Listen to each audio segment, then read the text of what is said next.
will then battle the loser from the winner's match to determine who progresses further in the tournament.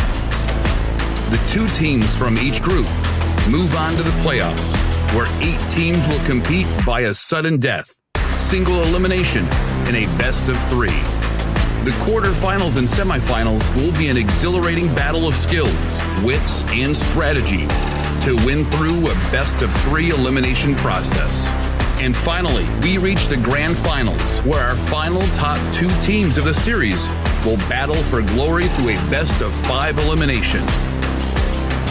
Valorant Agents of India, will you and your team be the one that reigns supreme?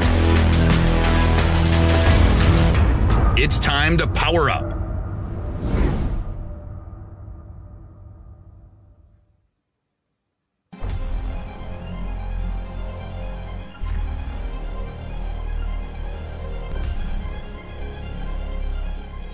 Every young gamer wants to become an esports professional.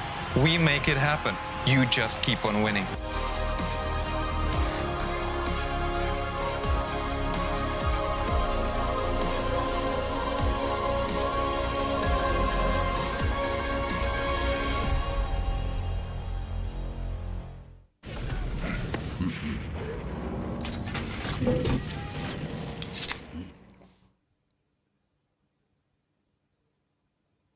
Users of Roblox are all around the world, and all of them expect the same level of experience. The success of games is measured by how much can you keep users engaged. Zoroark's mission is all about player experience first. Everything we do, the player is sort of core to our thinking. ここ数年でリッチなユーザーエクスペリエンスを提供するために If you don't want to worry and you don't want to think about things like asset delivery and the ability to have your connectivity between your devices and your servers as fast as you can, just go with Akamai. Akamai gets into places and markets that other providers of similar services don't quite hit as easily. その上で、アカマイさんのシステムを使うことで、大容量のセットを高速に配信させて、いただけているかなと思います。The workflow without that, I'd probably have a lot more CDN support because the amount of capacity we'd need from the others wouldn't be there. There's one less problem we have to solve. If Akamai wasn't around, we would probably have to multiply our team by I don't know what kind of factor and understand what we would need to do to replace what Akamai provides to us.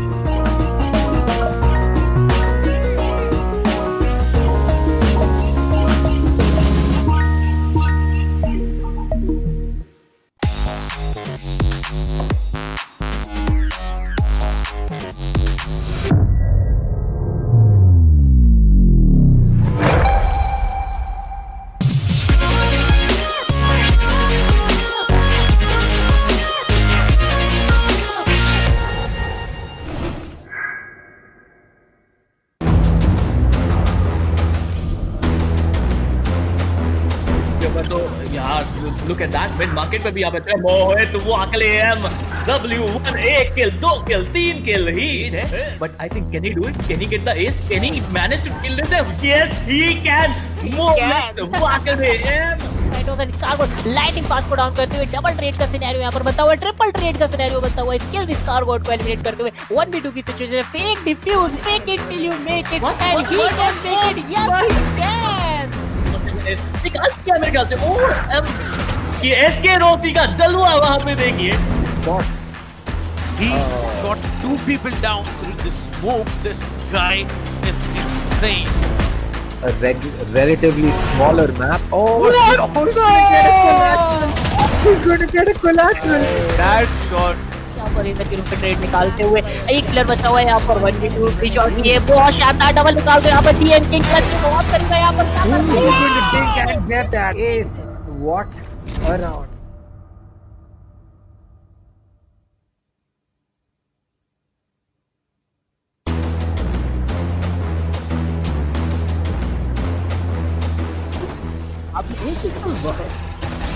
बिल्कुल यहाँ पे एक बेहतरीन और यहाँ पे Tempest यहाँ पे जो डिफेंडिंग करके दिखाई एक प्राइम एग्जांपल है क्यों हम कहते हैं कि एसेंट का मैप कमाल का है but is gonna hold a very Nice angle for himself. He saw one player there. Oh my god.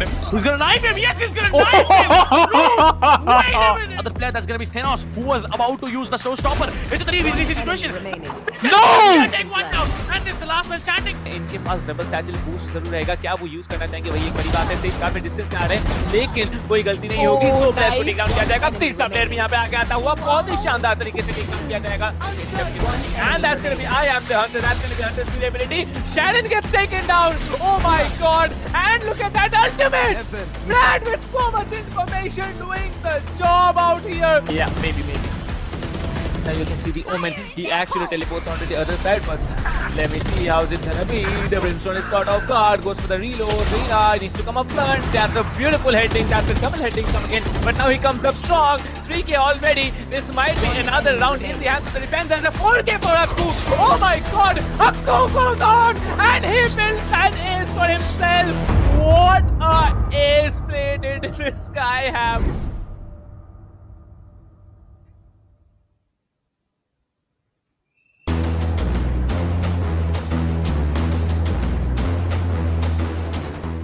बिल्कुल आप यही के लिए अगर देखा जाए तो होल्ड करते हुए येलो कंडर्स के पीछे और उनके back to back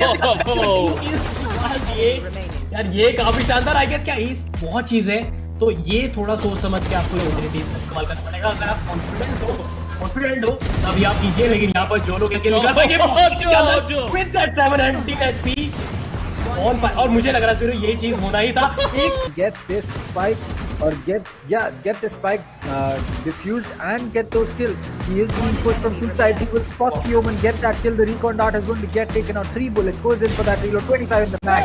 He'll connect that headshot.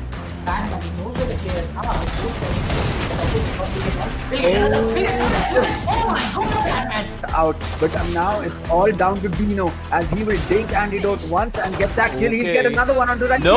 Third one on Scally. Nothing else bought by Corbett here. You can see how aggressive Amiterasu is shutting down 2, maybe just 3. Okay, no, 3 players are not shut down here. Only 2 players will be shut down, but there it is. He needs to take down another one, will be taken on another one. There's only one there standing. It's going to be the breach that comes in, but Amiterasu stays. Oh my god.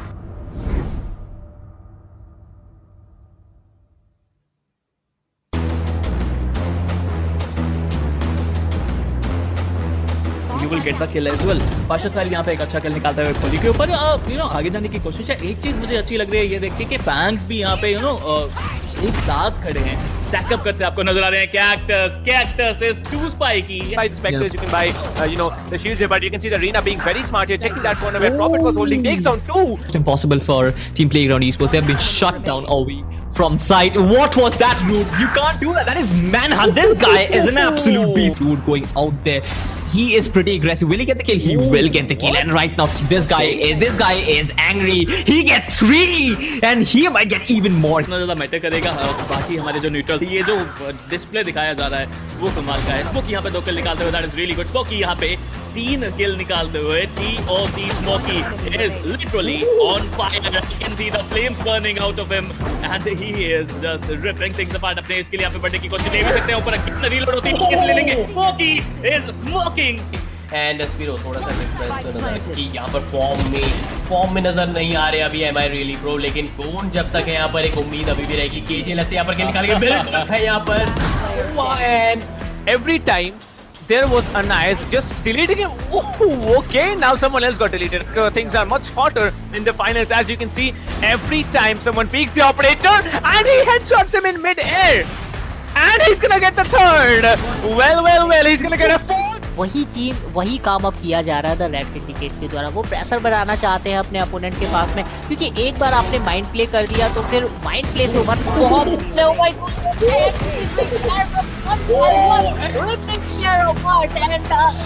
for him as well. Oh my god.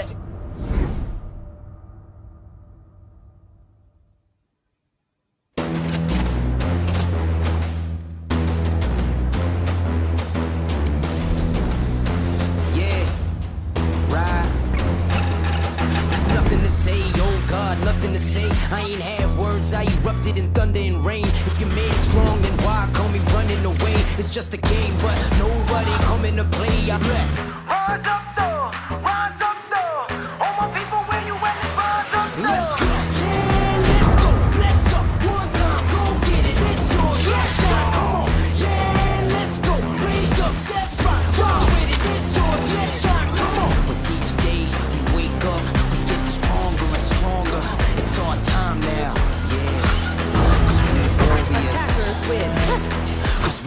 warriors. Yeah, let's go, let's up. One time, go get it. It's yours, let's shine, come on. 'Cause we warriors. Yeah, we warriors.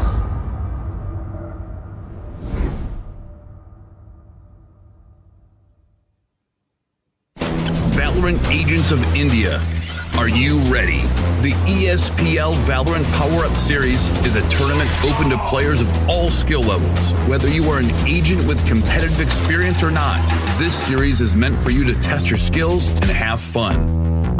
Agents will battle for a total prize pool of 7.5 lakhs and the title of Series 1 champions. It's time to power up. Let's break down the tournament format. At the beginning of the tournament, there will be 4 open qualifiers. In the qualifying rounds, players will go through a best-of-1 single elimination, battling their way up the ranks. Those ranked top 16 onwards of the qualifiers will face single elimination in a best-of-3 match. The top 4 teams from each qualifier will earn a spot in the group stage, resulting in a total of 16 teams. These teams will then be split into 4 groups, with 4 teams per group. Teams will then compete in a GSL format, where 2 opening matches are played. The winners will then battle in the winner's match, which will determine who tops the group. The losers will battle for survival. The victor of this match will then battle the loser from the winner's match to determine who progresses further in the tournament. The 2 teams from each group move on to the playoffs, where 8 teams will compete via sudden death, single elimination, in a best-of-3. The quarterfinals and semifinals will be an exhilarating battle of skills, wits, and strategy to win through a best-of-3 elimination process.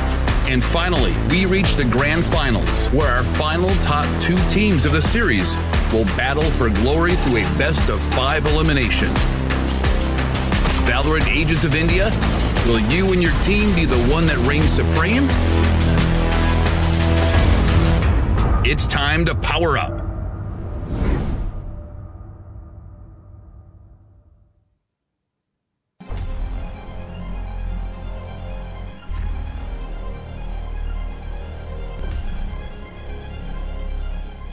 Every young gamer wants to become an esports professional. We make it happen. You just keep on winning.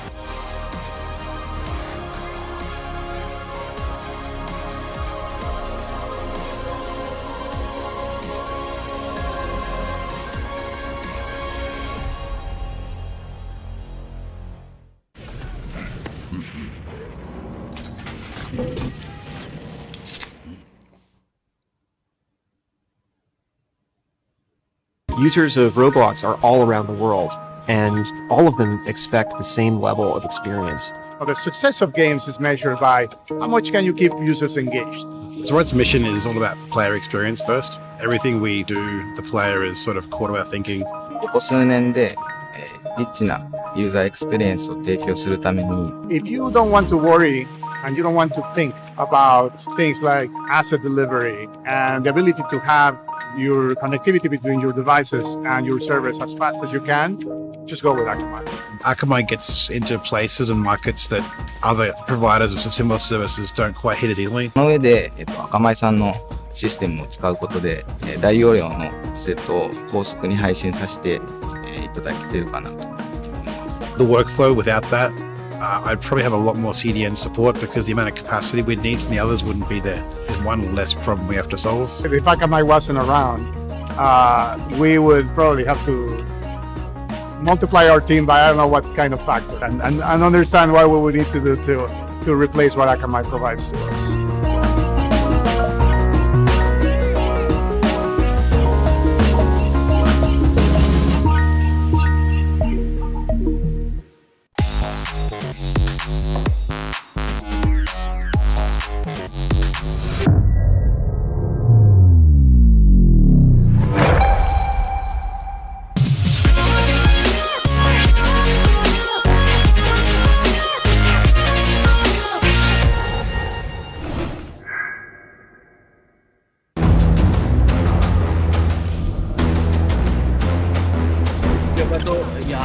look at that mid market पे भी यहाँ पे मोहित WAKLEM W1 1 kill 2 kill 3 kill heat है, but I think can he do it? Can he get the ace? Can he manage to kill this? Yes, he can. Mohiत WAKLEM lighting pass को down करते हुए double trade का scenario यहाँ पर बनता हुआ, ट्रिपल ट्रेड का सिनेरियो बनता हुआ, स्किल स्कारगोट को एलिमिनेट करते हुए 1v2 की सिचुएशन है, fake defuse, fake it till you make it and he can make it, yes he can. निकाल दिया मेरे ख्याल से। और ये एसके रोती का जलवा वहां पे देखिए। He shot 2 people down through the smoke. This guy is insane. A relatively smaller map. Oh, what? He's going to get a collateral. That shot. यहाँ पर इधर की रूट ट्रेड निकालते हुए एक प्लेयर बचा हुआ है यहाँ पर 1v2 की शॉट, ये बहुत शानदार डबल निकालते हुए यहाँ पर डीएन किंग क्लच के बहुत करीब है यहाँ पर। He's going to take and get that ace. What a round.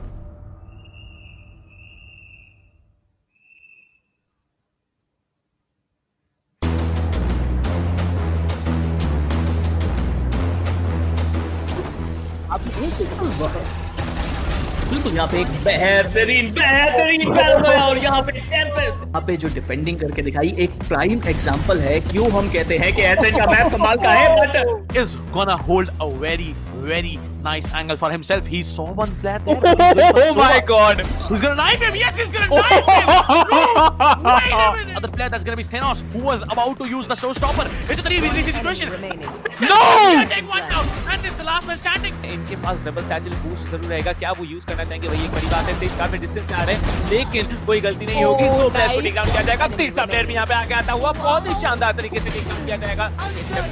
And that's gonna be I am the hunter. That's gonna be Hunter's durability. Sharon gets taken down. Oh my god! And look at that ultimate! Brad with so much information doing the job out here. Yeah, maybe.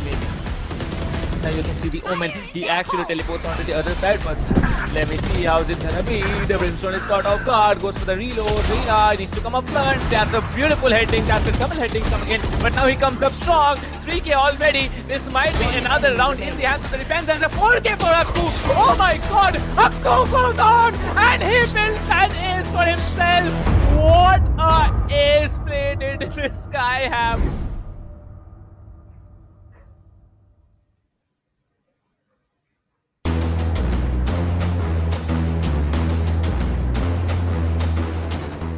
बिल्कुल आप यही के लिए अगर देखा जाए तो hold करते हुए येलो पंडर्स के पीछे और उनके लिए back to back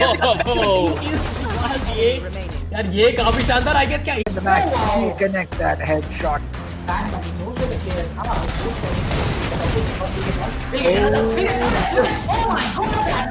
Out, but now it's all down to Dino as he will take antidote once and get that kill. He'll get another one onto that. No!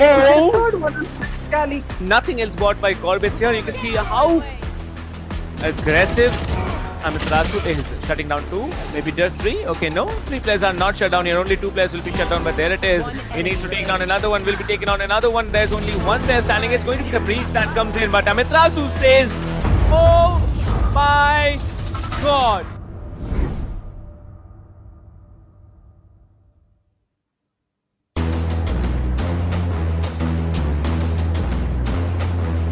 You will get the kill as well. Pasha Sahil यहाँ पे एक अच्छा किल निकालता है खोली के ऊपर। आगे जाने की कोशिश है। एक चीज मुझे अच्छी लग रही है ये देख के कि फैंस भी यहाँ पे एक साथ खड़े हैं, स्टैक अप करते आपको नजर आ रहे हैं।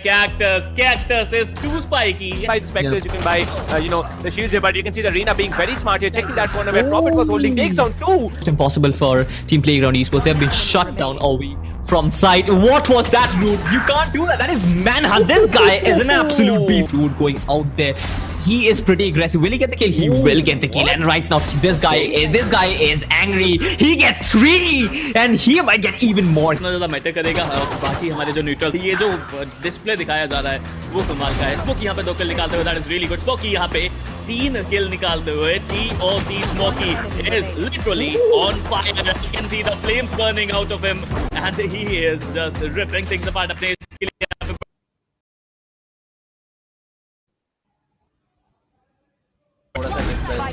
कि यहाँ पर फॉर्म में नजर नहीं आ रहे अभी एमआई रियली प्रो, लेकिन कौन जब तक है यहाँ पर एक उम्मीद अभी भी रहेगी। केजेल से यहाँ पर निकाल के है यहाँ पर। And every time there was a nice just deleting him. Oh, okay, now someone else got deleted. Things are much hotter in the finals, as you can see. Every time someone peeks the operator and he headshots him in mid-air. And he's gonna get the third. Well, he's gonna get a fourth. वही काम अब किया जा रहा है the red syndicate के द्वारा। वो प्रेशर बनाना चाहते हैं अपने अपोनेंट के पास में, क्योंकि एक बार आपने माइंड प्ले कर दिया तो फिर माइंड प्ले से ओवर बहुत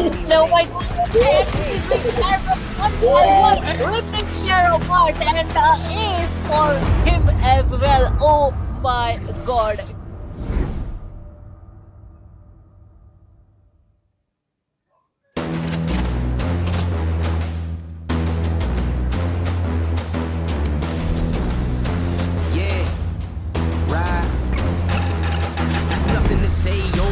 Nothing to say, I ain't have words, I erupted in thunder and rain. If your man's strong, then why call me running away? It's just a game, but nobody coming to play. I bless. Rise up though, all my people where you at, rise up though. Let's go, yeah, let's go, let's up, one time, go get it, it's yours, let's shine, come on, yeah, let's go, raise up, that's right, ride with it, it's yours, let's shine, come on. With each day we wake up, we get stronger and stronger. It's our time now, yeah. Cause we warriors. Cause we warriors. Yeah, let's go, let's up, one time, go get it, it's yours, let's shine, come on. Cause we warriors. Yeah, we warriors.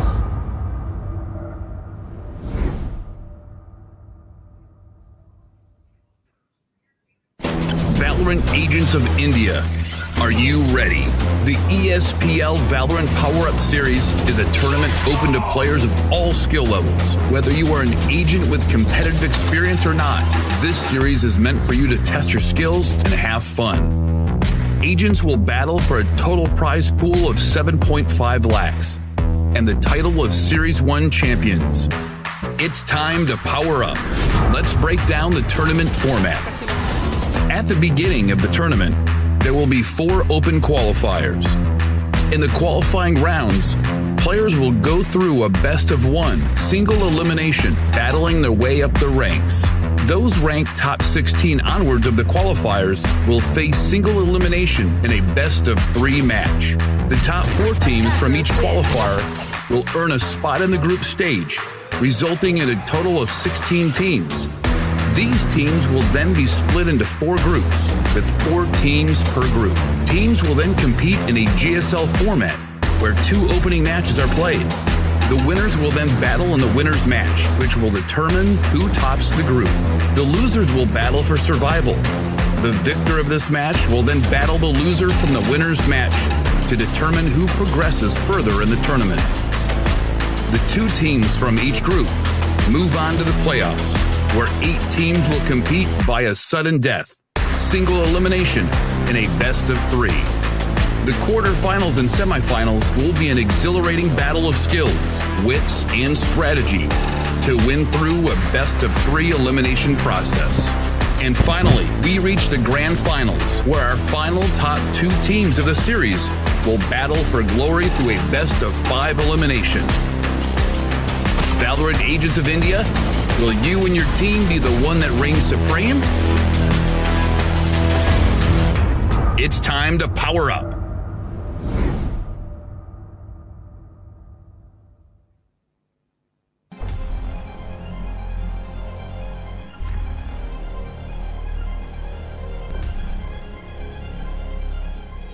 Every young gamer wants to become an esports professional.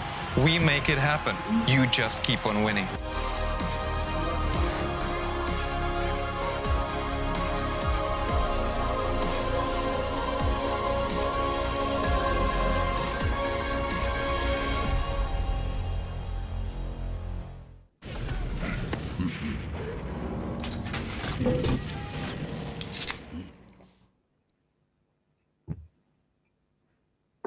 Users of Roblox are all around the world, and all of them expect the same level of experience. Well, the success of games is measured by how much can you keep users engaged.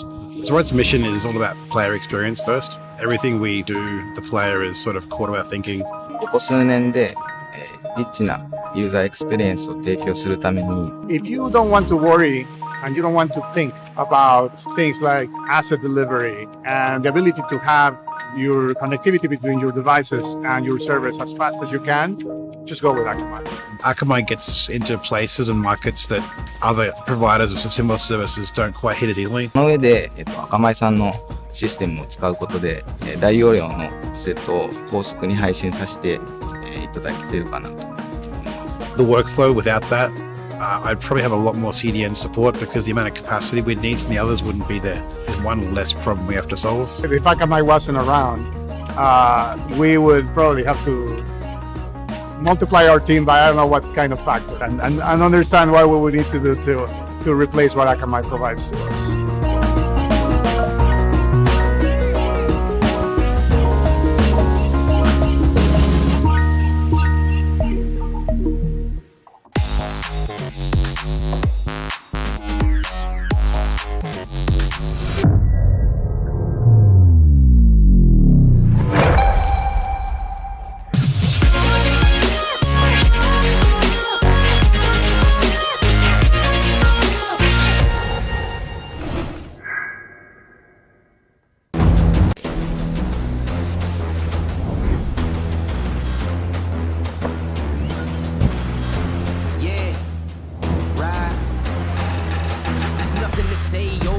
Nothing to say. I ain't have words. I erupted in thunder and rain. If your man's strong, One down. And it's the last one. He'll get another one under the. Oh, and he can make it.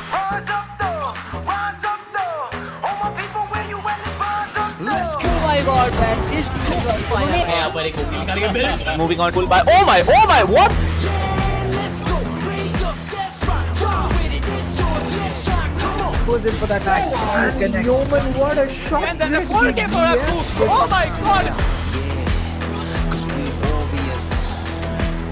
Cause we warriors. Spike has been initiated. Whoa! Who's gonna knife him? Oh my god. Oh my god. Cause we warriors. Yeah, we warriors.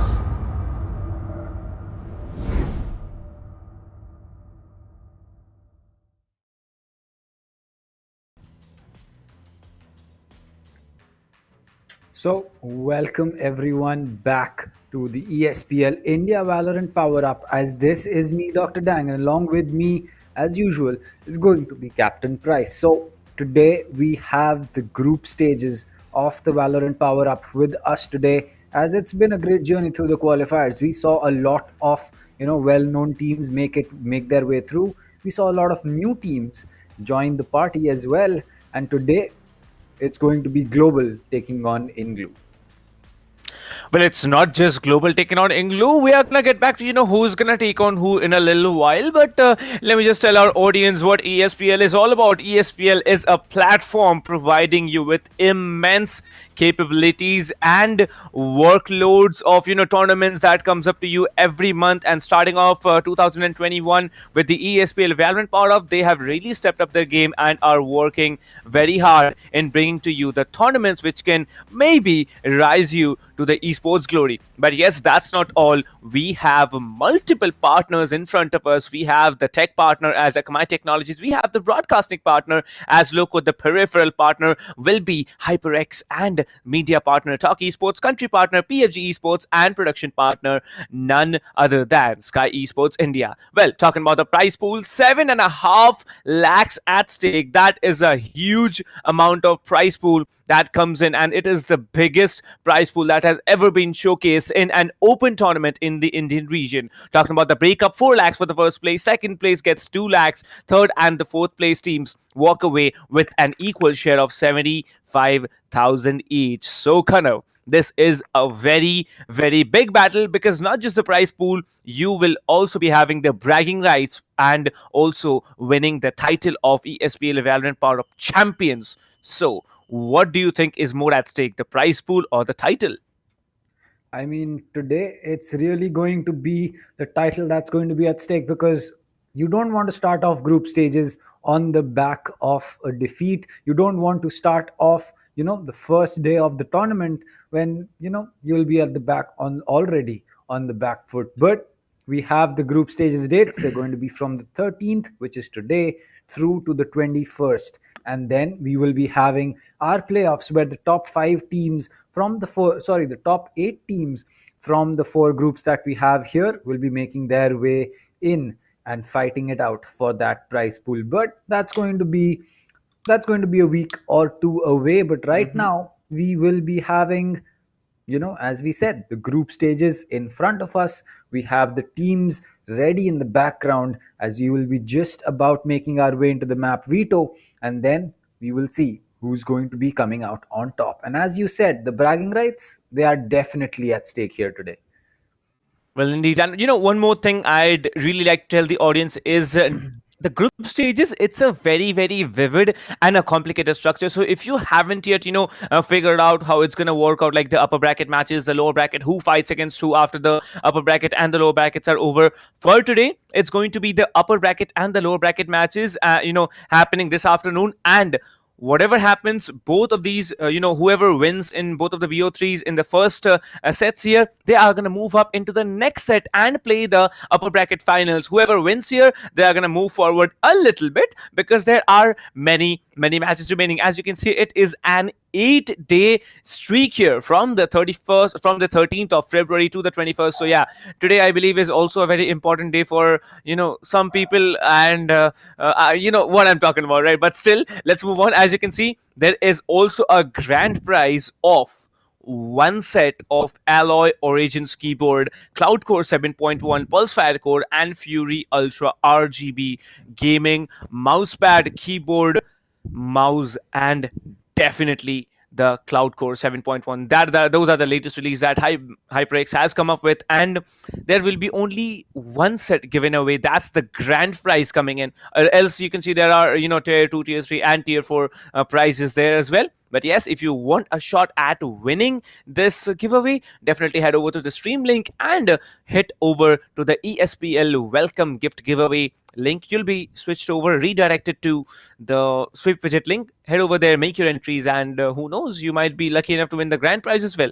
So Kanav, as we were talking about, it's going to be Global Esports versus INGLU. We know that INGLU has been previously known as Salty, NaCly, whatever you might call them, and we know that team had struggled in qualifiers too, but coming up in qualifiers 3, they had been very, very strong. As you can see, Global Esports, for the first, upper bracket matches, the BO3, is going to be Global versus INGLU. Global, they are a completely dominating team. This was the only team who had beaten Team Mahi, the number 1 team in India, once. I remember it was probably in November, but after that they have been completely undefeated overall again. But Global Esports are tier 1 team, not just a tier 1. I might call them, the second best team in India right now.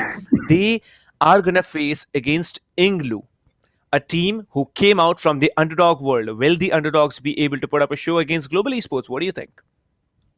Well, it's really going to be interesting game to see because Global, as we know, they are a very, very talented team. They have a lot of players who have been playing together for a long time, and the team chemistry is going to be perfect. But for INGLU, Indeed, it's going to be a little bit more. It's not just going to be about whether they are better players, but are they a better team? And we have seen a lot of times that new teams, they come in, they're not able to either perform to the level that is expected of them, or they completely come in and annihilate all the expectations that we have and perform at a different level that we have never seen. So it's going to be interesting to see how Global will take on INGLU, or rather it's going to be a lot more interesting to see how INGLU is going to be taking on Global. Well, that's one way to put it through. But, one more thing we should also remember, that whoever wins today, they are going to be one step closer to the title as well as to the prize pool. So yeah, the first map, as you can see, it's going to be selected by Global Esports, and they are going to be on the attacker side. It is none other than Haven. Haven is one of the most unpredictable maps, as you might be winning on the attacker side, but when you switch over to defense, you're completely taken out because you have 3 sides to hold through. You have multiple points of entries on every site, and anything can happen here. Talking about the second map, it's going to be Bind, which has been selected by So I am looking forward to Split. Bind, because Bind is a map where the defenders have a heavy and a huge advantage. Very short corners to walk into for the attackers, and they might be just cornered off. Who knows what's going to happen on the attacker side? But yes, if you're good on the defending side, you definitely will have the lead once and for all. When you start off in the initial stages of the map, the third map, it's going to be a decider. That is going to be none other than Ascent, one of the most popularly played maps and one of the most loved maps. And nothing else said. Split, it's going to be banned by Global Esports. They are not very confident going over to Split, so yeah, they're going to ban it right away, and INGLU will be banning off Icebox. So Haven, Bind, and if there is a third map to play, it is going to be Ascent. What are your predictions, Kana? Because I'm gonna stick in at a 2-1 in favor of Team Global. I don't know about going to a third map, but what I do know is that Global is very, very strong on Bind. In fact, Global is one of the only teams that has defeated Team Mahi, or previously known as Team Velocity, on Bind. So taking down one of the best teams in the country on a map like Bind is definitely going to be a big, big task. And for INGLU to go to Bind, it's it can be a big risk. It could be something that they have up their sleeves that not everyone is expecting just yet. But at the same time, it could be something that Global is not expecting, and we might just see a clean sweep in the opposite direction of what we're expecting. But Haven, I think that it's going to be Global taking that map. I can't predict the scoreline because Salty was good. In fact, INGLU was very good on that map in the qualifiers. But at the same time, you can't really predict the scoreline when you have someone whom you just seen play once or twice versus someone who has consistently been good at Haven. Well, you should also remember that, the map veto works in such a way that the first team, whoever's the first team is, they usually ban their first map and the second map is banned by the other. So what happens is that after that, whichever 3 maps are left behind, one of those maps needs to be selected by the upper team. And right now Global has moved on and selected Haven, and if they have selected Haven, they are pretty confident that they're going to win it, because you win once, you have the confidence built up, you have the information, the knowledge you can collect from one complete game, plus you have an advantage moving over to the second game. You have a situation where you can put pressure on your opponents and actually shut them down in a 2-0 situation. But who knows what's going to happen, because Bind, definitely Global is a very, very strong team on it, but who knows what Team INGLU is having up their sleeves, because we have seen very, very astonishing performances by multiple teams, and there were undefeatable teams who actually came up and they really surprised us. So I'm really looking forward to the map of Bind.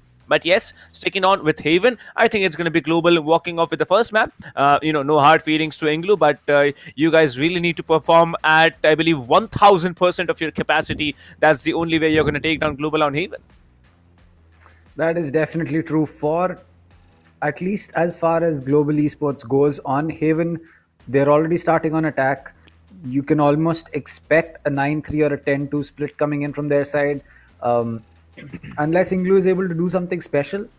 We have seen teams do some really smart things on their Haven defenses, because it's not easy to defend on Haven simply based on the fact that you have 3 sites to hold.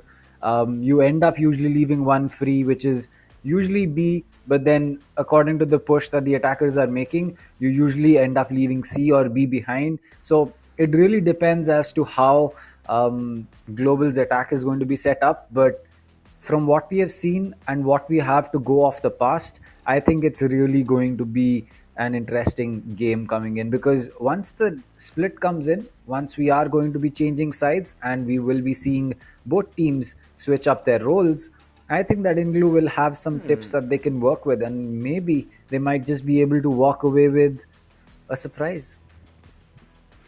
Well, we do have the rosters in front of us, so let me just tell the audience, who is gonna play from which team. We all know some players have been, continuing in Global for a long time, But besides that, we should also worry about Team INGLU, because INGLU, there were some people who really left a mark on the scoreboard and on the highlights also. We were just watching the highlights post the caster screen here, and what we saw that there were multiple players coming in from Team INGLU, aka NaCly, and they completely outshone. Especially, I'm looking forward as Orange Leaf the game. These two players, they had been completely dominating in the qualifiers there. But if they can do it again over here, then they might have a different story to tell. Maybe they are the ones who actually take down Global here on Haven. Who knows what's going to happen? Because in the end, it's a game, and games are unpredictable. Who knows what you actually have planned for? Who knows what strategies you're going to be building to take down the top teams in India? Because that is at stake here. Let me tell you about the lineup for Global Esports. For Global, it's going to be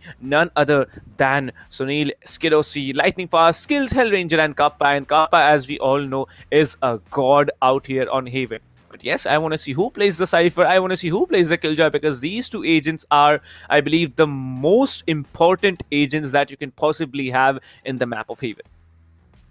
That is true. I think that for the map of Haven, we've seen a lot of Killjoy coming in as well. We have started seeing a lot of teams relying on that Killjoy to not just gain information from that turret, from that alarm bot, but to stop pushes completely with that swarm grenade. And what we have seen is that spotting a swarm grenade and getting rid of it is a lot more difficult than getting rid of Cypher trapwires. So, it depends, because Cypher can use his cages as smokes, and that is very effective to stop a complete push, because now suddenly you have two more walls that you need to walk through, two more places where you could get exposed and be forced to take a gunfight that you do not have information on. So Cypher cages are really strong in that way, but swarm grenades, post plant situations, perfect.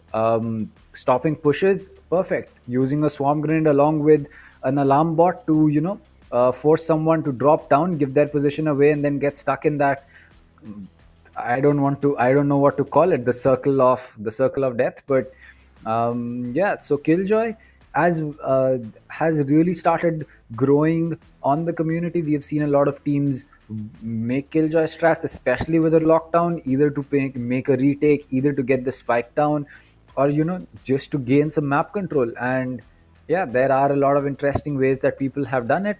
I would just be interested to see whether it's going to be a Cypher or a Killjoy, or if you're lucky, maybe even both. Well, I remember, Global in the qualifiers, they had particularly chosen Haven on the qualifiers as well. And one thing that they did, the Killjoy actually did not play either on A or on C.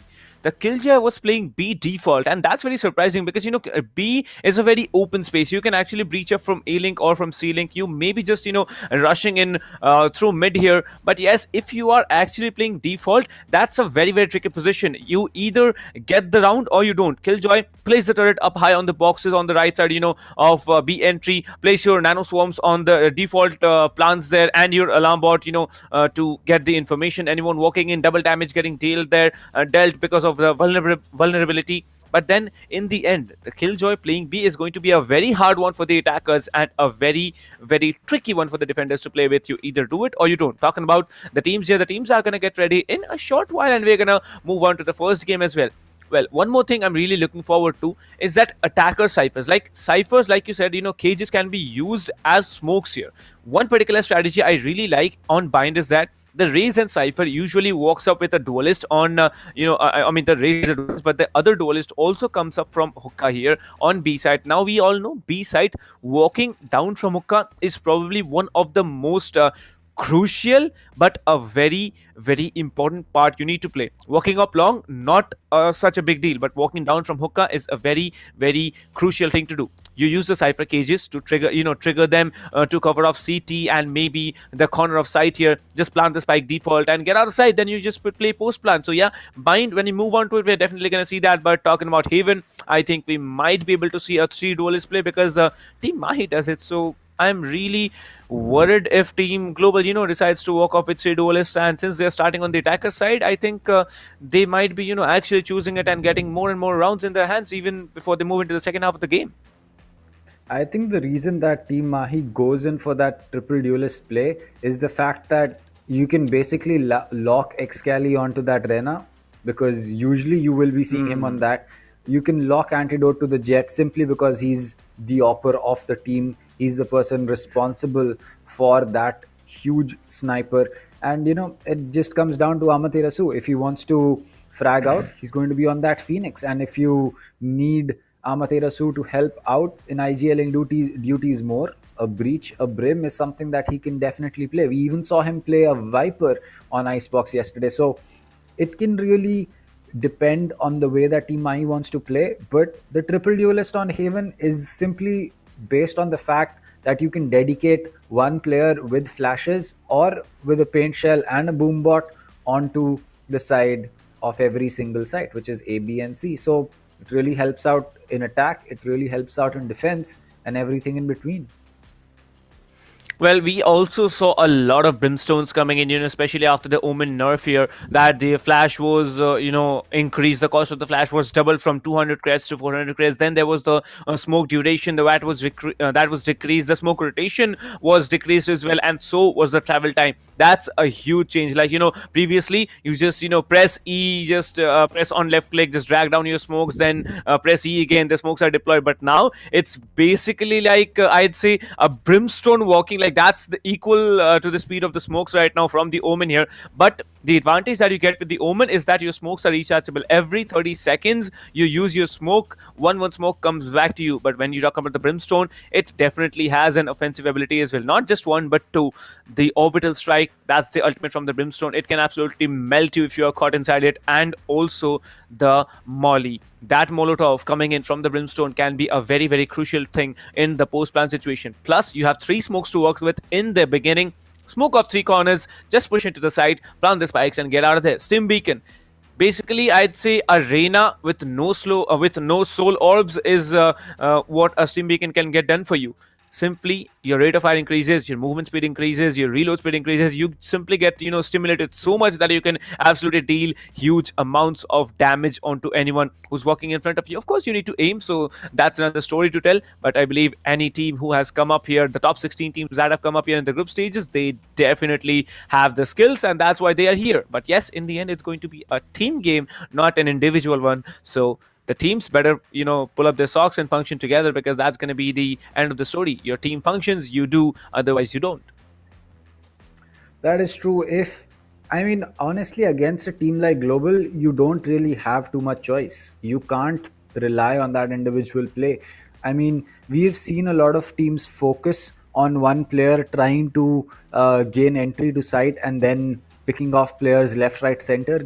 It works out for a round or two, but once teams figure out that this is what they're trying to do, it doesn't work anymore. You can't you just can't do it. It doesn't work out. And I'm pretty sure that INGLU knows about it.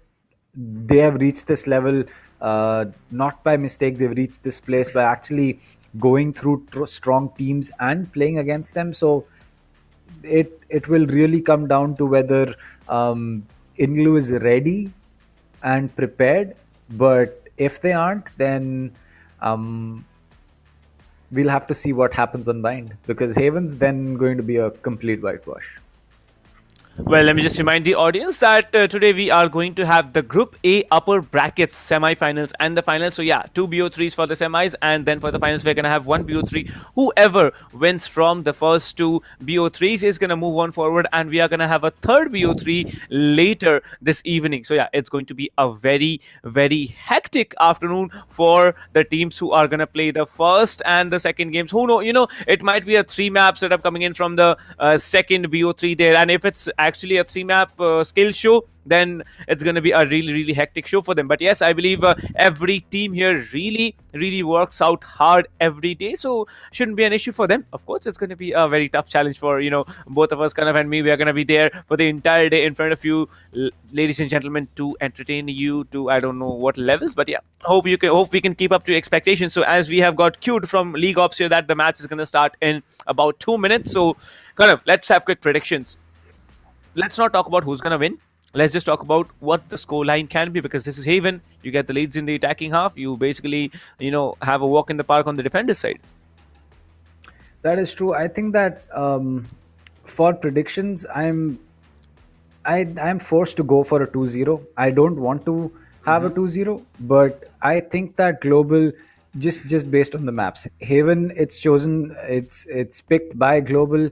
We know what Global can do on Haven. I mean, even Team Mahi struggles on Haven against Global, so it's going to be a difficult ask, or rather a big ask from the side of INGLU to take them down. But when we move over to the second map, it turns out to be Bind. I don't want to say that INGLU is not going to be doing well on that map, but it's just that it's expectation versus reality. We have a lot of information to go by for Global, so we can't go in and say that the 1 in the 100 chance of INGLU taking down Global is going to be happening today. I seriously would hope for it, but you can't ever predict that 1% possibility happening. But if it does, we will definitely be loving to go to Ascent, where I think that both these teams will be a lot more closer matched, and we'll actually see the differences that we have between the teams, except the differences that are induced into the match through the map that we are playing. But talking about the lineup, Pixels, Thanos, The Game, Orange Leaf, and Sharon on the side of INGLU. Sorry, while Hellranger, Skirossi, Skills, Kappa, and Lightning Fast are going to be on the side of Global. And it's going to be a Lightning Fast, he was teasing that Sage. I would have actually loved to see a Sage on Haven. It's been a serious while since we have seen a Sage being played on a map like Haven. Well, Sage getting played on Haven is a big thing, but I don't think he's going to actually go on with the Sage here, because you can see Lightning Fast, he's actually jiggling between the Killjoy and the Cypher, and I really hope that he, chooses in time so that, different ages are not selected. There it is, it's going to be Cyphers for the play here. Both Cyphers and Sovas getting spotted on either sides here, along with the Omens. So this is going to be the upper bracket semi-finals one between Global Esports and INGLU. And this is Haven, the first game of the day. Let's see what they have to offer. Pixels on the arena, Thanos will be there on the Raze here. Both are very, very dominant with their agents. So is Hellranger on the Phoenix. Well, I think personal bets here. Global doing a very, very smart job picking up that Phoenix, because Phoenix on Haven is a very, very strong agent to pick through. Although the Raze on Haven is a bit questionable, but still, if you can function, you can do absolutely great works out here. 25 seconds more to go, and there it is. You can see Ghost buys coming in from Team Global. Team INGLU here, but Global, they are deciding to go with Shields and Frenzy. So they are really, I believe, looking forward to push in to any site here, because Global, by the looks of it, since they have Frenzies, you can actually spam through anyone walking into your crosshairs, and they will be absolutely melted. So yeah, the first round comes in. Let's see what they have in store for us. Well, it's going to be the recon dart coming in, as Pixels will not get tagged, but Game is going to be sitting out for this round. Rena now knows the position of Skirossi as she comes in. Pixels will get that kill, but the Tailwind comes in and saves Skirossi from the damage of that boom bot. Lightning Fast will spot a Cypher Tripwire, and he will get rid of that as Orange Leaf inside garage window. Or rather, he's vacated that, as Thanos is now going to be on the side of A. Skirossi still not toning down that aggression, still despite being low on HP, but he might just be able to catch the Raze off guard. He's coming in from the back. 3 players going to be on C long.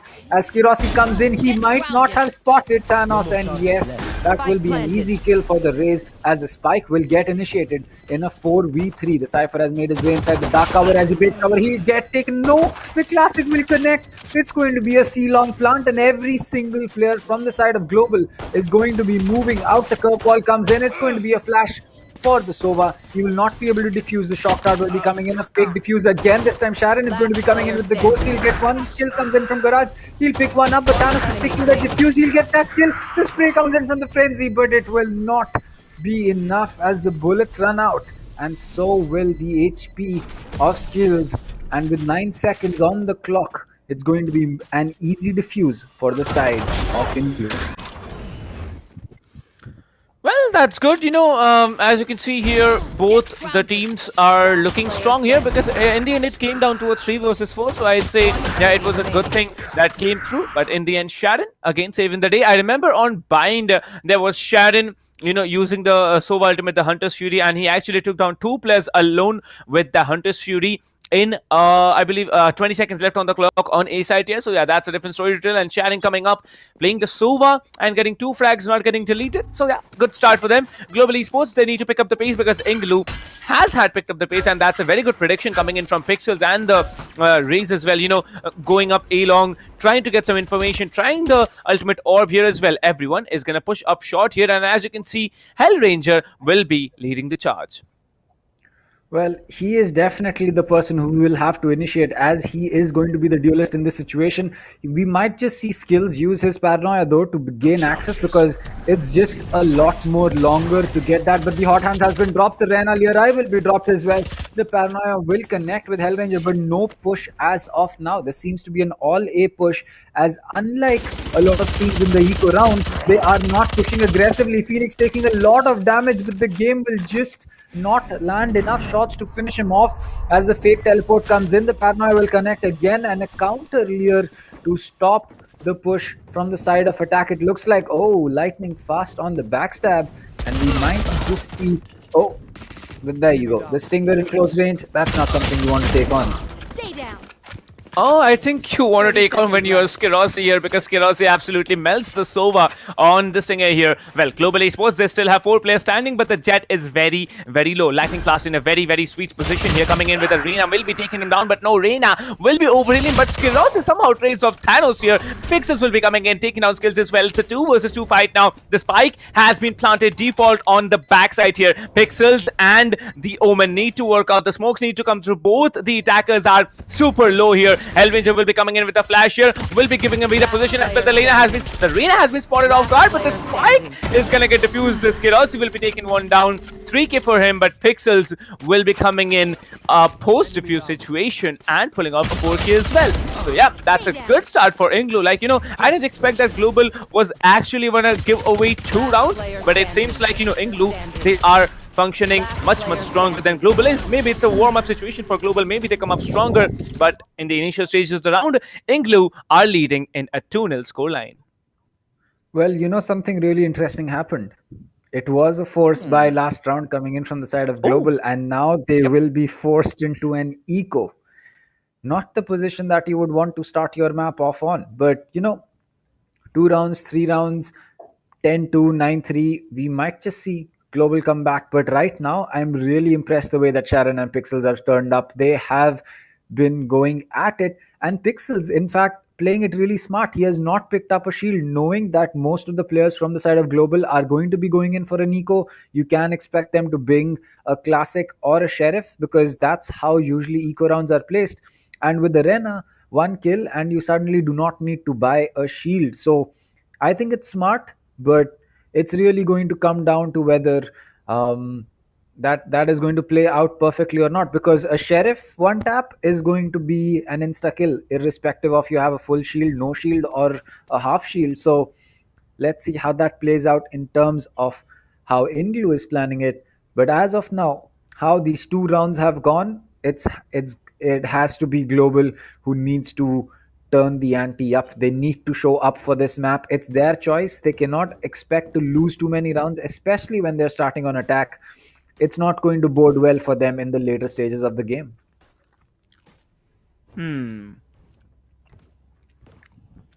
Well, I think Global, they now need to get information and then push through. We have seen them coming in. They have planted the spike once. I'm sorry. They planted the spike twice on C, and it got diffused. So I think now what INGLU can do, they can actually, what Global can do, they can play out smart, they can play for picks, because every time they actually came in, they took down 2 players, but in the end it was a 3v4 retake, and the players standing with 3 players, the defenders, they actually played out and clutched them out. So yeah, now is a situation where you need to be smart about your post-plant positions here. The Phoenix did leave out the flash, and that flash actually gave away the position. the Reyna. I don't know how he made it possible, but he actually switched over from the Jet on CT onto the Phoenix and took him down. Whereas there was time given on to Sharon, who pulled out that defuse. Now you can see the buys will be coming in the game, probably moving on with a Spectre in this round because, you know, he has only 1600 creds left here. But Pixels, he is doing a good job here, has the Spectre to work with, and will be possibly moving on with a Light Shield, you know, because Reyna has the overhaul. So yeah, it's a good start for them. The game hasn't yet shown up on the leaderboard, on the kill feeds here, and hasn't been able to take down anyone yet. But yeah, I'm looking forward to his functioning. Skirossi, however, 5 frags for him after 2 rounds. This player has started off strong. Skirossi, absolutely a madman on the operator. And if he gets the operator by in the next round, then we might be seeing something different. You can see 20 seconds on the clock. The clock has been frozen. Probably a tactical break from Global Esports, wondering as to what Team INGLU has, up their sleeves this evening. I mean, this afternoon, because 2-0 coming in against one of the top teams from India. I think that should be something Team Global needs to worry about. I agree. I think that this was not the start that I was expecting from INGLU. And once they won their first round, I had a feeling that Global would go in for that force buy. I was not very certain whether it would happen or not. But yeah, they went in for it. They took that gamble and they got the shorter end of that stick. That was surprisingly not the right decision to make. I would much rather have a team that would take the first 2 rounds as a loss and try to win the second round off an eco rather than forcing a buy and then not being able to work with it. And Pixels, he has figured out that, the Spectre is not going to work, as he's going to pick up a Phantom and a half shield along with his friend Sharon. Is now everyone on the side of INGLU has gone in with a buy, and Skirossi, the only one who has technically gotten an expensive buy because he's picked up that full shield. He has his Storm Blades ready, so he doesn't really need to go in for a weapon. He can pick it up as he gets a kill with his Storm Blades. But it's still a risky play that came in from the side of Global, and turns out they will now have to rectify their mistakes in this third round coming in. So Price, what do you think was the reason that they went in for that force buy? Because it really felt like there was nothing that was pushing them. They were not after the split. It was not after the split where they would have been forced to go in for a force and not work with it. But it looks like it's going to be Cypher getting spotted on C long, as he will take a lot of damage, and that's definitely not the start that Global would have wanted.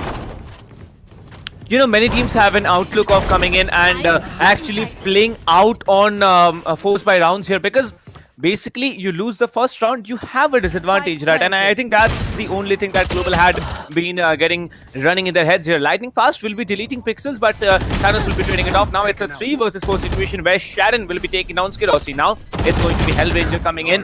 1 player standing, 2 players standing from the attackers here. Kappa and Hellranger. Hellranger absolutely melting that player Sharon with the shotgun. The Sova trying to go for a save, or maybe for something different, because this time it's going to be yet again a defuse coming in from the Raze here. The Raze will be baiting the defuse here, trying to come up here. The flash will be coming up here, will be flashed, but no, he is not going to get flashed, and Hellranger finally secures the round and gets one in the leaderboards for Global Esports. Global Esports finally shining up here. An eco round actually coming into the favor. Like every time I believe, Kanav, we have seen an eco round getting played, the eco team actually plays it out. Like, I don't know how it happens, but is it just dedication, or is it just that YOLO strategy that they have going on in their minds in the eco rounds that bring over the victory of that particular round? What do you think? Well, for me, I think that it really felt like, and I don't know what just happened. INGLU, they had such a good start in that round. They were able to get C-Long control, maintain it, as it looks like Thanos and Reyna are just going to be pushing aggressively, as Lightning Fast will fall to that. Orange Leaf picking 1 kill up as well. The Sheriff comes in, but Skills with the Vandal is going to connect onto Orange Leaf, and the Cypher falls. The cover comes in for the side of CT, and now Skills left all alone. In fact, he has 1 player on A. He has no one to back him up, and if INGLU is able to realize this, they might just be able to make this push and gain themselves a bigger man advantage. With Skirossi, he's going to be coming in from the back, and it really it really feels that Global has kind of put them between a rock and a hard place, because it's not going to be too long before Skirossi will. Oh, he's going to get two. What? Skirossi and Skills playing it perfectly, as Skills will get taken out, but Skirossi comes in and gets a third kill. He has 5 bullets left in the bundle. There you go. He's going to go in for that reload, and suddenly it looks like Global is the one who has all the advantage. They're going to be rotating probably. It does seem like that. They will be rotating all the way to A, as I believe the call will be made on the side of INGLU as well. Well, I think INGLU has only one player standing, and you can see the Omen. He's actually doing action, and that's a good, start for him, because you can see the smokes will be coming up. That smoke can be actually used to plant the spike. Well, there it is. The spike is going to get planted. Only one player standing, Skirossi with 70 HP. There's going to be a Sheriff on the hands of the game, but somehow he managed to pick up a Phantom and, got Skirossi down. I didn't expect so much of a, how to put it through, like, shocking performance coming in from Skirossi, but that's a good thing. He started off nice, took down 3 players, and I believe the round was successfully taken by Global.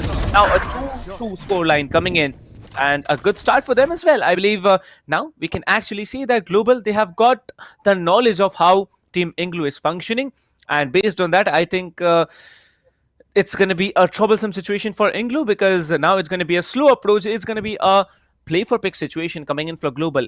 Though you get one frag, you wait it out, probably get a second, maybe a third, like Skirossi did in the previous round, and you can actually walk it out. This time it's going to be a C execute coming in. As you can see, the Phoenix and Omen actually stacking up C long. The spike has been dropped off outside B window here, so I believe they are definitely going on for the play for picks scenario here, because you get one frag, you actually clear out an entire opening for the attacking team. Well, as for Global, that's a good comeback coming in, because after that force by working on that eco and making sure that they got that, I really believe that was basically down to the fact that they chose the B side to attack. They knew that they would only have to get rid of one player, which is usually a Cypher or a Killjoy playing there, but it looks like the Omen is going to get spotted, and he will not be able to land enough bullets onto that Owl Drone, as the Owl Drone will still be able to get a lot more intel. But Orange Leaf checking that cam in between. Hell Ranger with that run it back. He's going to be coming in. The Paranoia will come out. The green box is going to get checked.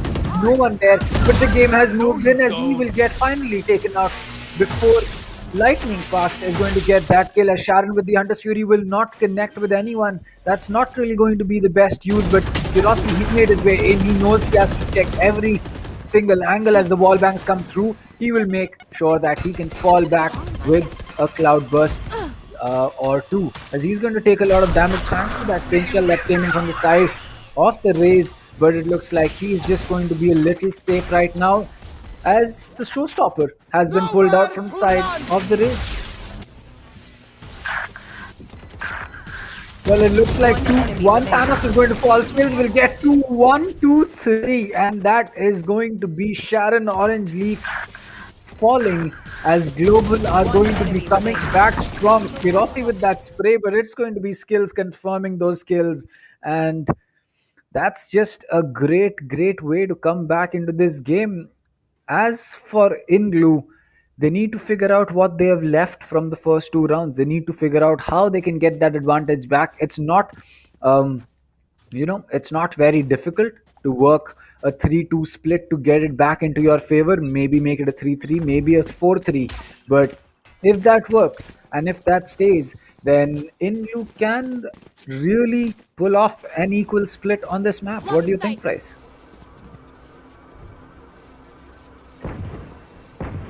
Well, it looks like we're going to be having some issues. Oh, there you go. You're back. Nope. I'm here. I have a bad habit of, turning off the mic here when I'm not there on the, talking here. But as you can see, I just noticed someone getting deleted with the Sheriff. Like, that's one of the most painful things that you've done. A crossfire getting set up by the Cypher and the Reyna on A side. So yeah, there's not going to be anyone walking up to A side here. Skirossi will be getting tagged by the tripwire.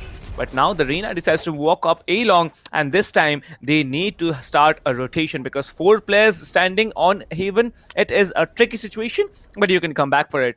Definitely. Lightning fast, as you can see, still playing out Garage, smartly, trying to wait it out, trying to catch any player off guard here. Skirossi will be still lurking around short here, has spotted the Cypher in a very, very smart position. But the Cypher has a Sheriff to work with. One tap to the head, Skirossi is going to get melted. The game actually takes down Hellranger.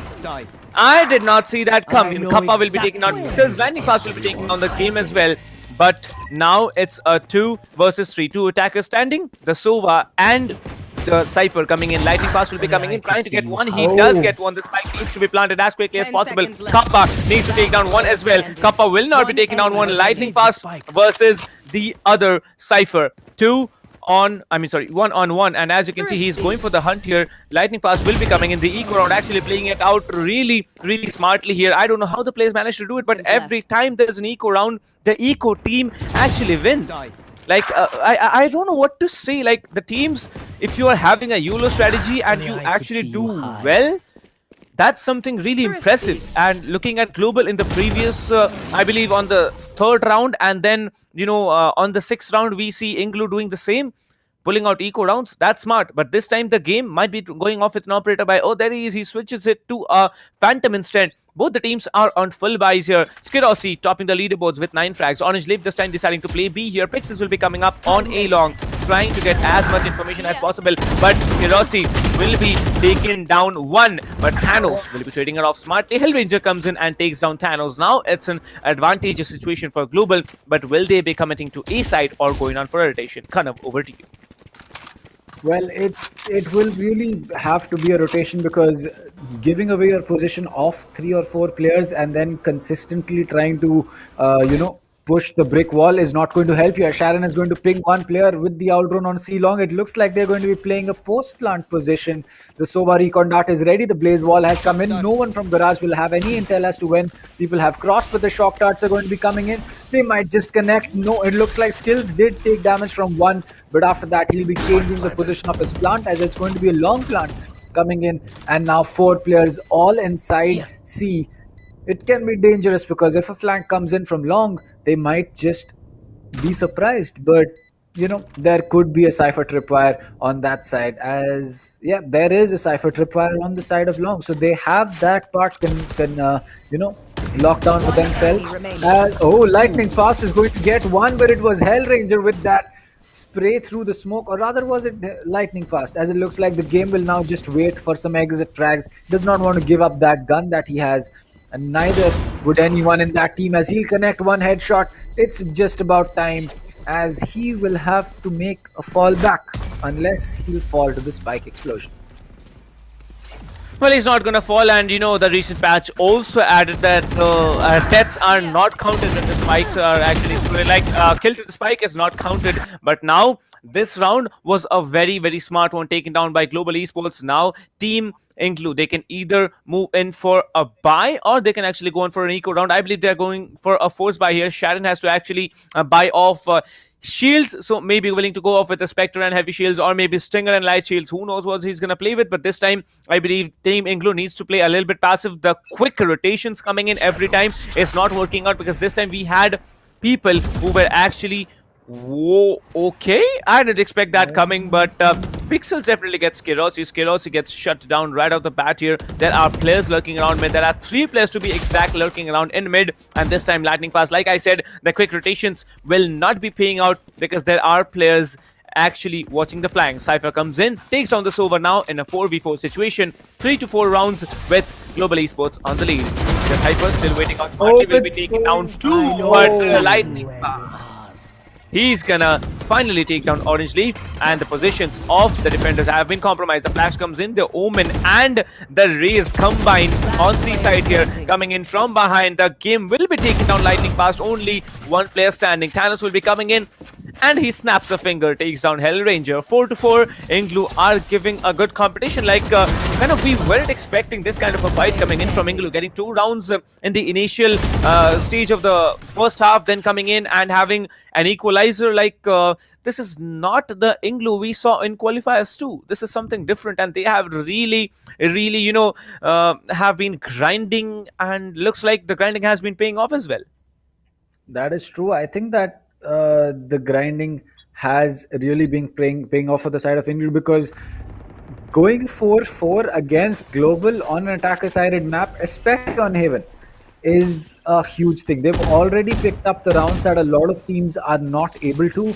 And from here, even if it's a 8-4 split or a 7-5, I think that INGLU has already done the job that they need to do on their defense, as 2 Owl drones are going to be coming in on each side. It's going to be Omen getting tagged once that he knows that it's going to be a B push, and once Global has committed to this B, they will have to hold on to this. They have to take garage control, though before that, as it looks like they will be investing a lot of manpower into it as well. The game on a very strong angle. Even if they know that he is there, a pre-fire might not connect, as Orange Leaf is going to pick up skills, where it looks like it was a C plant that came in, as the game will now have to make a fall back. Skirosi playing this smart. He's going to be coming in for the backstab. He might just be able to get 2 players off on CT. He's going to spot the gun. The Omen is going to fall. The tripwire will get taken out as well. The Cypher will get taken out. Sharon comes in. He'll pick one up, but gets traded out by Lightning Fast. And now it's down to the 2 players. They're going to pick up 2 Hellranger. It's going to be in a 1v1 with the Rena. He has no utility to work with, and the Vandal from Pixels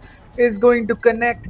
And I believe he has more than enough time to go in for that diffuse, as INGLU is proving to be a lot stronger than what we initially predicted. And I'm surprised.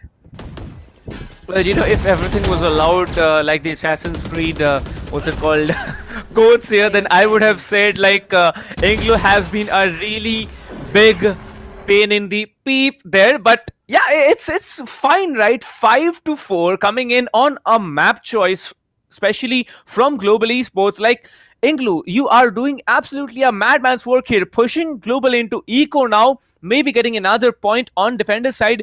That's massive. We know Haven is an attacking oriented map, but yes, if you play your corner smartly, you definitely can, you know, get the lead on the defender side as well. This time on Eco, you can see Skirosi will be triggering his ultimate here. The Sova recon drone will be giving away a lot of information here. Pixels will be shut down. Hellranger comes in. There's still another player here. Thanos has been moved back, but you know, there's another one coming in. Maybe going in for another. Thanos takes down another. Will be switching to the pistol, trying to take down Thanos here. Hellranger, but yeah, he does. Hellranger takes down Thanos. Thanos will be failing a little bit. Now it's a 3v3 situation. The game has successfully rotated behind all the attackers here. He has a very, very tricky position to play with. As you can see, he's going to walk up a garden, probably trying to push on to short. 1 player long, 2 players short. This is going to be the default push that comes in from Global Esports. The Cypher has the cages to work with. The Sova has the ultimate to work with on the defender's side here. He can play very, very passively. Taking down the spike carrier will be a key situation that comes in. Let's see if the ultimate is triggered. I don't think the ultimate, yeah, it's gonna get triggered, but it's gonna be a little bit late here. Tags up 1 player, trying to tag another one. Okay, he tags 2 instead, but now the Sova on the attacker side also has an ultimate to work with. The game playing very, very smart and calm here. He's gonna walk up. He needs to take down at least 1 player, but he does not check the corner here. Lightning Fast will be coming in from behind, trying to take down the Omen. Will be taking him down. Only 1 player standing. It's going to be the defending Sova versus Hellranger. Hellranger will be shut down. A lot of damage has been done onto this player as well.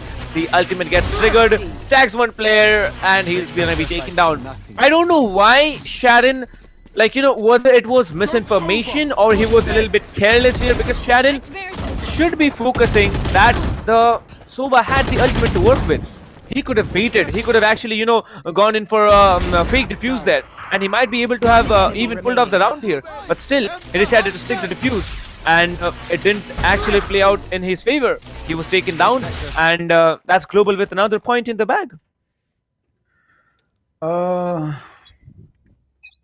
mean, that's really this game is just getting more and more interesting as we go forward. I mean, we thought that it would be, at least I thought that it was going to be Global just, you know, getting free rounds after another, because attacker sided map, they know how to push this. But Lightning Fast playing this smart. He's holding on to mid. He knows that there are 3 players around him. He has to play this very passive. There is a dark cover for himself to work with the boom bot coming in will give away his position, and now the free fire should be coming in. No, the Cypher trip fire will be used, but Pixels knows exactly where to pre-fire, and he'll get that kill. The kill through. Oh, Thanos is going to take out his own teammate. Kappa is going to get one with the shock dart, and Okay. suddenly it's going to be Global's advantage even more, as it's now a 4-2.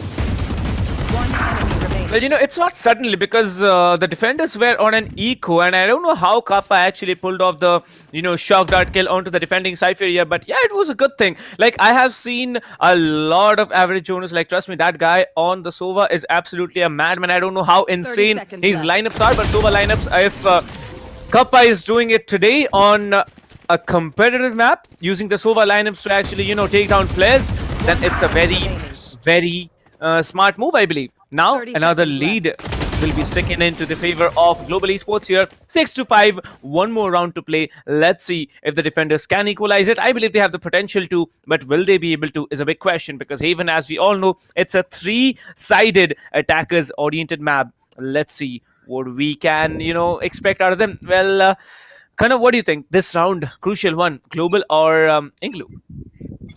I mean, even if INGLU doesn't get this, it's not really going to matter. A 7-5 split against Global is a huge thing. Now, yes, it can suddenly happen that because Global is going to be so much more ready to play on the defense that, INGLU has a tough time attacking on this map. But as far as what we have seen from them on defense, they know what they have to do on this map. They are ready for this. They haven't taken this map lightly. They haven't said that, we're going to be playing Global. We know that we have to beat them on bind, and I don't really care what happens on the rest of the map. No, they went in, they said that, you're not going to give a single map to them. As it comes in, it's going to be a double spray from Sharon. Will he get a third? No, he's going to go in for that reload, as Lightning Fast will pick up 2 players, and now it's down to a 3v3. The positions have been compromised. That's going to be the Mural Theft coming in from the side of Lightning Fast, as the op will not connect completely. It's going to be Skiroski will have to make a fallback. The Showstopper comes in the play. The pre-fires come in from the Thanos is going to fall. The pre-fires from the Ren are going to be connecting, but Pixels will get that kill. And now the op is going to connect. Skiroski is going to get one. Both these players playing on the crossfire, and now the game, he's going to be stuck. He'll have to go in for that from the shadows, as it looks like we are going to be left with a 7-5 on our hands.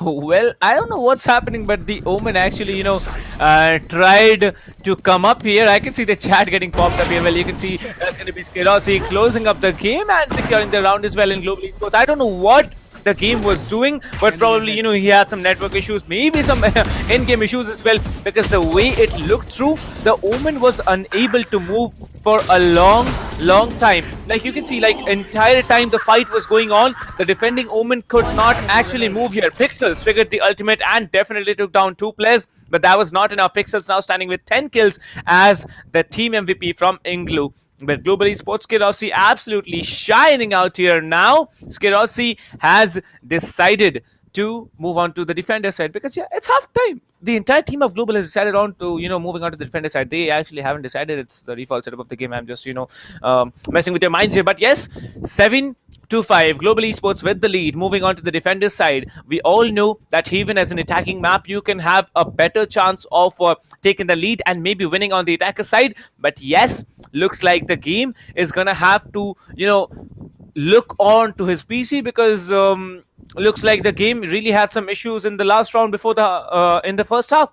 Talking about the split here, 2 points to work out for 1 round. If Team INGLU pulls off 1 round, the force by round is definitely going to come in for them, and they might be walking off with that one as well. Talking about it, the 13th round of the game about to start off, and it is started off as well. Kappa will be collecting the ultimate orb, trying to catch any player walking up onto A garden.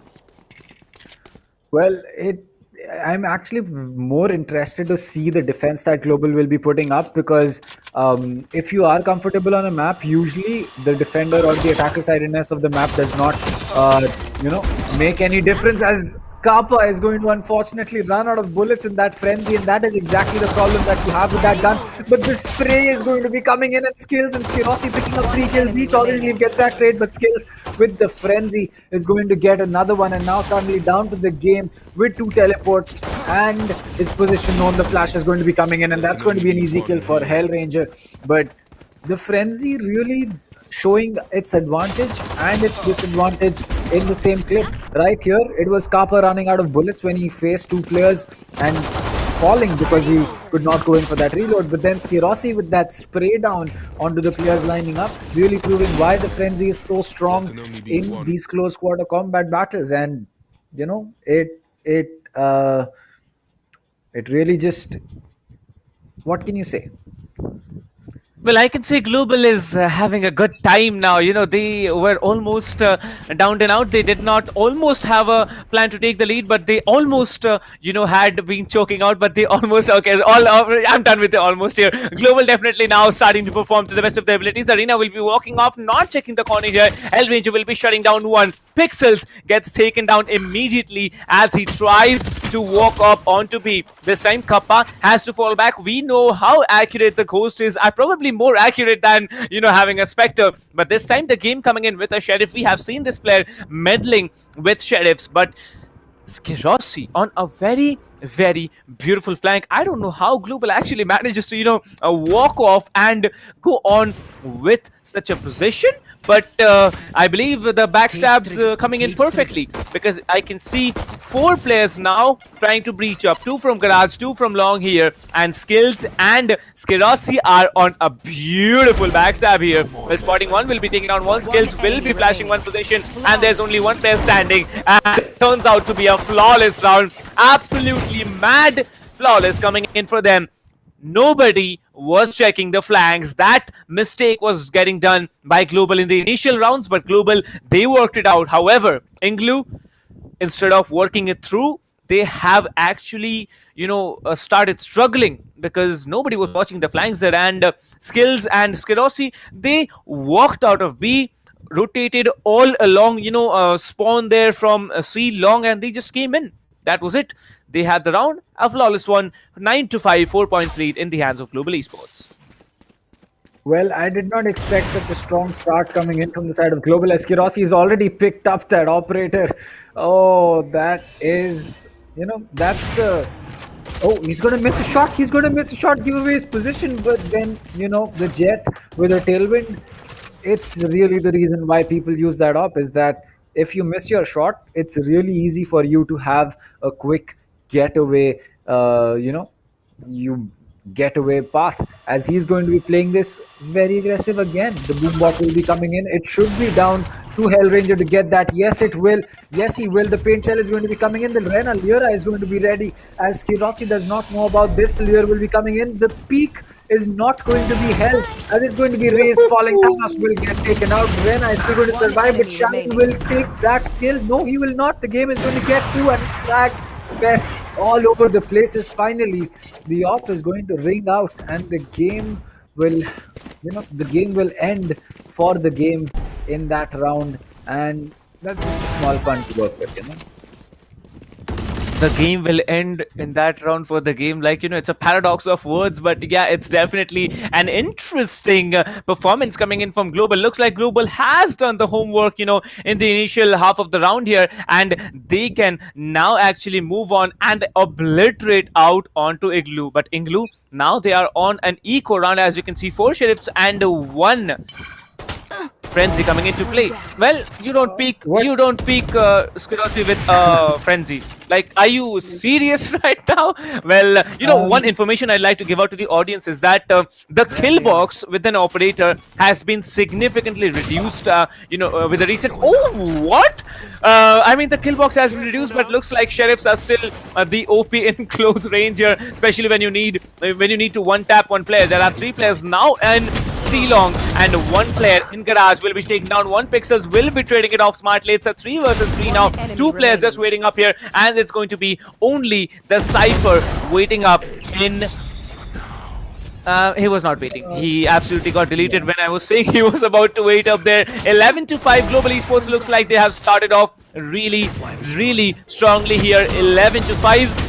One more round, and it's basically a home run for them, moving into the match point here. But still, this was absolutely, I didn't expect that Thanos was going to get taken down so easy, because he did not even have a weapon. He was standing there with a knife, and He had to be taken down. He was taken down. Another round going into the hands of Global Esports. 11 frags coming in for Pixels. Orange Leaf really trying hard to keep up. The entire team is actually struggling. It's not like, one player is playing, the others are not. The entire team of INGLU is unable to function, and looks like this time it's going to be an A execute. Skirasi has been spotted for with the operator. Someone needs to come up smartly and try and take him down, but I don't think they're going to risk it. Maybe they're going to risk it because you can see the Arena Flash will be coming in. The Raze Boom Buddy is going to get triggered and dropped in to Sivos as well. The Raze and Reina is trying to come in, but this time Skirasi needs to run. Skirasi needs to run hard here because Hell Ranger will be taking down one player with the run it back. Thanos will be taken down, and as it is, there are only 4 players left on the attacker side.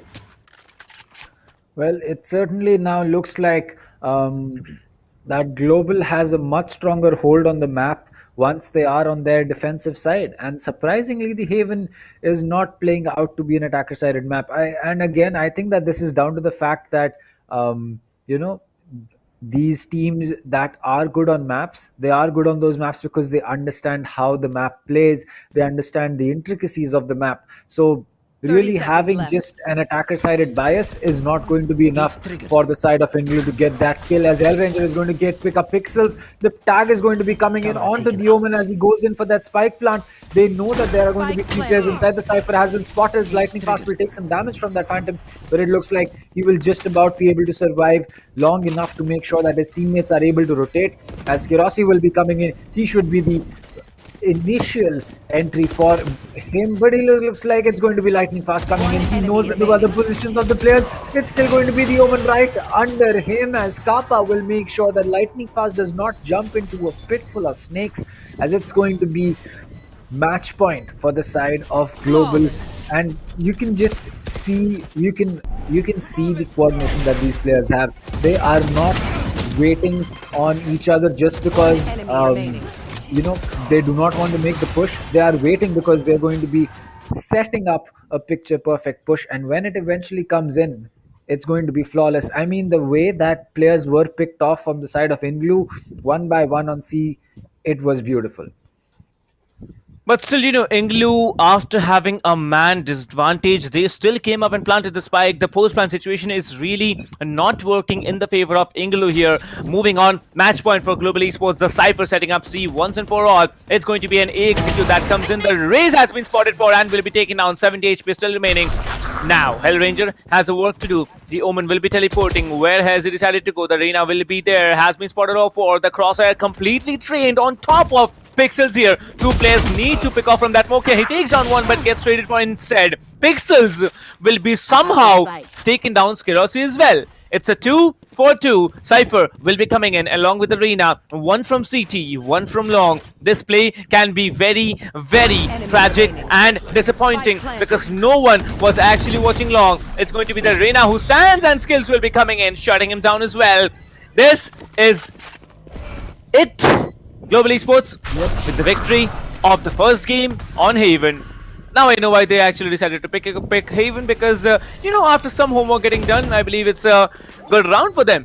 12-5, GG's. 13-5 now. So I'd say Global Esports. I'm gonna stick to your predictions as well. 2-0 can be something, but Global Esports, they definitely did a good job out here. Instead of not having the 2 initial rounds in the first half of the game, they have shined, and they have shined brighter starting off from the 12th round of the game. Well, it's certainly a big thing that INGLU was able to hold their own on their defense at least, because attacker side in map and restricting Global to 7 rounds, a big thing. But once the split came in, it almost felt like they didn't know what they wanted to do. It felt like they didn't have the strategies for attack that they made on defense. It just seemed like a different team playing the game altogether. And I guess you can say that, maybe Global was a lot more prepared, but the difference can't be a 7-5 and then a 5-0, or rather a 6-0. It really doesn't make sense. And either Global was just too strong on their defenses, and INGLU was just not able to figure out what they wanted to do, or INGLU really needs to figure out what they need to do on Haven attack against these kind of stronger teams.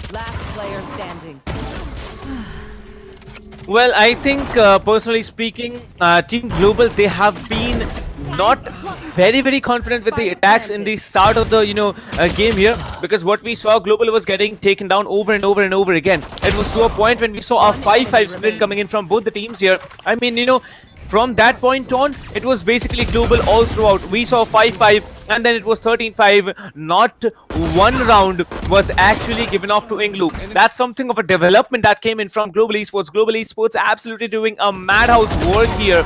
And people were basically walking into the crosshairs. If we talk about Team INGLU, they walked in onto predictive positions and they were getting taken down. There were players who tried hard the game, then there was Pixels, then there was the Cypher here, Orange Leaf.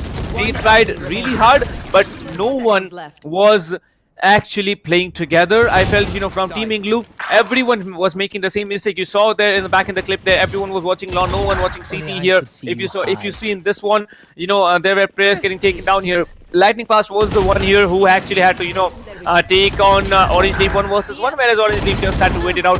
That was it. Skirossi, however, did function a lot, but still he needs to work out more, because Skirossi, he is not supposed to be, always rushing in, because that really hampers your team's performance. Global Esports, they started out weak, but they have evolved and actually panned out and, won the game. 13-5, a straight home run, I believe, for how many rounds? Let me just calculate. It's going to be 8 rounds of wins.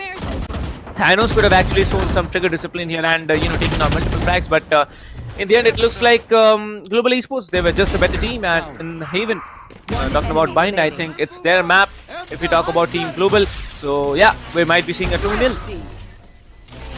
Well, it really could be a 2-0, but I think that after the performance that we have seen from INGLU, I think that maybe if they've picked up Bind, they'll have a lot more to work with. They might just have, a lot more of, as you can say, smaller things that make big differences.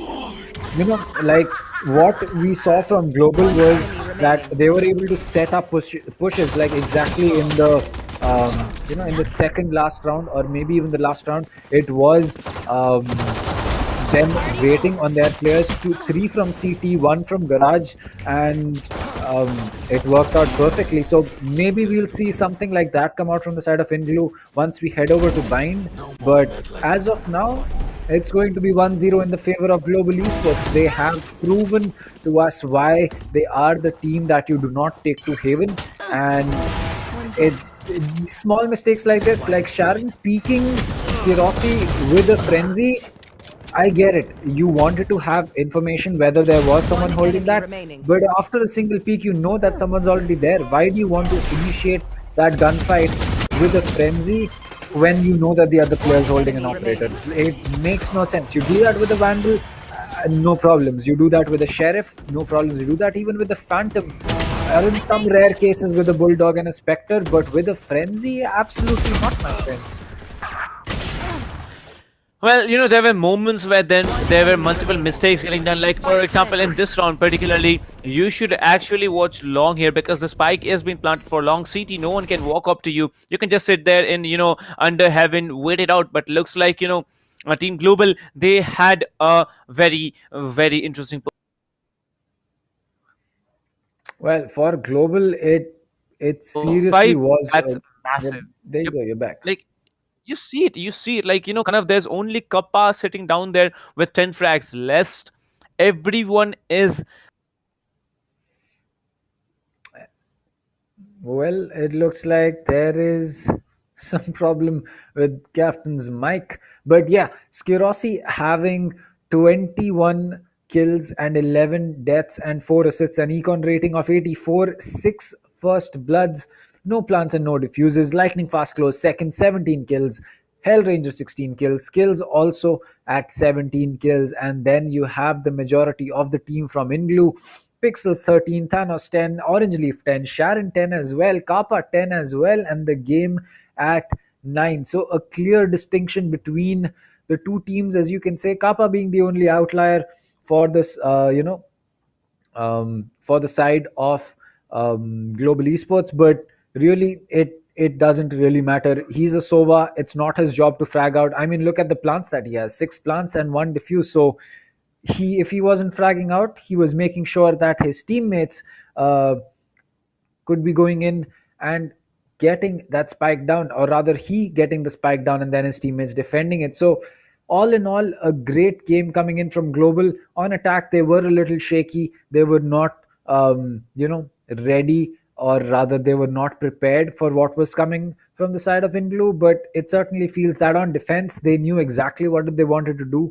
And I don't know if it was just good planning, it was today the game just going in their favor, or was it that INGLU needs to work on their haven attacks? Either one of these three things could be the case, but irrespective of all of that, it will really have to be a big task up ahead for them, on at least for INGLU, to make sure that on bind they are able to get the rounds that they so desperately need to do that. Because it feels that global on bind is, you don't really need to feel it. Global on bind is actually a very strong team. And as for INGLU, we haven't seen too much of them. I believe that we saw NaCly take a round, pick up a map on bind against one of these teams, but those teams are no global esports. So as the first map is going to be ending, we will be making our way into the second map, which is going to be bind, as I said. And till then, you can tune in every day from today till the 21st of February to watch the group stages that are going to be coming in from these teams. As you know, we have all the best teams that we have in the country right now. This was an open tournament after all, so every single team that wanted to register could have gone ahead and pressed that button and made their way into the qualifiers. So out of 256 teams in every single qualifiers, we got down to 4 teams in each qualifier, which makes a total of 16 teams. Now these teams will be playing a round robin format, which basically means that everyone will be getting to play everyone in their group, as they will pick up points. So we have group A, B, C and D, and 2 of the top teams from each of these groups at the end of the group stage will be making their way into the playoff.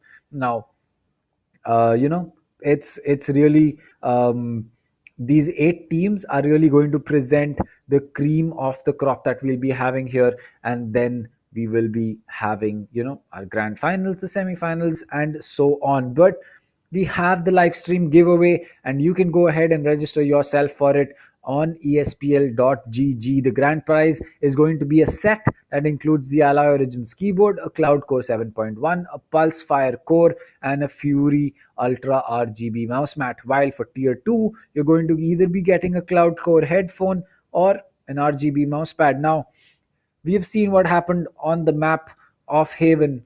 It's going to be bind coming up next, where INGLU will be starting on attack and global on defense. As we saw, Haven didn't really pan out the way that INGLU would have expected it, but I guess that is just a warm-up map for them. And bind is really going to be where INGLU will have to come out with all of the strategies, all of the secret plays that they have decided for themselves, the tricky plays, the big brain plays that they have made, because there's not going to be any going back from here. You've already lost a map. You do not have the option of dropping bind and then playing ascent. You really need to make sure that you stick to what you have thought, which is picking up bind and then figuring out what happens on ascent. So they have attack on ascent. They will be finishing it off on defense if we go to that map. So let's say that they have that small advantage even for bind. In fact, if they pick up 3 rounds on attack, it's going to be more than enough. But then again, we saw them pick up more than enough rounds for their defensive half on Haven, which just didn't work out for them on attack. They did not pick up any rounds in even one of the game. They did not pick up a single round on attack, and that is something that is worrisome. Sometimes the map is going to be attacker or defender biased, but it just doesn't happen because the other team just has such a good defensive or attacking setup that you don't know what to do against them. And that was basically INGLU on the map of Haven once they were attacking. Bind, I hope, is a different story because it really feels that taking global to a map like Bind is playing with fire. If you can tame it, it's going to be a great thing. But if you can't, it's going to be a very, very dangerous situation for you to be in. And I don't know how INGLU expects to work with this, but Bind can really be something that if you're not prepped well for, it can really hamper the way that you play that map. But if you are prepped for it, there are a few checklists that you can follow on the map of Bind, and if you can tick those checklists, you should be able to get some easy plants on B or A. I mean, pushing hookah is one of the best things that you can do. Keeping teleporter mid control is also one of the best things that you can have on your side. But as for pushing lamps, pushing heaven, pushing showers, all of that is really going to be something that you would have to work on your defense or on your attacking setup with. So we are going to be making our way into the lobby pretty soon. We will be having the players make their way into the lobby. They will be having a short break so that they can freshen up. But for us, there's not going to be any break. We will be right here talking to you guys. So chat, as far as Bind goes, what do you think is going to be what's going to be the scoreline? How do you think that INGLU is going to be performing? Will it be an easy map for global and finish it off with a quick 2-0, or is it going to be more of a map where we'll see a lot of back and forth, especially how we saw in Haven in the first half of the map? And as we say that, Captain's back. Back indeed, and come on, guys, we are having important matches. I don't know how to tell it out. World, my dear, electricity providers don't do any kind of backup or anything at this hour because we have global esports versus INGLU, and this is a completely what's it called, madhouse work in the Valorant scenario. Well, talking about global, they had a very, very interesting start to the day, but are they going to continue it, or is INGLU with the map selection of Bind gonna push it to a 1-1 scoreline, and maybe we have ASIND as the decider as to which team will be playing in the upper bracket finals this evening? Well, talking about skills, this time has moved on with a Raze, and Skerosi has shifted from a Jet onto a Reyna. Well, the Jet onto the Reyna is I don't know how is that going to pan out, because he is no longer going to be able to use that op as well as he was. But then again, on a map like Bind, we do not see a lot of teams run an operator because you don't have those long lines of sight that you can lock down. I mean, on Haven, it makes sense because A long and C long are two places, or even rather, B box to the window that you have, mid window that you have, are very long lines of sight that you can lock down. On Bind, it's not so much that you can use an operator. You can definitely put an operator on Heaven or maybe even in CT to hold down hookah as well as long, but it's not something that a lot of teams invest in simply based on the fact that it's too much of an investment or too big of a risk, and sometimes it just doesn't pay off for you. Well, when it doesn't pay off for you, you should definitely actually decide not to do that thing, because you do not want to do the same mistake twice. Like, if you are doing the same mistake twice, it's basically, okay, let's talk about the pushes now and not about the mistakes. Skerosi has to deal with 5 players now walking offshore. You can see the Reyna will be taking down one, has to go for the reload, but will not do. The cover fire comes in, the Reyna will be taking down, Pixels will be coming in. That's only 45 HP left on Hellranger. From a Phoenix to a Omen, not really outfragging. But this time the game is being pretty dominant here. 2 more defenders remaining. Pixels will be taking down Lightning Fast. There's only the Suva, and the game will be still standing. 1 versus 2. Skills to show a lot of skills here. Will be definitely taking down. One has 9 bullets in the classic, 8 to work with. Frenzy has to go for the reload, and Frenzy reloads, we know how much of a difficult situation it is. The game comes in from the attacker's side, takes down skills, and secures once again the pistol round at the start of the game. Well, as you can see, it's a good start once again for Team INGLU, but will they be able to keep it up? Well, will they be able to keep it up?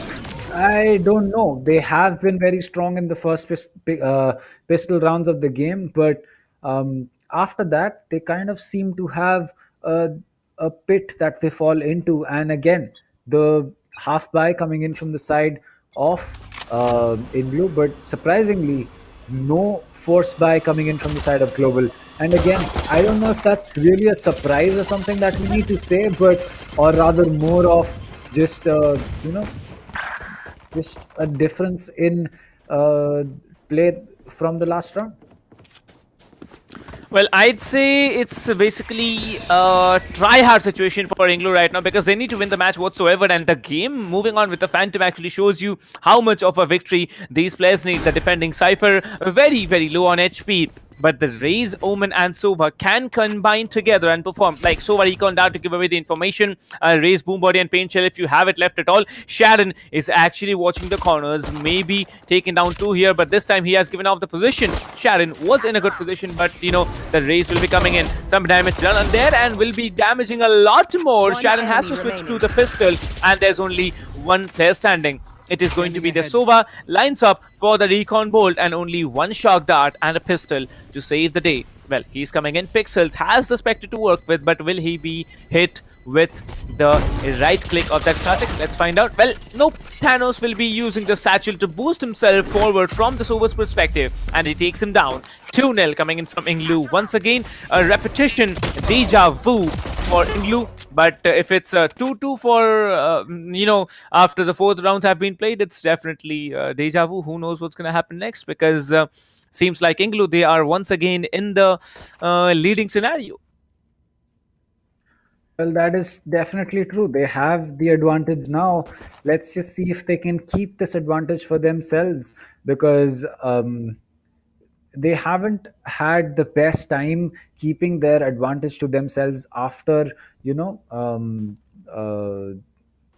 whenever they pick up these 2 eco rounds and the full buy rolls in. But once the full buy comes in from the side of Global, it usually turns that, you know, Global just has a better time on whatever side they are on. And we saw that on Haven. We saw that it was a close game up until the 10th, the 12th round that we had with Global attacking and INGLU defending.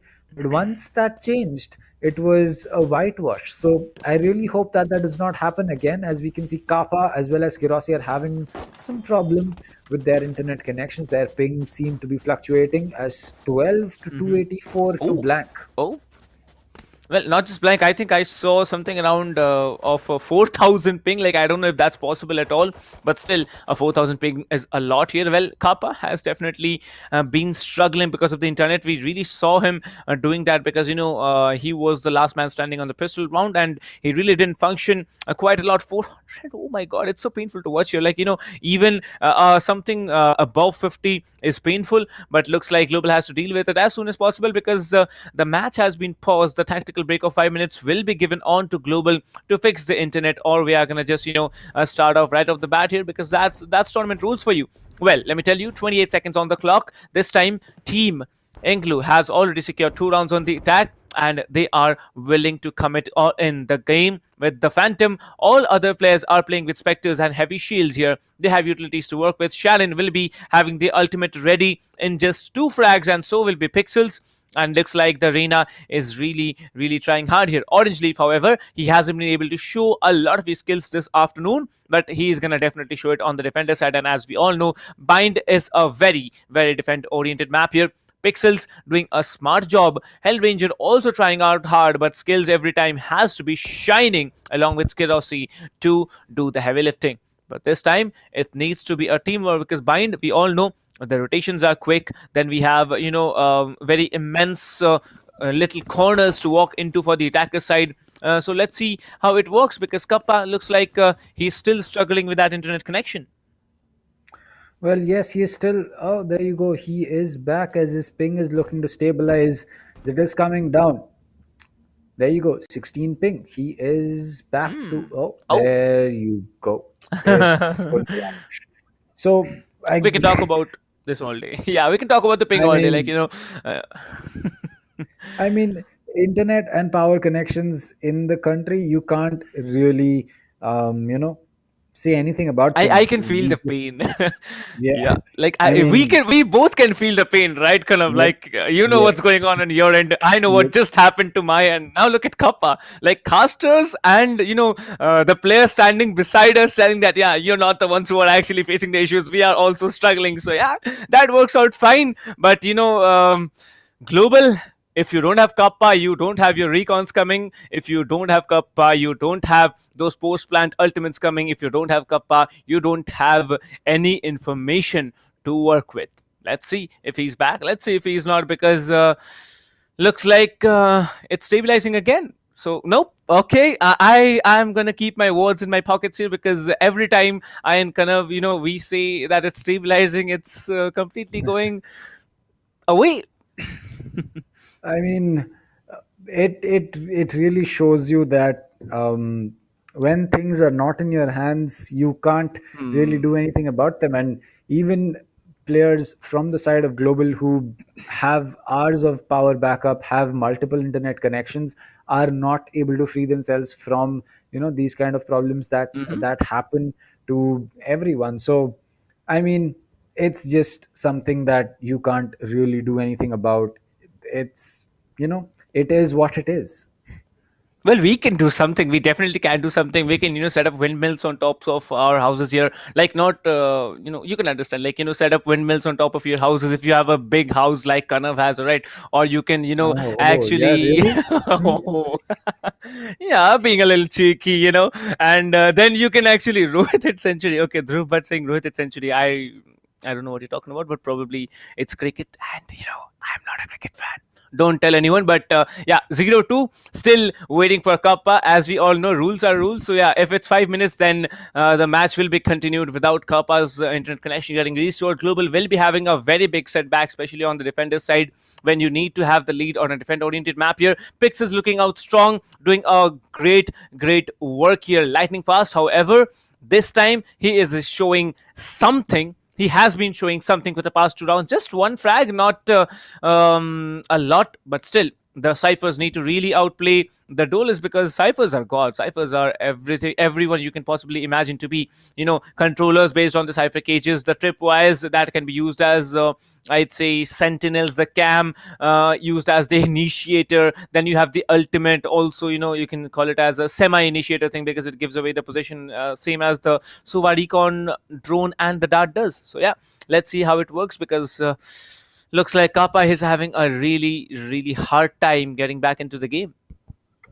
Well, yes, Kappa is not having a good time getting back into the game, and for some reason it's not stable. He drops down to his usual ping of 16 and 12, but then suddenly it just doesn't become stable. Well, I was about to say that he has had a stable ping for the past Don't 2 say minutes that. and it vanishes. What can we do about that? It's just unfortunate. It is what it is. It is what it is. We can't do anything, right? Yeah, like I said, if you have a huge, Bryce, you're staying in Bengal, right? You have a lot of sea next to you. You can actually, get hydro-powered turbines for your home, and you might not have any electricity. Yeah, who knows? But basically, the thing is that I need to set up connections for around 6 kilometers to the nearest river. So that's close. And if you stay like where Kanav does, you can actually set up windmills because there are multiple towers there where he stays. So yeah, you can set up windmills. You might be able to, you know, get a satellite dish like Kanav has and get the internet. Like, you know, that's something. But yeah, talking about the match, it's gonna get started in a short while. Well, the teams definitely, they were having a good time playing, but you know, the internet and power says nope, we're not gonna allow you, we are gonna choke you out. Well, talking about the teams here, INGLU definitely did not get the first game. Looking forward to maybe they walk off with the second game. Who knows, maybe they are not able to walk off with the second game. But looks like Kappa, he has to get back into the game, or as rules say, you have to start the match without the man. And if that's the case, then Global Esports, I think you're gonna have a little bit of a hard time taking down 5 players against 4. That is true. I mean, it's not just about losing your initiator, it's about losing a player in general, because even if it's one round, even if it's a round, even if it's 2 rounds, it feels like it's not going to be too much, but those 2 rounds will really matter because Global's on defense. This is the time that Global should be picking up all of these rounds, and if they are not able to capitalize on the opportunity when they have it, it's just going to force them into a spot where they don't really want to be in. And as far as it goes for the agent that they have lost, the Sova means no recon darts, no shock dart, no Hunter's Fury, no all drone. And suddenly holding hookah as well as preventing the push from A link is going to be a lot more difficult. Holding on to that teleporter control that is so important will also be very difficult. And any kind of retake is basically off the board unless you win all your gunfights that you will basically have 0 intel on.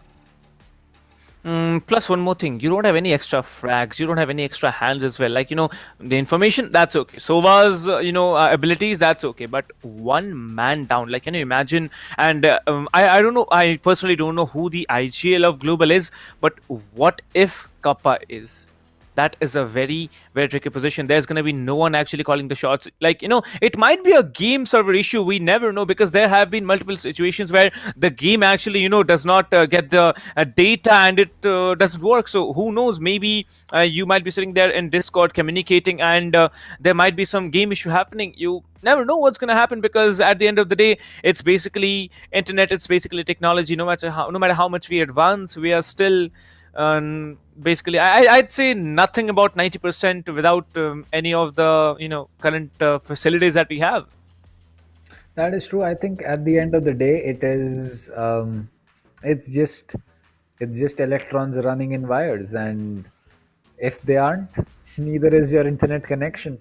And I believe that is exactly what is happening with Kappa right now. So it looks like we will have a little bit of a longer while as to figure out why Kappa is having that kind of an issue, and we don't know whether it's going to be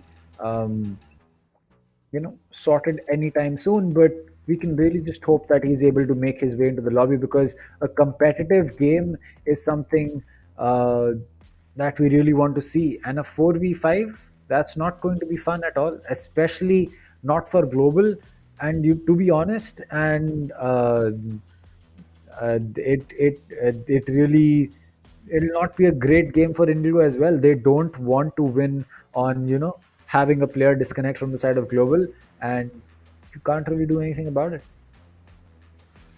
Well, I guess, there are alternatives, like, big teams that they have. So I guess they're going to walk off with some alternative, because I remember probably in one of the previous tournaments of Sky, I saw that there was one particular player who was not getting the internet connection properly in his house. He actually moved on to a different place, started playing from there. So yeah, who knows, like, that might be the cure here if the rules work on along with it. So yeah, we are gonna move on as it is. We can see Kappa is back. Oh, what? Hello, Kappa. Don't, please, come on. Are you serious right now?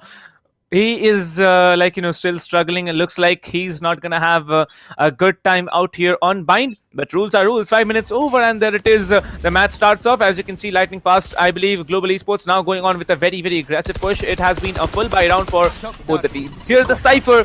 Kappa. Wait, what? Okay, how is Kappa playing? I don't know how, but his ping is still fluctuating. As you can see, the shock dart will be trying to dent one of the players, but nope, it is not getting done here. Skirosi will be deleting Sharon. That's a very, very quick headshot that gets pulled. Skills. Yeah, that's, I don't know how he pulled it through, but that's actually so satisfying to watch here. Skills actually cooking up that paint shell, will be dropping it down to withhold the push for a couple of more seconds. But now everyone has started the rotations. Now they can actually walk up here. The Cypher will be taken down through the Cypher cage here. The Satchel will be inflicting a little bit of damage here.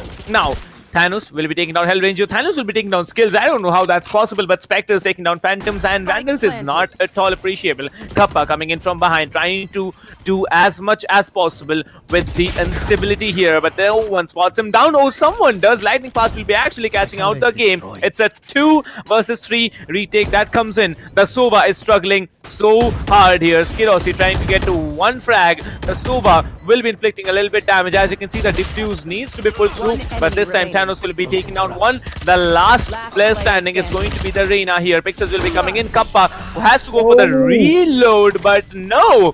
Pixels will be jumping and bursting with that classic, securing another round. INGLU with a 3-0. Definitely not deja vu, but yeah, they have successfully secured 3 rounds, and looks like Kappa, instead of that, internet thingy that he has, he is doing quite well. Last player standing. Well, Kappa is definitely, he is in the game, and that is what matters. He might not be able to take gunfights in the usual way, but recon darts are not really going to be affected by ping as far as, as far as you just are able to get that recon dart out.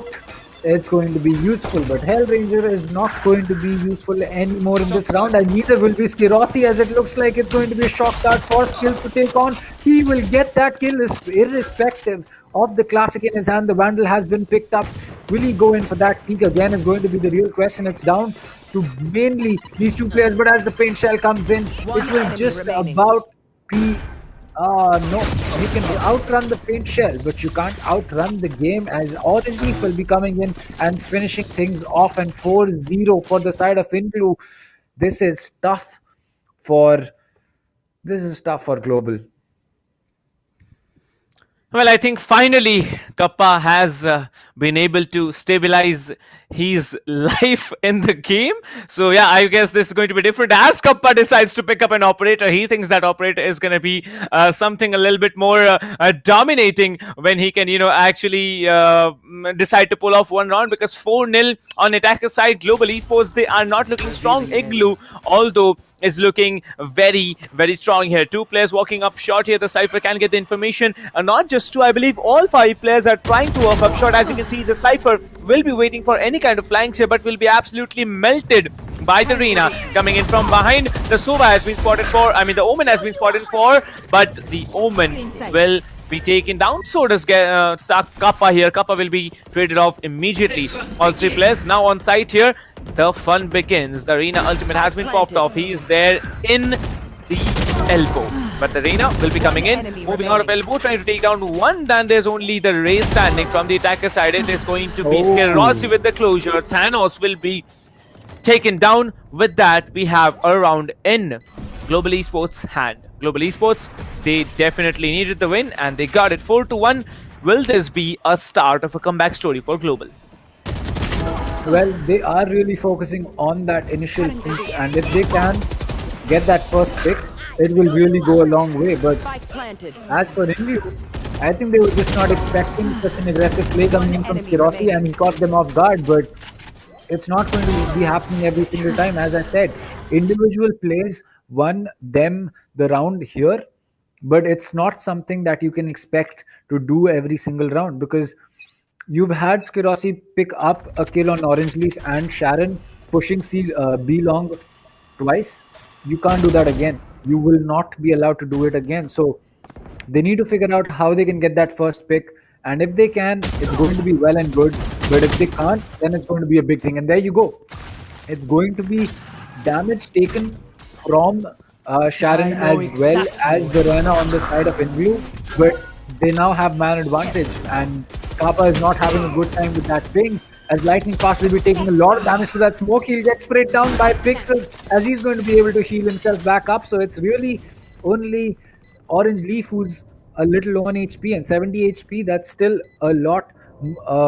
It's still more than enough for you to, take on a gunfight, as it looks like it's going to be Global going in for a save. They don't want to get rid of that operator in the hands of Kappa, and they've realized that with a 2v5 essentially, it's not going to be the best plan to make a push, as they'll just be holding on. I don't know if this is going to be a push coming in from the side of the Omen, but at this point, it's really not needed. Just save your economy, save your life, and just move out, man. You've taken the round for yourself. You don't have to do anything more. And yeah, that's that.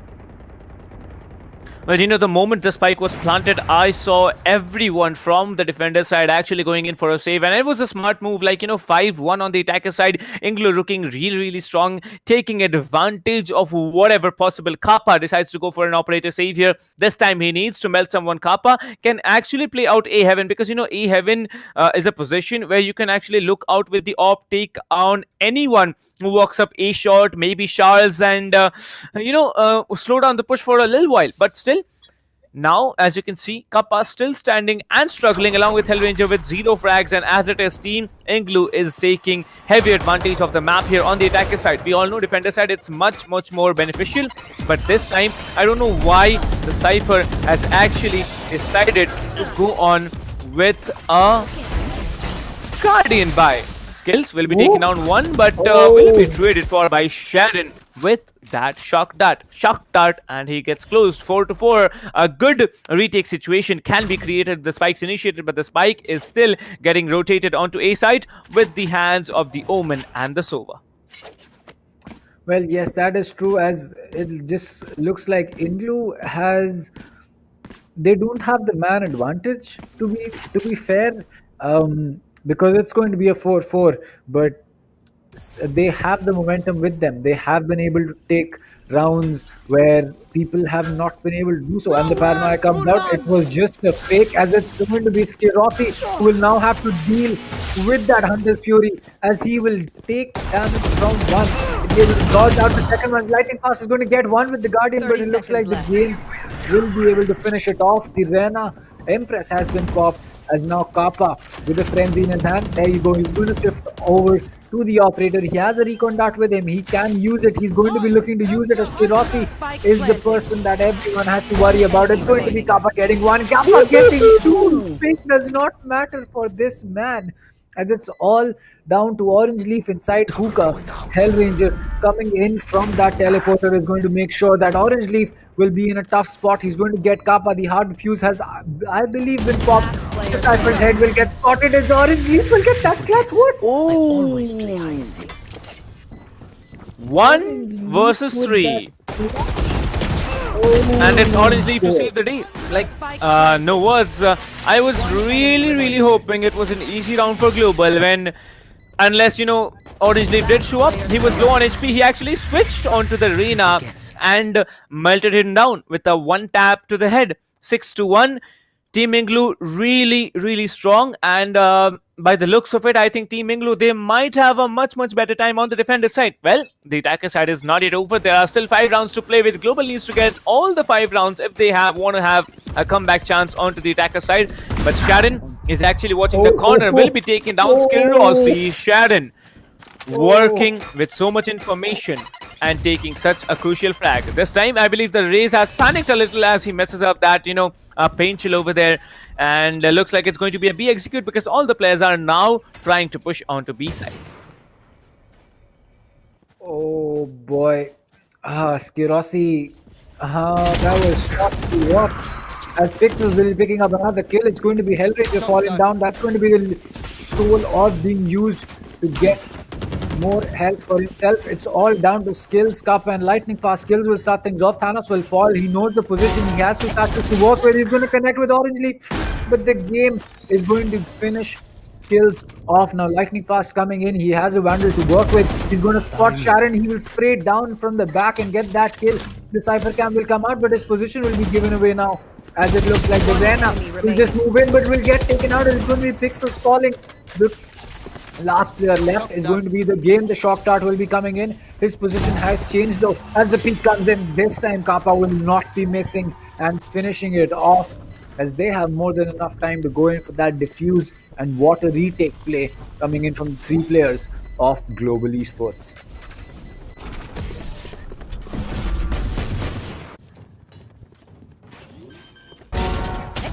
Well, it just seemed like another round that India could have taken. Pixel maybe not pushing into the smoke would have been the play, but you know, decisions made in the heat of the battle can't really be, you know, thought about so long and hard. But all in all, a great round coming in from the side of INGLU, but Global just being able to lock it out. What really outshines, everything is that Kappa, instead of having such a bad start to the game, he has been combining along with everyone else and performing to the best of their abilities. Looks like Global Hellranger is somewhat struggling on playing that Omen here, because he is still sitting there with 0 frags on such an important match here, especially, getting played at such a level of competition. But now it's 6-2, 4 more rounds, and it can be a home run for INGLU. Will INGLU be able to take all the 4 rounds? Will Global be able to take all the 4 rounds? Or, something else is going to happen? Because it looks like Skirossi is going to spray down everything in showers and walk away with nothing. This is going to be a B execute, as all the players have decided to walk up on to short here. Maybe they're going to have a split here, 2-2 going in. The Raze is going to be playing forward onto the teleporter exit, but now he actually decides to hold out in a very, very tricky corner. As you can see, 2 players walking up long, 3 players will be walking up short here. The information has been given up that there is the Reina waiting up in the corner, but will he be taken down is a big question. Skirossi will be coming in. The fun begins. The attacking Reina has decided to trigger off the ultimate here. Will be taking one down. Pixels will be taking one down. Decides to go for an ult, and honestly will be shutting one down. Will be traded for immediately. Sharon gets one. Kappa gets one. Hellranger will be taking down Thanos. Now it's going to be 1 versus 3. Only one defender stands. As you can see, the pain shell is going to come through, and the game will be shutting skills down. That's another round for Team INGLU. Team INGLU looking much more confident than the previous game, and they are working out so well. 6 rounds they had. They got another 7-2, a 5-point disadvantage for Team Global. This is not what we expected out of Global, but it's a game. It looks like Team INGLU are really better as of now on Bind. Well, INGLU is doing something on Bind that we haven't seen Team Mahi do as well. That is defeating Global on Bind when they are attacking. We've seen Team Mahi take the advantage in rounds when they are defending, definitely. But having a 5-round advantage on attack on Bind, that's almost unheard of. As it's going to be the Sheriff in the hands of Hellranger, he will not connect a single shot. The game will be getting that kill. The Lyra is going to be coming. Pixels making sure no one's hiding inside that smoke for the Lyra. The Reina's position is going to be known. It's going to be a Sassy charge coming out, as now it's going to be Skirossi falling. The Reina pick not working out for him. Sharon is going to get taken out with the classic, but Skills and Kappa are going to fall. It's going to be the reload. The Cypher will get taken out as well. Pixels is completely mad. 8-2 for INGLU. I think we are going to be going to a third map, my friend.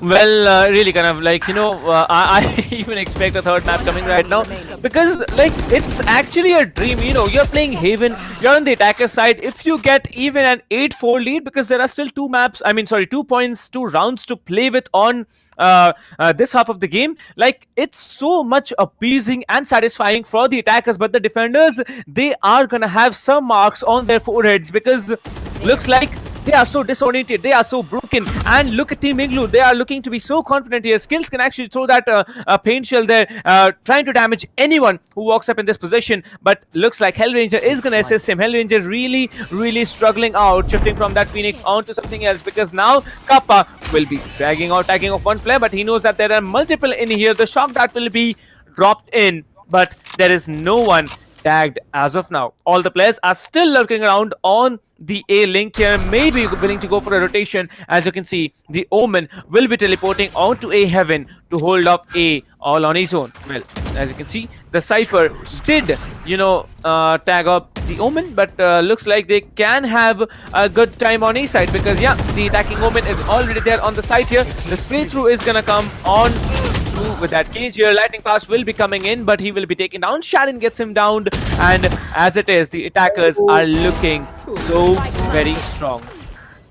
Skidos is going to get 2, but he gets taken out by the game as Hellranger will be getting that kill onto Orange Leaf. It looks like it's all down to the game now. He has changed his position. This is smart play. He did get a kill. He's going to be backstabbing the Omen, and he will get that kill onto Hellranger. It's going to be a shock dart coming in from the side of Kappa. The Phantom versus the Vandal, full HP on both players.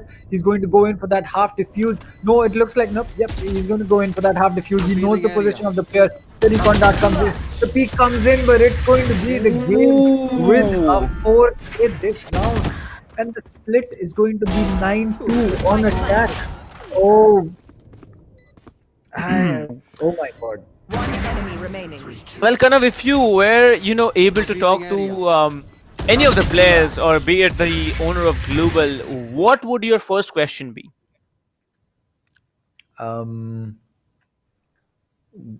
Why is Kappa's internet not fine? I mean, I think it has I think I'm gonna. Yeah, but it's not fixed, right? Like, he plays with 12 or 16 something. He's playing on 40, so yeah, that's a very big disadvantage. Like, almost 2 to 3 times. And I'd say personally that it looks like Global, they are trying really hard. Thanos will be taking out skills as well. And there comes the ultimate here. He's gonna come in, trying to take down anyone here. Another satchel is gonna get there, but I believe Thanos, he's gonna check the positions here.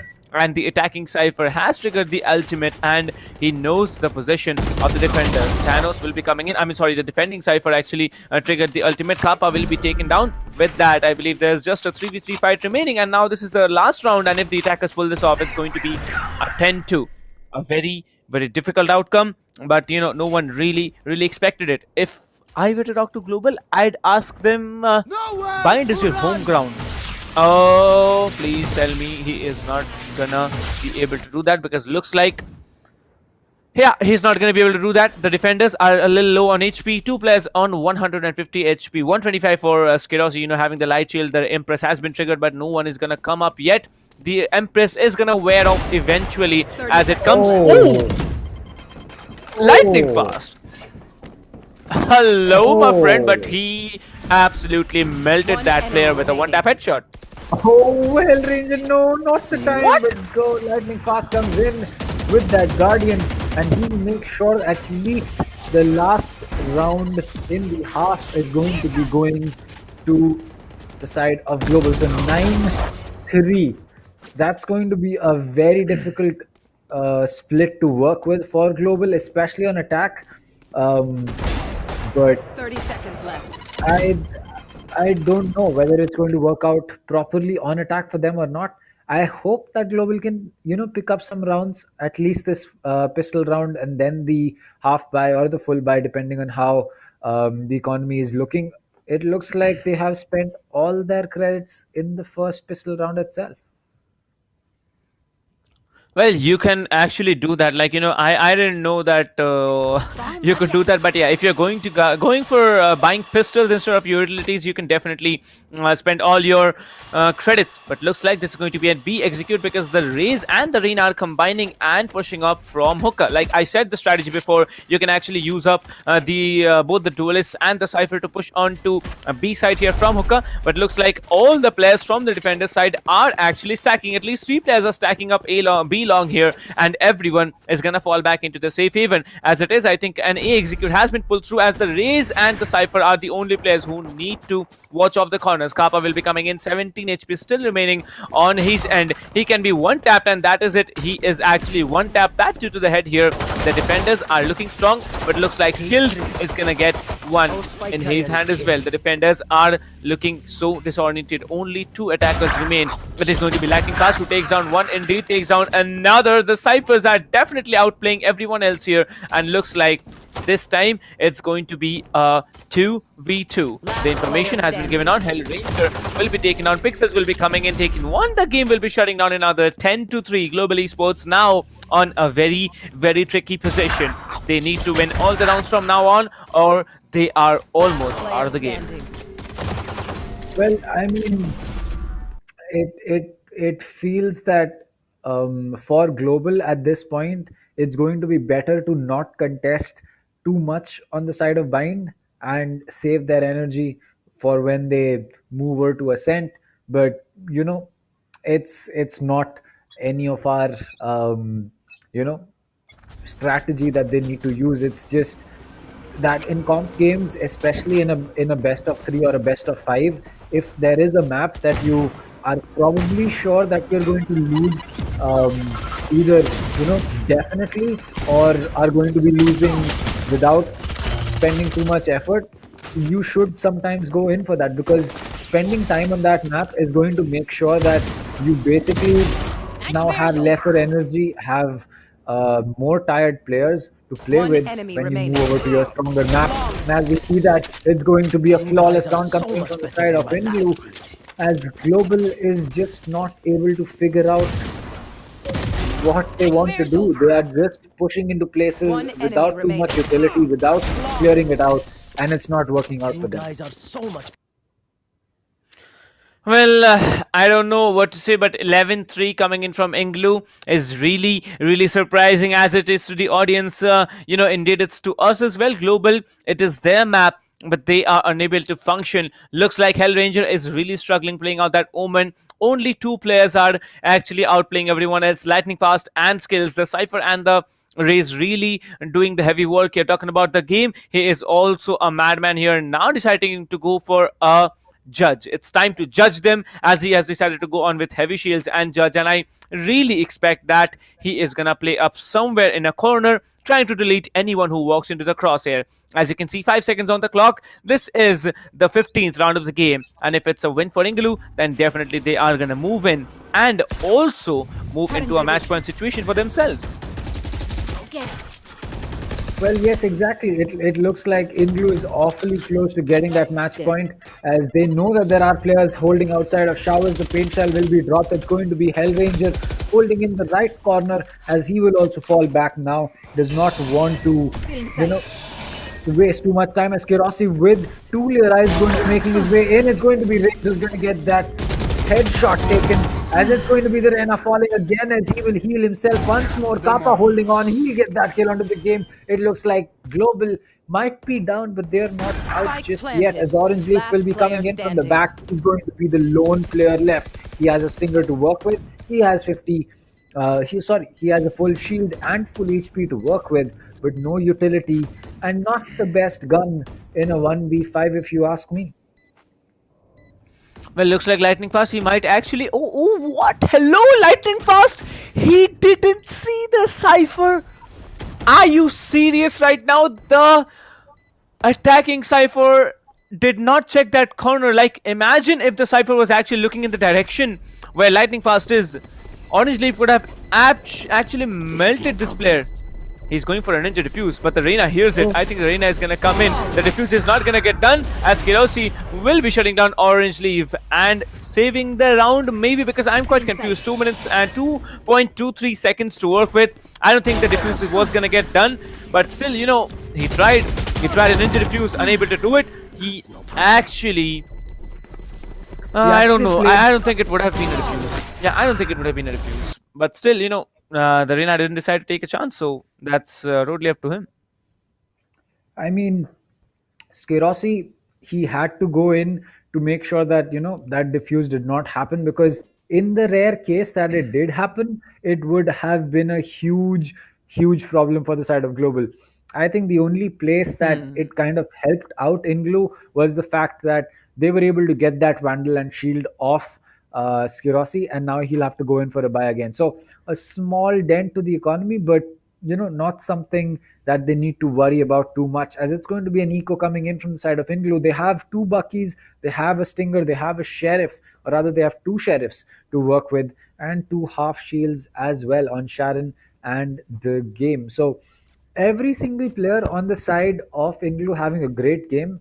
Same cannot be said for Global. Kappa and Hellranger just struggling throughout this game. Kappa due to his internet problems, I believe, and Hellranger just not having a good time. But nonetheless, it feels that as far as Global is trying, they should keep up the effort. Unless they want to end it and go to Ascent, I believe they'll keep fighting for it. Well, you can see 4 players have decided to stack up on B side here. The Reina from the defender side actually sitting there with a judge. The fun begins, and it's going to be the fucking Reina here. Rossi will be coming in, trying to get information on a lot of places here. As you can see, the spike has been initiated. It is going to be a plant for showers as Hellranger decides to check the corners and just wait up here. Well, you can see 2 players are trying to come and take down Hellranger. Well, the Bucky is going to be there, do a lot of damage here, has to go for the reload. The Stinger is going to come in, absolutely melting one player from behind. There's going to be the Raze also accompanying him, but the skills, oh my god, Kappa comes in from behind, can go for it, but the game once again will be getting a lot of work done here. Will be taking out another, but Kappa does not flinch. He takes down the game, getting inflicted with only 22 HP down. 11-5. Team Global, they are not yet out of the game. If this is a comeback, it's going to be mother of all comebacks in known history of India. Well, if this comeback does happen, it's going to be something at a different level. But as the full buy rolls in for the side of INGLU, we have to think twice whether that can really happen. They have all the utility to work with. They have they basically have everything they need. This seems to be a shower push. The outrun coming in will spot one player and gets taken out. So Pixel's position is safe right now. The paint shell will also prevent someone from pushing in, but it looks like Pixels, he could make the play that is needed. Yes, he will get that kill. The dismiss is going to get used. Pixels will get 2. He'll get lightning fast as well. Pixels has already made his way into fight. He needs to get that showstopper off, but he will not be able to do so. The spike has been dropped. Skirossi as well as Hellranger are going to be the only one. The game is going to be coming in from the backstab. He'll get that kill. The Reina position is going to be known. She picks up one kill, tries to go for that dismiss, but the game with a headshot is going to put his team at match point, and we are back to the same place, the same score line that we were on Haven, but the roles are being reversed. Well, indeed, 12-5. If they can walk off with another round, it's going to be a reverse deja vu for both the teams here. INGLU, formerly known as NaCly, aka Salty, they have definitely decided to put up a show here because it's 12-5 right now, and I believe they are doing an absolutely madhouse work here. 12-5, maybe moving in for a 13-5. Pixels trying to be a little bit aggressive, but will be caught off guard by skills here. Now the Sova does have an ultimate to work with, but will not be initiating it. Global Esports actually choking out on multiple situations here. Thanos will be taken down by skills. This is an opening for Team Global here. They need to come up. Will be double tapping to the head. Orange Leaf will be getting a lot of job done here. 3k already. Orange Leaf is on a streak right now. It is down to Kappa, the last man standing. The information has been given up. Kappa is the player of the hour, of the round, of everything that's at stake for Global. It's a 1 versus 3 situation for them. If Kappa does it, he will be saving the round and the match for Global. Otherwise, it's INGLU with a 13-5. 45 seconds to work with. All 3 players are right now stacked up in A side. The Omen has decided to move on with a rotation. Kappa slowly and slowly creeping up on A side. The Sova is hiding behind the box here, and the Cypher is just waiting up in CT. The Cam can get a lot of information. The Sova can be caught off guard, and he does 1, 2. I don't know how he does it. He does get 2 frags, and that's simply so much carelessness from the Cypher and the Sova combined. Now it's a post-plan situation for Kappa. He has the ultimate, he has the shock darts. If he knows the lineups, he can play out on a completely different level. Omen versus Sova. It's down to Kappa to save the day. He's gonna stick the defuse or not, because looks like the Omen is gonna stick the defuse, and it's Kappa to save the day for Global Esports. 6-12. It's not gonna be a reverse deja vu. Orange Leaf with a 3K, and so is Kappa with a 3K and the savior for Global Esports.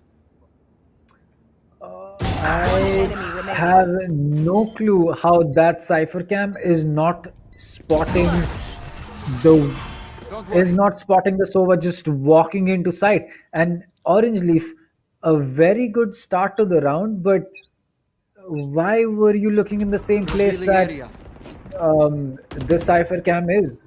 Just look in the opposite direction. I mean, I don't know why you're doing that, but irrespective, it happens. Skirossi is going to get one kill, but Pixels gets that kill onto Pixels as well. And now Skirossi coming in, he'll get that first frag for himself onto Pixels inside Lamp. The Hunter's Fury has come out from the side of the Sova, but it looks like this is just going to be a difficult round for the INGLU to take. Now, with the Sheriff to work with, Orange Leaf will be making his way in through all of the smokes, but he gets one. And as Hellraiser will be connecting that headshot, this is going to be a tough retake. The game coming in from the back. He sees the barrel of the player. He couldn't get rid of Hellraiser. He has one player in Lamps as well as one in Cubby. He's going to be going in for that peek on the Cubby player first. He'll spot him. He'll get that kill on the Kappa as well. Skirossi will come in to get that frag. As now it's going to be down to the Sova, as Sharon will not survive for too long. He'll get taken out as well. That's a 4K for Skirossi. And honestly, I think that INGLU need to make sure they don't mess it up. They don't mess up the spot that they're in. Well, 12-7, 5 rounds to go. Who knows if it's a comeback? Who knows if it's not? Because it looks like Global, they are looking to be much more confident than they were in the previous stages of the game. Kappa, the savior for Global in one round. Skirossi, the savior in the other. 17, 15, 13, 11, and 5 sitting there now. B side getting stacked up by 2 players. A side getting stacked up by 3 players here. Information has been given up. The Arena Flash comes through. 2 player holding up in elbow. A very crucial position to hold. And I believe it's another player already rotating. 2 players already rotating from CT. They are all coming in. The Sova ult is gonna come through, but this time Sharon is not gonna hit anything. I mean, sorry, the attacking Sova is not gonna hit anything. Kappa is not gonna hit anything. As it is, there's already one player. Skirossi will be taking down one. Now it's down to the Omen, but the Omen will be taking down the other. Now it needs to be a straight down because Hellraiser is looking so very confident here, taking down the game. The Cypher is the only player standing. It's down to Orange Leaf, who can actually go on for a save. Well, yeah, the Cypher will go in for a save. He doesn't want to give up that weapon. It's a 1v4. There's no way he's clutching that one out. So he's just going to make a fall back and hope that no one is going to be chasing him. But his hopes are not going to be fulfilled because Hellraiser is going to be doing exactly that thing. He does not want that save to happen. Or maybe, he just wants a skin that Orange Reef Fury has. Maybe the Elder Flame Bundle. I don't know. Skins are definitely something you really want in the game, and the attackers indeed walked off with another round. So that's 12-8 already. And, based on what we are seeing, Global Esports, they still have a striking chance. I don't know what's gonna not come through, but I'll call good work because looks like INGLU, they're having a hard time. Orange Leaf is still coming in and doing a lot of work here, but every time Orange Leaf tries to do something, there is someone else who comes in and shuts him down. But now it's a 4-point roadway for Global with no mistakes. Let's see if they can do it, because now team defenders are on an eco and they can have a good time. The attackers can have a good time on the attack.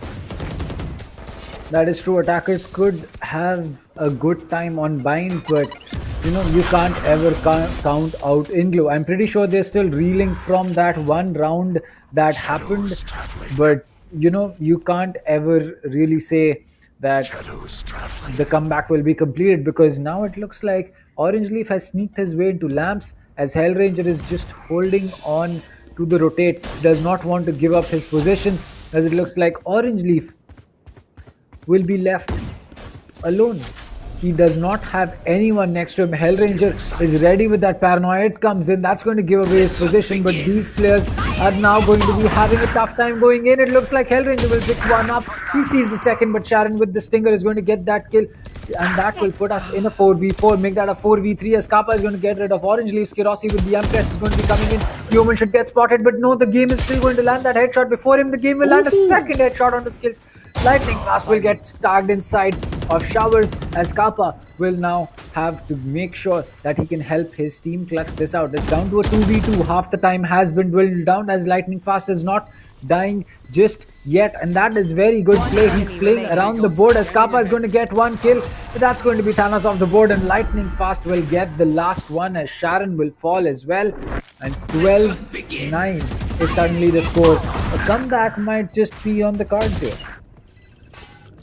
Still 3 rounds without mistakes. I'm not gonna vouch for a comeback because now it's a full buy coming in from INGLU. Last time we saw on a full buy, INGLU really choked out. They were making some hilarious plays, I might add, and now I think it's Global Esports all the way because I believe from 12-5 coming in and winning 4 rounds on attack on bind, I believe this is the Global Esports we have all been waiting for. But is it too late? Because looks like this time it's going to be a B execute coming in as the Reina will be flashing on to Hookah to care for anyone. Thanos, however, will be shutting down Skirotsi. That's a beautiful frag already from the defender side. The defender side looking much stronger here. Will be going for another. Thanos will be getting another headshot onto Skills. Now it's going to be the ult. The ult has been dropped in, but there has been little damage done. 2 players in Hookah, 1 player in long. That is it. All down to the 3 remaining players from Global Esports. Kappa, Hellranger, and Lightning Fast. 2v5, 1 down, and it looks like a 2v2 once again. The Cypher gets taken down, and so does the Sova. With that, the game comes in, saves the day, and the match for INGLU. INGLU.XFT walking off with the second match this afternoon. The first match even was definitely a home run for Team Global, but looks like the second match, INGLU has been the better team. Who knows what's at stake here, because it's going to be the third map which decides who is going to move up into the upper bracket finals of Group A. What do you think, Karan? Who can move in? Because looks like the confidence level on Team INGLU is something of a different scale now. I mean, INGLU, they really lost the plot in the middle when, that clutch came in from Kappa. But after that, I'd say good job recovering from it. Even for Global to recover from Kappa not being able to play properly to getting that kind of a comeback, it's a big thing. Both of these teams played really well. And all that I can say is that Ascent is now going to be a great map to see, because now both these teams have their reputation as well as their efforts on the line. For Global, it's really going to be about making sure that they can keep their face. They lost Bind, one of their strongest maps, to a team that has not been so well known. They are no XTZ, they are no Team Mahi. So losing Bind, one of your strongest maps, to a team like that is big enough. And now if they lose the entire best of 3, it's going to send some ripples through the community.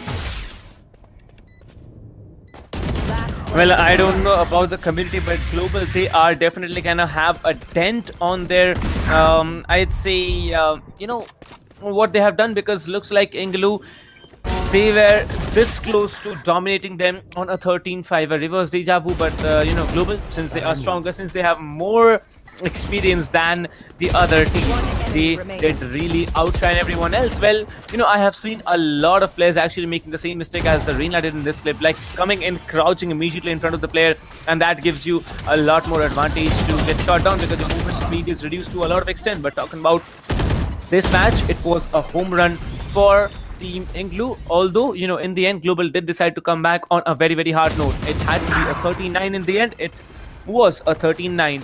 And I'd say based on everything, the third map, it can be anyone's map because both the teams have been equally confident on the alternative maps here. Well, talking about Global, Ascent is one of the most played maps, as I said before. And INGLU, they have been dominating in Ascent back in the qualifiers. Let's see if they can do it today. Because if they do, like Kanav said, it's going to send ripples down the community. That is true. For Global, I honestly did not expect a bind loss coming in from the side of Global. I thought that maybe even if they lost Haven, bind would be a map that they would definitely win. And I guess I was wrong. That's all that I have to say for that, is that I did not expect such a strong performance coming in from the side of INGLU. It's my bad that I underestimated them, but for Global, oh boy, that is going to be one tough explanation for everyone who's going to be asking questions. One enemy remaining. Well, I'd say I'd like to put this through in a different opinion here. Like, it's not INGLU playing. It's NaCly playing. Alright, so NaCly on the qualifiers, they had been very, very dominant. But in the group stages, somewhere down the line, they did choke out on the first game. But they came back into it so much stronger. But, a comeback situation was created. So, yeah, that's a different story. But when we move into the third map, Team NaCly, if they win, the confidence level on these players is going to be so immense that they can actually take on whoever they want to. Because the coordination that Global has, if you can beat that, the coordination that any top team in India has right now, if you can actually outdo them, that's amazing. But based on what we saw, or I believe on the when the score was actually on 12-5, the big mistake, like this round, you remember, the big mistake that happened here, both the players checking that same position, watching short, the Cypher not being able to figure out where Kappa was, and the game then sticking the defuse. Like, it was a complete mess of mistakes getting done by Global. And that's, by INGLU. And that's something you really don't expect out of a team who has taken a 12-5 lead. I agree. I think that it really was surprising that despite that 12-5, the game went on for so long. But, with a team like Global, you can't really blame INGLU on the opposite end of it, because at the end of the day, they did win the map. And it's Global that we should be asking the questions to. Yes, as I said earlier, Kappa did not have the best connection that he wanted to play with, but sometimes it just doesn't matter in a competitive game. It doesn't matter if at the end of the day it was someone winning or losing the map simply based on the fact that they disconnected or not. They are just going to be saying that the score is 13-9 in the favor of INGLU. Yep. They won, they lost. That's how competitive play is going to be. And the game was in the game's hand. 28-11. How do you keep those kind of scores? I'd say sheer dedication, grinding, because on different games other than Valorant, you really shine on one game, and I have also shown a lot on another game, so that's a different story. But talking about Valorant, the game definitely grinding out much more than anyone else. 300 plus average combat score coming in from this player, and that's amazing. But losing the match, but still coming in next will be Skills and Skirossi with 18 and 16 frags respectively. Skirossi should have played a little bit more. I believe Skirossi is better off on a Jet than on Arena, and that's it. That's what I have to say about Skirossi. Pixels definitely not the best day. 17-15 for him. Lightning Fast, however, 18-15. That's a good score. Kappa 14-15. Even after so much troubles that he had, 3 plants he had been able to pull through. 1 first blood. That completely amazing. Orange Leaf 14-15. Shannon will be having 11-17. Really disappointing me. Alarin is not a player who has such a wide split between the kills and the deaths. Hellranger, however, not having a good game at all. 8-18 after such a good performance up on Haven. That's something you need to watch out for. But Ascent, I'm going to be much more interested, in watching the agent selection that comes in, because I think Jet and Phoenix is a good combination. Skirossi on the Jet, Hellranger on the Phoenix, Omen maybe getting played by Lightning Fast, or maybe just by Skills. Who knows? Because Skills is the better Omen player, I think, as compared to Hellranger. So yeah, the agent selections are going to be crucial in the next game. However, it was a 13-9 in favor of INGLU as we tie down the scoreline at 1-1. As it is, I'd like to tell you guys that the group stages have started today, and the upper bracket, lower bracket, and the finals of the upper and lower brackets will be continuing all throughout till the 21st of February. After that, we are definitely going to move into the quarterfinals. But before that, from the group stages, we are going to get our top 8 teams. So who's it gonna be? You can just leave it down there in the chat. You can leave it on your predictions on your Instagram stories, tag ESPL, Sky, Akamai, HyperX, or whoever you want to, whoever is involved with the tournament. So yeah, you can leave your predictions in the comments as well. Post the stream, whatever your predictions are. I think we are going to have a very, very interesting third game. So kind of what do you think, third game, what can happen? Because I really think that Team Global, they need to think twice before they go on with any kind of agent selections. That is true. I think that for Global, it's going to come down to the fact that they have not been able to perform on the map that they usually do. So there's going to be a lot more pressure on them. They will have to think a lot more to really understand what they want to do against this team, because it just seems that INGLU, they are a team that can really make it to the top. They are a team that can make other good teams think twice about just going in and getting easy kills and easy rounds for them. On Haven, yes, that did happen, but as I said, those kind of things can be a one-time thing, or maybe they just didn't prep enough for Haven. Or rather, Haven attack. Indeed, but let's not keep the audience waiting, because audience, we do have a giveaway going on for you. Head over to the description and hit ESPL welcome giveaway link. You might be able to walk off with an entire grand prize of a keyboard, mouse, headphones, and definitely mousepad from HyperX. That's the the top, give the grand prize that only one person is gonna get. Others are gonna get a tier 2, 3, or a 4 reward mousepads, mice, and definitely the keyboard or the headphones. But talking about the map selections for the last game, as already told to you, Ascent is going to be the decider, where INGLU start off on attack based on what they have done on Bind on a defense-oriented map. I think INGLU might just be able to take away the lead once again in Ascent, but this time Global, they need to work out their differences. I don't know what, if any, but they need to shine. They need to shine brighter than what they have been able to do on Bind, because Haven, it was 13-5 for them. Coming in on Bind, they lost 13-9. It was so close to a comeback, still didn't happen, and Ascent is going to be the map which tells us the stories as to who is going to walk up into the upper bracket finals for Group A. I think that Ascent is going to be a map that will favor Global in the start, because we are going to be seeing them starting on attack. And yeah, as you say, they'll be starting on defense. Ascent is going to be a defender-sided map, so again, they'll be the team that is able to start off strong, able to pick up those rounds when they need them, and know exactly that do we need 2 rounds on attack, that's it? Do we need 3 rounds, 4 rounds, 5 rounds, 7 rounds? Or it's going to be a tough ask for them to finish this game off. Well, I personally think that they might be able to walk off with 6. Like, that should be the ideal split on Ascent, because I consider Ascent as one of the most balanced maps when it comes to defense versus attackers. But still, since you're playing against the clock and since you have corners to check, it is still a defense-oriented map.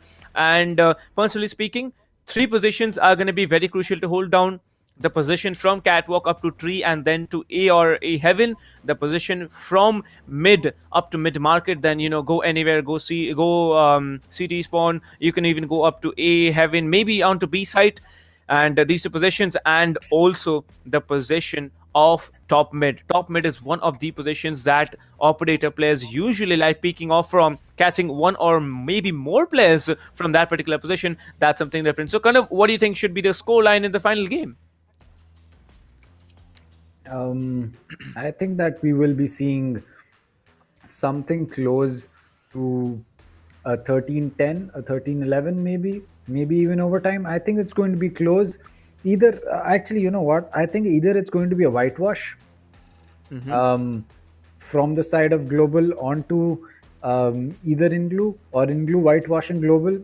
Both possibilities going to be happening, or we'll just see a very close game between both these teams. I think that it will be a close game, but I don't know why. I have that small doubt feeling in my mind which says that there could be a whitewash happening. I'm gonna stick to a close one, like maybe OT.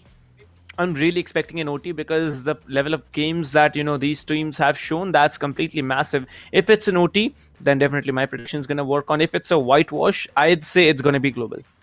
I'm gonna stick with Global because of the legacy that they have had, the teamwork that they have been putting through, and the individual skills. That's completely different. But still, individual plays are much better onto INGLU. But let's see how Team Global's coordination and experience work out in front of them. Maybe there might be a situation, although I don't want to tell it this way, but maybe Global was actually not putting their 100% in the previous game. Maybe Global were just having some fun, and the third game they come in, like you said, it might be a whitewash. So let's see what happens, but it's going to be down to the third game, the decider for the upper brackets of Group A.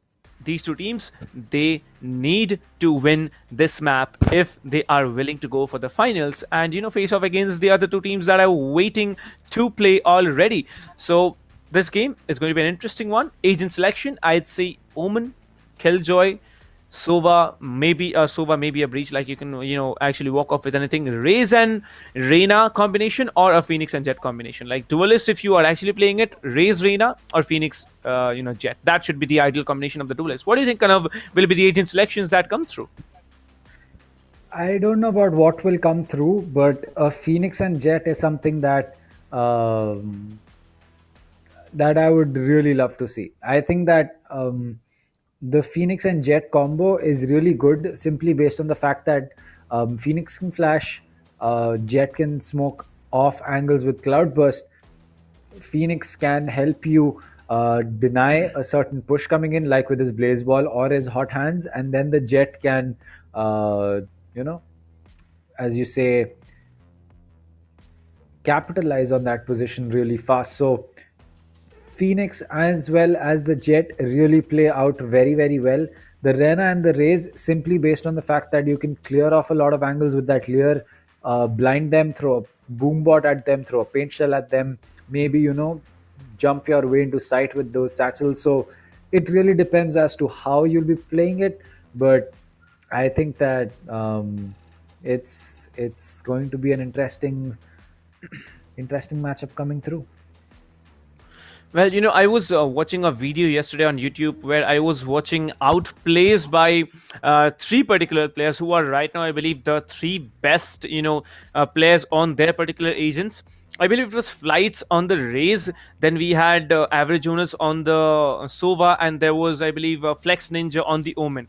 Like, the way they function, the way they play, be it their team skills, be it their own individual skills, I really think that if we have even one player of that caliber on a particular team, that's going to be a madhouse. And India is such a diverse country. We are seeing so much talented teams come through.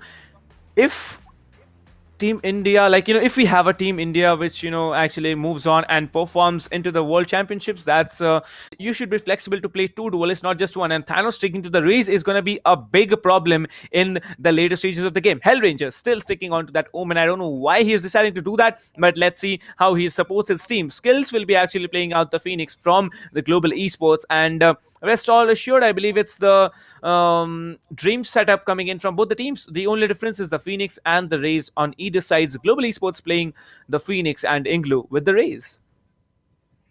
Well, I think that Hellranger, he's locked into that Omen again. So Omen picks coming in from the side of Hellranger. Last game, it didn't help him so much. But I really hope that he's able to, have a better game this time. It just felt like it was, as you can say, a tough task for him to play on the map. And it felt like Global was really missing the presence that Hellranger provides with his frags as well as his utility, not just, pointing and shooting at players. So for Hellranger, it's going to be a big game. I really hope that they can help Global work this out. But as for INGLU, their performance throughout these 2 maps has been absolutely insane. Well, INGLU, it's just not over for them, and neither it is over for Global, because we start off with Ascent as the decider and the BO3 of the upper brackets of Group A. Well, it's a lot of off that comes through, but which team is it gonna be who walk off with the pistol round is a big question, because last 2 games we saw the first pistol round was always claimed by INGLU. Talking about Global this time, on the defender side, they can do a lot of work. This time, Kappa actually deciding to go off with the frenzy play here. Frenzy plays are usually what we see from, top tier teams in India, like Global, Mahi, especially Antidote playing with that frenzy. Sometimes Amitraz playing with that frenzy, so that's something different here. But really messing up the shots is Kirosi will be saved by the Whisker. That's great.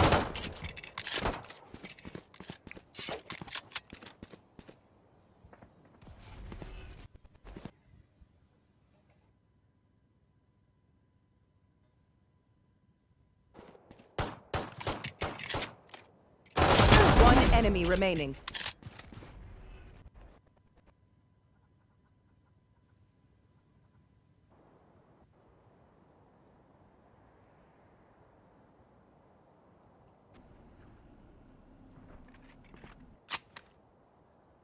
Well, left. Looks like we are back as I think we had some technical issues there, still happens because there's gonna be the last player standing. Pixels is gonna get taken down. Well, I didn't notice this, that from the Reina shifting onto the Omen here, and really not expected. But yes, the defenders get the first round. Global Esports taking off the first round in a very close call, I'd say, because you saw the Jet was on 1 HP, and that's something different. So yeah, kind of, what do you think about the round? Because it was a quick one for us, and looks like Global, they have started out strong. Well, Global has definitely started off strong. They have picked up the first pistol round for the opening game in the 2 maps. I mean, even on Bind as well as Haven, it was INGLU who picked up those rounds. But it looks like they'll just be picking up an Ultimate Orb right now, as Skills holding on with the Spectre from the tree is going to make sure that no one makes their way in. It looks like Orange Leaf will still get that kill. Oh boy, Thanos is going to get taken out by Hellranger. It looks like the Jet will get sprayed down as well. The Cypher is going to get spotted. The Ghost comes out, but the Sheriff is just going to be a little stronger. It looks like now it will be down to Skirosi. The Cypher Cage will stop his progress in towards site, but it looks like, the Cypher is still going to get pinged. And there you go. He'll get taken out, no problem whatsoever. Well, I guess it's, a good start for Global, but the spike has been planted onto B side here. The Omen and the Sova have a job to do here, taking down 3 players. It's going to be Skirosi, the Sova, Kappa, and the Cypher still standing. Well, as it is, you can see Sharing holding off a very aggressive position. I don't know why they decided to go for a, Guardian buy here. Like, Guardian is not the OG weapon here. Oh, okay, a lot of damage getting done here by the Shock Dart. The last player standing, he is gonna be there in Okay, no. Yeah, he's gonna be there in CT. Pixels very, very low here. Gonna go off with the defuse here. Pixels is gonna get Skirossi down and he gets Kappa. Okay, Pixels. What are you trying to do here? Because he's absolutely mad about the play he pulled through. Like, you know, they were in such a big disadvantage here. 2 players were downed, but Pixels yet again saving the day for INGLU. Global Esports, you need to watch out for this player because this player, every time he jumps, he lands some insane shots onto the other player. Didn't Pixels clutch a classic in the first game? Because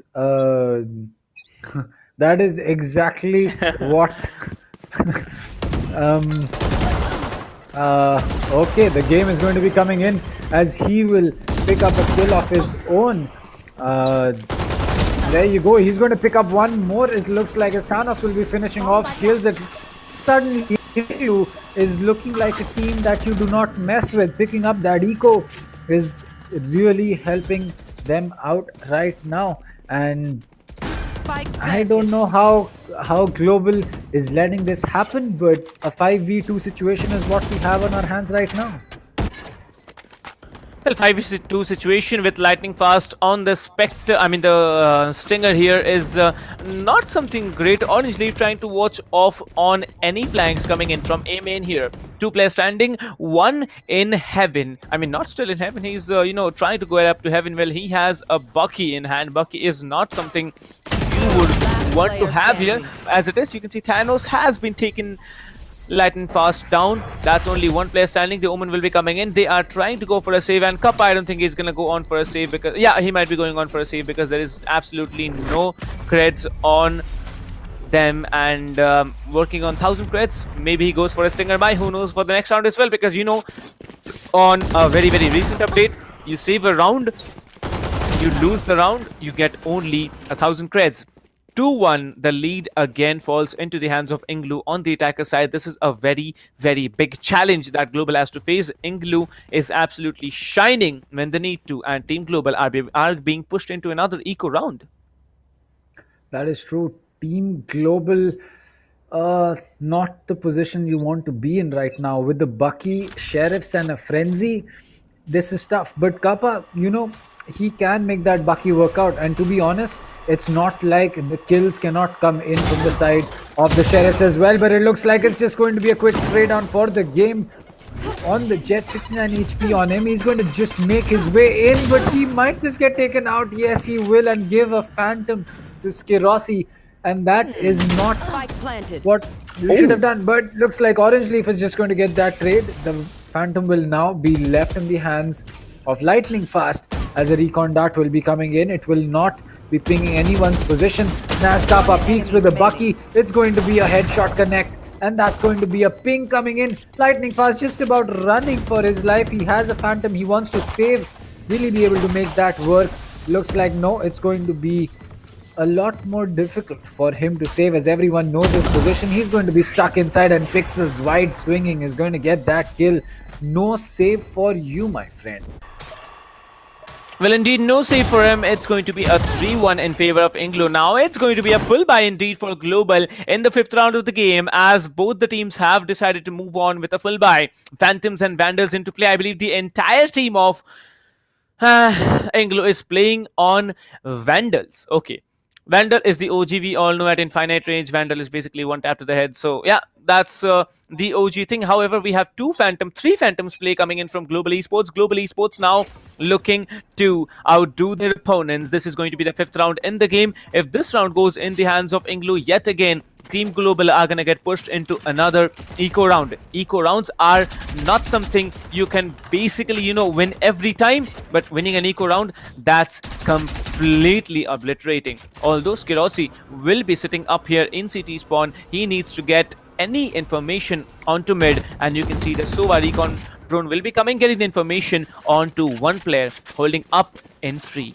However, this is going to be a B execute coming in. You can see 4 players will be trying to come in into this situation. The Boom Buddy might be getting information on the Cypher, but I don't think it's going to work out because there's going to be 2 players still holding up in B side. It is going to be the Phoenix and the Cypher. The Cypher can trigger the cages, can trigger and and just wait out for the trap wires to get one player getting stuck on. But this time it's going to be the game once again shutting down lightning fast because he was sprinting out in the open. However, Skills this time will be trading it off smartly. Now it's a 4v4 in the 5th round of the game. I mean, 30 seconds for a 4v4 to happen, it's going to be a shock dart coming in. Kappa will not like losing that HP. Both the shock darts being dropped by the man. Now he has no utility to work with, but Hellranger has a Vandal to work with. He's going to get 2 with that spray. He might just spot one more, but it's going to be Kappa who's going to be helping him out. It's all down to the Sova as he will get sprayed down by Skirosi. Drop that Phantom and pick up a Vandal. So we know what gun Skirosi prefers. Well, it's not just what's it called, the skills here, it's also the information that you need to work with. Because imagine Hellranger's position. He had the Vandal, took down 2. If there was no one to cover him on that left flank onto A main, that particular position could have been, the death of Hellranger. But there was the Cypher, lightning fast, just holding up in heaven in perfect time. And, he got down, got over that player who was coming up from A main. Although this time it's going to be another A execute coming in from all the attackers here. Everyone is stacking up A main.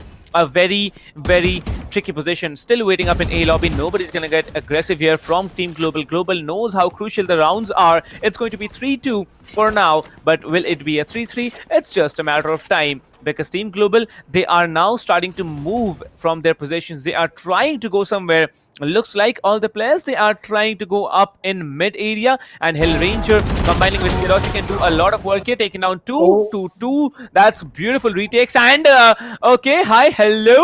It's going to be the Omens doing the job here. All the 4 frags have been brought down from the Omens as it is. Global Esports versus INGLU in a 3v3 situation. Kappa will be getting that recon bolt, down there. Will be getting some information, but immediately that recon bolt gets destroyed. Now it's a 3v3 situation. The spike has been planted. 1 player down under heaven. 2 players down under heaven. Trying to get some work done here. He's going to get pinged here. He's going to go back. 58 HP still remaining and needs to get 1 frag before he can possibly, ult and push in. 1 player up in the generators. 2 players up on...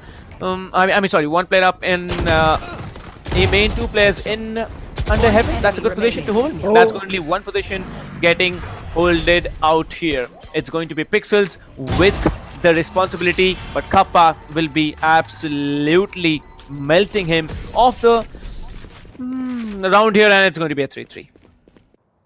Well, there you go. That is exactly what we were talking about. This is not... these are not a set of teams that you can take lightly. And again, the game getting that kill on Skills, but Lightning Fast is coming in and finishing off both the players under heaven, not peeking at the same time, not holding an aggressive crossfire with each other. There is still enough money in the pocket for the side of INGLU to go in for that full buy, but after this, they will be forced into an eco. So they need to make sure that they pick up this round at least. Otherwise, there could be a lot of problems for them coming in. And I just feel that why INGLU has been able to make this work out so well for them is that they haven't taken unnecessary gunfights. They did make mistakes on Haven, but since then on Bind, especially now back on Ascent, they are only losing rounds where Global is really pushing the agenda. They are not rounds where they are making some serious mistakes that are causing them to drop frags or lose players.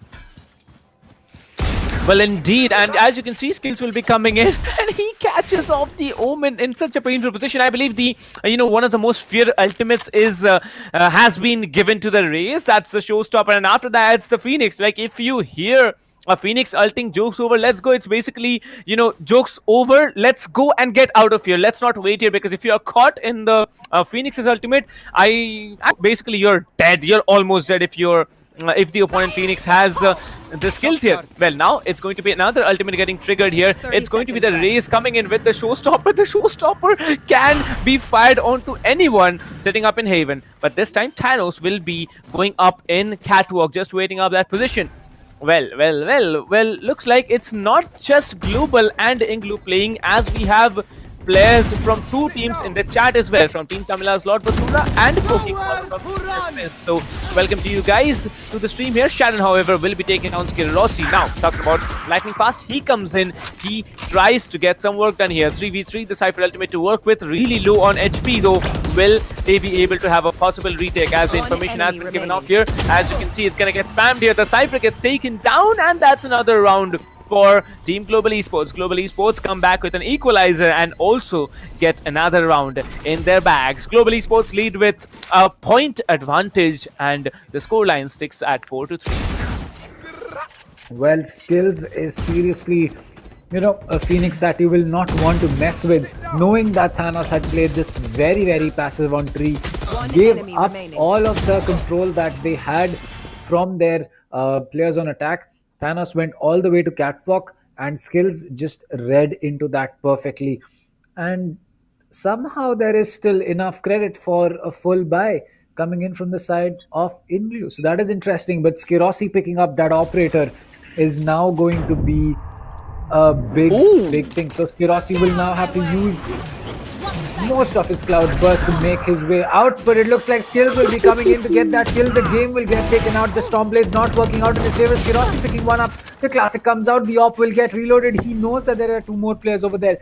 He is holding passively for them, but someone has crossed over. Sharon's going to get one kill. The Vandal's barrel might just give away their position, as the Raze is going to be coming in. She will get that frag, but Lightning Fast and Orange Leaf are just going to be going at it, as it's all down to Kappa. I know exactly where you are. Oh, the neural theft comes in, and that is not the time that you would want to be in a position like this. And Orange Leaf with the clutch in the 1v1. What a round coming in from INGLU. Oh boy.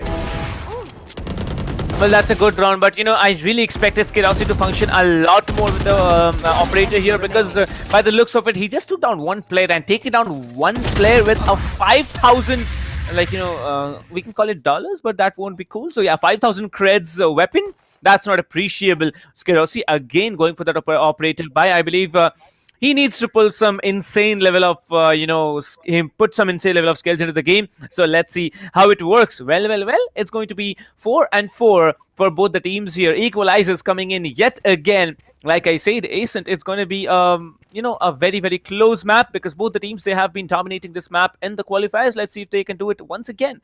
Well, let's see how they work and how they function.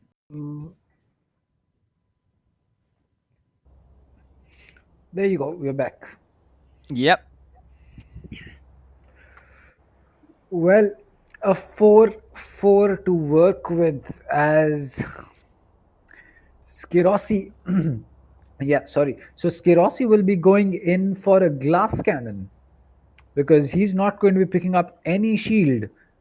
A single bullet from any one of the guns that we have on the side of attack is going to put an end to Skirossi. Though it is true for him as well, because one bullet from his gun to anyone, any body part, in fact, of the attackers is going to put an end to their life. But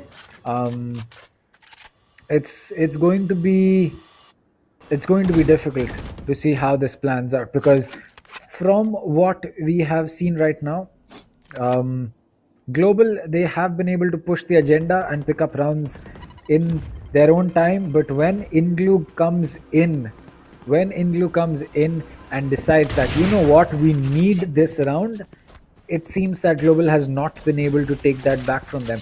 Well, the Shock Dart coming in from the side of Kappa will make sure that no one pushes in, and so will Hellranger drop a Dark Shadow, as Skirossi will be the man to hold down this line of sight from Haven, as it looks like a Satchel Charge will be used to get rid of the Cypher Trap. That's a smart use of the utility by Thanos, as they will now go in for that rotate once again, but the Recon Dart will get destroyed, giving away the position of one player, pinging him, but giving Kappa the information that there are players in mid. Now Global playing this very, very slow, and that is smart. 1 minute completely gone, and no map control being taken from the side of INGLU, because now they will have to play this super aggressive and come in all guns blazing. As the Cypher comes in, he'll get taken out by Skirosi. That's going to be an easy kill. The Raze comes into Underhell and she'll get taken out. And Hellranger, what a shot, and Skirosi one more. It's all down to the Jet. And again, as I said, the whitewash coming in from the side of Global this round. Skirosi with the 3k, Hellranger with 2, and what a game. Or rather, what a round. 10 seconds left.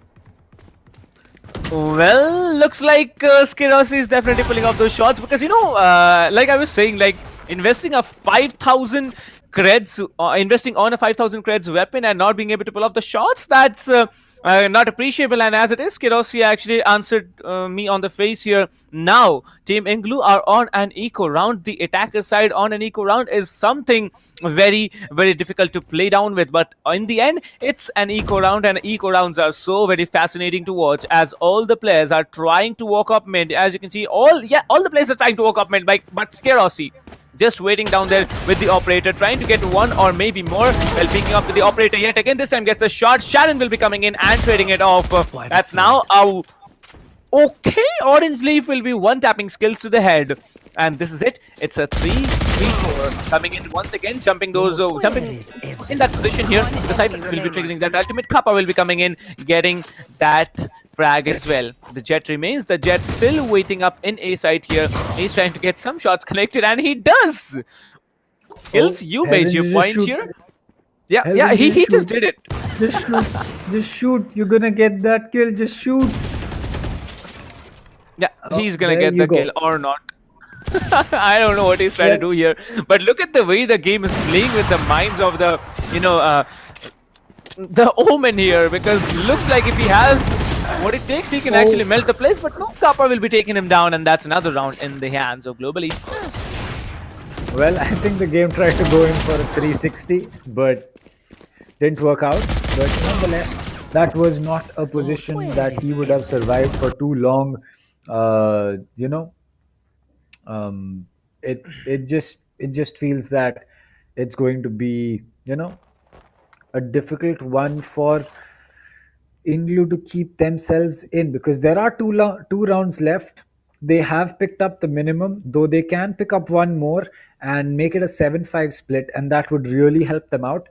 But looking at the economy that they have, it's dicey, because if this round does not go through, INGLU will not have a full buy for the last round going in, and echoing on the last round that you have on your side selection is not the best position you want to be in. Well, 6-4, the attackers definitely have secured 4 rounds, but now can they secure one more? Because if they do, then on the defender side, Team INGLU can have a better chance of, you know, winning the game. But looks like Global, they still have the eco to work with in both the rounds here. However, if Team INGLU don't get this round, next round they are going to have to go in for a force buy. I can see 3 players with 0 creds here, 4 seconds on the clock, and it has to be a tack break that has come in from INGLU, because this round is going to be a crucial one. Without discussions, it is a difficult one to be taken. So what discussions you know, can be going on in the minds of INGLU and Global? What do you think, Kana? Because I personally think that INGLU, they are discussing on how to, you know, actually take the side from the people, and Global Esports, I know so much, I know, but still, you know, Global Esports, they might be willing to discuss for how they are going to be aggressive on the defender side as well. Like, I don't know, but I think Global are being pretty, you know, informative, because they are picking up corners that usually defenders don't. I think that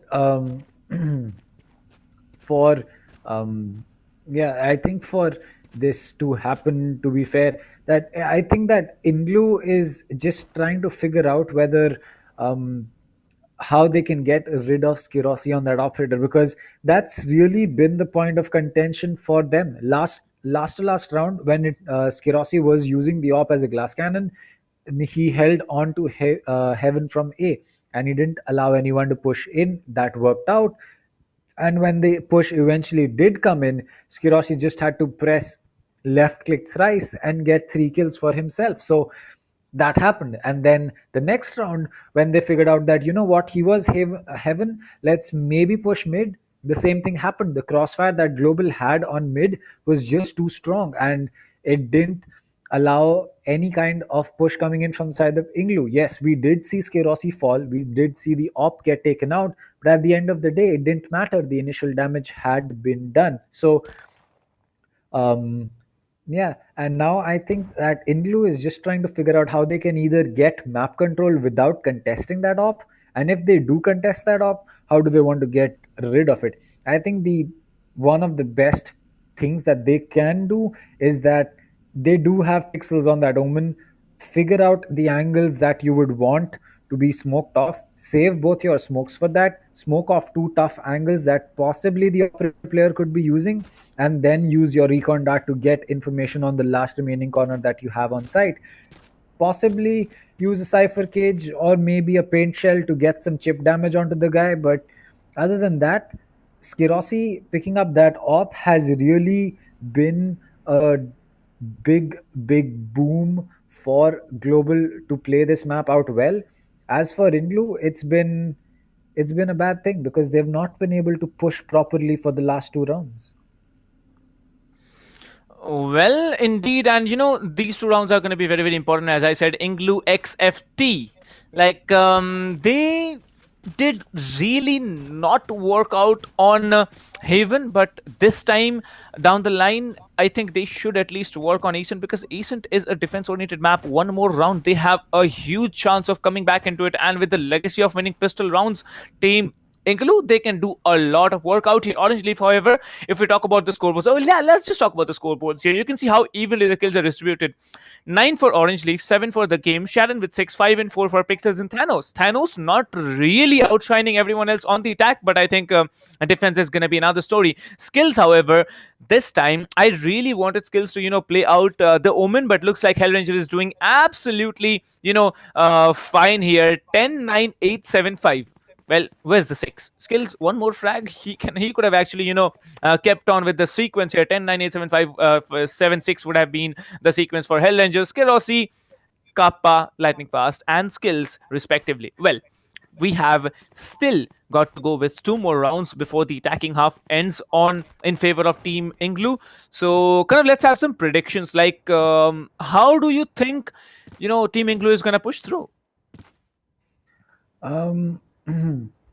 So let's look at the 2 situations that we have. Say we have an 8-5 split, or rather the 3 situations that we have. We have an 8-4 split, we have a 7-5 split, and we have a 6-6 split. So if we really see a kind of play that is going to help INGLU, it's basically going to be one where it's INGLU getting that 6-6 or that 7-5 split, because that is really important for them to hold on to. 8-4, I think that 4 rounds on defense, or rather on attack for Ascent is going to be more than enough. But I still feel that for INGLU, that 7-5 split is the sweet spot. A 6-6 is going to be a bonus. No questions whatsoever about that. If they get that 6-6, it's not going to cause any problems for INGLU. After that, the map is basically going to be in the hands of Global, because if Global does not pick up rounds when they need to, they'll be losing against INGLU, and that's not going to be the place that you want to be in. Well, I'd say there's a 40 to 45% chance of Team INGLU actually walking off with the match, and the rest is there in favor of Global, because the performance that INGLU has put up in front of a tier 1 team in India right now, I believe the second best team in India right now, maybe the best. Who knows what has happened over the past couple of months, but still, putting up this level of a competition, it's completely massive. Like, you come up, you take one team down after getting downed in a 13-5 situation on Haven. That's massive. But still, when it comes to individual plays, when it comes to those one-tap heads, and when it comes to those operator plays, Kerosi's team, Global Esports, they are absolutely massive. Global on a whole is a godlike team. And if they can play in a godlike situation, then yeah, 8-4 is not far for the scoreline. However, if Global manages to pull off 8-4, then they are going to have a 4-point lead here. Even if, the team of INGLU. They managed to win the first 2 rounds. There's going to be still chance for Global to come back into it and actually dominate. However, we have also seen that Global performs well, much better in attack than on defense. We saw it on Bind, we saw it on Haven, and we might be able to see it on Ascent. So Global, once they switch over to attack, the level of play that they're going to have is going to be massive. It's going to be a drastic change from defense, because we usually see that strong teams, they have a hard time on defense because they have that urge, that eagerness of coming up front and taking those 1v1 duels, even when you don't need to.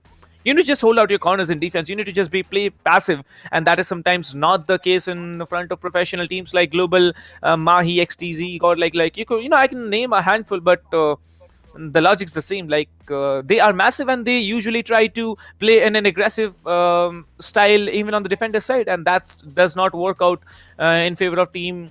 Especially in favor of teams like INGLU. They are capitalizing on those mistakes, and they have managed to secure 4 rounds already. That is true. I think that what separates a good team from, Team Mahi, Global, XTZ, and all of these teams is the fact that a good team will give you a 1v1 gunfight to take, versus a team like Mahi is never going to give you a 1v1. It's always going to give you a 2v1 gunfight to take. So that is one of the reasons that you see these teams come out on top of the trade games so many times. We saw that on Haven, we saw that on Bind as well. Not so much from the side of Global on Bind, because they just didn't have a good game there, but we saw so many times the first frag would be taken up by, say, a person like Skirossi. Runs in with the Jet, gets a kill with the Vandal or the Stinger, falls back, gets traded, but then Skills or Hellranger comes in with that Phoenix or that Omen and picks up a kill onto the player that got Skirossi. So you lost one player, you got 2 kills, and now suddenly you have a lot more map control than what would have just happened had Skirossi run in, gotten 1 kill and traded out. So that 2v1... Well, I think... that's a good thing, but still, when it comes to the backup, I think the trades, when it comes to, I believe, when Global, for example, imagine Skirossi walking up front, then there's going to be one player in support of him. That I did not see that, this performance was not coming in from INGLU here. INGLU, they usually peak off solo, and the trades even don't come through. It takes at least 0.3 seconds for you to switch between targets, and that time is enough for you to get traded for. Skirossi may not be able to take down the initial frag, but you can be there to trade him off, and that's a good start. If you're on attack, that's a very, very good start here. INGLU, they are also gonna be there on the defender side. On the attacker side, they have been strong, securing 4 rounds here, securing 6 rounds in defense. Team Global, I expected more out of them, but still, it's okay. They are good on attack, so it's not going to be a problem for them. But if it's a 6-6, then I believe the odds are in everyone's favor here, 50-50 chances. But as of now, I think Global has a much better chance of winning the game than INGLU has, because of the experience that they have, the knowledge that they have, and also they have done their homework. They have played 2 maps against this team, which they have never ever faced before. So yeah, it's a good informative strategy for them, and same goes for INGLU. INGLU, they also might be one of the most popular, one of the most strong teams in the upcoming scenario of Valorant in India. Who knows, maybe on a global stage, but as of now, both the teams, they are doing fine. 2 more rounds, and we're gonna switch on to the second half of the game, where the team switch sides and we see a completely different outplay. Who knows what's going to happen? Well, one thing that I know for sure is the fact that I am very impressed with the way that INGLU has played. I mean, I did not expect it to go to the 3rd map in the first place, let alone such a great match on the side of Bind. And to top it all off, Ascent is going great as well. Ascent is not looking one-sided at all. I don't know if this is down to Global just having a bad day, or INGLU just having a great one, but I really feel that if this continues, this pattern that INGLU has made becomes consistent, they should definitely be a team that you will have to watch out for, because till now it's been mainly godlike XTZ, Global, Mahi, all of these teams, and now suddenly there's going to be a team that's going to be coming in, who I believe got recently picked up with an org, or they just changed their name, but it's got players that have dedication towards the game. It's got players that have the skill, and it's clearly being shown. I mean, taking down Global on bind, it's a huge thing to do. Well, it's not over yet, as Ascents will be answering all the questions that we have. Who's going to win? Who's going to be the better team? Who's going to be, walking into the upper bracket finals of Group A? That's something we all are looking forward to. And, when Global was starting off today, I expected quite a dominating play, but INGLU, they have proven me wrong, and I'm so proud of that fact that INGLU has been able to prove me wrong. And Underdog coming in, taking down a League A, a Tier 1 team, that's massive, that's huge, but it's not over. INGLU, you need to win the game if you need to make a name. Everybody is going to remember that team, Global Esports. The team which took down the best in India has been taken down on the same map. So, I mean, the evolving of Valorant in India, that's on a completely different level. So, yeah, let me remind everyone that we are having a small tactical break in the mid of the game, where the score is sitting at a 6-4 in favor of Global Esports on the defending side here. Well, 2 more rounds to work off for in the attacker side of in favor of team INGLU. If they get it, they are going to have a good start on the defender's side. But yes, we will be starting off the match in a short while. So kind of it's 6-4, right? What do you think? Can it be 8-4 or will it be 7-5? Because I am quite confident that it's going to be 8-4. I don't know. I mean, it's Global. You can't really say that Global can't do something, but the way that INGLU has been playing, I think that it's going to be a 7-5. I think that INGLU is going to pick up one round at least, and then we'll be seeing the split come in. I don't think that, despite Global being Global, is going to pick up 2 rounds clean, because this round that we are going to be going into is going to be the full buy for both teams. Yeah. And if INGLU doesn't win this one, it's going to be a forced eco for them in the last round of the split. So I don't think that they will want to lose their full buy round. I'm pretty sure that in this break, they are going to be figuring out what's happened. They're going to be figuring out, as I said, how they can deal with that operator. And I think that it's going to work out for INGLU, at least for one round. I don't know about 2, but if INGLU can make this a 6-6, hands down, you're going to be having a lot of fun on defense. We're talking about fun here. We are having a lot of fun here since the past 3 hours, because the way of the plays that have been coming through, that's completely insane. Talking about it completely makes an adrenaline rush coming through, like an Underdog team coming in, shining everyone else. Well, we were talking about particular agents, on the basis of maps. Like, what do you think can be the agent for Ascent? Like, can outdo everyone else on Ascent here? Because Ascent is such a map that you will be needing a very versatile agent. So, kind of, what do you think? Which agent can be so versatile that you can, actually go on and vouch for who's going to perform better than everyone else? Agent, all right? Not a player. So, pick very, very wisely. Pick an agent. I'll go with Phoenix. Easy. Yeah, Phoenix is a good one, but don't you think that Jet might be a much better one? Because Smokes, get out of here, like, the tailwind, get out of here is the ultimate's voice line. All right. You go with the Phoenix. I'd say the Jet is the agent for all the maps. You know why? Because I told you, the Blade Storm's there, the Smokes are there, the tailwind is there, the Updraft is there. So yeah, it's a bit more versatile than the Phoenix. However, the Phoenix can outdo a lot of opponents because of the run it back. So yeah, the hands down to that, the flashes, the curveball, which we usually call the flashes here. So yeah, that's something impressive, that the abilities that the Phoenix has been given. But yes, this map, like I said, is going to be one of the most interesting maps here, because now it's INGLU versus Team Global Esports, and we are really looking forward at Team INGLU securing a 6-6 or even a 7-5. Global Esports, they are the top-notch team, no doubt. They are a great team, but INGLU has the support of the underdogs like me, noobs like me, who actually expect that the god level players can be taken down. Who knows, you may be able to take it down, maybe not, but yeah, I believe a lot of people do want INGLU to win, because in the chat I can see a lot of FTW, INGLU, FTW and all going in. So yeah, keep it up guys, and do let me know if you're a global fan as well. You can drop it down there in the chat, and who knows, we might be mentioning your name on the stream as well, as to who's supporting which team. So yeah, get to it, mention your teams, and maybe kind of when I decide to read your names on the stream as well, who knows what benefits you might gonna be able to pull off.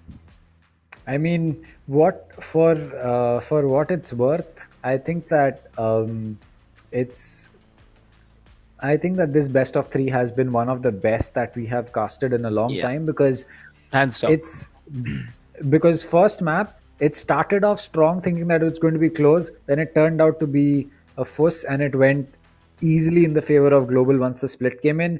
Bind started off really close till we had problems with Kappa's internet, and INGLU just absolutely put it into I don't know which gear, and they just started fragging out left, right, center. That was a cool map until Kappa came in again and put in that clutch, and again we got a close game. But it looks like problems have been solved, or rather not, as lightning not fast yet. is Yeah, still not in the bad game. news, bad news. Well, it's bad news for global over again. Like, imagine in the previous game they had issues with Kappa's internet connection, and looks like Lightning Fast is back in the game, and we're gonna start off really soon here. Yeah, I believe the problems have been solved. Yeah, problems have been solved here. We're gonna get started in a short span of time here. As you can see, the players are getting positioned onto B lobby here. 4 players getting stacked up on B lobby. The Jet from the attacker side, however, wanting to peek off top mid, when there is an operator onto Skirossi. Skirossi is going to be playing mid as well. So let's say it's going to be a Jet versus Jet on to mid area. If the defending Jet pulls one flag off, it's basically, a round for global. But if the attacking Jet does not flinch and gets a one tap onto the defending one, then let's see what happens. However, Skirossi very, very dominant on the op here. Let's see how he decides to function.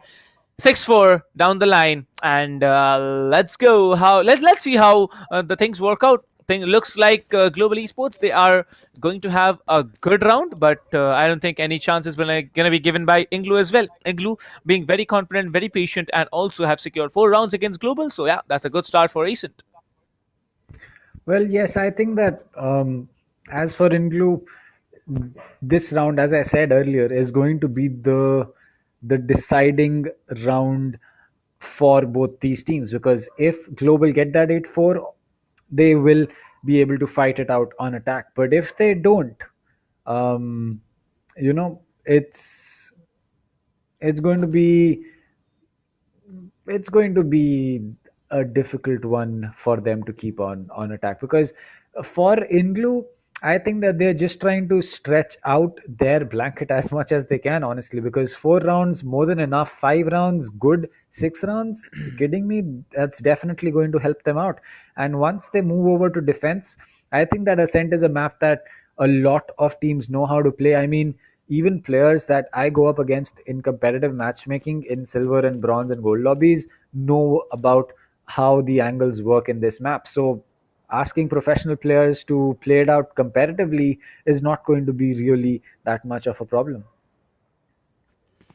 Well, I really think that, at this level of the game, there is no one who does not know about, the simple basics, or let's not call it basics. Like, I think everyone knows what they're supposed to do, because imagine, we are sitting here, we don't even play the game so much. We are down here watching the teams here. And if we have so much knowledge about the game, imagine the players who have been grinding for maybe 6 to 8 hours a day over the past, 6 to 8 months that Valorant has been coming through. That's different. But now it's going to be a smoke away that gets done here. The operator will be used up, but the game will be taken down. Skirossi, I was afraid of it, and I think they have done it for all. The Jet did take down, the attacking Jet did take down the defending Jet here. Come on, let's go. That's going to be the running back from the defender side. Phoenix here will be trying to get 1 or more, but gets nothing. Will be coming back in position. Here is the hot hands that gets popped off from the defending Phoenix. Skills will be falling back into position. All the 4 players are now stacked up in CT spawn. I don't know why, but Kappa will be taking down Thanos. Lightning Fast has been taken down as well. Pixels and Orange Leaf both trying to walk up to A side here. The door has been broken through, the Cypher cage has been triggered, and as they slowly walk up onto A side, there's going to be a flanker from among them. 3 defenders remain, and as you can see, one of the defenders is very, very low here. Skills will be coming in, trying to take down multiple here. Skills takes down 2. Only 2 players standing, and it's going to be only 1 player standing as Hellranger will be taking on Pixels. It is going to be the Cypher who stands on a... He has full HP to work with. Let's see if he can pull off a 1v3, because it's going to be a tricky one. They need the 300 creds in the bag here, and I think they're going to get it because the spike has been initiated, but will he be able to hold out 3 players? That's a big question. Taps 1 to the head, and he takes it down. Hellranger did get taken down, but Skills with a 3k showing off his skills and getting 1 round in the hands of Global Esports. 1 more round to go, and then we are going to have a switch. Let's see how it performs. I think this was honestly a stupid round that INGLU threw away. They did not need to push this, and there is no other way to put it. It was a stupid round to throw. There was no need for the aggressive plays coming in. They could have just held, planted planted default, held from Vine, held from long, and they had tree control to make it work. They had Cypher cages to make it work. They had an Omen alive. It was just a complete waste of map control, and somehow they are still going to go in for that full buy, but Kappa is going to be ready with that operator. It looks like there might be 2 operators on the side of Global for this round, as Lightning Fast will get tagged once. He will be able to survive for some time, but Thanos has already made his way in. Now they will have to find someone else to take down. The showstopper will be used in for market, but will not connect with Skills at all. The door is going to get closed, will get tagged up quite a bit. Skirossi with that up drop, and the Stormblades is going to be there. He'll pick one up on his Skills. Pixels, as the op comes out, and my suspicions were right. There are 2 ops on the side of defense. Now a 7-4 split. They might be able to make this work out. They have cornered everyone inside site. They know that there is no one holding in. Oh, there is one player. It's going to be the race coming in, and Thanos will get that kill. Thanos will get 2. Will Thanos get 3? The shock dart comes in from Kappa. He's going to get pinged and sprayed down. It's going to be the Jet getting taken out as well. It's all down to Sharon. He has a Spectre in his hand. He's going to pick 1 kill up. The fast fire rate is going to help him out, but Kappa is going to still get that clutch. Oh, 8-4. 8-4 it is, and what a round for Kappa. Kappa getting so much information with the recon bolt, then trying as hard as possible to take down 2 players. But I think the biggest mistake that Skirossi did was that he did not have the tailwind to move out of that position, and the race came in perfectly timed there, took 1 down. But there was Kappa here. You can see how big of a play Kappa had to pull through. He saved the round for Global here, but this time Global are now switch off after the switch on over to the other side after the first half in the game. Well, let me tell you, ladies and gentlemen, those who haven't noticed or are watching the stream on a full screen mode, we have Hyvan and T-Bone in the chat. So welcome to the stream, T-Bone and Hyvan. Thank you so much for coming. Well, and guys, please don't ask me about my Valorant rank. I'm noob. All right. Okay. Moving on now. As we can see, it's an 8-4 and looks like...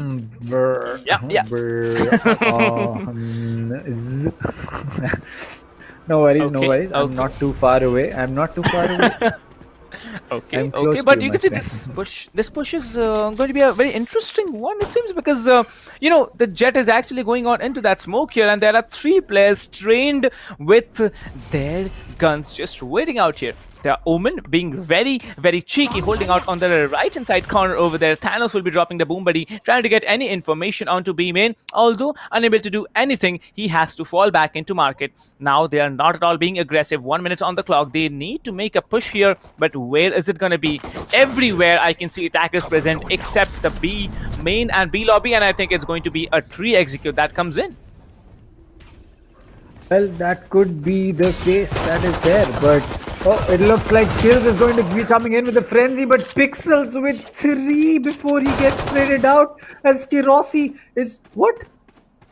Okay, the game got taken out. All right. So, okay. I thought 30 Skerossi seconds left. completely ignored the game walking through, but he's going to get sandwiched Player very standing. soon as Sharon and Raze are going to be getting that kill. Kaba with the spike down. He has a shock dart to work with, but the wall bangs will be coming in, and that could be deadly. No, it's going to be the recon dart coming in from the side of the other player as Sharon will drop with the frenzy in his hand, and 8-5 is where we will be sitting. Well, H5 and looks like INGLU, like I said, you can just expect 2 rounds from INGLU. Like, it's absolutely working according to what I predicted that, especially because 8-4 was the scoreline. INGLU got the first round. That's a very, very good start here. And I believe the next round can be also into the hands of INGLU, because INGLU, this guy, he can actually, this team overall, not the guy, because I am getting distracted here by calling England over and over again, because more than a team name, it seems to me as a player name, because players come up with so creative names here. But on the clock here, 28 seconds here, again the clock timer has been frozen for some discussions to be getting taken down. The game, however, he has decided to go on with a Bucky buy. Pixels will be having Spectres, 2 Spectres, 1 Stinger and 1 Ghost coming in from the defending team of INGLU. If we talk about Global, they are not willing to go on for a force buy. Only Lightning Fast is the guy who has moved in with a Stinger and Light Shields. How this is going to play out is a big question, because the defenders have started off on a strong note. INGLU has really picked up the pace. I know that they have 3 rounds still to make this advantage disappear for Global, but they started off strong. They got the pistol, they've made their way into the half buy. There is a full probable eco coming in from the side of Global, and once the full buy rolls in, they will already have cut down the lead to 2. So it's possible for INGLU to make this happen. I honestly, at this point, I'm rooting for the underdogs, because this is in fact one of the first times that I'll be seeing an underdog team coming in a best of 3 and taking down a top favorite team like Global. I have not seen such a good game in so long. Well, I think it's not just a good one, kind of. It's a great game. Like, an underdog team coming in, performing against a tier 1, like I said, a tier 1 League A team. That's massive. And plus, winning one map, that too, like I'd say a home ground map for Global, that's a great of an advantage here. But now coming into this map, it is still a 3-point vector before they actually move in and can call off the equalizer, maybe for a victory as well. But it's going to be a long walk, because 3 rounds against Global, it's going to be hard. It's going to be dusted. As it is, we move on to the 14th round of the game, where Team INGLU have decided to move on with a force buy. Buggies coming into play, Sheriffs coming into play. Slowly and slowly, you can see everything is turning out to be alright. I thought Skidossi was going to be able to destroy that with 1 tap, but the Pain Shell will be coming in a very, very quick position, as Orange Leaf will be coming in with the Omen and shutting Skidossi down. Now, the attackers are... but he hits the shot. I thought he was going to mess that a lot more, but the game has secured 2 more frags here. It's a 2 versus 4 now. Only 2 players standing from the attacker side. Well, the Cypher will not be reconned, as the guns have been given to the attackers. The Sova and the Cypher stand. The Cypher will be having the Bucky to play with. Well, he can actually tap 1 player right off the bat, because 39 HP on the Raze is nothing.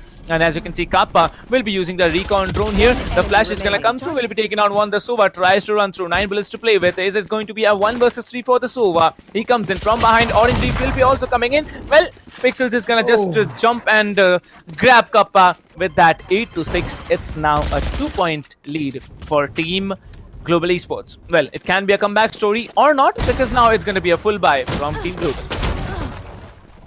The Bucky buy really played into the favor of the game right there.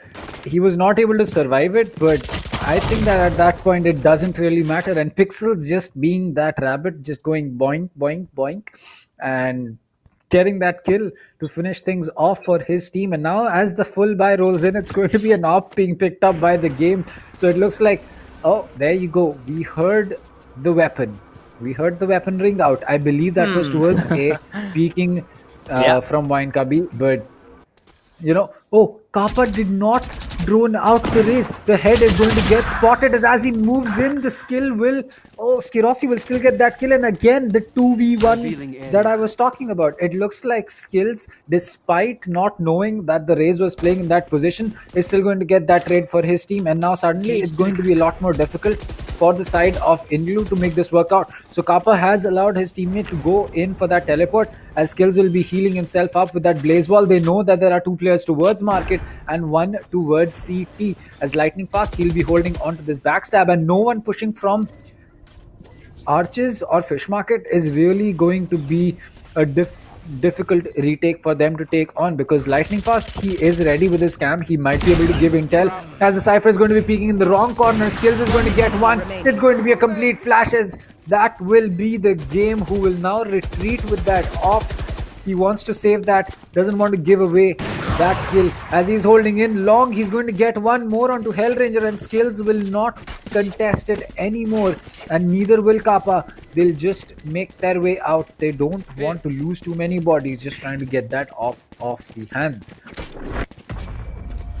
Well, indeed, and with that, you can see Global securing 1 round and another lead point as well added to that, 2-point lead here, 3 points lead. Now standing in the hands of Global Esports, the operator still remaining with the defending Jet. Can be a benchmark that, his team tries to breach through. Well, I don't know what happened in this particular moment here. Skills, absolutely flashing that position. There was no information on the Phoenix that he had actually moved on to Rafters, and there was it. The Omen was shut down, and the round was there in the hands of Global Esports. Well, the save was a good decision by the game, but let's see how he functions, because he does need to, play well with the operator. And based on the attacking side, Global Esports are looking much, much stronger. We know how this team plays. We know it's a, massive outplaying team that we have in front of us this afternoon.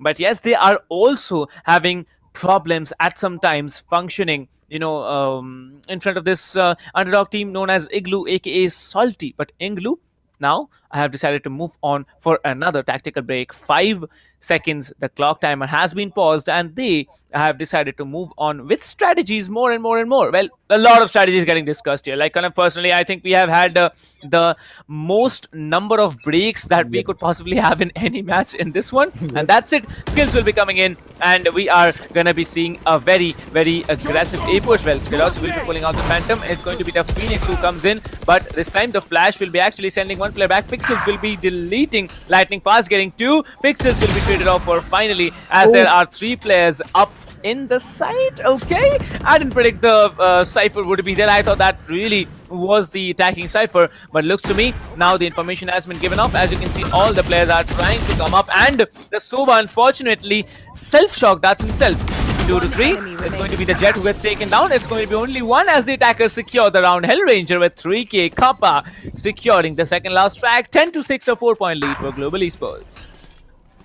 Oh, INGLU, you are so close to making this work out for yourself. Don't throw this away just now, as this would not be the time that you would want to lose this matchup. So 10-6, back to the 4-round deficit, as they are forced into a half buy, full buy, eco. No, it looks like it's going to be a force buy. Force eco buy. No, guys. It's basically a force eco buy. Yeah, combine everything and you get something done. Yeah, that's the logic, right? Yeah. Enemy mark. But nonetheless, it's still a very important round for INGLU, as Skills is going to not make it any more easier for them. Skills is going to pick up that kill. The Trapwire will give away the position of the Jet. The Hot Hands will get dropped deep into market. The Sova will get spotted, but the flash comes in. Skills is going to get one, irrespective of the fact the Recon Dart comes in. Skirossi and Skills, how do you stop these two, as the game is going to pick one up with the Bucky, but gets taken out with the Vandal from Hellranger. And now it's all down to Orange Leaf. We have seen a few clutches come out of this man, but asking for a 1v4 right here is definitely going to be a lot to ask. And as he looks to wide swing, it's going to be Lightning Fast finishing it off, 1 round away from match point.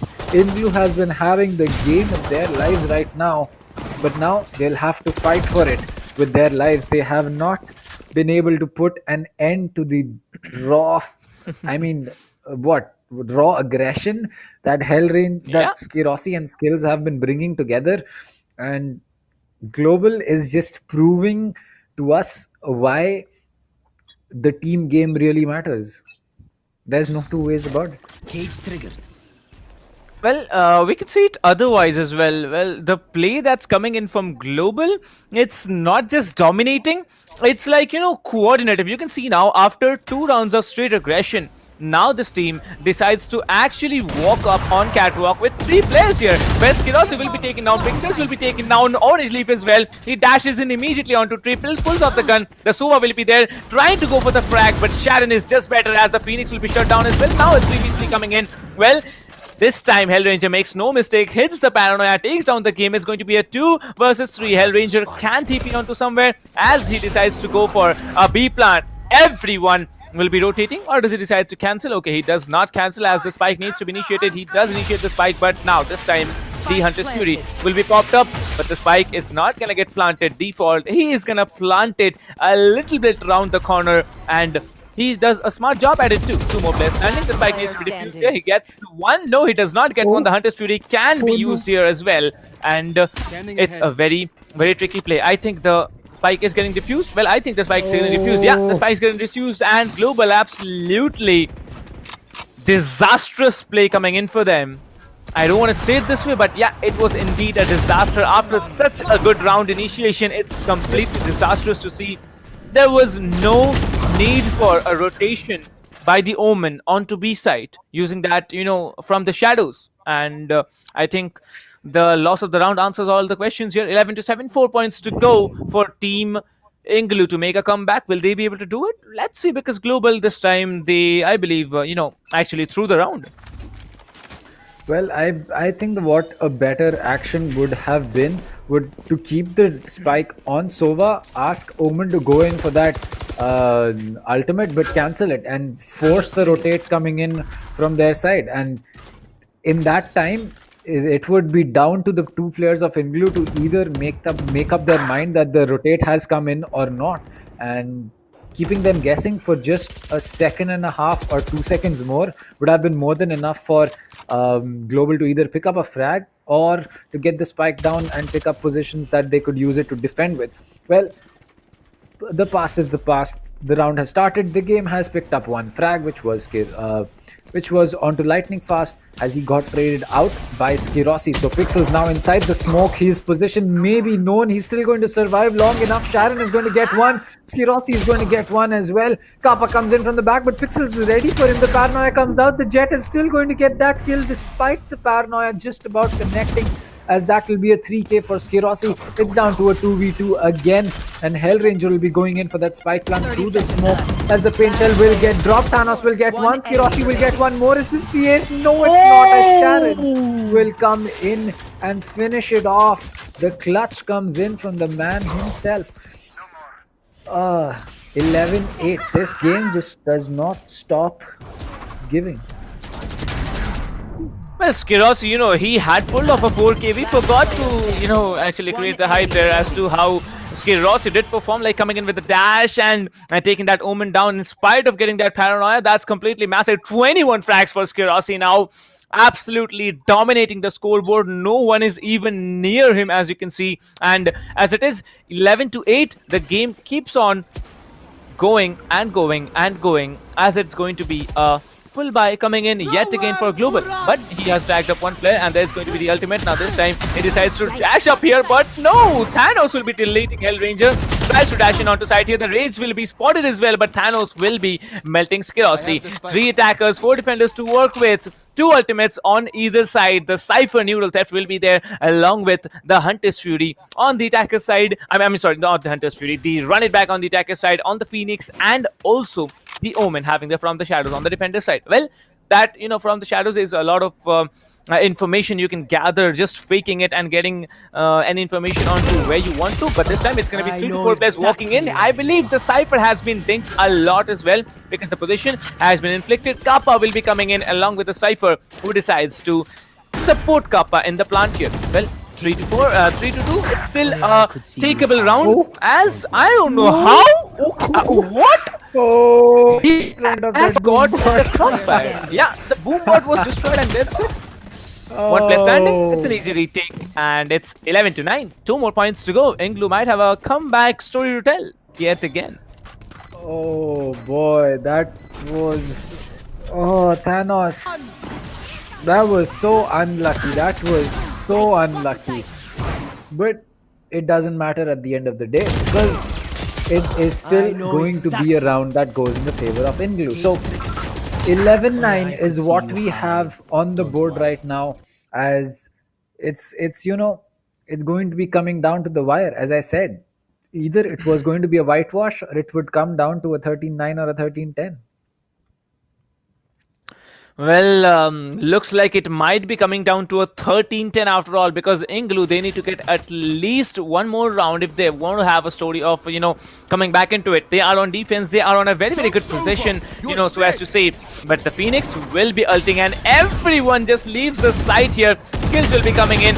No one gets caught, and the Phoenix will be sent back to the position. Spike carrier skill, Kappa's down, Orange Leaf will be coming in. Now you can see the hot hands will be popped up here. Some damage is gonna get done here. The Phoenix has been spotted. The wall banks might be coming through. Hellranger will be taking out Pixels, but now it's a 4 versus 4. Such a very crucial play coming into action. 3 defenders stand. Hellranger is still waiting. The Cypher is gonna be the key here. The Cypher can get a lot of information, but the attackers are not looking strong because Hellranger, I mean, they are looking strong because Hellranger takes another one. The Cypher and the Sova to play with. The defenders now need to have a 2v4 retake, which is going to be possible, especially because Hellranger and Skerosi are still alive, along with, Skills as well. Well, there's just one player alive, and Hellranger will be pulling off a 4K. Skills will be stealing the ace, but what's better than getting the round? 12-9, might be going on for a 13-10, might be going on for a 13-9. Who knows what's gonna happen, because it's a match point for Team Global. Oh boy, so it's back to where we were. We still can't decide which team is going to take this, because though Global might be on match point, INGLU is not a team that's going to stop fighting. They do not have the buy for everyone, as I believe the game is just going to be running the Stormblades and a Frenzy with a full shield. Yep, there you go. That's going to be him taking out the Stormblades. On defense, the Stormblades are really going to be a lot more useful, as it looks like it's going to be the first frag that's going to be dropped. That's Orange Leaf gets taken out. Onto the Omen. His position is known. He'll get taken out by Skills as well. This is not turning out the way that INGLU would have planned it. Hellranger ready for that backstab, gets rid of the game. It's down to a 2v5 and it's all but gone for the side of INGLU. They are going to be coming in, but it's down to a 1v5. Thanos the only one left. The showstopper is going to be, or rather Stormblades are going to be coming out, and it'll be a 4K for Skills to finish it off. And there you go. It took a time. It took its time. Yeah, please go ahead. They did. Yeah, it's like there was somewhat of a nitro button, left on all these players from Global right now. We see Skerosi shining. The next round we see Hellranger shining. The next round we see Kappa shining. And in the final round we see, Skills will be coming in with a 4K. So like 4K, 4K, 3K and 4K. That's how the play entirely was for the last 4 rounds here. Hit that NOS button and they absolutely melted through. Like, I don't know what they were doing, but they did it very, very smartly. I believe Global Esports, they were just waiting for an opportunity, and getting that first frag, they had pulled off those opportunities very, very smartly. 13-9. You predicted it, you got it, kind of. We had it.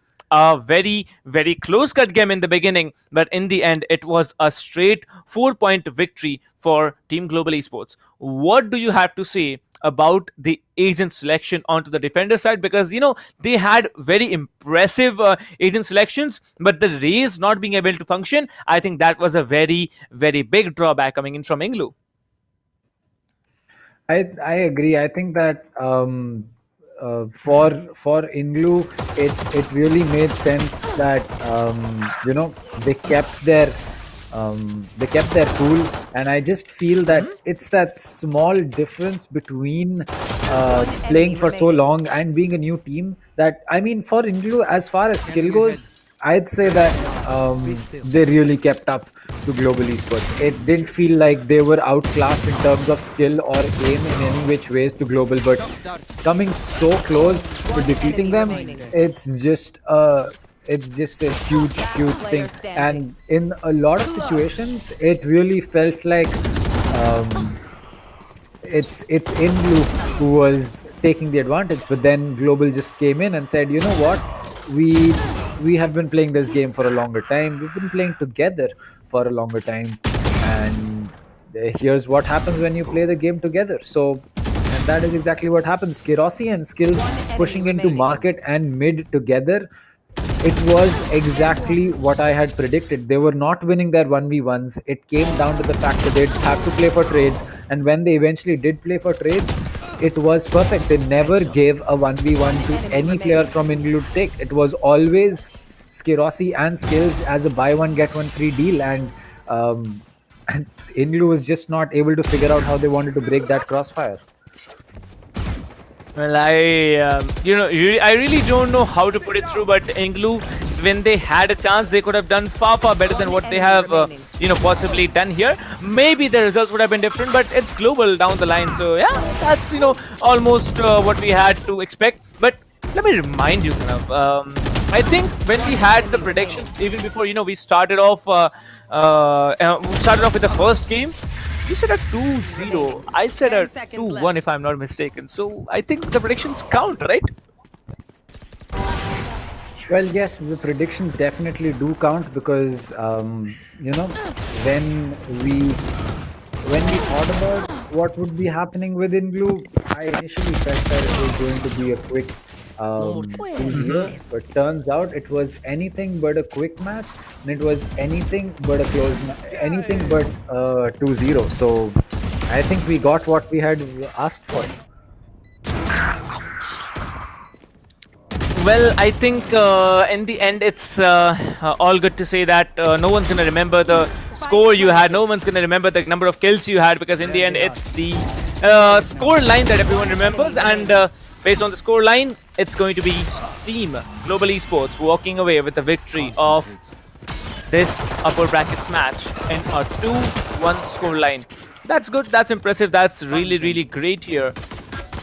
But it's not over yet. We are going to have the semi-finals of the upper brackets after this game, and the next two teams, they are much more massive, and they have shown us immense performances in the previous games in the qualifiers. Well, looking forward to it, but this game, it was, I believe, a close one in the beginning, but in the end it was just a home run for Team Global. Well, for Global, it was definitely a wake-up call. I'm pretty sure they would not have underestimated INGLU going in, but they would have definitely expected a little bit of an easier game coming in. I'm pretty sure that Global really had to pull out everything that they had in their pockets to make this work out for them, and it clearly showed. Global had to fight hard to make this work out for them. It just didn't fall into their hands very easily. Despite Skills and Skirossi just going absolutely bonkers in the last second half of the game, INGLU was still able to make it work out for them with their team play. So as for INGLU, a little more time and we might just be seeing this team go a lot of places where we did not expect teams of this caliber to go. Well, I think underdogs do have a story to tell, and they really outshined everyone at almost every occasion. But in the end, Global, as a better team, as a better coordinated team, they functioned much better than the other. But talking about the upper brackets, we still have one DO3 to go through before we move into the finals this evening. This is going to be between RADSyndicate versus White Shadow Esports. RADSyndicate, the dominating team from Qualifiers 4, versus White Shadow, the dominating team from Qualifiers 3. It's going to be an interesting thing to watch, and I really expect that it's going to be another 2-0 if RADSyndicate really wins the first game, else it's going to be 2-1. I don't know about White Shadows versus Red Syndicate, to be honest. I think that Okay. both those teams are going to be a lot closer in terms of a lot closer in terms of, as you can say, skill as well as time frame when these teams have been playing. So it will really come down to the fact whether it's going to be Rad Syndicate having a better day or White Shadow having a better day. So yes, a 2 or a 2-1 on the cards, but is it going to be as exciting as the one that we just saw? I mean, for INGLU fans, I'm pretty sure this was them sitting at the edge of their seat hoping that they don't fall down. Yeah. Oh, I remember I something mean, kind of like we had something going on from the casters end as well. So guys, if you're wondering what it is, let me just tell you. Each caster had a chance to choose one team that they could vouch for, not one but two teams that they could vouch for. So we all had to choose among the 16 teams that came up into the group stages here, like which team is going to move on forward and who might be able to actually walk into the quarterfinals. So as it is group stages, kind of which two teams did you choose? Please enlighten the audience. I chose Playground Esports and I chose Okay. Biryani Power. Okay, so the power of the biryani, the guy from Hyderabad says the power of the biryani. Okay, that's fair enough. And Playground Esports, yeah, they had a good thing, but my teams, none of the teams are performing today. It's Fangs and Lag. I don't know what they're gonna do, but I guess they can play better. But whoever chose, team NaCly, aka INGLU, this afternoon, I think they made a very very wise choice. But Global Esports, come on guys, they are global, right? They have been global esports down the line and they have been performing like that. Well, let me tell you, group stages are going to go on from today. That's already 3 hours, 3.5 hours already done for, and we are going to go on till the 21st of February. After that, we are going to move into the quarterfinals. Before that, we are going to get our top 8 teams who move into the quarterfinals. Well, as of now, we can see that the scoreline has been scheduled to a 2-1 between team Global Esports versus INGLU. INGLU, the underdog team, did really well, but Global Esports, they were good. They were far better than INGLU could have been on Ascent, and they absolutely did the job that they were here to. INGLU,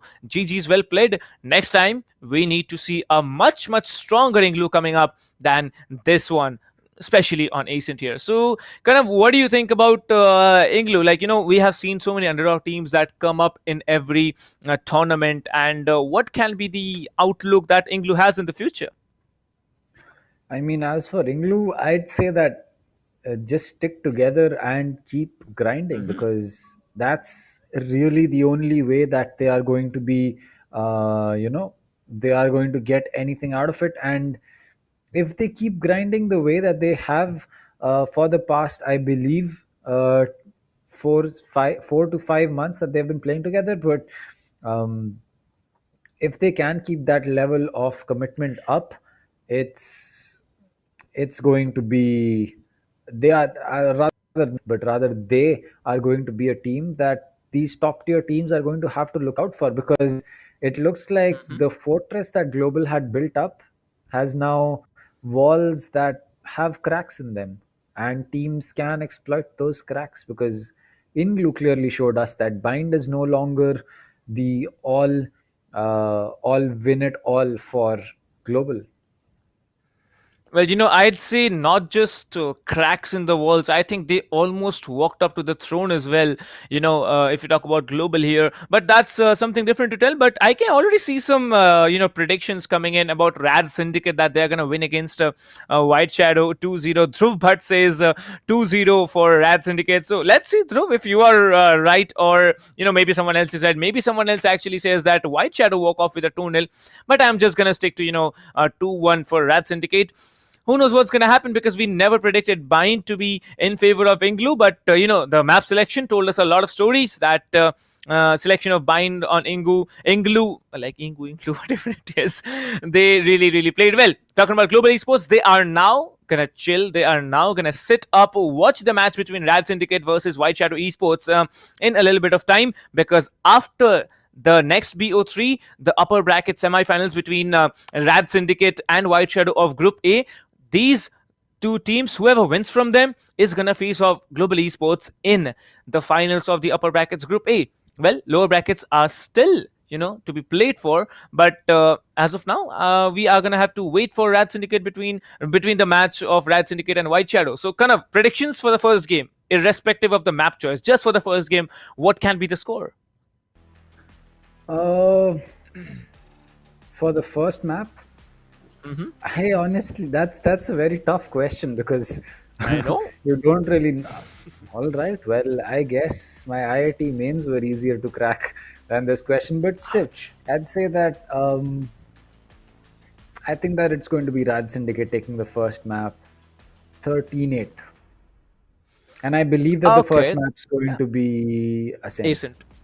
Oh my god, we just said it together. So yeah, we have some, a good synergy coming up as well. So yeah, if it's Ascent or Ascent, whatever you like to call it, you can call it, guys. So that's going to be another story to watch for. But, as of now, we are going to have to depart from you guys for a little bit of time because we are going to be back with the semifinals of the upper brackets Group A in a short while. So see you after a very, very short break.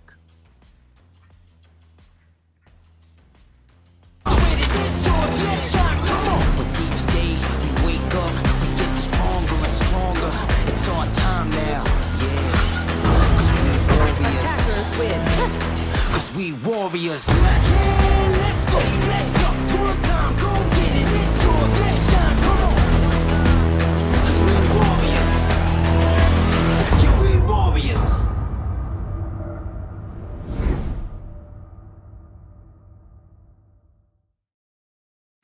Valorant Agents of India. Are you ready? The ESPL Valorant PowerUp Series is a tournament open to players of all skill levels. Whether you are an agent with competitive experience or not, this series is meant for you to test your skills and have fun. Agents will battle for a total prize pool of 7.5 lakhs and the title of Series 1 champions. It's time to power up. Let's break down the tournament format. At the beginning of the tournament, there will be 4 open qualifiers. In the qualifying rounds, players will go through a best-of-1 single elimination, battling their way up the ranks.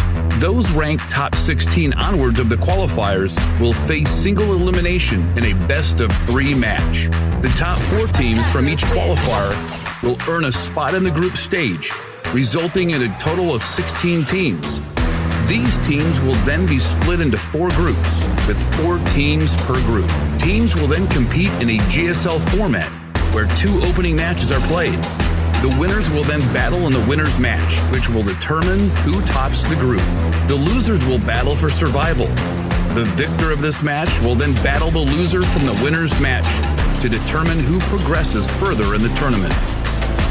The 2 teams from each group move on to the playoffs, where 8 teams will compete via sudden death, single elimination, in a best-of-3.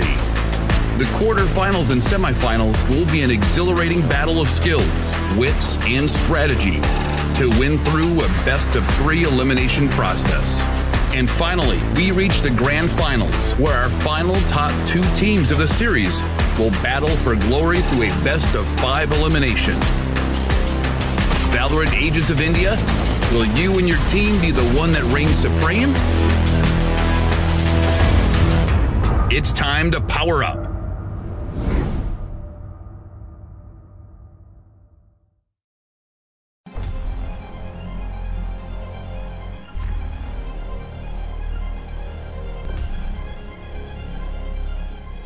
Every young gamer wants to become an esports professional.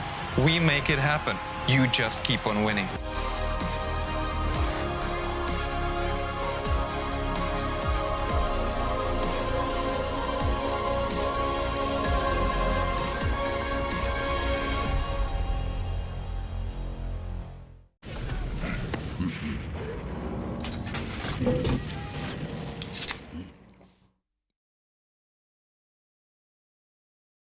Users of Roblox are all around the world, and all of them expect the same level of experience. The success of games is measured by how much can you keep users engaged. Zorad's mission is all about player experience first. Everything we do, the player is sort of core to our thinking. ここ数年で、リッチなユーザーエクスペリエンスを提供するために、 If you don't want to worry and you don't want to think about things like asset delivery and the ability to have your connectivity between your devices and your servers as fast as you can, just go with Akamai. Akamai gets into places and markets that other providers of similar services don't quite hit as easily. その上で、アカマイさんのシステムを使うことで、大容量のセットを高速に配信させて、いただけてるかなと。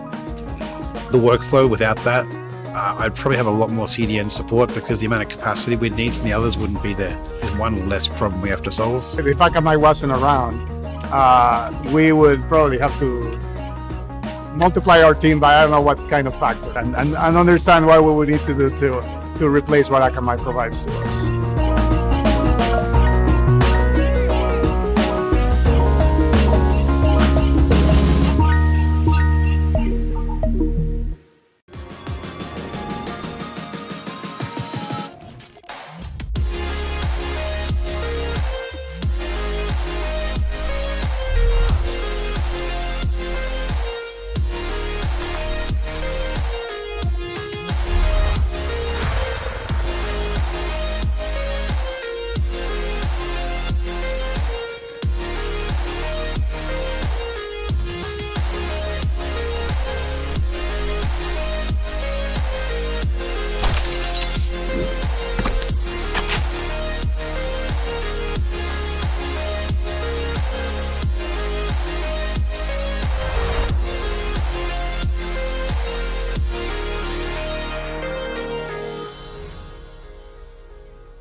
तो यार look at that mid market पे भी यहाँ पे मोहित वो अकेले W1 1 kill 2 kill 3 kill he but I think can he do it? Can he get the ace? Can he manage to kill this?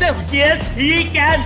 मोहित वो अकेले लाइटिंग पास को डाउन करते हुए डबल ट्रेड का सिनेरियो यहाँ पर बनता हुआ, ट्रिपल ट्रेड का सिनेरियो बनता हुआ, स्किल दिस स्कारबोर्ड को एलिमिनेट करते हुए 1v2 की situation, fake defuse, fake it till you make it and he can make it. Yes he can. निकाल दिया मेरे ख्याल से. ये एसके रोती का जलवा वहां पे देखिए. He shot 2 people down through the smoke. This guy is insane.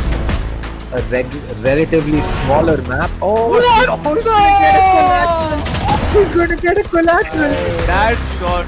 यहाँ पर इधर किल पे ट्रेड निकालते हुए एक प्लेयर बचा हुआ है यहाँ पर 1v2 फ्री शॉट ये बहुत शानदार डबल निकालते हुए यहाँ पर डीएन किंग क्लच के बहुत करीब है यहाँ पर. He's going to dig and get that ace.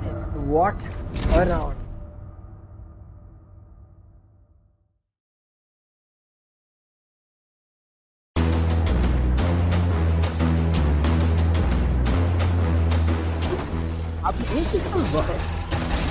बिल्कुल यहाँ पे एक बेहतरीन बैटल है और यहाँ पे टेम्पेस्ट यहाँ पे जो डिफेंडिंग करके दिखाई एक प्राइम एग्जांपल है. क्यों हम कहते हैं कि ऐसे का मैप कमाल का है but is gonna hold a very nice angle for himself. He saw one player there. Oh my god. Who's gonna knife him? Yes, he's gonna knife him. No, wait a minute. Other player that's gonna be Stenos, who was about to use the showstopper. It's a 3v3 situation. No! Take one down, and it's the last man standing. इनके पास double satchel boost जरूर रहेगा. क्या वो use करना चाहेंगे वही एक बड़ी बात है. सेज काफी डिस्टेंस से आ रहे हैं लेकिन कोई गलती नहीं होगी. तो प्लेयर को टेक डाउन किया जाएगा. तीसरा प्लेयर भी यहाँ पे आके आता हुआ बहुत ही शानदार तरीके से टेक डाउन किया जाएगा. And that's gonna be I am the hunter. That's gonna be Hunter's durability. Shannon gets taken down. Oh my god. And look at that ultimate. Brad with so much information doing the job out here. Yeah, maybe. Now you can see the Omen. He actually teleports onto the other side, but let me see how's it gonna be. The Brimstone is caught off guard, goes for the reload. Needs to come up front. That's a beautiful heading. That's a double heading coming in, but now he comes up strong. 3k already. This might be another round in the hands of the defense, and a 4k for Akku. Oh my god! Akku goes on, and he builds an ace for himself. What a ace play did this guy have?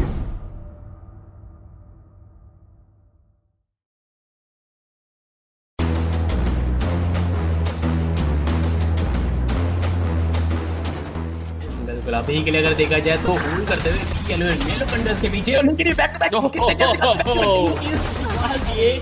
यार ये काफी शानदार I guess क्या बहुत चीज है तो ये थोड़ा सोच समझ के आपको ऑपॉर्चुनिटीज का इस्तेमाल करना पड़ेगा अगर आप कॉन्फिडेंट हो तभी आप कीजिए लेकिन यहाँ पर जो लोग निकाल पाएंगे विद दैट 700 HP और मुझे लग रहा है ये चीज होना ही था get this spike or get the spike diffused and get those kills. He is being pushed from two sides. He will spot the omen, get that kill. The recon dart is going to get taken out. 3 bullets goes in for that reload. 25 in the mag. He'll connect that headshot.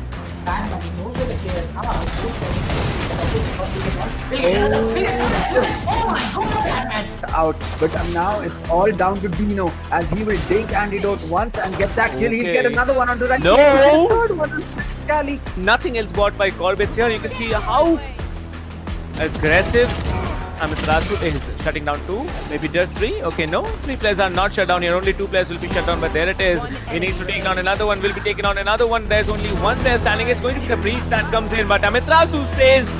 Oh my God.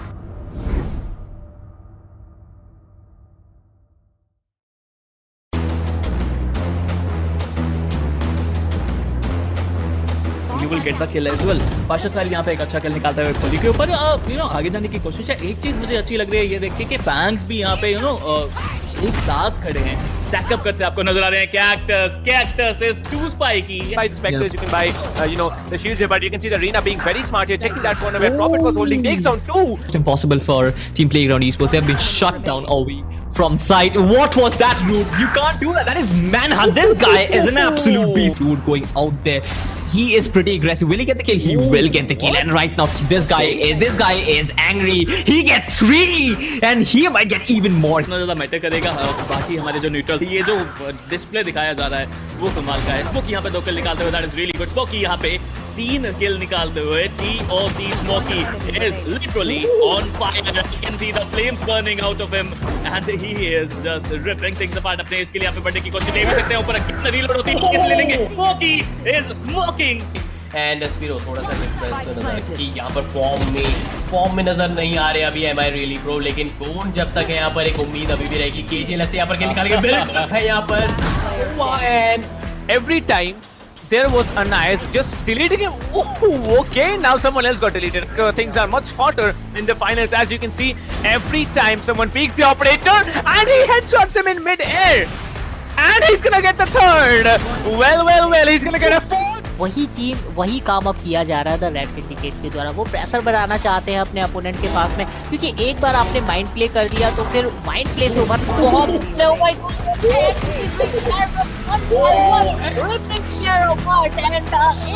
for him as well. Oh my God.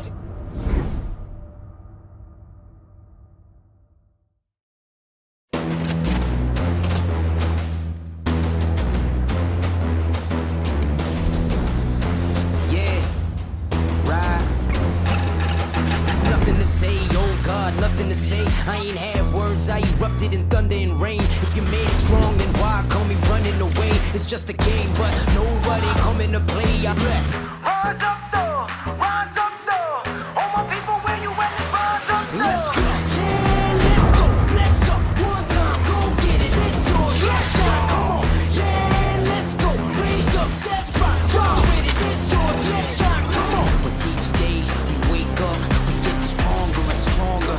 It's our time now, yeah. Cause we warriors. Cause we warriors. Yeah, let's go, let's up, one time, go get it, it's yours, let's shine, come on. Cause we warriors. Yeah, we warriors.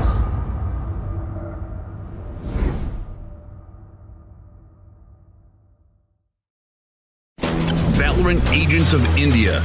Are you ready? The ESPL Valorant PowerUp Series is a tournament open to players of all skill levels. Whether you are an agent with competitive experience or not, this series is meant for you to test your skills and have fun. Agents will battle for a total prize pool of 7.5 lakhs and the title of Series 1 champions. It's time to power up. Let's break down the tournament format. At the beginning of the tournament, There will be 4 open qualifiers. In the qualifying rounds, players will go through a best-of-1 single elimination, battling their way up the ranks. Those ranked top 16 onwards of the qualifiers will face single elimination in a best-of-3 match. The top 4 teams from each qualifier will earn a spot in the group stage, resulting in a total of 16 teams. These teams will then be split into 4 groups, with 4 teams per group. Teams will then compete in a GSL format, where 2 opening matches are played. The winners will then battle in the winner's match, which will determine who tops the group. The losers will battle for survival. The victor of this match will then battle the loser from the winner's match to determine who progresses further in the tournament. The 2 teams from each group move on to the playoffs, where 8 teams will compete via sudden death, single elimination, in a best-of-3. The quarterfinals and semifinals will be an exhilarating battle of skills, wits, and strategy to win through a best-of-3 elimination process. And finally, we reach the grand finals, where our final top 2 teams of the series will battle for glory through a best-of-5 elimination. Valorant Agents of India, will you and your team be the one that reigns supreme? It's time to power up.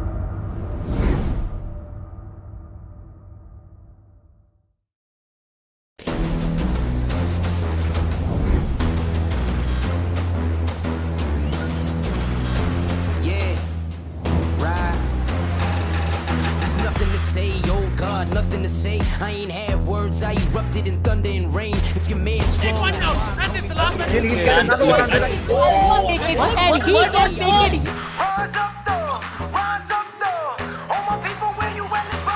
let's go. Oh my god, man. It's super fun. यहाँ पर एक OP निकाल के bill Moving on, pull by. Oh my, what?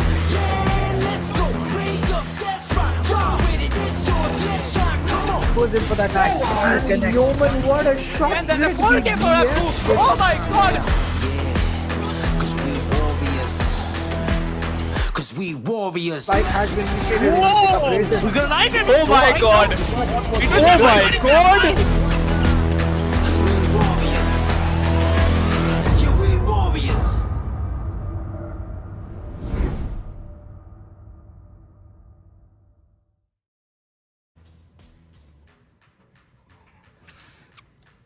So hello ladies and gentlemen and welcome back to the ESPL Valorant PowerUp India. Well, the group stages are on and so are we. As it is, let me just tell you, we had an excellent match and also a hefty little break here, and we are back again with the group stage, Group A upper brackets semi-finals BO3 number 2. Well, the two teams performing in front of us, they are going to be absolutely extraordinary. My name is Captain Price. With me is Dr. Dang. So, Kanav, what do you think? Like, we saw a 2-1 and a close-cut competition in the previous game. Are we going to see the similar thing in the second one as well?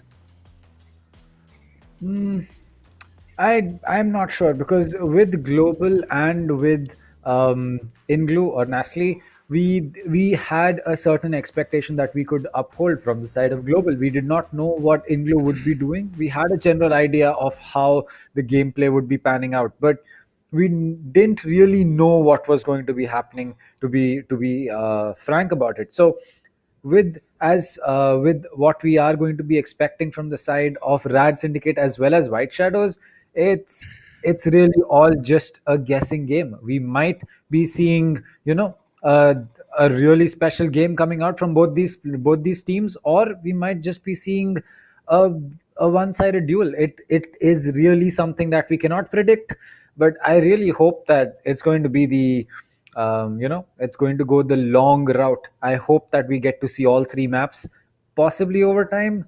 I would really love to have that. Well, talking about overtime, I was playing a game with, I believe, Games on the Hindi desk. I remember we actually played 42 rounds to get to, the results. So that hasn't happened in the esports meta in Valorant for a long time. So if there is a match actually, where we see a 20 and 22, score to get the vectors of any map, that's going to be absolutely massive. time involving, and also very very tiring. So yeah, it might be happening, but yeah, it's going to be interesting to the same extent. We're talking about the prize pool. 7.5 lakhs at stake here. 4 lakhs for the first place, 2 lakhs for the second place, and 75,000 each for the third and fourth place. Talking about giveaways, well, audiences who are not playing but here to watch the stream, you can definitely have a chance to win the ESPL Valorant PowerUp giveaway. Head over to the description of wherever you're watching the stream, Facebook, LOCO, YouTube, of any and all channels. You will find a link known as ESPL Welcome Gift Giveaway. Head over to that and you will be able to register yourself and enter yourself for a giveaway of everything that you see on screen here. Tier 4 giveaway, as it said, it's a Fury S mousepad. You have a Pulsefire Raid mouse, and as a Tier 3 giveaway, Tier 2 is going to be Cloud Core 7.1 headphones. Those little, beautiful headphones that HyperX have, and also very strong ones. Good quality ones indeed, or an Alloy Core RGB keypad. Well, there's one more grand prize that's at stake here. One set of everything: keyboard, keyboard, mousepad, mouse, and headphones. That's at stake here. Well, all thanks to our partners: tech partner Akamai Technologies, broadcasting partner LOCO, Peripheral partner HyperX, production partner none other than SkyEsports India, TalkEsport as the media partner, and country partner as PSG Esports. Well, Group A, as we all know, upper bracket will be played today. One match is already over between Global Esports and NaCly, or INGLU as you might call it. Global Esports have had a 2-1 win. They are now chilling to battle out against the victors from the next game, which is between RADSyndicate versus White Shadow Esports. Well, let me just tell you how it's going to play out. Whoever wins between RADSyndicate and White Shadow will be battling it out against Global Esports in the finals of the upper brackets. Whoever wins from the finals, they are straight off going to move into the playoffs of the tournament. Well, talking about now, RADSyndicate versus White Shadow Esports. Kanav, over to you. Well, for RADSyndicate and White Shadow, I can't really, point one finger and be like, this is the team that I'm going to be looking out for. This is the team that you should look out for, because both these teams are good in their own rights. We saw RADSyndicate have a really close game in the qualifiers.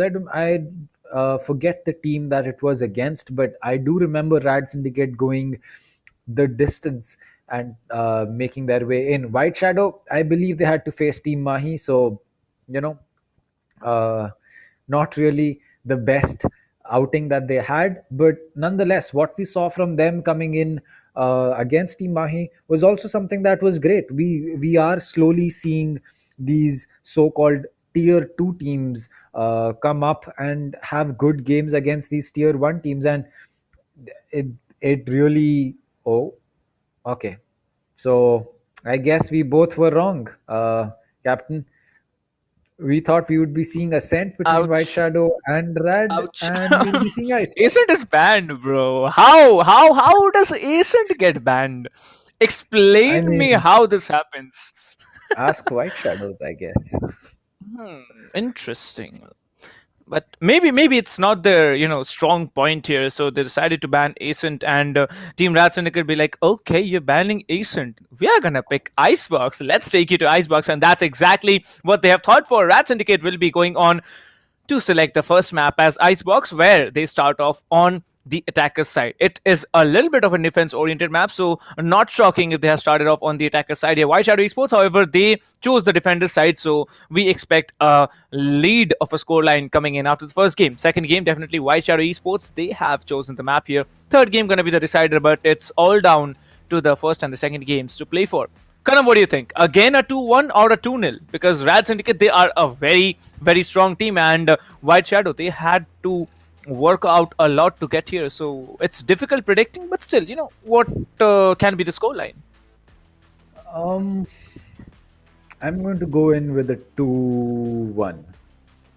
I think it's fair. I don't think that I can say a 2-0. I mean, we can definitely predict 2-0, but when it comes down to White Shadow or RADSyndicate, that's where you can't really say anything. So which is why I'm not going in for that 2-0 prediction, and I'm thinking it's going to be more of a 2-1.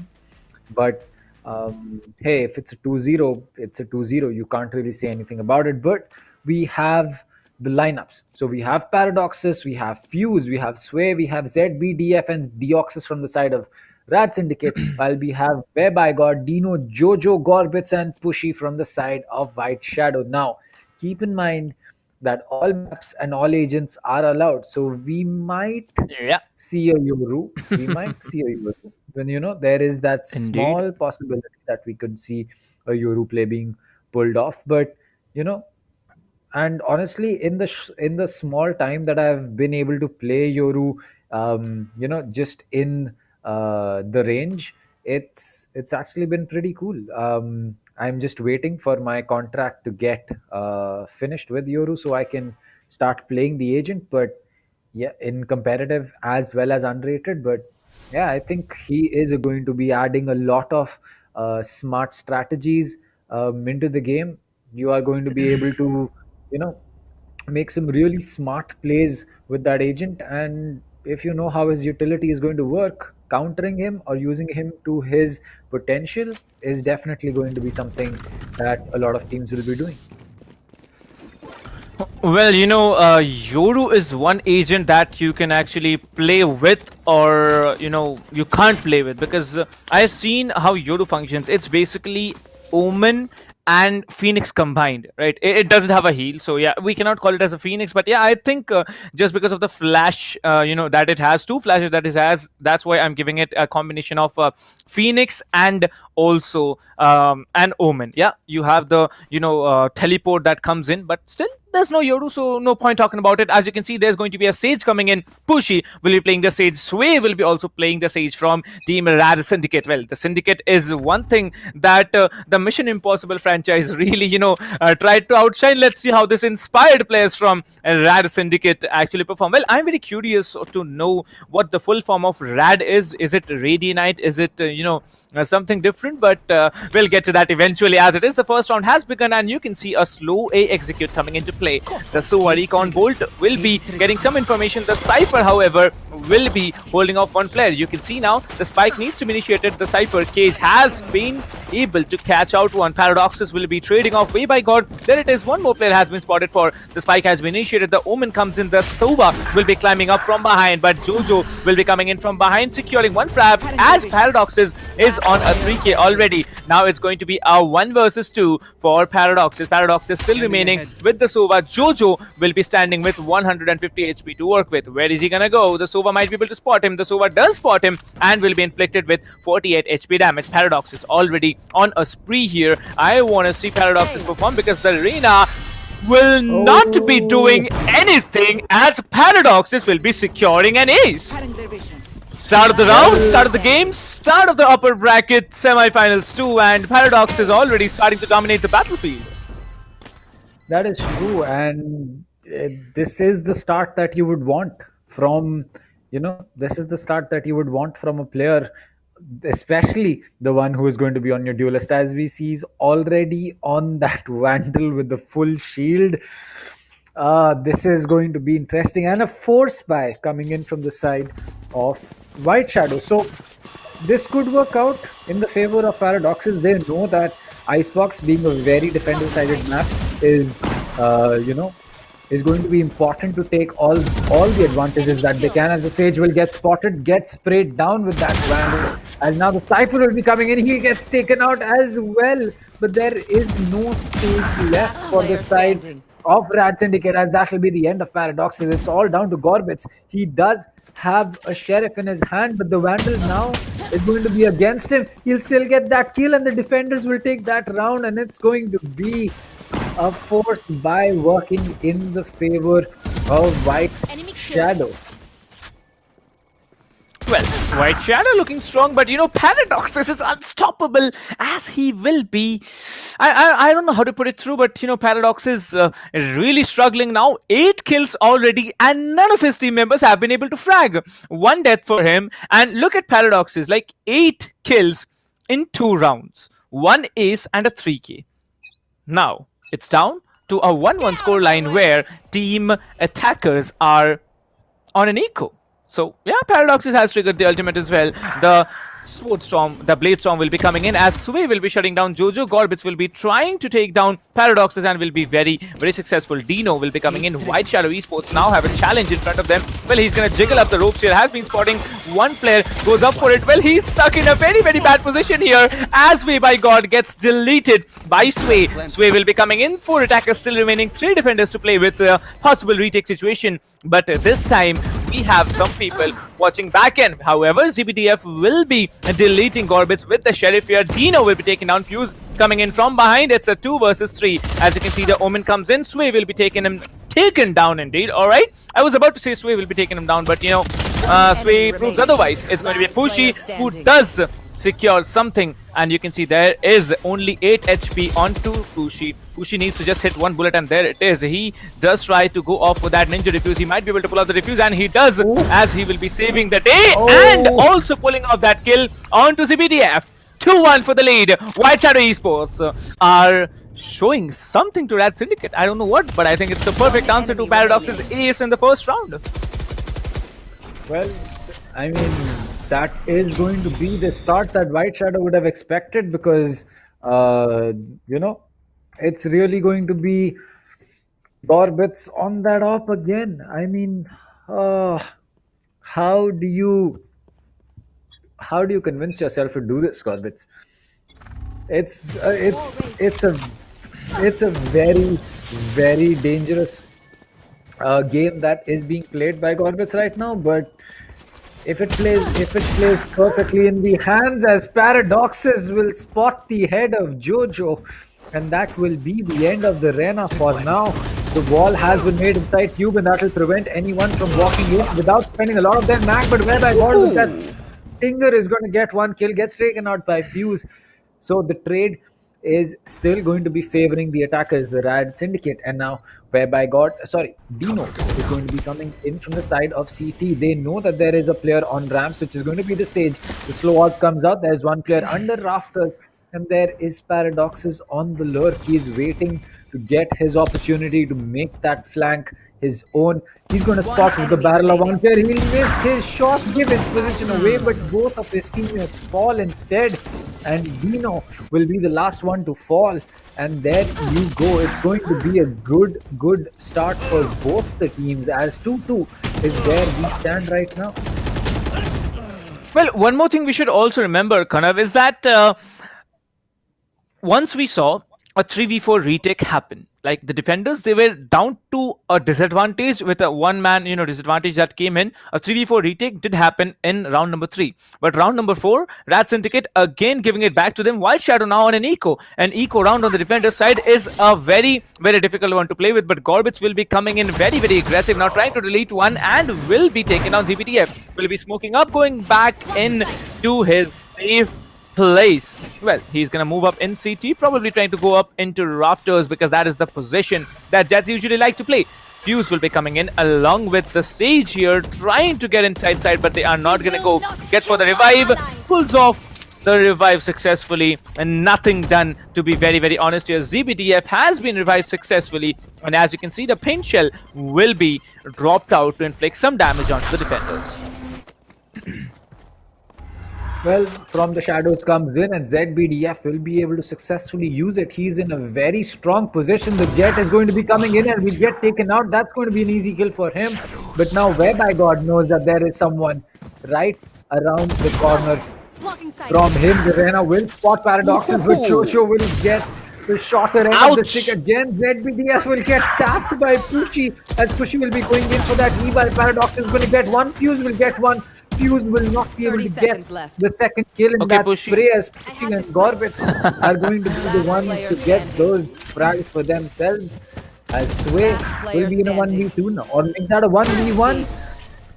There you go. I could not have made that easier. Well, I don't know what Pushy was thinking, but getting 2 players with Sheriffs who had Bandits and Phantoms, that's amazing. But I believe taking down Gorbits was a smart move, but he was revived, so that doesn't count. So now it's a point lead for Team White Shadow. White Shadow turning out to be really strong in Icebox, and I believe the pick for Icebox by Rad hasn't been quite playing out. However, this is a defense-oriented map, and the defenders are doing a good job here. Gorbits with 7 frags, Paradox already on 12. Well, this is going to be a Jet versus Jet, fight for the MVP, but it's not what the MVP is. It's not what the match is about. The match is about winning the rounds and not winning the MVP. And as you can see, Paradox is again on his ultimate. Well, Paradox is definitely going to be very, very influential as he will spot one player but will not connect. The Tripwire is going to give away his position as one or rather two of the Stormblades have been used up, but Pushy and my God are going to get one Paradox and get that trade onto Pushy, but it looks like Yeoman and the Jet are still going to be there and make that only Yeoman as he will also fall as Jojo comes in from the back and finishes him off. He's looking to pick up that Glitch Pop 2.0 and he does that successfully. Well, have you played with it, Kanav? Because, I don't know if you have played with it because I didn't really, like the Glitch Pop Phantom. Vandal's cool. Vandal is absolutely amazing. But have you played with the Phantom? Yes, I have actually. I do like the skins, but Alright. I do like the skins, but I still prefer the Singularity. Yeah, that's true. But I think Oni is far better. Well, we'll discuss this, after the rounds are over. Well, as of now, you can see Fuse is going to come in. Sway is going to take down Way by God. That's a very, very important frag here. Cypher down. That's B-side completely cleared for you.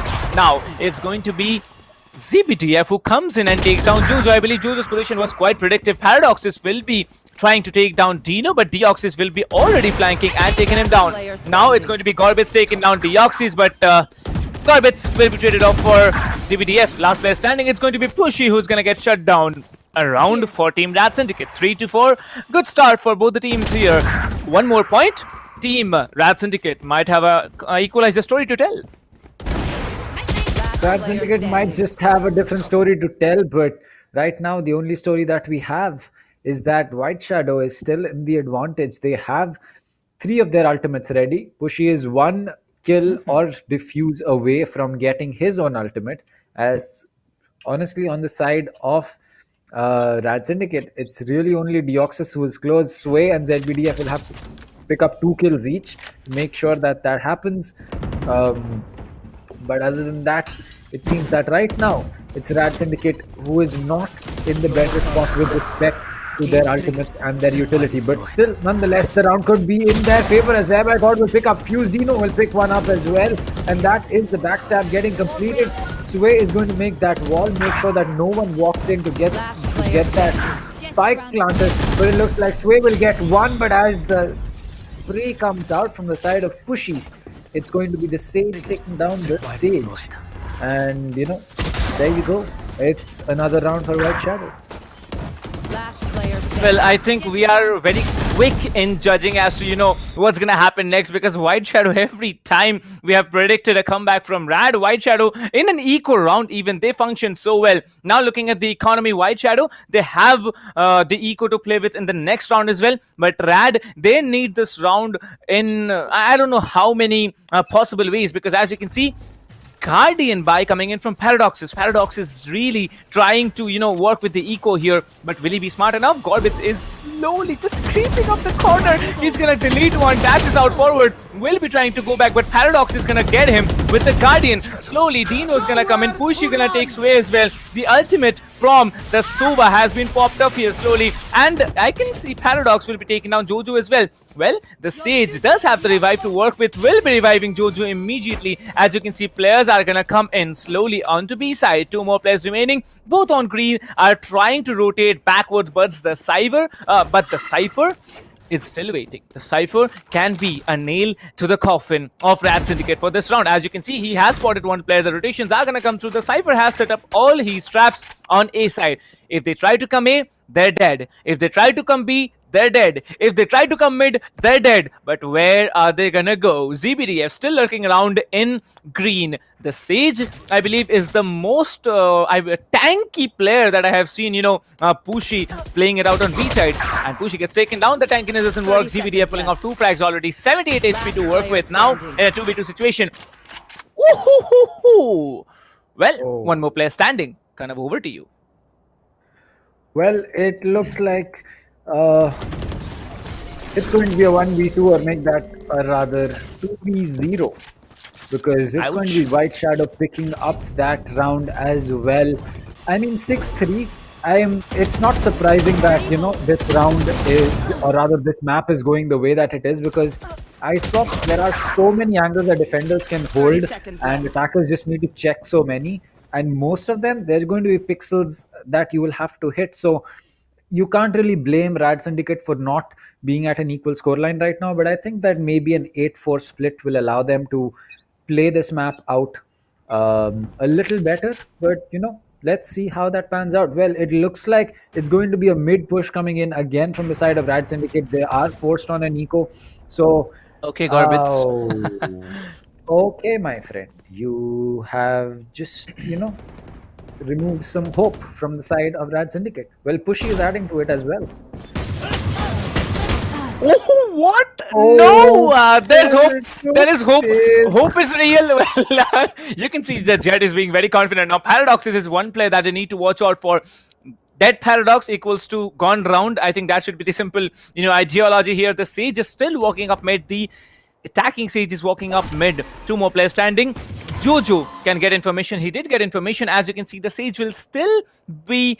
Well, wait, did the Sage have a gun? Because I think only Paradox has a Vandal. Talking about the Sage still playing with the Sheriff. Can try and revive someone. B side is clear. They can pull off the plant. Let's see where they do. Well, it's going to be down inside the tunnel as Dino is already waiting up in green. Has been walled for. Well, the entire midsection of the plant has been walled off for. You can enter from only one place. That place that is from the direction of 45-degree angle from Snowman. Just get the direction, all right, guys. But now it's a 3 versus 2 retake. The Sage has a revive to work with, but will he be smart enough to work it out? Let's find out. Well, it just looks like Paradox will be stuck, but he will still get that kill. Flashed by the here as well. The 3k for him, a 4k for him. The Stormblades come out. Will he get this ace? Yes, he will. It's 2 aces for the man. It's 2 aces for the man in a single game. My oh boy, just stop at this point, man. And I believe the Jet probably has the best voice lines in the game. Like, you get the last remaining player from the opponent team. The Jet says, "There you are, you little peep." Like, I can't say that on stream, obviously. And you can see, like, that's exactly what Paradox is doing. He's absolutely melting those players. I don't know how he does it. He came down from mid. No one was watching it. I don't even know where he came in from. Because the Sage and the Omen, both of them were... not the Omen, the Sage and the Raze, both of them were watching one particular direction. The Oxys, however, will be taking down Gorbet. Saslu or will be slowing down Paradox. Paradox is down here. The round can be given out to the defenders, but there is a revive to work with. The Sage can actually move in and revive Paradoxes. But I don't think they're going to do it. Fuse is going to get taken out. Way by God says hello to one. The Sage is going to get deleted. Now it's a 2 versus 2. Train harder. That's what the Sage says. And someone trains harder. Now it's going to be a 1v1 Omen versus the Cypher. Way by God has the spike. CBDF needs to collect it and plant. Well, both the players are on a different level here. Both of them trying to catch out each other on different corners. Where is he going to come from? Multiple points of entry. ZBDF slowly creeping up from under the tubes here. The Cypher might be just, getting nailed from behind. The spike has been collected. Looks like it's going to be a merry-go-round coming in from the Cypher because the Omen has collected the spike and is right behind our dear friend Cypher. But he flinches and way by God shuts it down with a successful 3k. Well, looks like everything's going good, and it's fine till now until CBDF really messed it up. 7-4, good start for team White Shadow Esports. Last round in the half. Both the teams, they are going to force buy. They are going to do anything they want to get the last round, because if White Shadow gets it, they are on a handsome and a decent lead. If Team RADSyndicate gets it, they can have a chance of comeback in the defender side, because the way Paradox has been playing is absolute madness. 2 aces in a single game, that is not something that you see very often. Like, I think that's happened only once in the entire tournament till now, and that's completely amazing. Well, however, this time the Reina Jojo will be actually going up in forward, but he's not going to go up in Nest. He's going to go up somewhere else, starting on Paradox right off the bat here, figuring that ult, will be jumping down immediately, trying to get multiple here, will be trying to tag up the ace here, will be tagging up a third.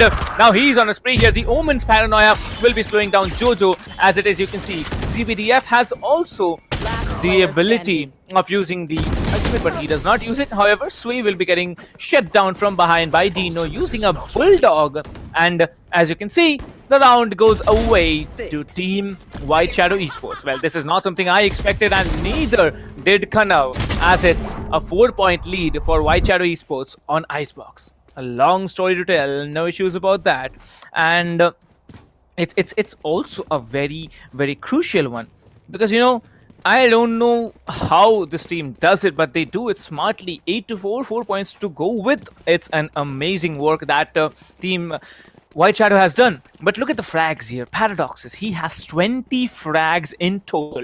That's like, more than 2 KD that he has right now. It's basically 2.4 KD to be exact. And look at his teammates, 4, 5, 7, 9. It's cool, it's okay, your one player is absolutely shredding, but that doesn't mean you are not gonna function. This time on the defense, let's see how Team RADSyndicate performs, because Paradox is already high up there. He needs to go back, he will go back. No one has been dented for. Everyone is gonna come up on A side. The smokes are gonna come in. Paradox trying to get one, will be getting one, but he has to fall back. He asks for the heal. Will the Sage be able to heal Paradox is a good question. Yeah, he does heal Paradoxes. Paradoxes will be falling back. Sway will be shutting down Way by God. As it is, CVDF will be taking out Pushi. 2 players standing against 4. The attackers looking much in a troublesome situation. It's the Omen versus the Jet, Sage, and the Sova. Getting shot from multiple directions. Deoxys will be shutting him down. With that, we have 1-point lead closed down from Team RADSyndicate. 8-5, good start for them. But are they going to continue it? Because looks like Paradox is having breakfast? No, it's not a breakfast. It's definitely a dinner, because dinner is the heaviest meal of the day, and he is having 1 edge of a meal. Like, I don't know what he's absolutely having, because 21-8, that too in a competitive game, is not at all easy. Coming in now, 11-11, 10-10-10. Look at the kill distribution at White Shadow Esports. It's so even.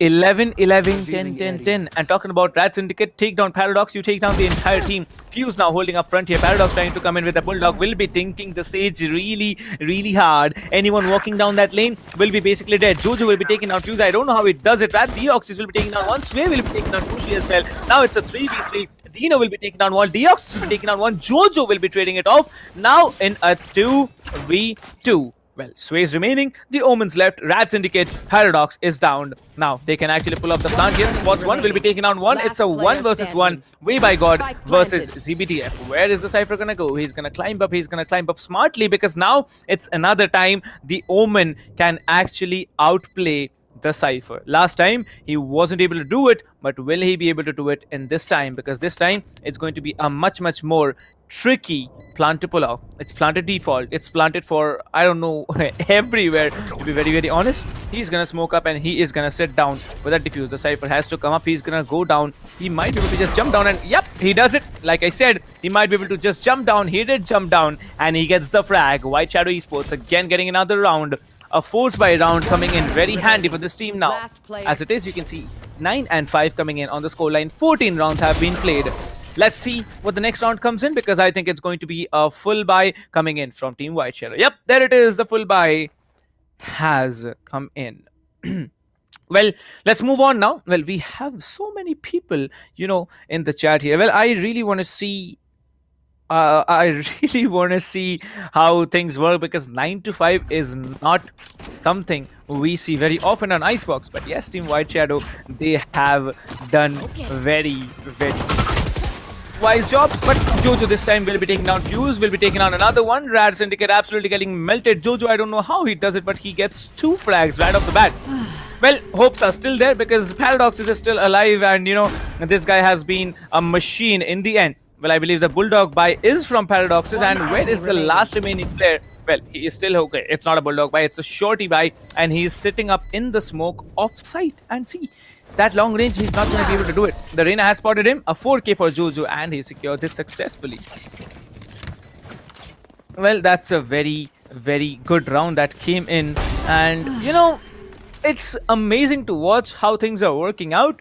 And yeah, it's fine because Jojo, this guy pulls off a 4K, close to an ace, and look at him. 17 frags for him as well. So Jojo is also doing quite some work from White Shadow Esports now. On the attacker side, Jojo is being absolutely massacrous. Like, you know, if there is any word in the English, known English dictionary, that he's doing it absolutely fine. 10 to 5, 5 points lead already, three more points, and White Shadow Esports can move in and take down one. Well, you can see the single taps by the Vandal are coming in. He has been dented hard here. Now he's trying to tag up the Jet here. Gonna spam up slowly and slowly. Gorbits needs to go down.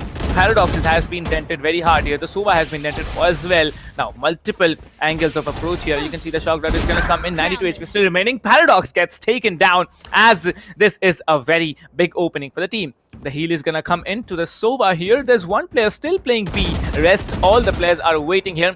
Trying to go for those single headshots, but now Gorbits needs to go down because otherwise he's gonna get surrounded from every direction. He gets down. He walks up the tubes from inside of the tubes here, and he can catch off one player off guard. Well, Gorbits has given off. He has the knowledge. He has so much knowledge to work with. The plant can be secured. Fuse will be taking Jojo down. Now it's a 4v4. Well, Gorbits has a very, very crucial position to hold. ZBDF will be coming in. Deoxys will be taking on one, but this time it's not gonna be able to do it, as the Sage and the Cypher are the only two players who survive. Pushy standing in. Way by God is the last hope now. Well, Pushy gets shut down as well, and RADSyndicate pull off a successful round in their half without. I don't want to say it this way, but you know, Rad fans, please. I beg your pardon, but you know, what's true is true. And as you can see, they are going to switch guns to Prime Vandals and Glitch Pop 2.0 Vandals, and Vandals are the, you know, the OG weapons here, and that's exactly what everyone likes to play with. 10 to 6, 4 points lead still for White Shadow Esports. RADSyndicate, they need to come up big time. Without mistakes, they need to catch off 4 points, and then only they can come forward and maybe move on into the leading position. Who knows what's going to happen, because Team White Shadow, they have messed up only 2 rounds from the past 4 rounds. All right, I take it back. Come on now. This is the 17th round of the game. 4 points lead still coming in, as Gorbits will be absolutely deleted in mid-air.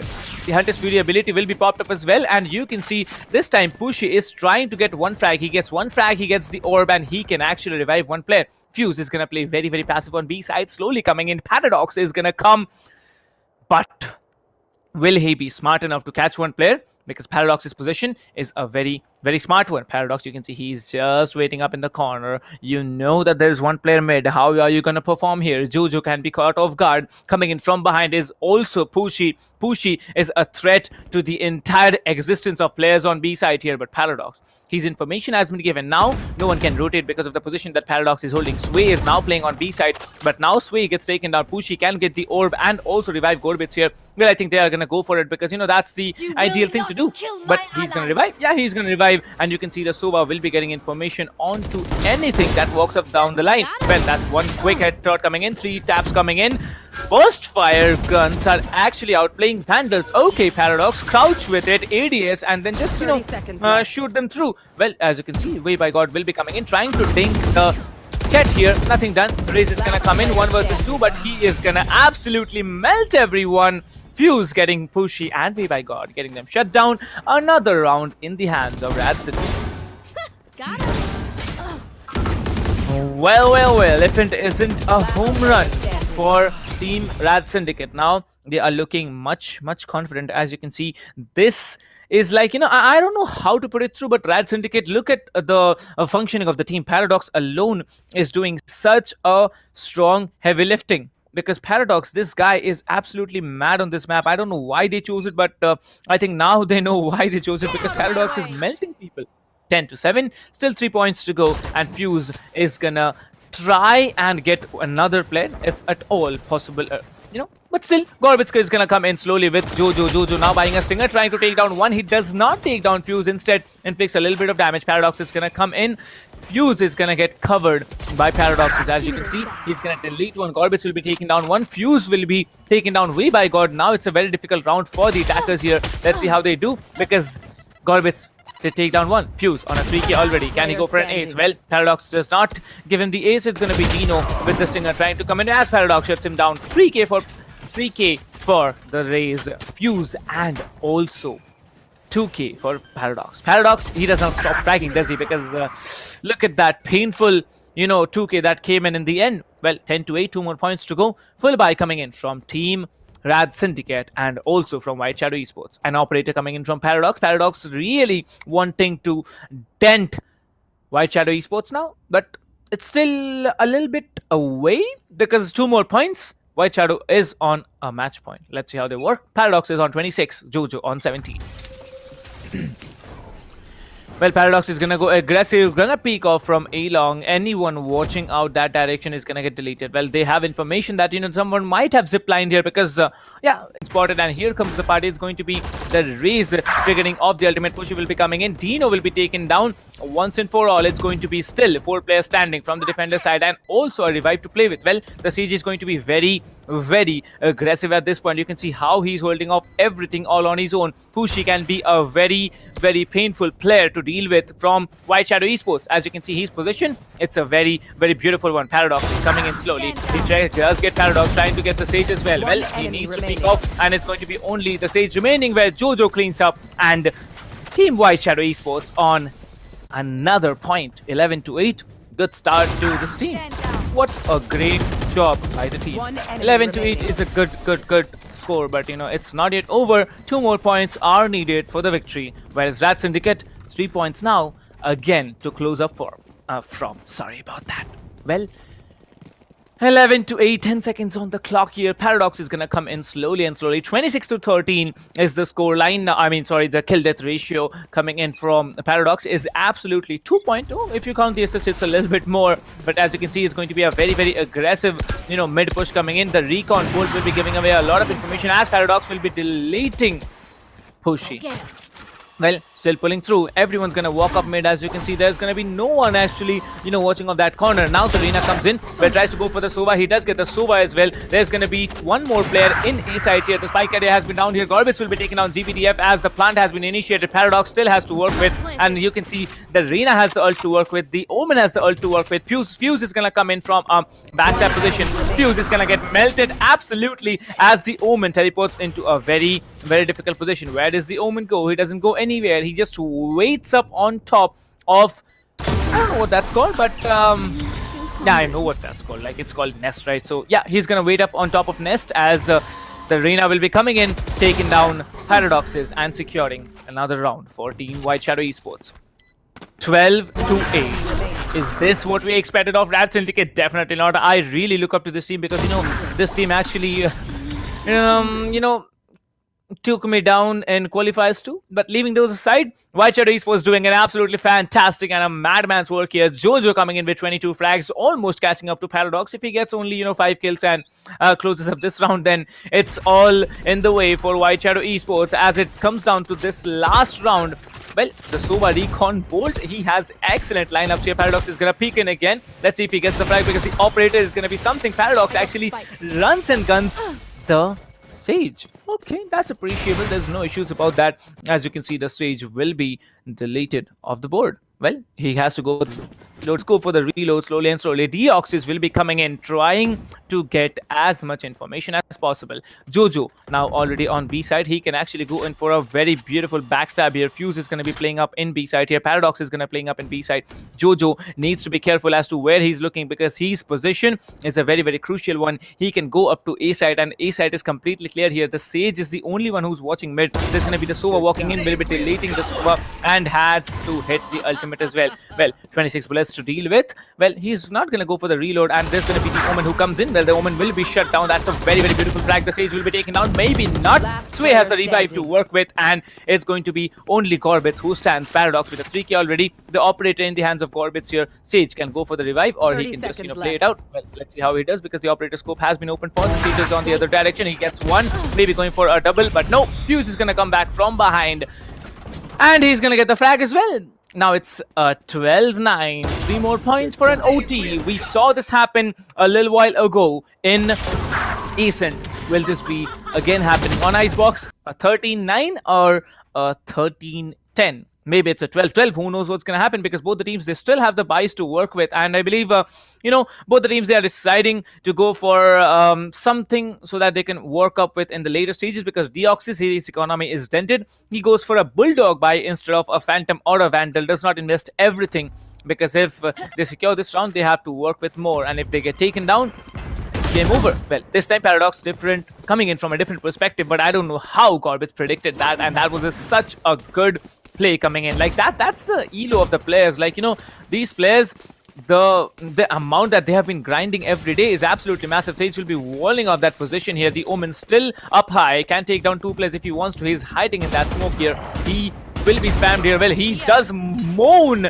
getting hit by the bullets here. He has been taken down. Gorbit's gonna come in from behind, trying to catch off any player coming up in mid. The Sova still lurking around over there. The position has been given for, as you can see, the ping comes through. The Sova has been spotted, does get 1 tap to the head. Gorbit's on a 3k already. Sage still standing and surviving. Gotten a 4k already, but this time Fuse is gonna come in from behind. Dino shuts him down, and it's going to be 39 as White Shadow Esports walk away with Icebox. Well, Icebox, a very, very interesting map that came through. And look at it, just look at the score lines here. Like, I think Paradoxes did the heavy lifting, maybe because he was familiar with the map, or because he's just, that good. But in the end, it's down to White Shadow Esports walking off with Icebox.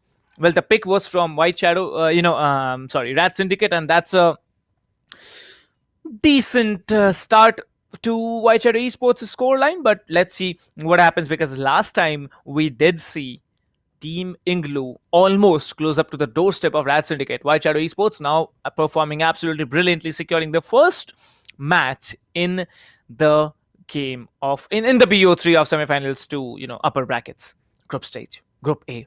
Like, so many things to remember. Oh my god, that's it's so complicated to remember, but yeah, it's fine. It works cool, because now we are going to have the second map. I forgot what the second map is. That's a different story. But the second map is going to be an interesting one, because I think it has been picked up by White Shadow Esports, and it will be interesting to watch, because I saw Ascent was banned. I think I saw Haven or maybe Split getting banned as well. So we are only left with Bind and, what's the other map?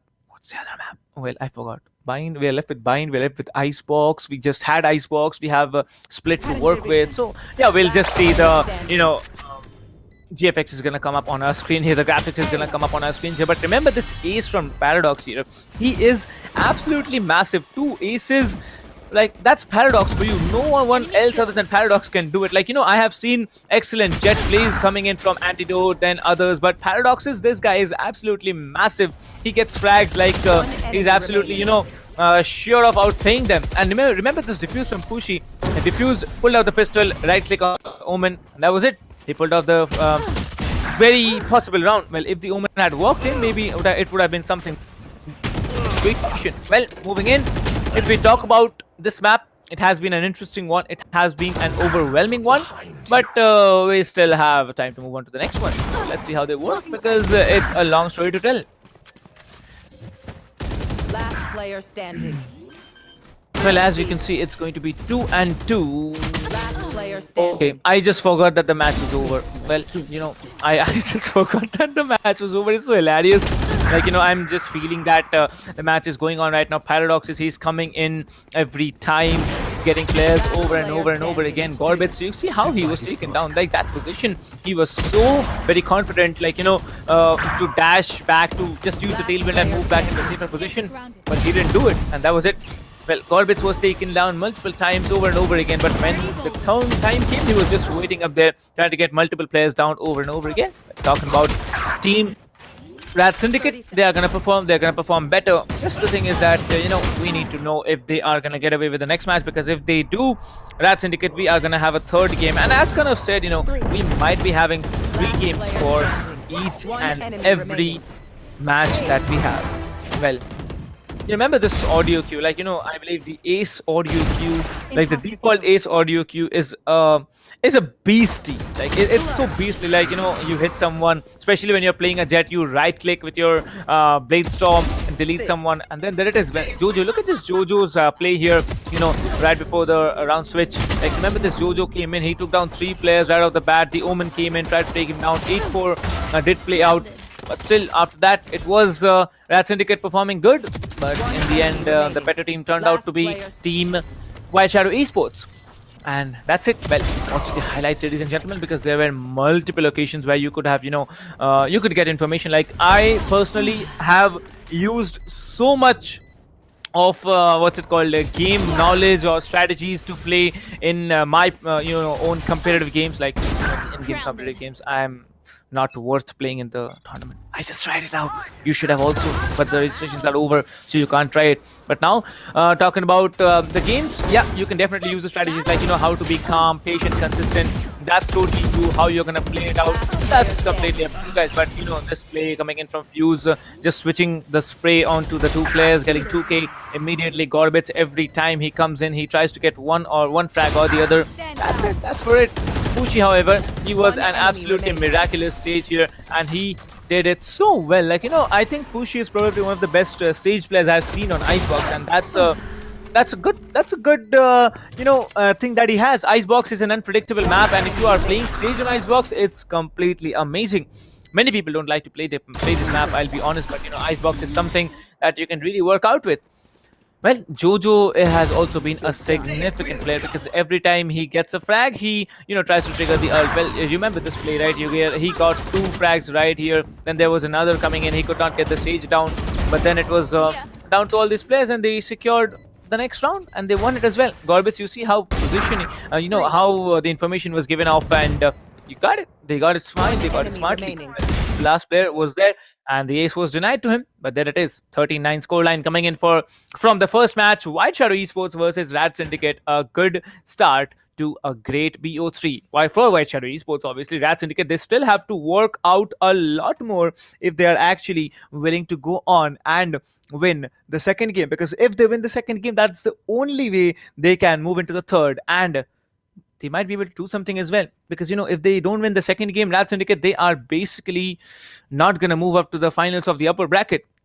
Well, the score lines, as you can see, Paradox is 374 average combat score.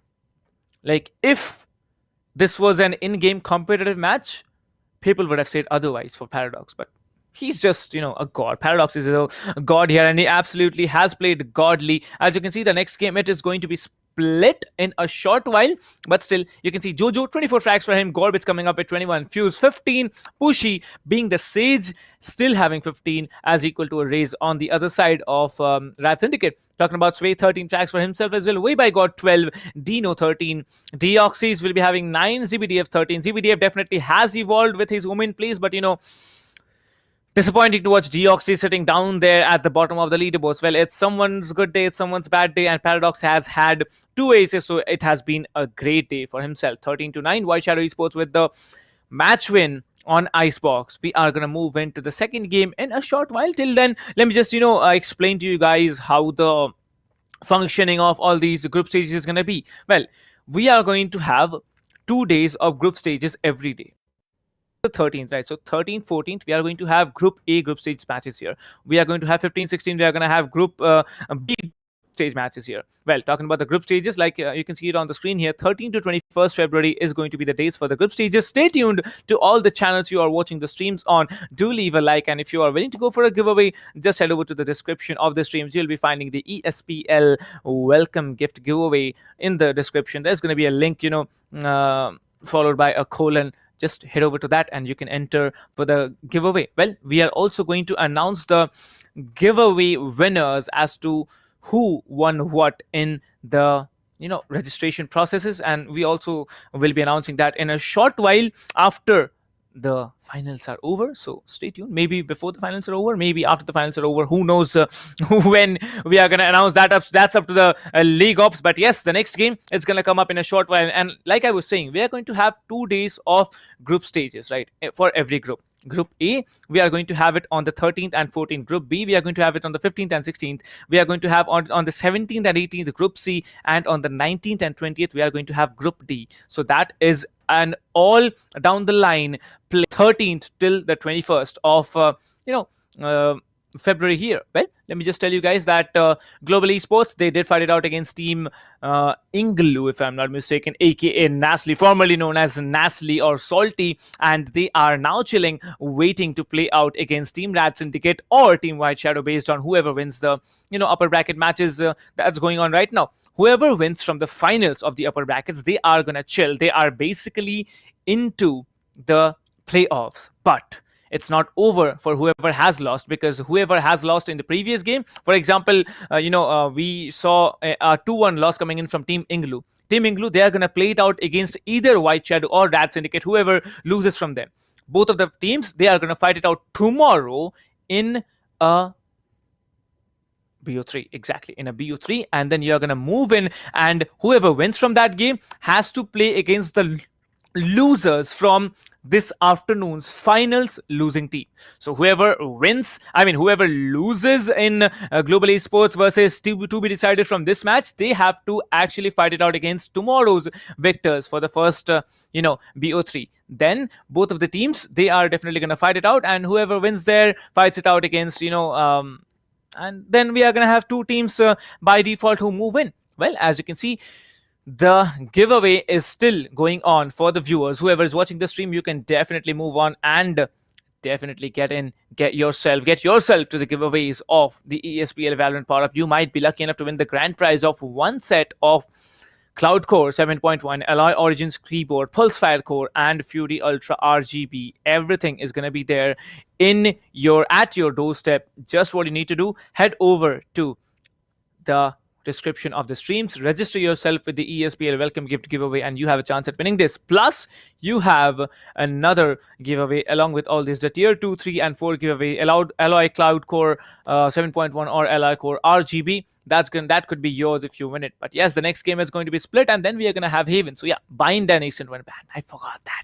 Sorry. But RADSyndicate, they did ban Bind, and White Shadow Esports, they banned Ascent, in the best interest. As we can see, the previous map, it was picked by RADSyndicate. I don't know why they picked it, but they definitely, were not able to do what they had planned. Moving on, if we talk about the other teams, well, White Shadow Esports, attackers on Split, and that's going to be the next game for this afternoon. Well, if White Shadow Esports win, they are going to move up to the finals, and they are going to play out against Team Global Esports, who have been menacing in the semifinals of group stage 1 of upper bracket matches. But if they lose, then we are going to have a third map as the decider, which is Haven, and that is the first map that we saw this afternoon. Well, we have seen Haven once, we have seen Ascent once, we have seen Icebox once, we have also seen none other than Bind once.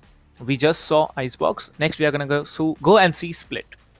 All the 5 maps have been covered for right now. We have played 5 matches, and all the 5 maps have been covered. Like, you can see how much comfortable every team is being at this point. They are eager to play any map that is served to them, and that's exactly the case here. Well, if you talk about the next game, it's going to start in a short while. That's going to be none other than Split, and Split has a totally different world of its own. I'm just sorry. Well, yeah, so I was telling, Split has a totally different world of its own.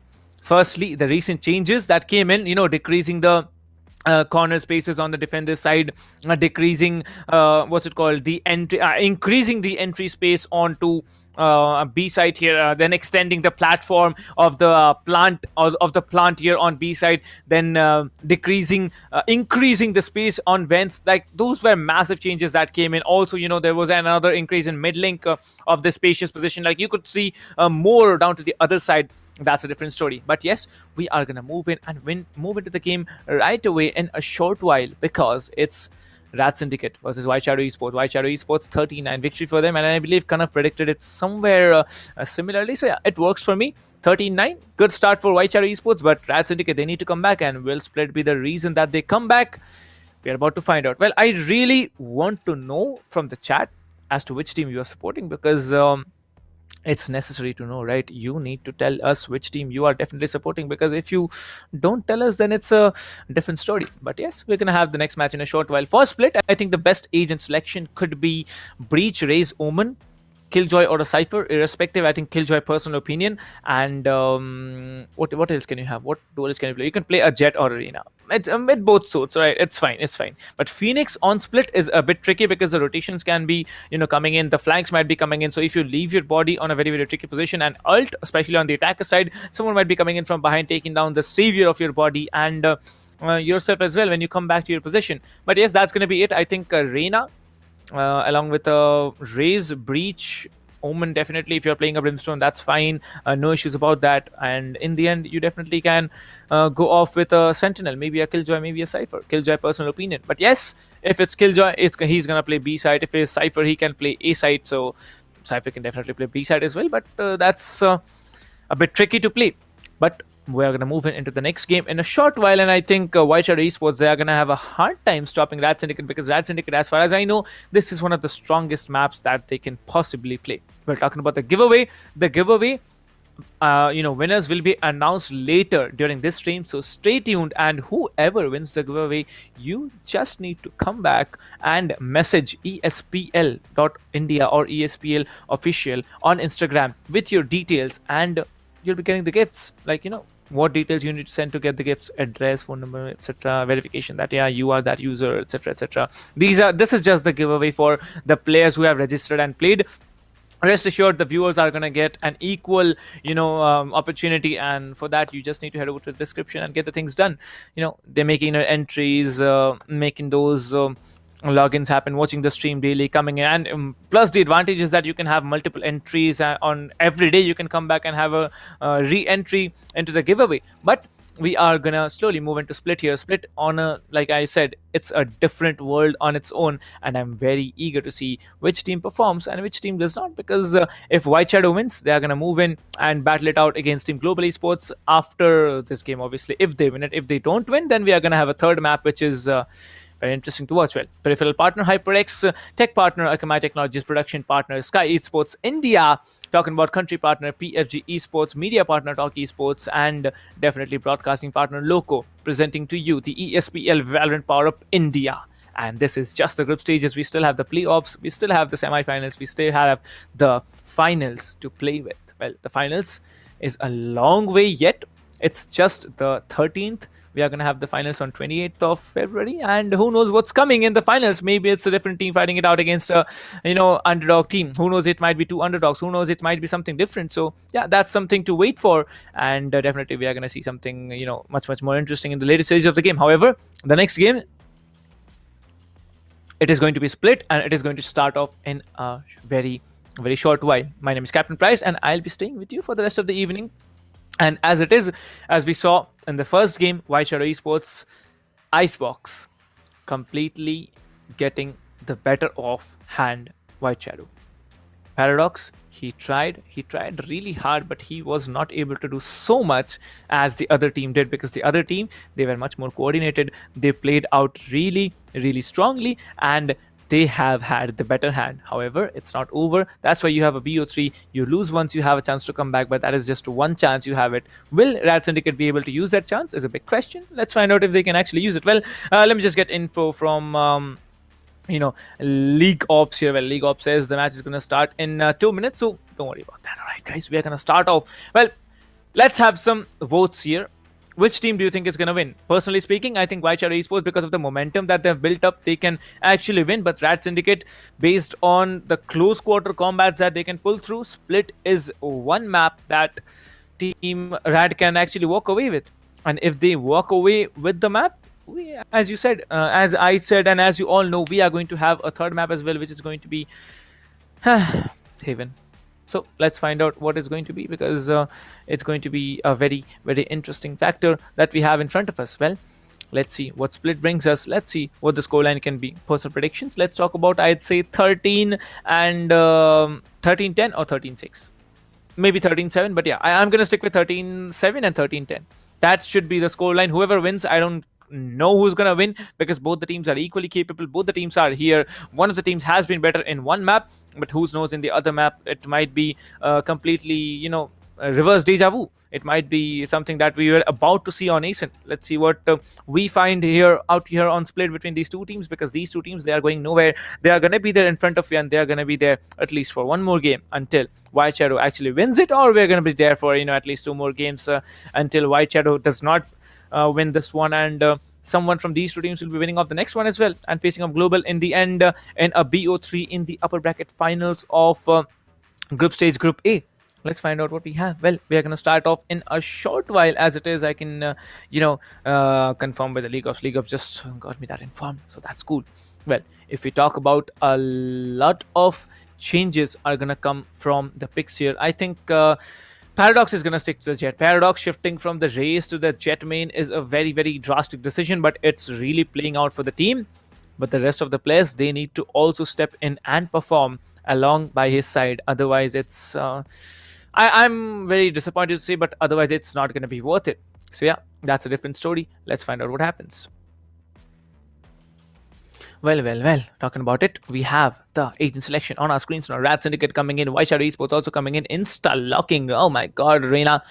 ZBDF, I use 3 days, you're insta-locking. Okay, you know what you pick. ZBDF now shifting from an Omen to Arena. Deoxys is gonna move in from a Sova to a Killjoy. Split, you don't need a Sova, that's for sure. Gorbit's actually, trolling me maybe, because I can see a Breach pick coming in for him. He might be going on with a Breach pick here, and Paradox is, yeah, no doubt here he will be locking onto that Jet. Jojo is locking onto the Raze. Breach will be coming in from Gorbits here. Who's going to be the duelist here? One duelist play coming in from White Shadow Esports. Wow, that's drastic, but can be wise here, because White Shadow Esports, now they don't need to worry about two places now. Cypher, play B, Cypher, play A, Sage, wall off mid, or somewhere else, and that's it.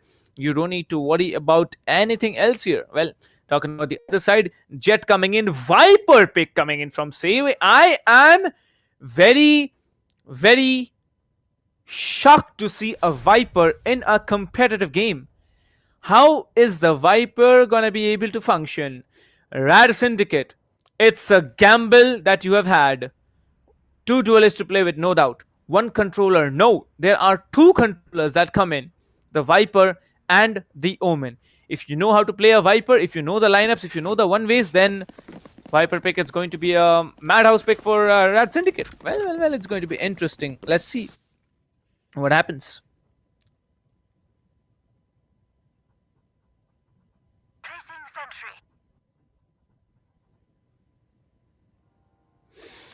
Well, as you can see, it's going to be 0-0 as the match gets initiated, and the match tells us that it's going to be quite an interesting one because of the picks that we have had. Breach is a default pick, no doubt, but Viper, seeing it out here on a competitive scenario, that's completely different. Like, we didn't expect, right? No one expects a Viper in a competitive game, and looks like it now they have actually got it. So that's cool. That's cool by me. But talking about the other team here, RADSyndicate, they are going to do well. White Shadow Esports, they need to do better as the first round of the game gets started. It is going to be White Shadow Esports on the defender's side. Oh, okay, sorry, on the attacker side, whereas RADSyndicate on the defense. Paradox has come up here, waiting up in the corner. That Viper one way is going to be a very, very tricky one. Tries to come up with the one tap. Jet will be dashing up away, but Jojo will be coming in, taking out Paradox. So that's a very important frag you've had here. Sway will be smoked up, Toxin low, and there is it. 24 HP now remaining on to the Viper here. As you can see, the one way has to be switched off because your poison, it takes time to recharge, right? I think the best ability that the Viper has is that, the best quality that the Viper has is the ultimate, but after that, it's the rechargeable poison. Like, you have the poison orb, you have the poison wall here. Both of the things, they are absolutely massive. Deoxys will be coming in, taking down 2. ZBDF will be taking down 1. Deoxys will be taking down 3 indeed. And there it is. Paradox was taken down, but the team now combining and starting to play together. 1-0 coming in from RADSyndicate. Starting very strongly on the defender side. RADSyndicate have 1 point lead. Let's see what they do, because I don't think they're going to go in for a force buy here. They're going to go with Ghosts and Heavy Shields only. Paradox is going to have a Judge in his hands with Heavy Shield. So yeah, next round, it's going to be a difficult one for Paradoxes to buy, but he might just go on with a Judge and a Light Shield. Who knows what's going to happen, because it's going to be only one Spectre and one Judge. Everyone now on their force buys. But look at this. Oh my god, White Shadow Esports, everyone is having Stingers. 5 of them, stingers and light shields. That's completely amazing. Like, I don't know what to say, but yeah, that's a good start for you guys. Now the Cypher Cam will be coming in. As you can see, the positions need to be checked here. Well, the Boom Buddy will be triggering off the position of that player here. The Raze has come up here. The Poison Wall will be dropped here. The Breach comes in. The Arena Flash has also been dropped here. The Cypher Cage will be doing a lot of work here. Paradox is trying to come in from A side here. Sway will be coming in along with the Viper screen, but no, Sway will be getting Jojo. Way by God will be getting CPTF. Now it's a 4 versus 4 retake that comes in. Fuse has come in from behind. Fuse actually playing out a little bit different than everything else here. Gonna spam through. Way by God takes down another one. Goes on trying to take down another, but Deoxys will be taken down. Way by God. Now it's a 1 versus 2 from the defenders. Paradox is gonna come in, but they know that force by really played out for them. It's going to be a 1-1 from both the teams. Well, I think they did good, but they can, is I5 playing in PowerUp? I'll need to confirm that. GVK Madhav, I'll need to confirm that from League Ops and let you know. Well, I don't think I5 is playing. Can you tell me the full name of I5 so that I can confirm? Well, let's see. I don't know how is it going to work out because it's 1-1 and looks like the force by really paid off. But now it's eco. RADSyndicate, they are pushing on to an eco round, whereas White Shadow Esports, they are still working on a force buy. That's it. Jojo comes in, double dashes it. Reina will be absolutely melted here. Jet gonna triggered, but no, Jet gets taken down as well. It's going to be the Viper who takes down Jojo here. The slow out will be dropped here. The round can still be brought into the hands here. Gorbitz will be moving up here. Gorbitz goes back. As you can see, the entire corners need to be cleared. The Viper's still holding up in vents. The Viper's position is a very tricky one. He does not have a gun, but 4 players rushing into him. It's a very bad position. Way by God just comes in. Viper gets deleted. As you can see, all the players are now rushing onto B side where only... Okay, there's no one. There's no one. Because everyone is in B side except the Omen. Well, I don't know what Deoxys was trying to do, but the Omen was shut down here. Everyone has been taken down. The Killjoy has the ult to work with, but will he be, using the ult is a big question. Fuse comes in with the Killjoy. The ult needs to be triggered as quickly as possible, but he does not go on for the ult as Gorbitz will be taken down one, maybe going for a double. Yeah, he does. Gorbitz will be taken down the other as well, as it's a 2-1 coming in from Team White Shadow Esports. White Shadow Esports, that's a great. Oh my God. That's a great round coming in from White Shadow Esports as RADSyndicate. They definitely need to step up their game.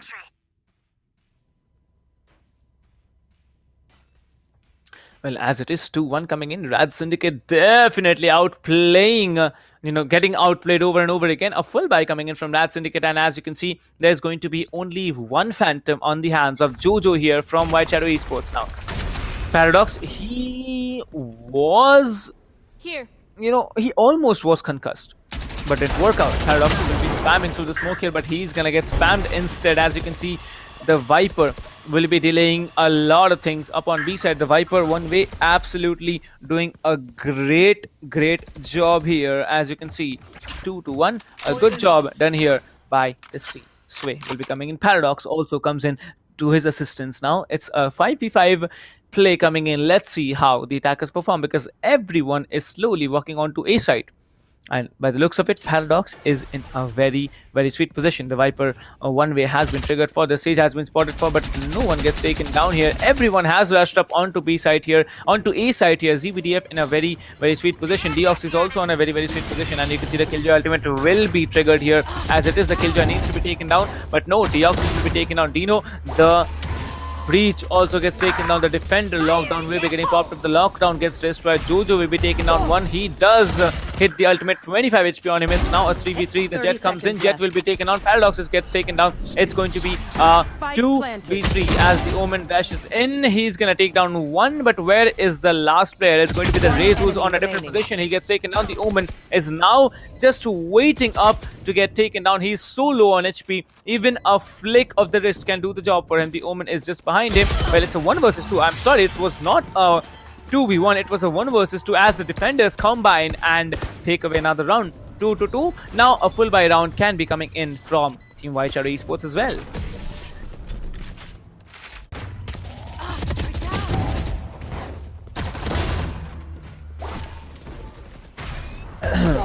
Well, Well, definitely, it's a good start for the team. You know, it's a good start just because of the fact that 2-1 is a little bit worrying, but when you secure 2-2, you can actually move on and win the remaining 8 rounds. Those 8 rounds are going to be very, very crucial in your favor because. Yeah, the 8 rounds, it's going to be crucial because you need to have the lead in your hands, and whoever gets a bigger share of the 8 rounds, they're going to have a little bit of an advantage. But if you're on the attacker side and getting the lead, you will have a much, much better advantage. As it is, you can see Sway will be coming in. He is ready with the Viper Spit here. The Poison Orb has been triggered to create the 1v, but there's gonna be no one coming in. As you can see, the Toxin Low signal has been given onto the Viper here. Paradox is now sitting with the Glitch Pop judge here. He is ready to judge anyone who walks into his crosshair. There's not going to be anyone here. However, the Viper will be shut down. Dino will be coming in, and there it is. Jojo will be taking out Paradox as well. Slowly and slowly, they're going to push through. There's one player on 25 HP. Deoxys will be taking down one as the flash comes through. Well, Jojo will be trying to hold out all on his own, and there it is. Pushy will be taking on Deoxys as well. 2 versus 4, 2 defenders standing, 4 attackers still remaining. It's a very, very difficult retake if it is at all. Because Gorbitz, his position, it's a very, very smart one. Well, you can see the flash will be coming in and the Omen will be flashed, but the flick will be just perfectly timed here. Both the players are coming in. The Omen will be taking out Pushy. It's a 2 versus 2, 1 in heaven, 1 down here. Well, attackers win as all the players have been eliminated from the defenders, and it's going to be 3-2, 1 point lead for Team White Shadow Esports. I know exactly where you are. Well, it's a good start for this team now because Wild Shadow Esports, they are being absolutely menacing. When you talk about it, 3-2 is a good score, 1 point lead as well in Wild Shadow Esports. On the attacker side, that's massive here. RADSyndicate now struggling here. You can see Team RADSyndicate, they are again on an eco. This is so painful to watch, but yeah, eco round it is. That's gonna be actually which shines it out because White Shadow Esports now they have decided to go off with some thing or the other, as Jojo has not yet bought any weapons here. There's going to be a pause in the timer, maybe some tactical discussions getting done here. So yes, ladies and gentlemen, let me just tell you, if you are looking forward to win any ESPL giveaways or ESPL welcome giveaways, just head over to the description of the stream and you will be able to find the link to the stream. I mean, to the giveaway entry. Yeah, to the giveaway entry. Well, as it is, the pause match timer has been switched off, and as it is, you can see the match timer has been initiated. 20 seconds more to go till we see an execute coming in. I believe it's going to be a play for pick situation, as I can see 2 players in near A and the rest of the 3 players near mid link here. Well, 2 players can decide to actually go up on top of B side. 1 player might be picking off mid because of having no Sage here. However, White Shadow Esports, they have a Sage to work with. They can actually just wall off mid here. Well, the Concuss is gonna come through this time. Paradox is another team, and as you can see, Jojo will be the match MVP temporarily because it's not gonna be the match MVP because a Killjoy is there, and Raze is I think the average combat score is also based on the agents that you pick. Like duelists have usually a little bit of edge over the match average combat score here compared to everyone else, but now it's going to be a full buy from both the teams here. As you can see, the Viper wall has been triggered and it's going to be a slow walk onto B set, but I don't know if they're going to go B because there are multiple players in B already holding it out against them. Fuse is going to have a Phantom, the Viper is going to have a Phantom, White Shadow Esports Breach is going to also have a Phantom. That's a good start for them. 4-2. It's a strong lead that they have already on the attackers half, and if they manage to get even 2 or 3 rounds more, then White Shadow Esports are basically going to have a walk in the park.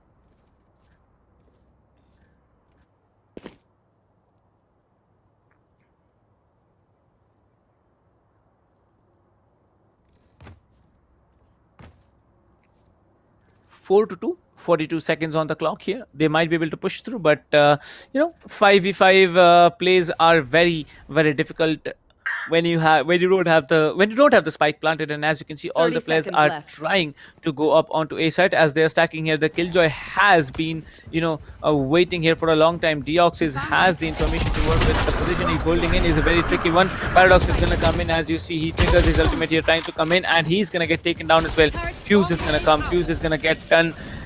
get a lot of information done. The breach is waiting in the Deoxys will be taken down. One will be taken down. Two trying to go for a third here, but he's gonna get taken down. 5 more seconds on the clock here. The spike needs to be planted. The spike has been initiated. Sway needs to come through.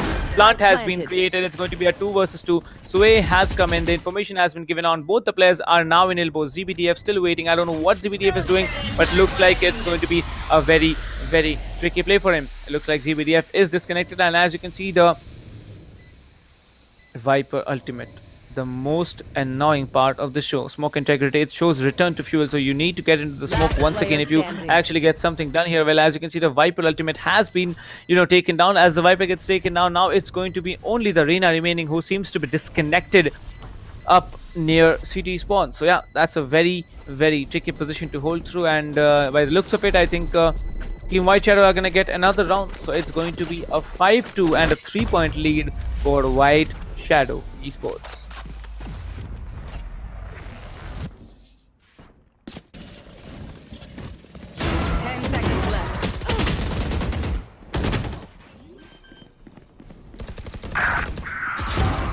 Spike planted.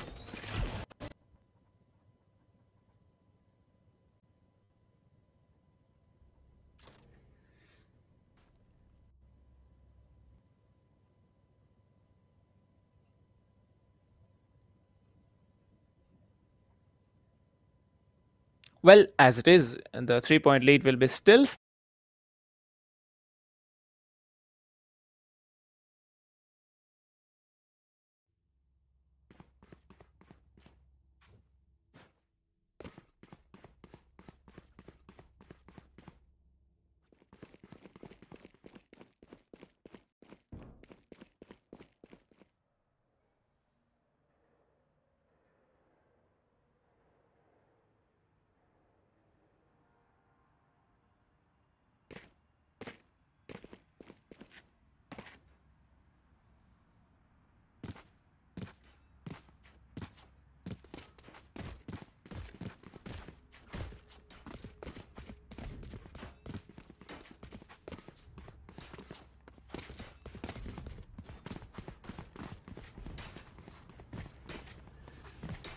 Well, sorry about that. I think I had some kind of, I don't know what I had, but really sorry about that. 5-2 is a good scoreline to deal with. 15 seconds on the clock here, and as you can see, this is going to be a White Shadow day as of now.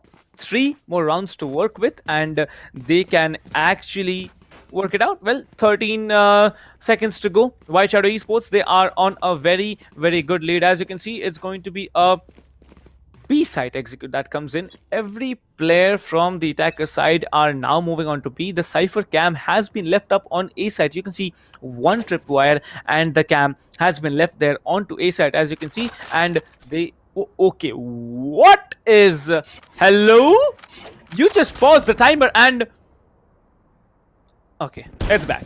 It's back. I take it back. I take back my words here. Paradox didn't try to come in front. He does come in, but this time Paradox is trying to take one. He does take down one. Jojo getting revived and taken down yet again. Paradox will be shut down. The flash comes in. The Viper wall is going to come in. Teox will be taking down one. Trying to go for multiple. He does take down two now. It's going to be a 2 versus 4 situation. ZPTF coming in. He tries to get more. As you can see, the Sage will be taken down. The last remaining player is going to be the Breach. Where is the Breach hiding? We never know where the Breach is. As the Breach is hiding in the corner here, we'll be missing up a lot of swords here. And the Sway will be deleting him with a shot of that Bucky.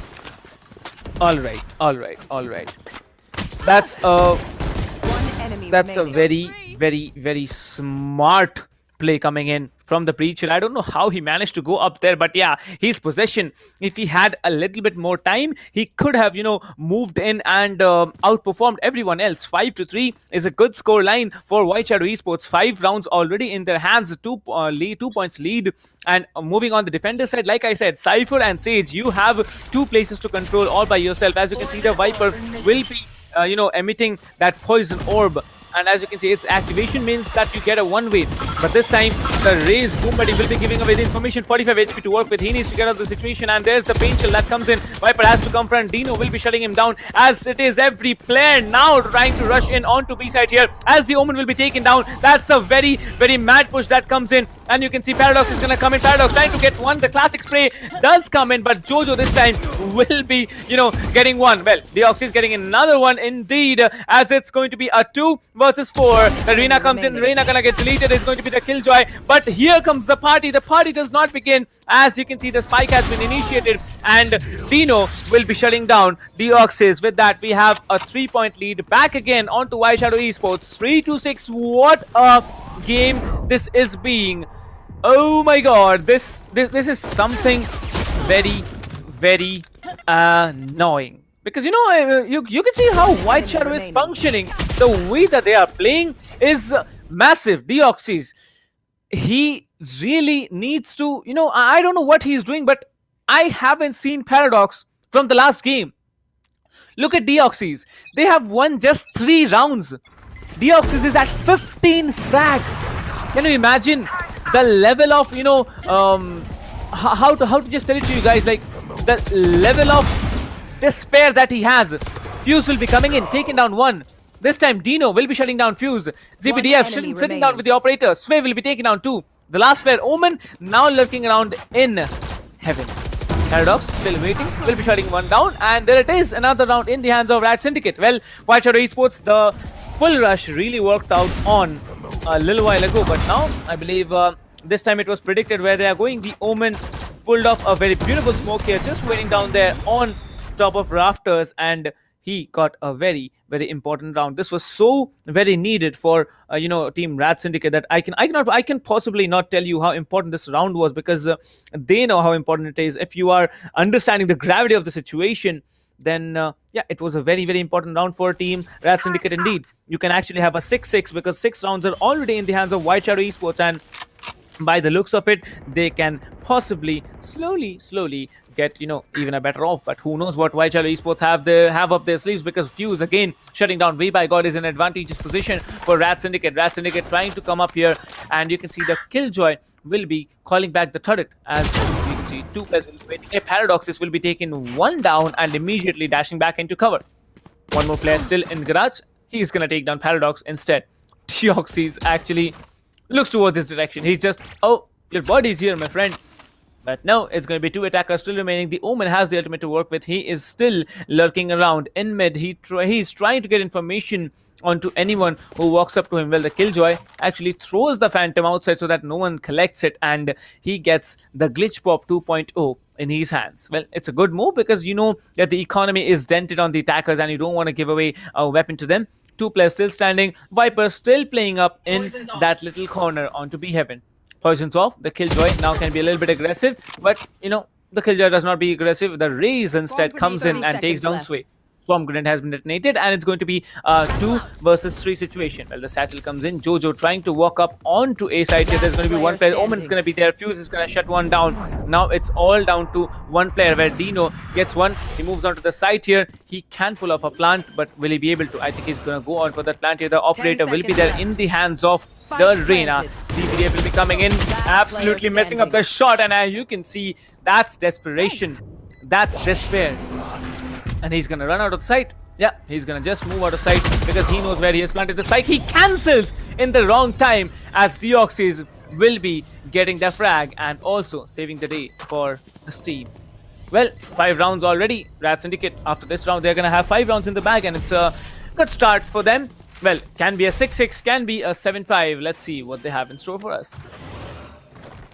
10 seconds left. Spike planted.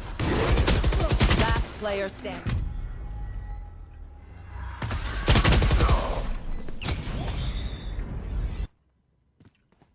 Well, 5-6, 1 more point to go, and we might have an equalizer coming in from RADSyndicate. Well, it's not on a good note, because on the defender side, you can be how much of a powerful team you want to.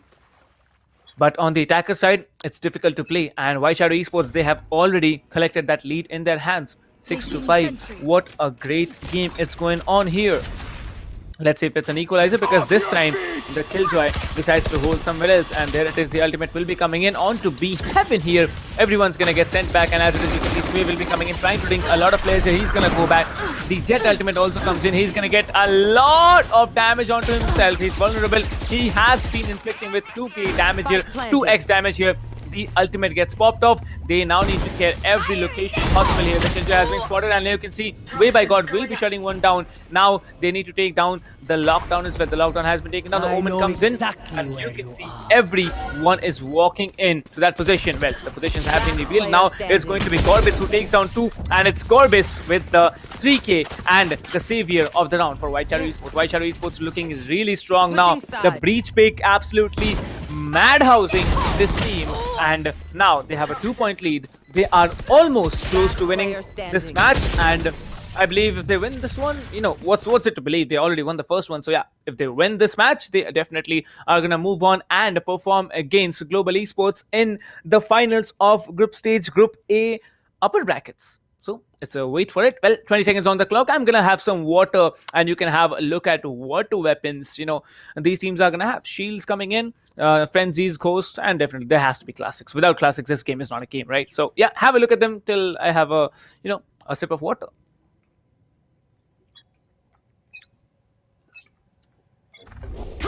Well, I told you a sip, I had two, but never mind. You can see the breach will be coming in, getting some information. The Viper screen gets popped off immediately. It's going to be an A execute, B execute, no doubt about that.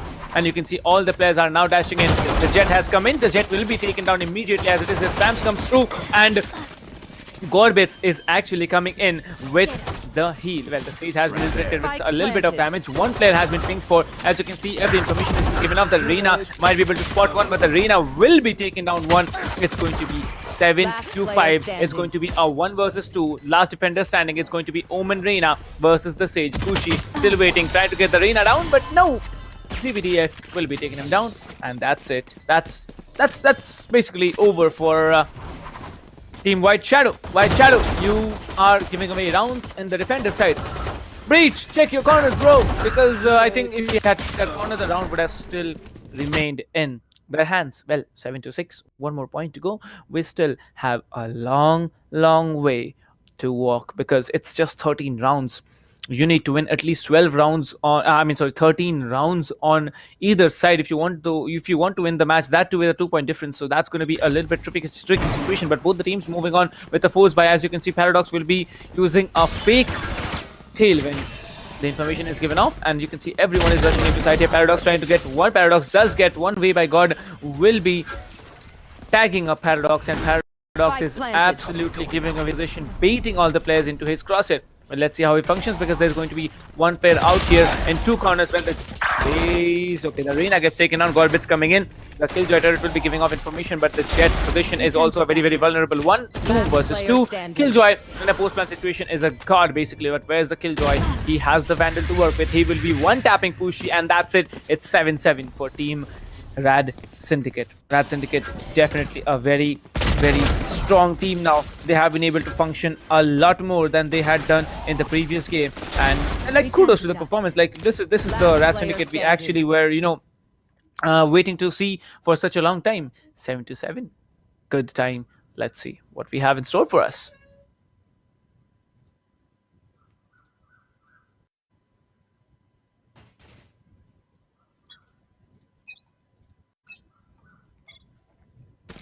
Well, it's 7-7, and look at Deoxys. Deoxys will be tagged up. As you can see, 2 players are trying to fall back immediately. Paradox will be taking down 2 players, and you can see so much of aggression coming in from RADSyndicate. RADSyndicate now trying to be so very confident about their approach. You can see 2 players have been already down here. It's a very easy push if you ask me, because the spike needs to be planted. Fuse will be coming in. He has to go for that plant. He does go for the plant. For players still standing in heaven, taking one down, but Pushy will be one-tapping a player right off the round. It's a 2 versus 4. It's a possible retake, but it's a very difficult one to play with. The stage is going to be there. The Jet comes in, takes down one. Pushy will be taking on another one. Fuse is going to get one, but Sway comes in slowly, and as you can see, Sway will be taken down. The last standing player, Pushy, gets taken down. With that, you have another round in the hands of RADSyndicate. RADSyndicate being very confident on the attacker side, but this time a full buy is going to come in. Pushy, the Battle Sage, absolutely melting players with his Sheriff.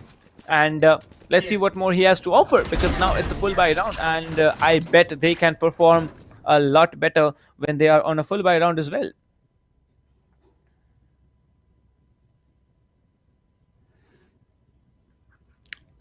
Eight to 7. 1 point lead coming in for Team RADSyndicate. White Shadow Esports now. They need to move up front. Sway will be using that Viper wall. You can see how confident he is. He knows the Viper lineups here. He does use the Viper lineups to smoke one off here. Jojo will be coming in, but he will be absolutely melted. The attacker Killjoy are doing a lot of work here. He's gonna delete another one, trying to go for another, but Dino will be melting one. With that, we have a 3v3 retake that comes in. Well, the Viper is gonna be a little bit aggressive, trying to peek off a little bit, but the ultimate gets hit here. The ultimate is gonna get triggered. Deoxys is sitting in the corner. The Siege coming in, peeking off in that same position. He's gonna take one. The Viper is outside. He needs to know the lineups. If he knows the lineups, he can actually use the Viper split here. The position in which he's holding is a very, very smart one. But Gorbits will be tapping Sway out of the board, and it's an 8-8 that comes in. It's a full buy round that came in, and it has been an equalizer for White Shadow Esports. White Shadow Esports now looking very, very confident as to what they are doing. Oh my god. Well, it's a good, way of approaching into the round here, completely and dashing in attacker lockdown to do the job. That's it. That's how you do it.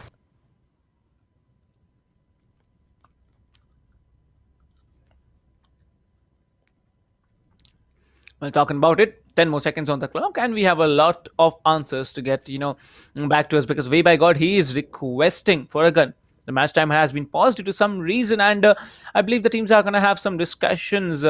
Well, yeah, it's a tactical break, I think, because you need to have some discussions before you start off with the match. 8-8 on the clock, and you can see now the match timer has been unpaused yet again. Well, 5 more seconds on the clock here. They have frozen for some reason. Way by God has maybe maybe having some glitch here, because I can see he hasn't yet bought a weapon, and his team has the economy to actually gift him a Vandal or a Phantom or a Bulldog or whatever he wants to, accept an operator. So yeah, he might be willing to go for he gets it. Yeah, he gets it. Maybe some glitch, some recent glitch that the game has, but no issues about that. He does get the weapon, and we are going to get started with the 19th round of the game. No, okay, sorry, 17th round of the game. There's it. Come on, guys, start the timer. Yeah, there it is. They have started the timer, and they are looking so confident as to move forward. 8-8 on the clock here. Slowly but sourly, they are gonna come in. They are gonna come in very, very handy. And as it is, 3 seconds again. Pause. What is happening, guys? Hello. What is happening here? 20 seconds pause, 17 seconds pause, 15 seconds pause, 9 seconds pause, 5 seconds pause. Now again on 3 seconds, you are seriously pausing the timers, bro. Like, there's a meme, bro. It's exactly that meme here. But wait, White Shadow Esports, now they have the upper hand here. Well, the positions have been reached, but the Omen will be taking down one, but ZBDF will be trading off another. And there it is, everyone's coming in. Way by God will be taking down two now. Tries to come in. That one way will be absolutely melting two players, but now it's a 2 versus 3. The Viper has the ultimate to work with. Now Fuse is left with only 11 HP. And one bullet, he's dead. Pushy headshots him. 9-8. Defender side, Cypher one-way cages. Okay, I didn't know that cage was possible at all, but looks like our Cypher is a god, and he absolutely plays like a god. Takes down the first player, takes down the second, but then he has to switch for the reload, and that's it. He was almost, done here. Well, 8-9, 27 seconds on the clock here. As you can see, again, there's a pause coming in, as I believe team, RADSyndicate, they are going to go on for a eco round.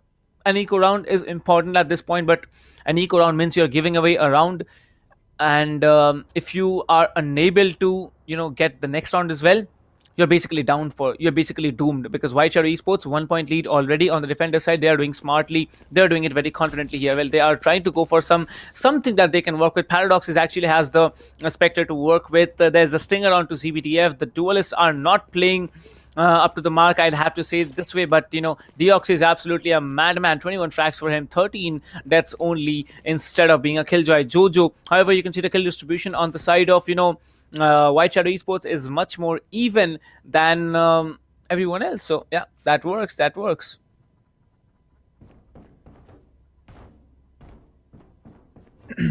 Well, slowly but surely, 27 seconds on the clock. People are still discussing. Like, I don't know why are the teams having so much discussions, bro. Like, I know it's important. It's all right. Like, you can have multiple discussions that you have in front of you. 8 to 9 points, point difference coming in for both of the teams here, and.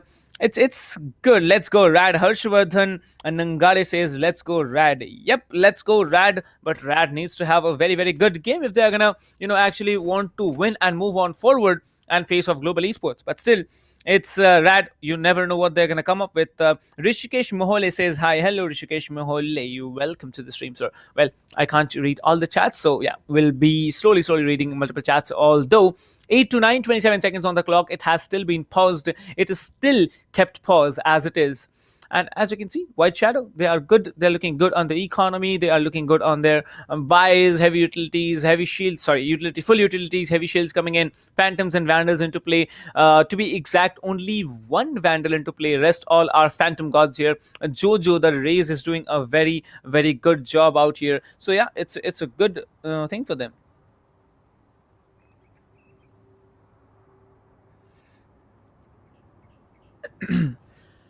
Well, I'll just if I were there in such kind of a match, I would have said, guys, what's wrong? Like so many breaks. I don't think even if I'm losing at 2:13, I need a break. Don't tell this to anyone. But still, yeah, it's a good thing that we have. In competitive games, you can actually pause the matches and move forward and have some discussions if you want to. Those tactical breaks are completely allowed here. That's what the rules say. As you can see, Jojo will be sitting there with 16 frags, doing quite a good job out here, and I'd say Split on a whole attacking is comparatively easier, but still 2-minute pause time. Okay. As you can see, the message comes through. There's only 2 minutes for the pause that can be allowed possibly in one game. As you can see, well, Paradox is he's gonna come in. He's gonna tell that this is the issue, blah blah blah blah blah, no issues. Jojo, Dino, Way by God, Gorbits, and Pushi will be coming in. All 5 players are performing to the fullest abilities, and looks like RADSyndicate, they need to perform better. They are on the attacker side. They should have what's it called, more of a better performance, because that's in for them. Yeah, let's see what happens. Let's see what's gonna come in, and you never know what's gonna happen.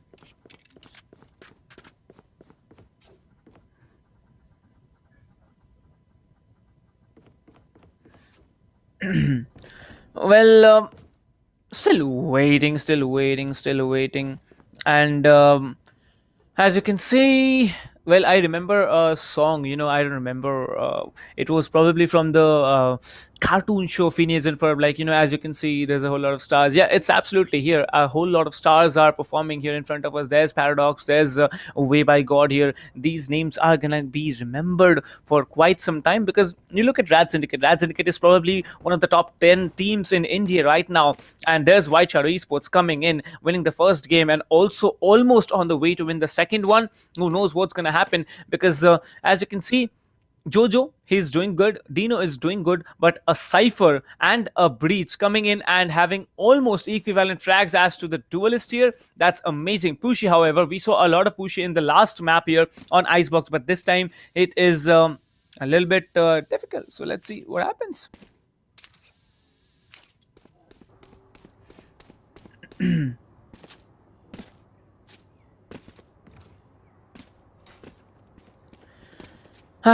All right, 27 seconds. Let's see.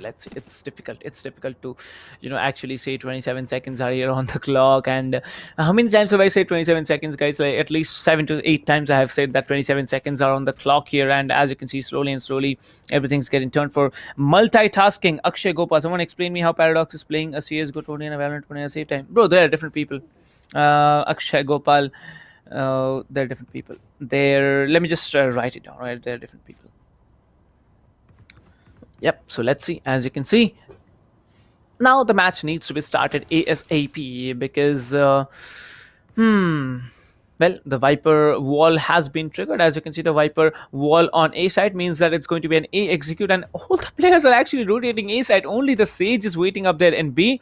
All the defenders are on A. All the attackers are on A. Like, what's going wrong? Is it a bait or is it just a commitment that's coming in from this team? Well, Way by God has lost the internet connection, as you can see here. I believe Swag is gonna say that he's gonna have some issues as well, as you can see, and slowly, I'm feeling bad for Way by God. When the match was about to be started, he just lost the internet connection. You never know. Piyush, okay, I don't know how to say it. Piyush, welcome to the stream. And what's in it to say? Like, you can see 8-9. That's the scoreline. That's the scoreline that has been for the past 5 minutes as it is. Well, let's see how it happens.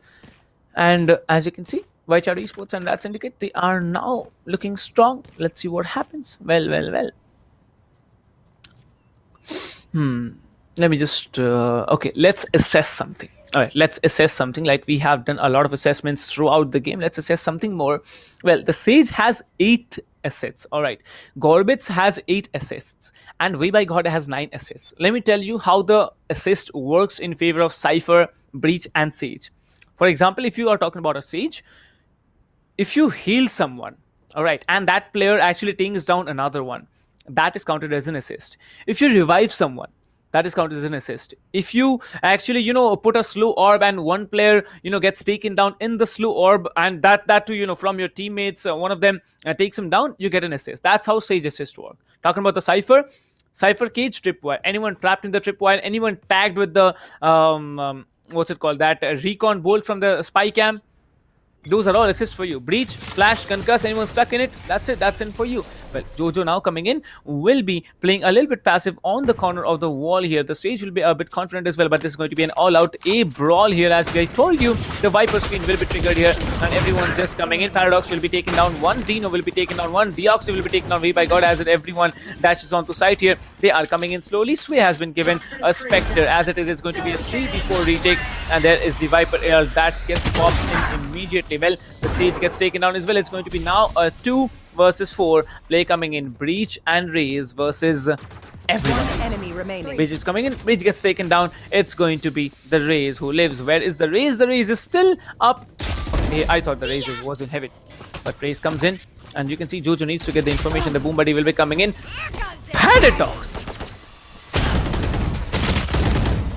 Well, he did mess up the ult. I admit, I was, I just kept quiet for a few seconds because I thought that he's gonna actually hit 2 people with the ult, but looks like he ulted in the wrong position. He did ult on the spike here, but in the end, the game was over. Like, it was done and it was dusted. He really tried hard, and that was just a wrong ult that came in, and there were 2 players waiting up for him. 9-9 on an eco round.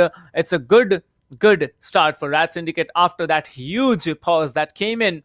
And we are moving on to the 19th round of the game. This round will be a crucial one because both the teams are now dented on their economy. I believe the defenders still have econ to work with in the next round. Maybe the attackers have an econ to work with in the next round, but let's see how it functions, because the Viper this time will be pushing up front, and there may be multiple players working up this area. Well, there are 2 players at least going on into vents here. The Viper's into vents here.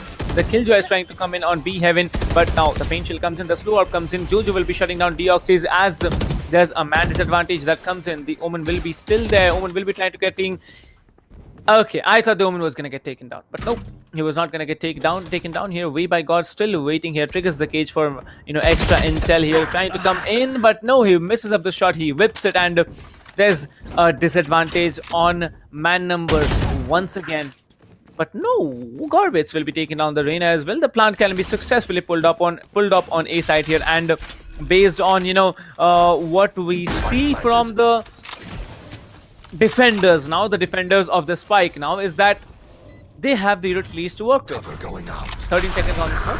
Yeah, and now the smoke is gonna come through. He's gonna get the information, trying to creep up onto backside. Gets the information that the Viper is backside here. Well, tries to take down one. Will be taken down. Gorbits. Fuse is the only one. He goes up inside the elbow. 1 versus 2. The Omen on the defender side is dented. The defender side need to be very careful. The Omen comes in slowly. He is losing time, and time is a very valuable factor as the Omen walks in and he tries to go for a frag, but Fuse will be closing him down, and that's Dino getting taken out, and RADSyndicate again with the lead. Well, it's going to be interesting to watch how this team performs, but Fuse at that close range, he did not, you know, if the breach would have swung wide, then it would have been something different, but looks like it's just not the situation, right? It's all right, but it's just not the situation that's coming in front of us. Well, talking about the rest of the teams, they are also doing great, and they are trying to keep up as much as possible.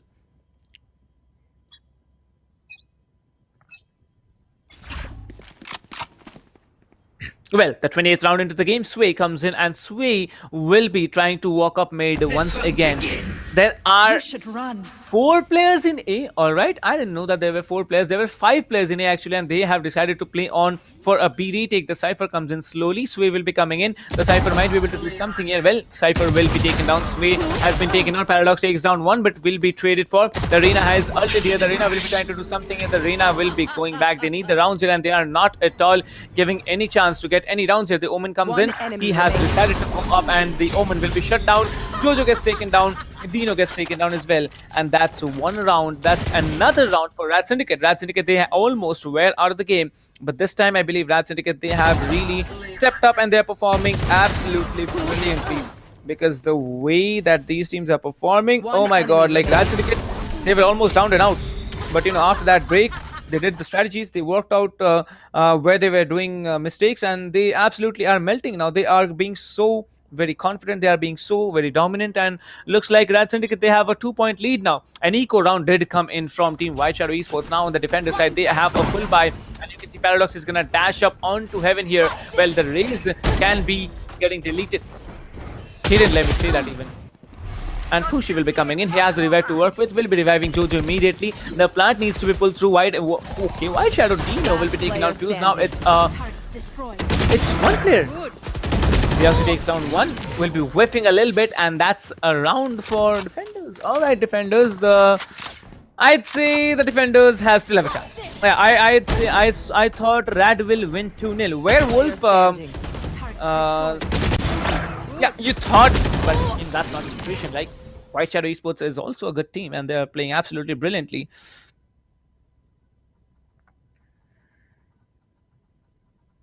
Okay, guys, bear with me. I'm gonna pause a little bit in between. Like, you know, I'm gonna keep up to the pace a little bit as much as possible. When there's a timer pause coming in or whatever, I'm gonna just pause for a couple of seconds to catch my breath, you know. But there it is. You can see now the Jet will be coming in. Well, the Jet has been spotted for Jojo. Will be dropping that pain chill, and so will he be dropping the boom body. The boom body has been destroyed. The pain chill has not dented anyone. That's disappointing, and as you can see, all the players are trying to go onto A side, as there's already the Omen onto A side. Now CT, 2 players still there onto A. The Spike is lurking around. It's on B's entry. They're trying to clear B so that they can get to A, but I don't think that's going to be the problem here. But Jojo will be coming in, taking down 1. Where is the Omen? They have no information on the Omen, who is just lurking around in CT.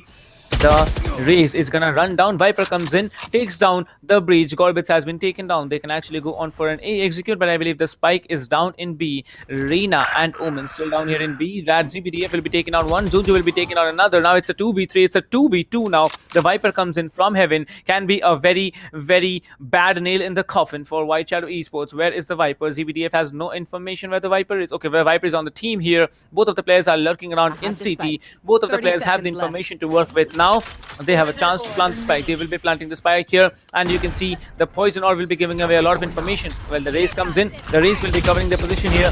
Tries to go on for it. Well, the ult will be triggering 1. Dino takes down the trade. He does not trade him, but Jojo, the ult and the smoke working out. White Shadow, they equalize the scores.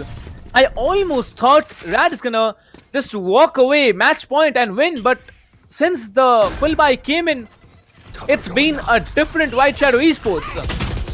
Now, White Shadow need to worry a little bit because the Viper probably has the ultimate to work with. Let me just check on them. Like, let's find out what's happening because all the teams, they're doing good, they're doing strong.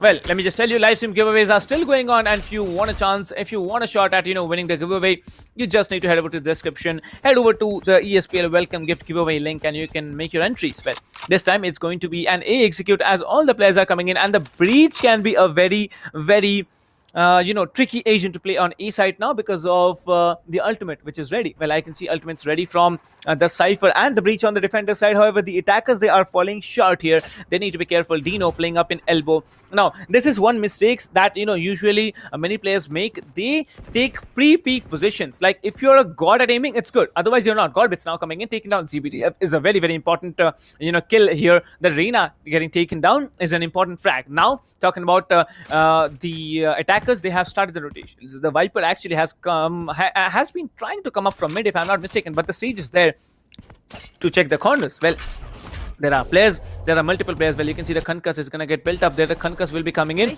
and the Concuss may be getting done here. You can see the Concuss will be coming in. Yeah, the Concuss comes in. He's going to be just close enough to walk away into a ramps here. Corbin's going to be taking down Paradoxes. He's going to take down another one. It's going to be 2v4 in the making. The Viper coming in from behind. He's behind here. The Raze comes in, shuts him down. Jojo will be coming in front of him and shutting down Sway. Sway, disappointment. Much better Sage than Viper. But still, the Viper does work out on Bind and on Split as well. He's trying really hard here. As we talk about Joe, a 2k for him. And match point for team White Shadow Esports. RADSyndicate, they need this round. They need this round at any cost here. And as you can see, 18 seconds on the clock. The match timer has been paused once again. Guys, come on. What strategies are you planning for the final round? Well, I know it's the important round, but so many strategies. Yeah, okay, I'm just gonna catch my breath as you see all the players just doing their jiggly woo, wiggly woo kind of stuff. All right.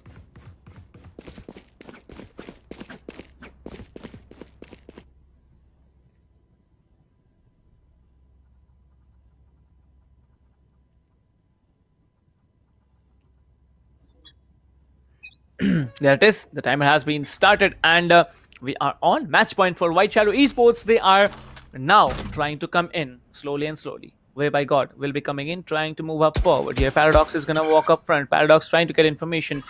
He does take down the tripwire. They found my wire, has been told here. Paradox is gonna come in. Paradox might be tagged up here. Well, there it is. Oh my god, Paradox has been absolutely melted in that position. The breach can actually go for the ult here, and you can see the breach will be ready to flash out in one position. There's gonna be the ult here coming in. Yep, there hits the ult here. One of the players have been dented off onto the left side here. The Viper is still holding out on that corner. They're not gonna push. They are smart enough not to push. They have the initial frag. They have what it takes to win the round. They need to win this round at any cost. Otherwise, it's going to be an overtime. They need to win 2 rounds after that. 1 in attack and 1 in defense at succession.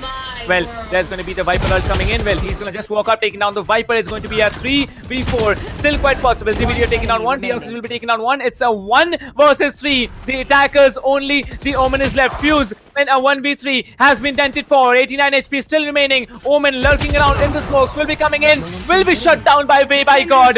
With that, White Shadow Esports win a 2-0 against oh my god, I don't know what to say, but White Shadow Esports, what a game this has been for them. 2-0 in their favor. Like, we all know Rad is a team on a different level, but when it comes to White Shadow Esports, they actually showed us what they're capable of. Ladies and gentlemen, a team out of nowhere stepping in, taking down the big boys. Like, I don't know how to tell it out to you, but that's it. White Shadow Esports now coming in. Victory in their hands, and they will be moving in to face off against Global Esports in the group stage, Group A, upper brackets finals. Well, you enjoy the highlights as I have my sip of water. Last player standing. Got him. Get out of here. Last player standing. One left.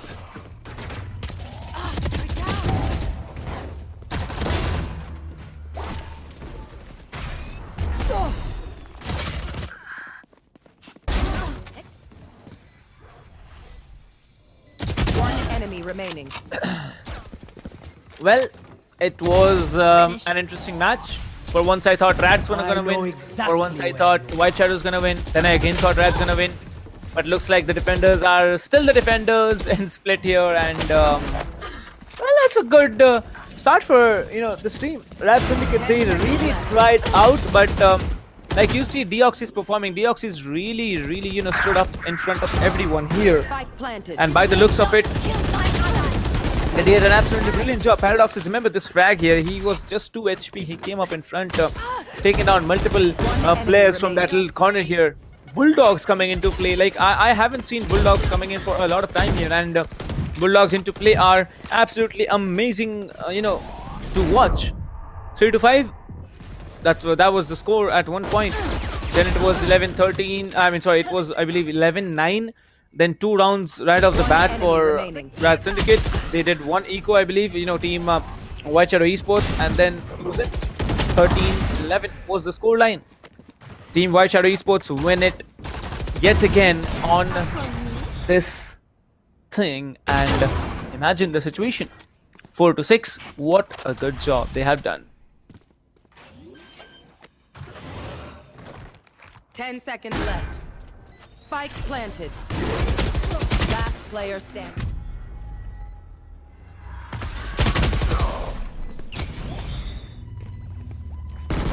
Fire in the hole!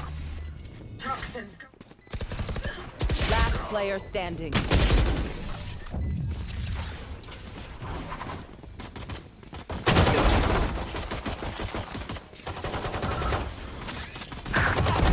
Too late.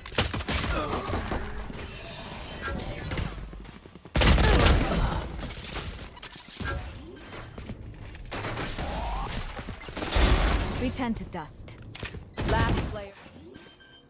Well, just enjoy the place, ladies and gentlemen, as I'm gonna keep a little bit, quiet just a little bit longer. Let me just catch my breath, and you can see it was an interesting match, right, guys? Because the way that this team played, RADSyndicate, for once I thought that they were gonna come in and just perform, go, and there's no stopping them. But then there is White Shadow Esports, who not only took down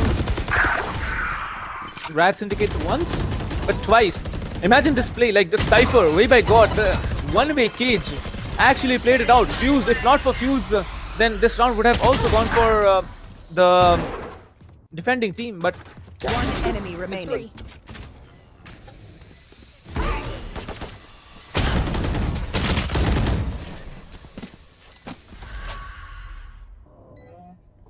One enemy remaining. Well, looks like it's all done and dusted for the day. I mean, not for the day. I mean, sorry guys, don't tell me for the day. But yeah, for semifinals too, it's all done and dusted. Like, I really thought that Rad was gonna win this one. We might be having a third map, but looks like the third map isn't coming as 2-0 victory that stepped in. Well, we already have had 5 matches this afternoon. 3 for semifinals, 1, then 2 for semifinals, 2 for the upper brackets of what's it called? The group stage, Group A. And talking about group stage lower brackets, that's gonna happen tomorrow. And the lower brackets versus upper brackets, I know there's the losers winners thing, whatever that thing is. Like, I'll explain it to you guys once again. Once we start off, that's something interesting. Well, 11-11 on the score line. Then it was good. It was done. Welcome to my world. 11-12, and that was the point where the Viper ult needed to be taken down. He did take down the Viper, because that's one thing you should possibly be taken down first. 11-13, way by God, shutting down, nothing to interfere, and that's his voice line. 15 frags sitting down in the table, and he did a smart job here. Jojo, 26 frags instead of not being able to win. Look at Deox's 24 frags for him. Imagine 24 frags. Can you imagine that? That is something very, very good. being a killjoy, pulling off 24 frags. That's it. Okay, let's do it officially. Ladies and gentlemen, I present to you the winners of the semi-finals 2 of the upper brackets of group stage of Group A. Team White Shadow Esports with a 2-0 victory. They are going to move on forward into the finals of the upper brackets, and whoever wins that, whether it's White Shadow Esports or it's Global Esports who are just waiting there, is going to be officially into the playoffs. That's one thing interesting to watch, right? So after that, whoever wins this evening, that's a different story to tell. But whoever has lost, they're going to battle it out once again tomorrow. The losers from today are going to battle out on the first match tomorrow. And, then the losers from the finals today are going to battle it out on the winners of the first match tomorrow. And whoever wins there is going to officially move into the playoffs as well. So, yeah, we're going to get 2 teams out of the 4 in group stage Group A, and as you can see, 13 to 21st February will be the, days for the group stages, as you can see. Well, let me just tell you, it's a huge event, the ESPL Valorant PowerUp India. There are giveaways going on. There's a 7.5 lakh prize pool at stake, and it's all down to ESPL and the partners, Akamai Technologies, LOCO, HyperX. Then we have production partner SkyEsports India. Then we have TalkEsport. We have, country partner SPFG. It's all possible for all these guys here. And also, the people working back and bringing you up with the streams, the production team, the league ops, the people on the website, they're also doing a fantastic job. So hats off to them as well. But yeah, Group A, as you can see, 13th and 14th upper bracket matches, semi-finals and finals going to be held. Semi-finals are done and dusted. Global Esports have won in semi-finals 1. Team White Shadow Esports have won in semi-finals 2. Moving on to the finals, we are going to have it in a little while later, 12 to 10 p.m. Like, imagine, I think we sat down here at 11:15, I recall, besides the audio checks and all, and it's going on. It'll go on to the 10 p.m. So yeah, stay tuned, ladies and gentlemen. It's a long day ahead, and we are definitely gonna, give away a lot of stuff. We are gonna announce the winners of the giveaways for the qualifiers, like the people who registered and played. We are gonna announce it later this evening in the stream. So stay tuned for that. You need to send your details over to ESPL Official on Instagram if you have won it. But yes, it's definitely worth it. Like, if you have played, if you have registered, if you are not unlucky like I am, then you should definitely head over and check it out. Who knows, you might have even won the grand prize here. But yes, it's not over. The live stream giveaways are still on. Just head over to the description of the stream and you can register for the giveaways. Talking about Global Esports versus INGLU.XFT. Global Esports had won and have moved up into the finals, which are going to be held later this evening. RADSyndicate versus White Shadow Esports. They have fought it out in a 2-0 situation, and White Shadow Esports will be fighting out against Global Esports in the later stage of this evening. Well, talking about both of the teams, Global Esports on a different level. They won the first game, they lost the second, but they came back stronger in the third one. White Shadow Esports, they definitely were almost out in the second game, but they came back from an 11-9 and pulled it up to 11-13. And that's how they won it. That's how they officially, had the chance of moving forward. So yes, as you can see, my hair is, I'm sorry about that. My hair got a little bit disoriented. So yeah, that's something we are going to have to wait for, because, we all know that teams need to get ready. White Shadow needs to freshen up and blah, blah, blah, blah, blah. So I believe we all need to freshen up. So why don't we all, have a short break, get our cup of teas, get our tiffins or whatever you're going to have. So, ladies and gentlemen, this is Captain Price. We'll be back after a short break live here on the English desk. And just information for you, we are also going to have Kanav back here on the desk. So stay tuned. We are going to be back after a little bit of break.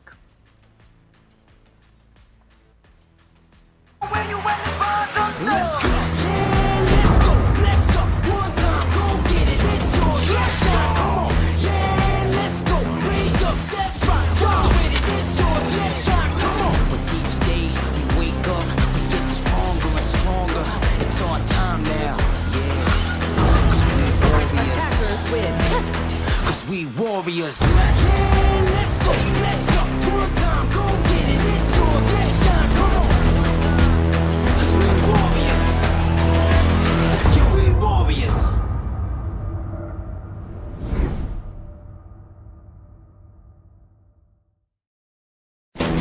Valorant Agents of India. Are you ready? The ESPL Valorant PowerUp Series is a tournament open to players of all skill levels. Whether you are an agent with competitive experience or not, this series is meant for you to test your skills and have fun. Agents will battle for a total prize pool of 7.5 lakhs and the title of Series 1 champions. It's time to power up. Let's break down the tournament format. At the beginning of the tournament, there will be 4 open qualifiers.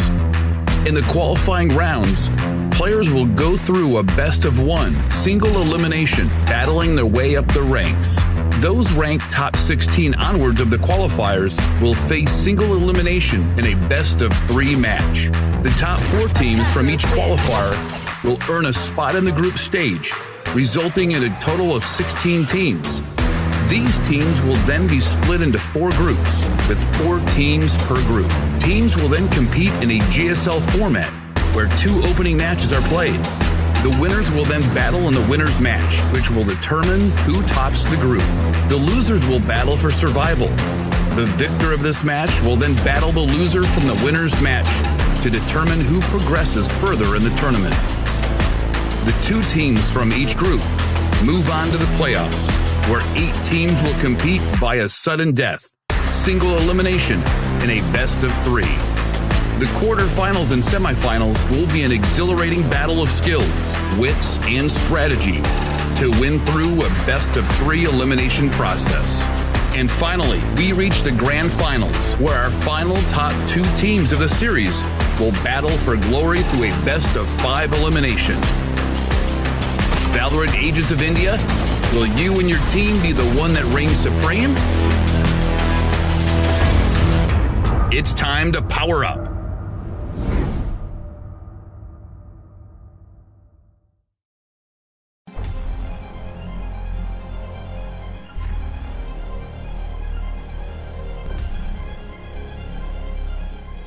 Every young gamer wants to become an esports professional.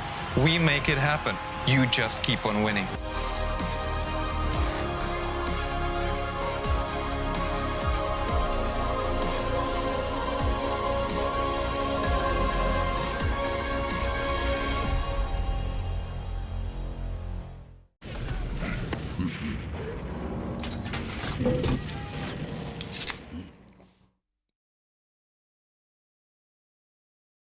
Users of Roblox are all around the world, and all of them expect the same level of experience. Well, the success of games is measured by how much can you keep users engaged. So Rod's mission is all about player experience first. Everything we do, the player is sort of core to our thinking. ここ数年で、リッチなユーザーエクスペリエンスを提供するために If you don't want to worry and you don't want to think about things like asset delivery and the ability to have your connectivity between your devices and your servers as fast as you can, just go with Akamai. Akamai gets into places and markets that other providers of similar services don't quite hit as easily. その上で、Akamai さんのシステムを使うことで、大容量のセットを高速に配信させて、いただけてるかなと。The workflow without that, I'd probably have a lot more CDN support because the amount of capacity we'd need from the others wouldn't be there. There's one less problem we have to solve. If Akamai wasn't around, we would probably have to multiply our team by I don't know what kind of factor and understand what we would need to do to replace what Akamai provides to us.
तो यार look at that mid market पे भी यहाँ पे मोहित वो अकेले W1 1 kill 2 kill 3 kill he but I think can he do it? Can he get the ace? Can he manage to kill this? Yes he can. मोहित वो अकेले lighting pass को down करते हुए डबल ट्रेड का scenario यहाँ पर बनता हुआ, ट्रिपल ट्रेड का सिनेरियो बनता हुआ, स्किल स्कारगोट को एलिमिनेट करते हुए 1v2 की situation, fake defuse, fake it till you make it and he can make it, yes he can. निकाल दिया मेरे ख्याल से। ये एसके रोती का जलवा वहां पे देखिए। He shot 2 people down through the smoke. This guy is insane.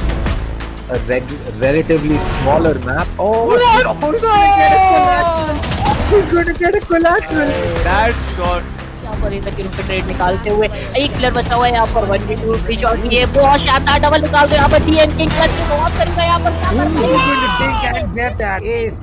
What a round.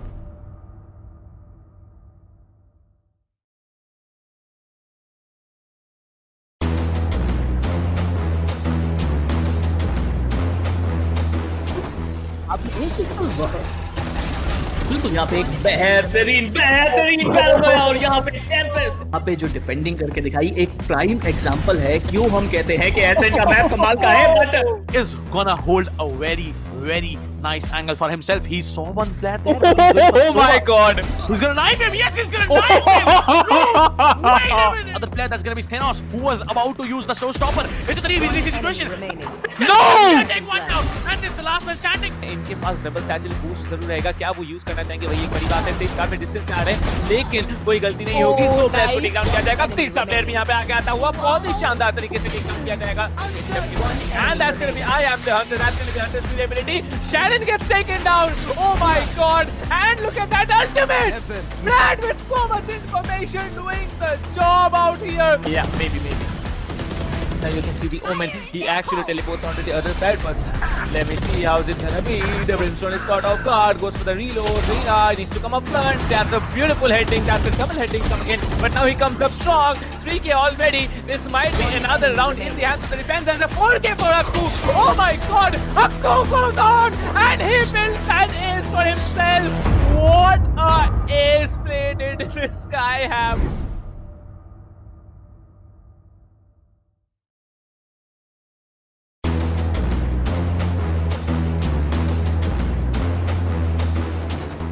बिल्कुल आप यही के लिए अगर देखा जाए तो होल्ड करते हुए येलो पंडर्स के पीछे और उनके back to back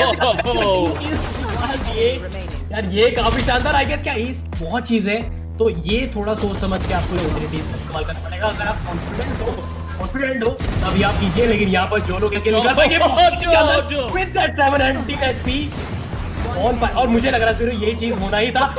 Get this spike or get the spike diffused and get those kills. He is being pushed from two sides. He will spot the Omen, get that kill. The recon dart is going to get taken out. 3 bullets goes in for that reload. 25 in the mag. He'll connect that headshot.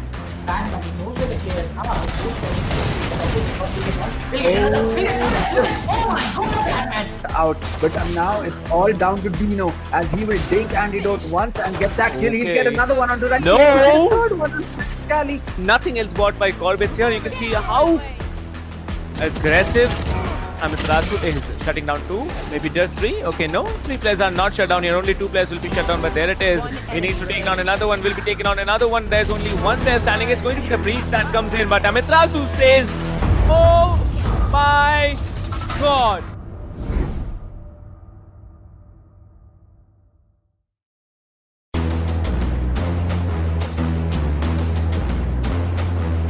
You will get the kill as well. Pasha Sahil यहाँ पे एक अच्छा किल निकालता है खोली के ऊपर आगे जाने की कोशिश है। एक चीज मुझे अच्छी लग रही है ये देख के कि बैंग्स भी यहाँ पे एक साथ खड़े हैं, स्टैक अप करते आपको नजर आ रहे हैं। Cactus is too spiky. By the specters you can buy the shields here, but you can see the Rina being very smart here, checking that corner where Prophet was holding, takes down 2. It's impossible for Team Playground Esports. They have been shut down all week from sight. What was that, dude? You can't do that. That is manhunt. This guy is an absolute beast, dude, going out there. He is pretty aggressive. Will he get the kill? He will get the kill. And right now, this guy is angry. He gets 3, and he might get even more. इतना ज़्यादा matter करेगा। बाकी हमारे जो neutral ये जो display दिखाया जा रहा है वो कमाल का है। स्पोकी यहाँ पे 2 किल निकालते हुए, that is really good. Spooky यहाँ पे 3 किल निकालते हुए TOC Smokey is literally on fire. You can see the flames burning out of him and he is just ripping things apart. अपने इसके लिए यहाँ पे बढ़ने की कोशिश ले भी सकते हैं, ऊपर कितना रीलोड होती है किस ले लेंगे. Smokey is smoking. And Spiro थोड़ा सा डिफरेंस नजर कि यहाँ पर फॉर्म में नजर नहीं आ रहे अभी Am I really pro, लेकिन कौन जब तक है यहाँ पर एक उम्मीद अभी भी रहेगी. KJL से यहाँ पर निकालेंगे बिल्कुल है यहाँ पर. And every time there was a nice just deleting him. Oh, okay, now someone else got deleted. Things are much hotter in the finals, as you can see. Every time someone peeks the operator and he headshots him in mid-air. And he's gonna get the third. Well, he's gonna get a fourth.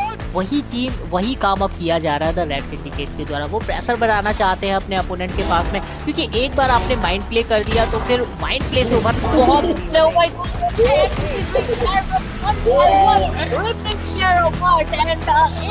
for him as well. Oh my god.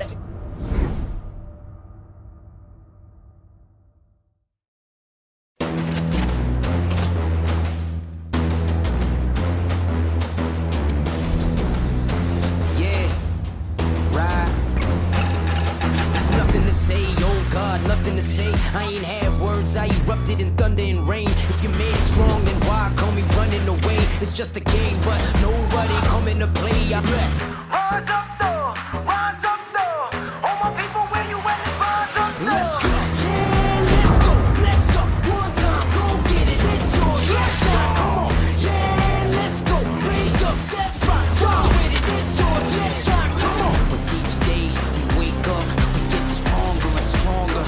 It's our time now, yeah. Cause we warriors.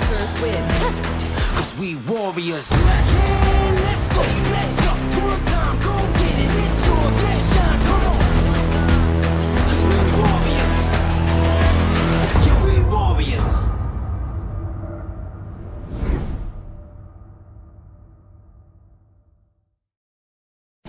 Valorant Agents of India. Are you ready? The ESPL Valorant PowerUp Series is a tournament open to players of all skill levels. Whether you are an agent with competitive experience or not, this series is meant for you to test your skills and have fun. Agents will battle for a total prize pool of 7.5 lakhs and the title of Series 1 champions. It's time to power up. Let's break down the tournament format.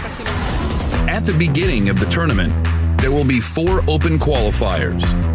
In the qualifying rounds, players will go through a best-of-1 single elimination, battling their way up the ranks. Those ranked top 16 onwards of the qualifiers will face single elimination in a best-of-3 match. The top 4 teams from each qualifier will earn a spot in the group stage, resulting in a total of 16 teams. These teams will then be split into 4 groups, with 4 teams per group. Teams will then compete in a GSL format, where 2 opening matches are played. The winners will then battle in the winner's match, which will determine who tops the group. The losers will battle for survival. The victor of this match will then battle the loser from the winner's match to determine who progresses further in the tournament. The 2 teams from each group move on to the playoffs, where 8 teams will compete via sudden death, single elimination, in a best-of-3. The quarterfinals and semifinals will be an exhilarating battle of skills, wits, and strategy to win through a best-of-3 elimination process. And finally, we reach the grand finals, where our final top 2 teams of the series will battle for glory through a best-of-5 elimination. Valorant Agents of India, will you and your team be the one that reigns supreme? It's time to power up.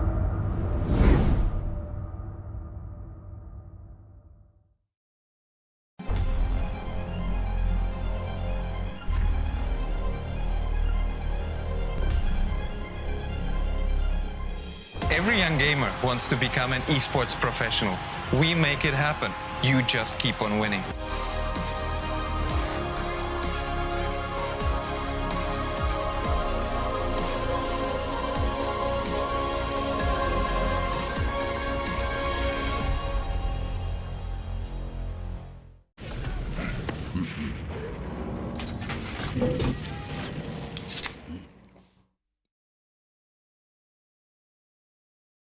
Users of Roblox are all around the world, and all of them expect the same level of experience. Well, the success of games is measured by how much can you keep users engaged. So Rod's mission is all about player experience first. Everything we do, the player is sort of core to our thinking. ここ数年で、リッチなユーザーエクスペリエンスを提供するために、 If you don't want to worry and you don't want to think about things like asset delivery and the ability to have your connectivity between your devices and your servers as fast as you can, just go with Akamai. Akamai gets into places and markets that other providers of similar services don't quite hit as easily. その上で、アカマイさんのシステムを使うことで、大容量のセットを高速に配信させて、いただけてるかなと思います。The workflow without that, I'd probably have a lot more CDN support because the amount of capacity we'd need from the others wouldn't be there. There's one less problem we have to solve. If Akamai wasn't around, we would probably have to multiply our team by I don't know what kind of factor and understand what we would need to do to replace what Akamai provides to us.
तो यार look at that mid market पे भी यहाँ पे तेरा मोहित वो अकेले W1 1 kill 2 kill 3 kill he but I think can he do it? Can he get the ace? Can he manage to kill this? Yes he can. मोहित वो अकेले lighting pass को डाउन करते हुए डबल ट्रेड का scenario यहाँ पर बनता हुआ ट्रिपल ट्रेड का सिनेरियो बनता हुआ स्किल दिस कार्गो को एलिमिनेट करते हुए 1v2 की situation fake defuse fake it till you make it and he can make it yes he can निकाल दिया मेरे ख्याल से और ये एसके रोती का जलवा वहां पे देखिए He shot 2 people down through the smoke. This guy is insane. A relatively smaller map. Oh, he's going to get a collateral. That shot. यहाँ पर इधर के रूप ट्रेड निकालते हुए एक प्लेयर बचा हुआ है यहाँ पर 1v2 फ्री शॉट ये बहुत शानदार डबल निकालते यहाँ पर डीएन किंग क्लच के बहुत करीब है यहाँ पर क्या कर रहे हैं Dig and get that ace. What a round.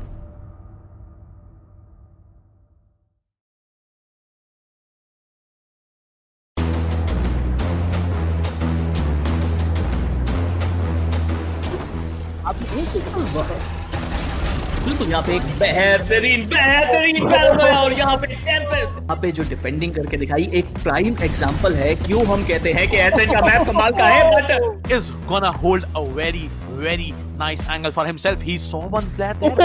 Oh my god. Who's gonna knife him? Yes, he's gonna knife him. No, wait a minute. Other player that's gonna be Thanos, who was about to use the showstopper. It's a 3v3 situation. No! Take one down, and it's the last man standing. इनके पास double satchel boost जरूर रहेगा क्या वो use करना चाहेंगे वही एक बड़ी बात है सेज काफी डिस्टेंस से आ रहे हैं लेकिन कोई गलती नहीं होगी दो प्लेयर्स को टेक डाउन किया जाएगा तीसरा प्लेयर भी यहाँ पे आगे आता हुआ बहुत ही शानदार तरीके से टेक डाउन किया जाएगा and that's going to be I am the hunter that's going to be Hunter's durability Shannon gets taken down oh my god and look at that ultimate Brad with so much information doing the job out here yeah maybe now you can see the Omen he actually teleports onto the other side but let me see how's it gonna be the Brimstone is caught off guard goes for the reload Rina needs to come up front that's a beautiful heading that's a double heading coming in but now he comes up strong 3k already this might be another round in the hands of the defense and a 4k for Akku oh my god Akku goes on and he builds an ace for himself what a ace play did this guy have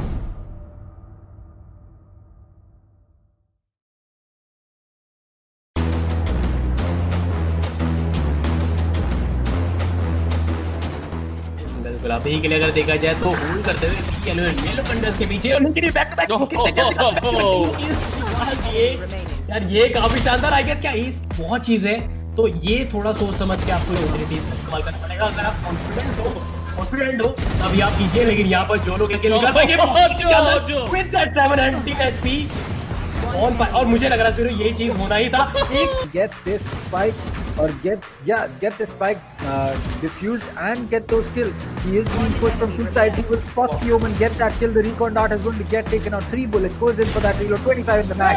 He connect that headshot.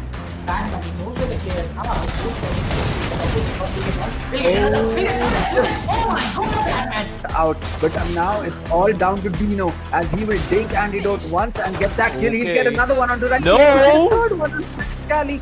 Nothing else bought by Corbett here. You can see how aggressive Amiterasu is shutting down 2, maybe just 3. Okay, no, 3 players are not shut down here. Only 2 players will be shut down, but there it is. He needs to take down another one. Will be taken on another one. There's only one player standing. It's going to be the breach that comes in, but Amiterasu stays. Oh my God.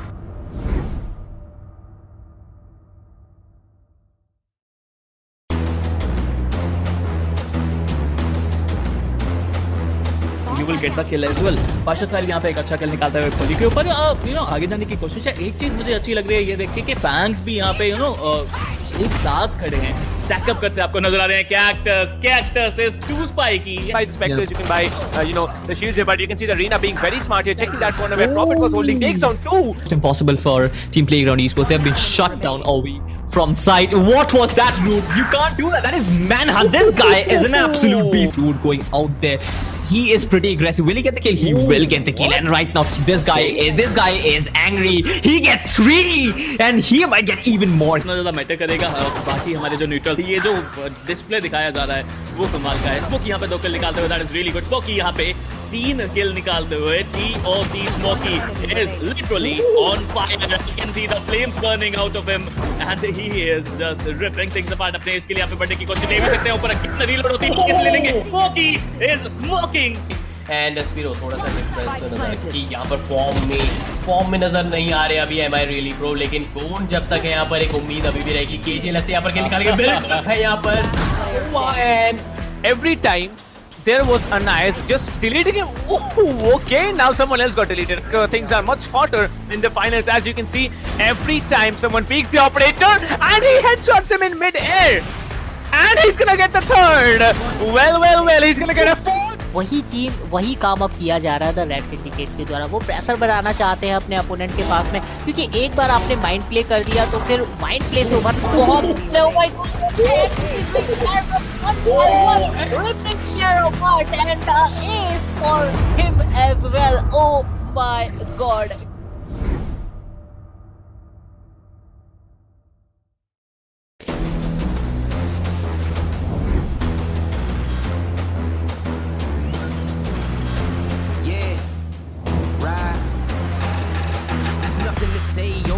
Nothing to say. I ain't have words. I erupted in thunder and rain. If your man's strong, and he can make it.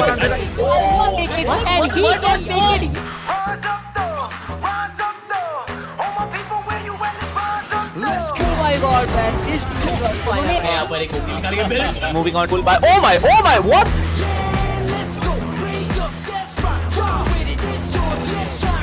Goes in for that attack. Yeoman, what a shot! And then a 4K for us too. Oh my God!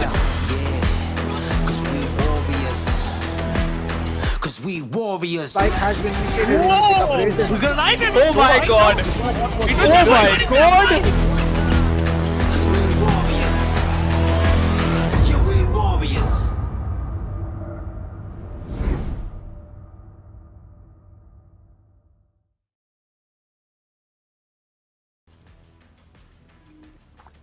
Well, welcome to the ESPL Valorant PowerUp India, and this is me, Captain Travis, once again. Well, I promised you to bring along someone by my side. He's gonna drop in no matter of time. But yes, we have had extraordinary matches this evening. We have had the group stage, Group A upper bracket semi-finals, where White Shadow Esports have qualified already for the finals here. That's going to happen now, along with Global Esports, who qualified from semi-finals 1 and are now going to battle it out in a BO3.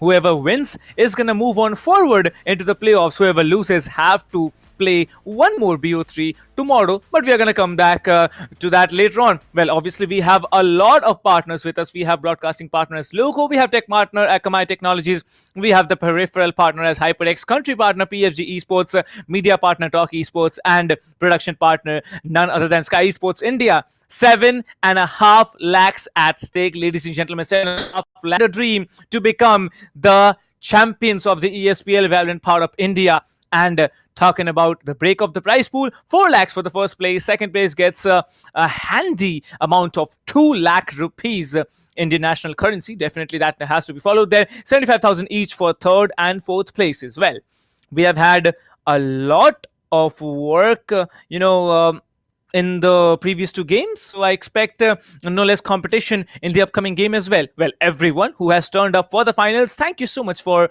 tuning in and joining to the stream. If you haven't yet, liked the stream wherever you're watching, if you haven't yet followed or subscribed to wherever you're watching, just do that, because we have surprises for you all throughout the entire tournament. For the viewers, yes, I'm talking to you guys. I'm talking about you guys. You guys have a chance of winning something. But before that, let me tell you, today is the 13th. We have already started off with the group stages, and we are going to continue with the group stages till the 21st of February 2021. So yeah, it's a 8-day long spree with, I believe, 1 day of break in between. So that's something different, and we are going to see it through entirely. Like, I'm gonna be there, and there's of course Dr. Dan gonna be there. Maybe someone else pops up. Who knows what's gonna happen? Like, we are seeing multiple, we are seeing new teams coming in every time, performing better than the old ones. Like RADSyndicate, they were taken down 2-0 by White Shadow Esports, who, I am personally speaking, I didn't know there was any team known as White Shadow Esports before the ESPL Valorant PowerUp, and now look at them. They are almost on the verge of moving into the playoffs. What great games have they been having? How much grinding has it been taken for them to move up and perform? Well, talking about this, as you can see here, we have the upper bracket matches today, the semifinals and the finals. The semifinals and done and dusted. The finals are going to be now in a matter of 5 to 10 minutes. But yes, Group B, C, D, you can see which teams are there. There's going to be Team Mahi, of course, in Group B. There's going to be Biryani Power, Enigma Gaming, and there's going to be Team, I believe that's Playground Esports. Yep, that's Playground Esports in Group C. Group D is going to have two of my very, one of my very favorite picks. That's Fangs, and the other is going to be Lag, who's going to perform in Group B. Who knows what's going to happen? Kujbi is also there. That's also a very, very strong team. Team Tamilas, Godlike, XTZ. There are, so many teams that are in front of us. Who knows what's going to happen? Who knows who's going to move on forward? Wherever you're watching, stay tuned, because it is going to be a very, very interesting and a very thrilling tournament till the end. So yeah, who knows? There might be, a new champion coming in. There might be an underdog team defeating the top boys here. Who knows what's going to come? But yes, in the end, it's all down to a slow-paced win that you have, or maybe a fast-paced game if you are teams like Mahi, if you're teams like Global, if you're teams like Biryani Power, who usually have a very, very offensive play style. But yes, it's going to be happening right here on the ESPL Valorant PowerUp, and it is going to happen in the next few couple of days. Well, talking about Group A, as I said, we are going to have the finals right now between White Shadow Esports and Global Esports, and whoever wins are going to safely move on forward towards the, I'd say, playoffs. Yeah, it's the playoff. It's called the playoffs here. If we talk about giveaways, the giveaways for the people who have won,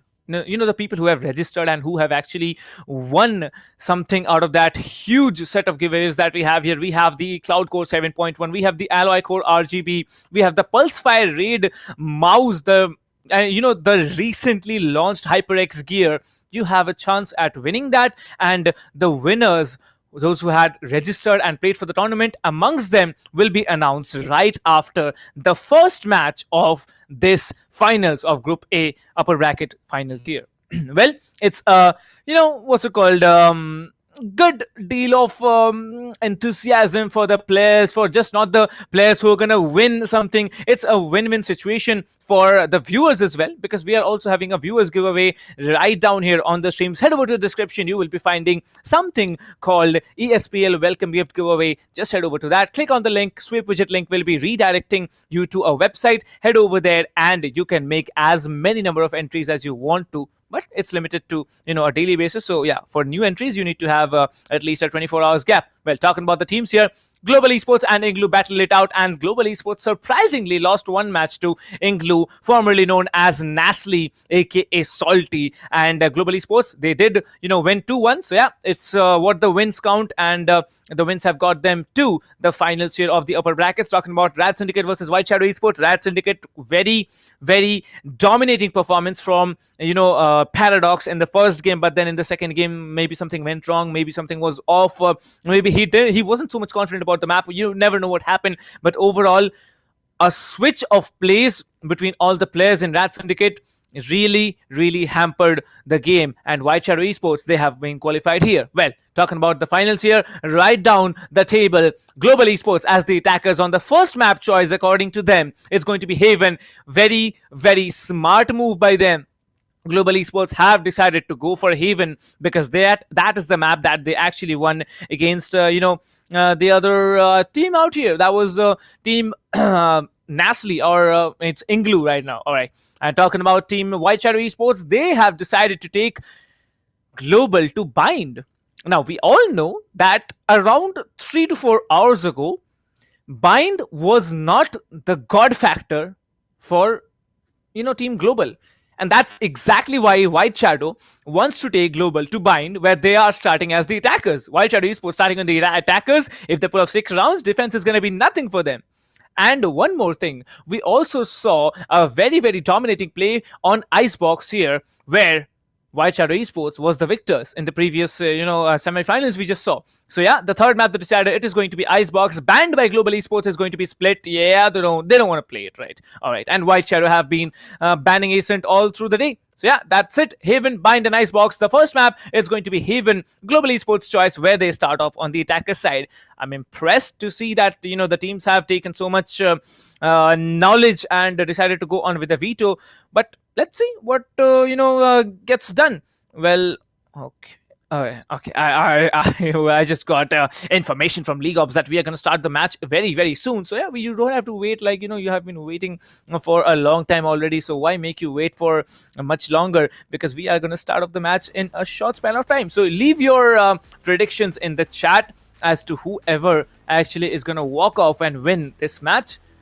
Like the first match, right? Not the full BO3. BO3 is a big time prediction to make. So yeah, the first match, whoever is going to win it, whether it's White Shadow, whether it's Global, I'm going to personally stick to Global's inclination for a 50% ratio win, and same for White Shadow, 50-50, standing out here. But since it's Haven, I'll just shift that to 60% for Global Esports. And talking about team White Shadow, we are going to have, I believe, a 40% win percentage chances for them. Well, it cannot be a draw. No matter how many rounds you play, you need to win it. No matter how many overtimes you have, you need to win 2 points lead at least and win the game as well. So yeah, that's going to be it for the entire first game. Haven, first game, Global Esports, they are gonna take Team White Shadow to Haven and start them off on the defender side. So yeah, Global on the attacking side, they can start off strong. Let's see what happens. Well, White Shadow Esports versus Global, you can see Instalocks coming in. Way by God has decided to move on with the Killjoy. Gorbits has decided to move on with the Jet. Pushy has decided to move on with... Okay, he's playing with me. Please don't play with me, Pushy. I don't like getting played. Yeah, he's gonna play off with the Sova. That's his default on Haven out here. Jojo's gonna play the Phoenix. Dino will be having the Omen. Lightning Fast, waiting for him to pick. I think he's gonna play the Cypher because he is quite confident on that. Kappa will be playing the Sova as it is from Global Esports. Skerosi, Jet as usual. Hellranger. Yep. Phoenix, there it is. That's the best combination you can have from Global Esports here on Haven. Talking about the defenders, White Shadow Esports is going to be a hard time to breach the Killjoy.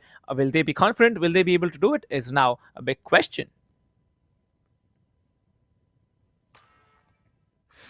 Well, talking about it, the agent selections have begun, and I think we are gonna have our, I'm gonna have my dear colleague here in a short while. But till then, as you can see, lightning fast, gonna go on with the cipher, as I said, and the Killjoy, way by God, he is definitely gonna stick up and perform much big time, because way by God, if he plays out well, if he plays out how he has been playing on split in the previous BO3 in the semi-finals here, then we can definitely expect a great outcome from White Shadows. Well, White Shadows is going to be a challenge for them. Let's see what happens. Well, it looks like for White Shadows, it's definitely going to be a big task in front of them. Haven again being played by Global. I don't know whether we'll be seeing a similar performance from their opponents this time, though, because last time when they were on attack, they didn't have the best of times against, the team that they were playing before this, which was NaCly, or now known as. Can you please complete the sentence, Captain? Because I just forgot. Oh, now it's something INGLU, if I'm not mistaken. Yeah, I keep forgetting the name. There's no doubt about that. Yeah. But nonetheless, it's still going to be the first round that we'll be seeing between Global and White Shadows. So Global on attack. And Price, what do you think is going to be happening? Well, I think what's going to be happening is I'm gonna just get up from my chair, head over to Hyderabad, and choke you down very hard. But that's a different story. For now, in the match, as you can see, it's going to be a very cheeky performance from White Shadow, as they have already taken down 4 players, and it's just Skirossi left alive. Skirossi, the man of the hour, can he do the job? Because the spike is now dropped in sewers. That's a very sweet position to hold. But 21 HP, Skirossi comes in, tries to go up front here, maybe trying to take him down. He will be taking him down. That's a very drastic and a daunting play that comes in. Well, the sentry, that's the turret, Killjoy turret has been deployed there. The Killjoy will be trying to peek up, but no, from behind Gorbits is gonna come in. The Omen Heaven, Killjoy CT, Gorbits from long. That's it. It's a closure. 1 point already for Team White Shadow Esports. Well, that was a good effort by Skirossi. Even dinked the Omen, but unfortunately just not enough to get that kill. I mean, he was very low on HP as well, so you can't really blame the man for trying, but it's White Shadows who are going to be having the upper hand, and Global going in for another forced buy. The last time they tried this on Haven again, it did not work out very well for them. So fingers crossed, this time they know what is happening. But Gorbits with that judge, that's going to be a very daunting weapon to take on, because these 3 players pushing into garage, they might just have to deal with the jet. Oh, it looks like, yep, the backstab is going to be coming in, and Gorbits might just be able to pull off a big play here. He's going to spot the Sova. He'll get 1. He's going to get 2. That is going to be the judge playing out, as Gorbits and Dino are going to be picking up 1 frag. Each Hellranger finally comes in and shuts down Gorbits with lightning fast and Hellranger. Both of their positions known. The Killjoy turret not adding any HP, only taking it away from Hellranger. As the Killjoy peaks, he's going to get that kill, as the hot hands will get rejudged. Well, I think that's the perfect music you can probably put in the background, where there's one player sneaking back from behind. There's only now the Phoenix remaining. That's going to be Hellranger, who gets shut down by Jojo indeed. And that's a good work. That's some good backstab that had come in from Gorbits here. Very cheeky play. That was the music that I was gonna put up here. But that's it. That's another round for White Shadow Esports. The force by definitely not playing out in their hands, but we had seen this happening previously as well, when White Shadow, when Global Esports, the 4th spot, they did not, function well. They lost the round. The next round, they were on an eco, and they outshined the opponents. So will it be Global coming in yet again and outshining their opponents? Who knows? Well, I mean, for Global at least, that is going to be a question that they will have to ask themselves, because they've been in this situation before. They have been in this exact same place where the force buy doesn't work out for them, and they're forced into a longer eco. But lightning fast getting that kill onto Jojo, that's going to be a big one. The Phoenix taken out. The Owl drone will also get tapped by the Sheriff. So some as you can say, some hope for Global as of now for this round. We've seen them pick up some rounds on their ecos, but will this one work out is going to be the real question. As the Phoenix is going to be pushing in, it's going to be the Jet taken out. That is not the range at which a Bucky is going to be useful, but skills, he's going to dink twice, and there you go, he's going to get that kill. Pushy with 2 with that Spectre, he's going to go in for that reload, but Rossi is going to be coming in, he'll get that kill, no problems, but skills in the middle of a teleport will get spotted by Dino, who is also on the Omen, as the spike will get initiated any second now. Lightning Fast and Skirossi have to face up with Dino. Dino. Shall we call him Dino or we call him Dino? Because, you know, if he actually clutches out the round, I'm going to switch his name. I don't know what his name is, but I'm just going to call him Dino. Because now, post-match situation, yeah, I think it's that's the motive, right? Because, you know, 1v2 clutch coming in such a big time play, when both of your opponents have the guns, you can play it out. Skirossi, knife, please don't knife Skirossi. Please don't knife him. Okay, he did not knife him. 1v2, he's gonna come in. Hard defuse already done. Wait for the ninja. Oh, it looks like there is going to be no time. No Dino. He could have just stuck it. He could have actually just stuck the defuse. I mean, okay, neither of the players knew what was happening because we could see both of their positions very clearly, but the same can't be said for both of them. Unfortunately, Dino just about not, ready to go in for that full defuse, but I feel that he could have stuck that one. Well, not ready for a name change if you consider my verdict here. But yeah, way by God, I'm really looking forward to his performance because I believe he's the only player who didn't, clutch out over and over again. Because this time, Global Esports versus White Shadow. Now, Global Esports have a round and both the teams have decided to go for a full buy here. Global Esports is rushing onto side. They are trying to come up strong and they are trying to get all the information. Pushy will be getting the information, but this time, all the players are stacking up A. 3 players are at least stacking up A. I think there is already, a flank coming in from C-Long as the Omen is sitting there inside Cubby. Kappa trying to catch off one player at least. Now, I'm not very confident with the Phantom, but these players looks like they are much more Phantom loving than Vandals because you can actually do a little bit of a run and gun still even after the recent nerf here. Well, the Omen's smoke has been spotted. Now they know that there is at least one player in C-Long. El Ranger is here. Now the Phoenixes are battling it out here. Well, he's gonna be sent back as he comes in. The defending Phoenix is gonna come in and he's gonna get back to his position. Well, now once and for all, Global Esports, they have come up here. Where is the Omen? The Omen is C-Long. He can actually go for a refrag here, but he's gonna get shut down. Kappa getting one, Lightning Class getting one, and this is going to be a 3 versus 5 retake. Well, a 3v5 retake is not going to be easy exactly on C-Long because I believe the plant is for a long diffuse as well. Yep, there you go. The plant is out in the open, so anyone on C-Long is going to be able to stop that. As one player inside Garage will get spotted, Pushy will get one, but Gorbit's got traded out. Skirossi is going to get Jojo and he will get the third one as well for himself. There you go, the singularity animation. Well, it looks like the Glitch Pop 2.0 is the one that people are going to be preferring because first the Prime Vandal was picked up and then the Glitch Pop. So I don't know about you, but I like the way that the Glitch Pop looks. I like the look, but I think the motion while firing, like the entire barrel actually, shifts back and forth when you're firing with the Glitch Pop 2.0 Vandal.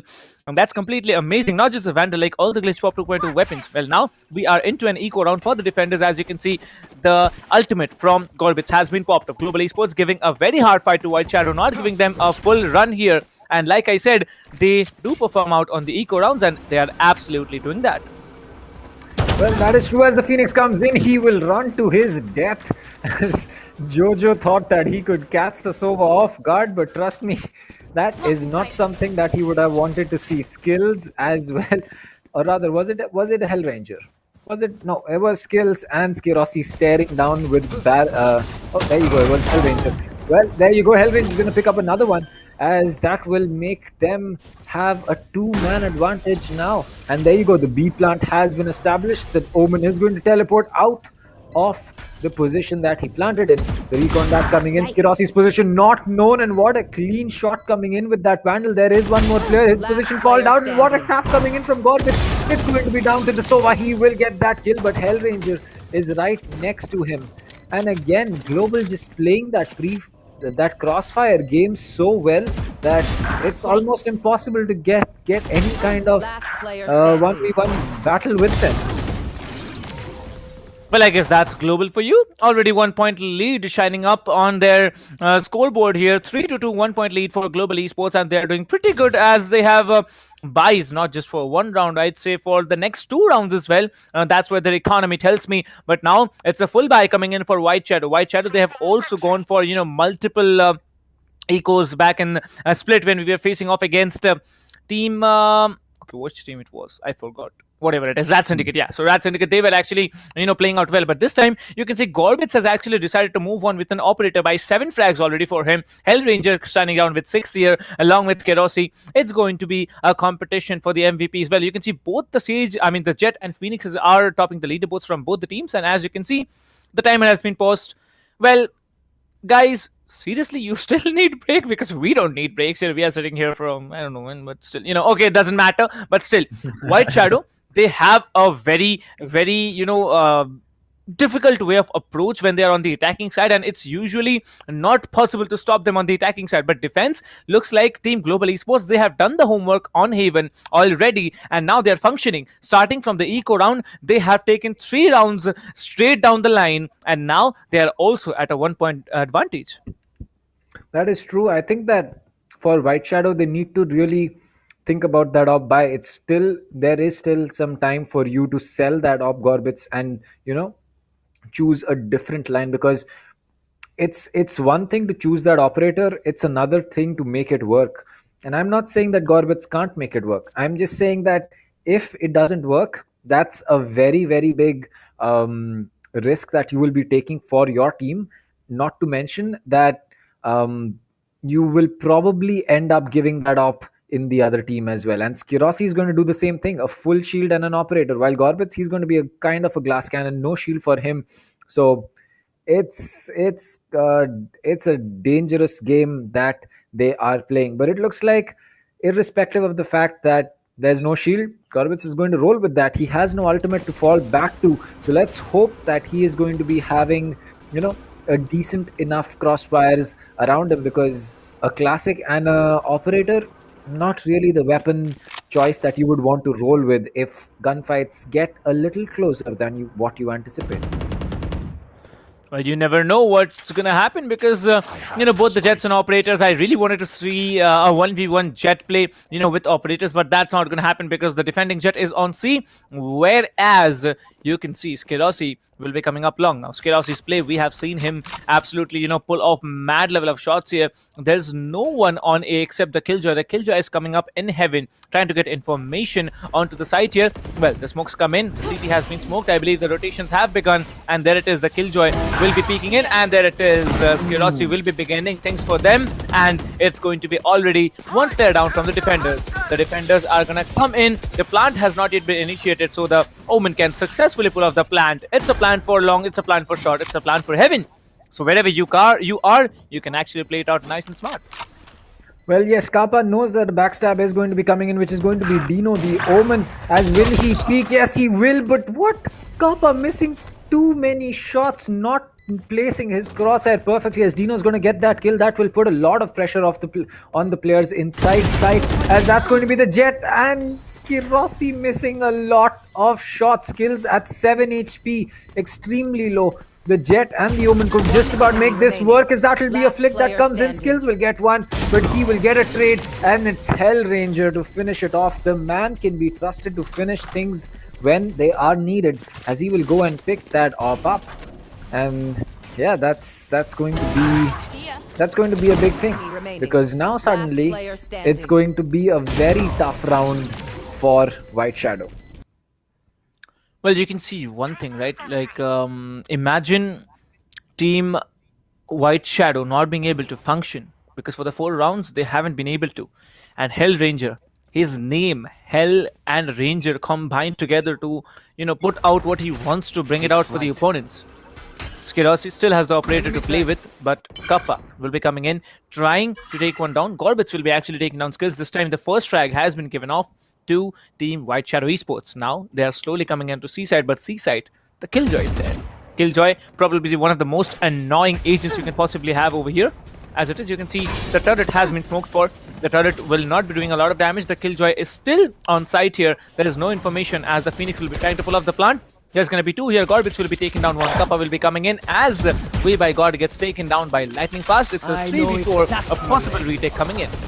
Cage trigger.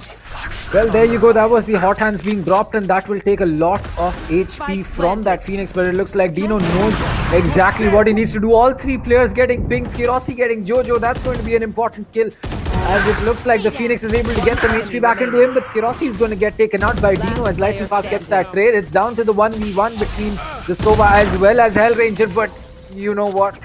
You just can't beat this man in a clutch situation today, because he is going to be getting that kill as well. Well, I don't know what to say. Kind of like Phoenix, every time he's left alive, Hellranger, not just once, he did it twice, and that to back. It was no chance. Like, the Sova knew the position. He threw the shock dart. He reduced him from 108 HP straight down to 50 HP. Still, after that, he came in front, and he took down the remaining players, and that's it. 5-2, 3 points lead already for Global Esports. White Shadow Esports now concerned about their safety of making it to the 3rd game, if at all, because Global Esports, they are being very, very dominant with their run. That is true. I mean, look at Skirossi's economy. He has almost 5,000 credits, an operator, and a full shield, and the ultimate. The man is just rolling in credits right now. While looking at White Shadow, they really don't, they really aren't having that much of fun. They are being forced to use Sheriff's half shields, classic and full shields, and frenzies, which is not really the weapons that you want to be using when the opposite team has an operator, a vandal, and a phantom. Well, I think we have seen Global do it, but if White Shadow do it, I'm going to be a little bit shocked, because you can see, like, Skirossi, Hellranger, Lightning Fast, Kills, Kappa, everyone has, like you said, operators, vandals, and phantoms. But talking about the defending team, it's an eco round for them. Frenzies, close range, are beast. Classics, close range, 1 right click, you're dead. Ghost, mid to close range, it's good. Sheriff, long to close range, it's great. Let's see what the round has, because it's already the 8th round of the game, and Hellranger looking to push B side once and for all. But he's not going to go. He's going to just wait it out a little bit passive, because the defending Jet is already on the ultimate, and he is trying to push up A short. Well, Skirossi, he's going to be holding that long garage angle. Anyone peeking that garage window is basically going to be a spectator, as Lightning Fast will get Gorbits, but Dino gets Hellranger. The flash is going to, the curveball comes in. The Phoenix's position might just be known as he will peek, he'll get taken out, and as the Jet puts it in the perfect words, bye. That's basically what just happened with the Phoenix. As Dino, he will be holding in close. The Frenzy versus the Sheriff skills is going to spot him from the back, but Dino will still get that kill, and Kappa will now have to rely on Skirossi and his teammate to get that kill. The Frenzy is going to be coming in, but the vulnerability has not been gone, as Skirossi will fall. Kappa will get that trade. The plant is going to get, the spike will get initiated any second now. Both players getting pinged. Pushy knows what the positions of these players are, but he doesn't know when or where he wants to push them. He's going to quickly check the garage cam. 8 bullets in the magazine, but Lightning Fast, well, he's Lightning Fast for a reason. He's going to be fast, and he will be getting that kill with the Phantom, and it's just a little tough for White Shadows right now. I get it, it's an attacker sided map. Global is really pushing the limits to what White Shadows can handle. You know, whatever be the orientation of the map, I think the teams really decide what kind of a map it is, because look at Team Global Esports now, 4 points lead already in their hands. 6-2 is a very, very big margin now, and if Team White Shadow is able to get the next 4, maybe 3 rounds, then it's also a comeback situation for them. Well, obviously you have 3 sides to breach, so that's a very, very advantageous situation on the attacker side here. Skirossi will not be pushing up A here because of that defending smoke that comes in from the defending Omen here, but everyone now now, trying to go for a rotation. As I can see, people will be walking up from behind. Now, SkyEsports is trying to catch anyone off guard, but he's not gonna. Phoenix is gonna roll up. He's gonna go up behind, probably trying to go onto B site. And I think the Omen and Cypher, they're already on their way to A site. And if A is vulnerable, then why not take it down? Revealing area. Well, yes, that is true, but Pushy, he'll be holding in. His recon dart will get destroyed and gives him the information that there are players in that position, as everyone has rotated towards A. But again, the push is not yet coming in. 45 seconds on the board. A shot will get smoked off. I believe that is from the defensive side, as Gorbitz with the op will be making his way in. The paranoia comes out as Hellranger only pushing in. He will get taken out by Pushy, as Kirosi and Lightning Fast are going to be getting one kill each. The A side is completely clear. Lightning Fast gets Dino, who got Kirosi in turn. The Cypher cage has been dropped for links that will prevent anyone from pushing in. And Kappa back to the position of holding on. Oh, there you go. The lockdown will get initiated and get spotted out, as that will get destroyed. Skills is going to get Jojo. It's all down to the Killjoy now. No utility on her, no lockdown, no turret, no alarm bot. And this is a bad place. This is not the position you want to be in. Skills and Lightning Fast holding down that long angle, or sorry, the crossfire, as it looks like it's just going to be a retreat, as Way by God will get Skills. It looks like he is still trying to try. No, he's not. He's just going to be falling back, holding it safely from his spawn, as Lightning Fast will try to hunt him down, and Kappa will go in for that save. It's going to be 7-2 for Global Esports. Well, indeed, and I really want to see that, team Global Esports outshine White Shadow, because it's global. It's basically the in the top 3 teams in India right now, and if they are playing at this caliber, then they are definitely looking forward to win the first game. Well, let me tell you, after the first game, it's not just either of the teams winning, it's you guys winning as well, because there's going to be the announcement as to who all have moved forward and actually won the ESPL registration, giveaway that was happening, along with the registrations that were done for qualifiers 1, 2, 3, and 4. But now, moving into the 10th round of the game, as you can see, Gorbitz will be coming in with the operator. Now, Gorbitz with a very hefty buy here, investing everything he had in that operator, and now sitting with 0 frags, 0 creds here. It's going to be a little bit tricky situation, but now there can be a flash coming in. Well, he can spot out the Phoenix, but he will be messing that shot. Very bad shot indeed. Now, the Cypher is on the other side, gets the information, has been given off the position, and I believe it's going to be a C execute, because there are already 3 players rotating towards it. But the Omen, the Phoenix on the defender side, is in a very cheeky position. Gorbitz gets one, maybe coming in. Well, he tries to do something, but Skills will be taking him down. Now a 4v4 play coming in. Let's see how they perform.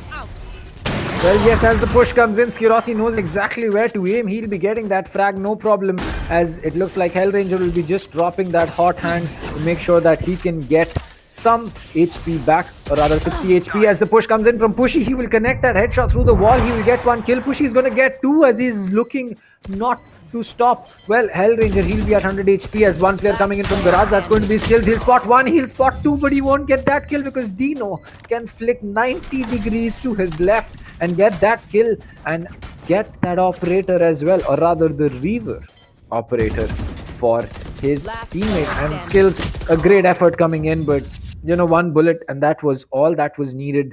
And there you go. It's going to be Global finally dropping around after the initial 2, but they still have a lot of money with them. They can still go in for those full buys. Well, I think the flicks that are possible in the game are insane.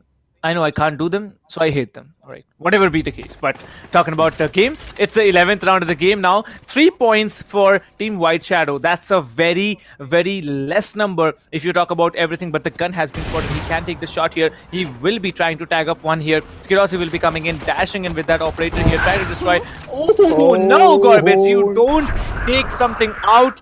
You cannot take something out, in such a situation. And there it is. Skirosi will be pinged for. Can go for the ultimate, but the defending Sova decides not to actually go on for it. But Skirosi will be smoking everything. And it's going to be the Phoenix ultimate coming in from long. Will be sent back to his position. Now Skirosi will be trying to come, and Killjoy will not be peeking that same position again, just because of the fact that there is an operator on the attacking team. Well, yes, it's not going to be smart for Whereby God to go in for that peak again, because it's really not the position you want to be in. As Lightning Fast will get 1, it'll be Skirosi with the third kill, in fact. It's all down to Dino again as he will get spotted, but Skirossi misses that shot. A rare one. He's going to spot him again and not miss this time. Z will finish him off again, and that is a flawless round coming in from the side of Global. Now 8-3. A 9-3 split is going to be something that is very, very good, while an 8-4 is still going to be something that they will have to work a little bit with. So let's see, in fact, how Global is going to be taking this last round that they have, while most of the players from the side of White Shadows, or rather 3 players, will have to go in with half buys, a Stinger and a Spectre. Well, it's true because the way White Shadows is playing, they are completely almost out of the game. 8-3.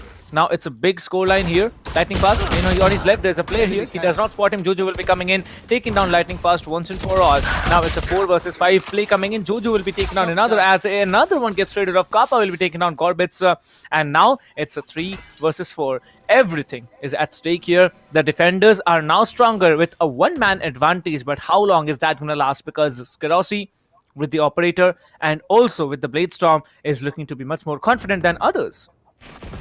That is true. I mean, the Blade Storm, it's really going to be a great thing. But Jojo, 3 kills with that Spectre. The man is just not stopping, as it looks like it's going to be another round that Global might just drop. But, it's not over yet. This man right here with the Operator, the Frenzy and the Stormblades out is still alive, as he will spot one. That's a one tap to the head, whereby God not paying attention, as it looks like Kappa will pick one up and suddenly the scores are going to be level. Kappa might just be able to go in for that spike, and yes, he will. The spike will get initiated, and that's a 2v2, a recon dart for long to make sure no one's already pushed in, and shot will be held by Kappa next to Box. And this is very good positioning. Both of them again playing for that link play. An Operator has come out and Phoenix will fall, and that's not going to be the play that was needed from White Shadows. They had the round in the bag, and suddenly it's a clutch for Dino again, and that will not be happening because he will fall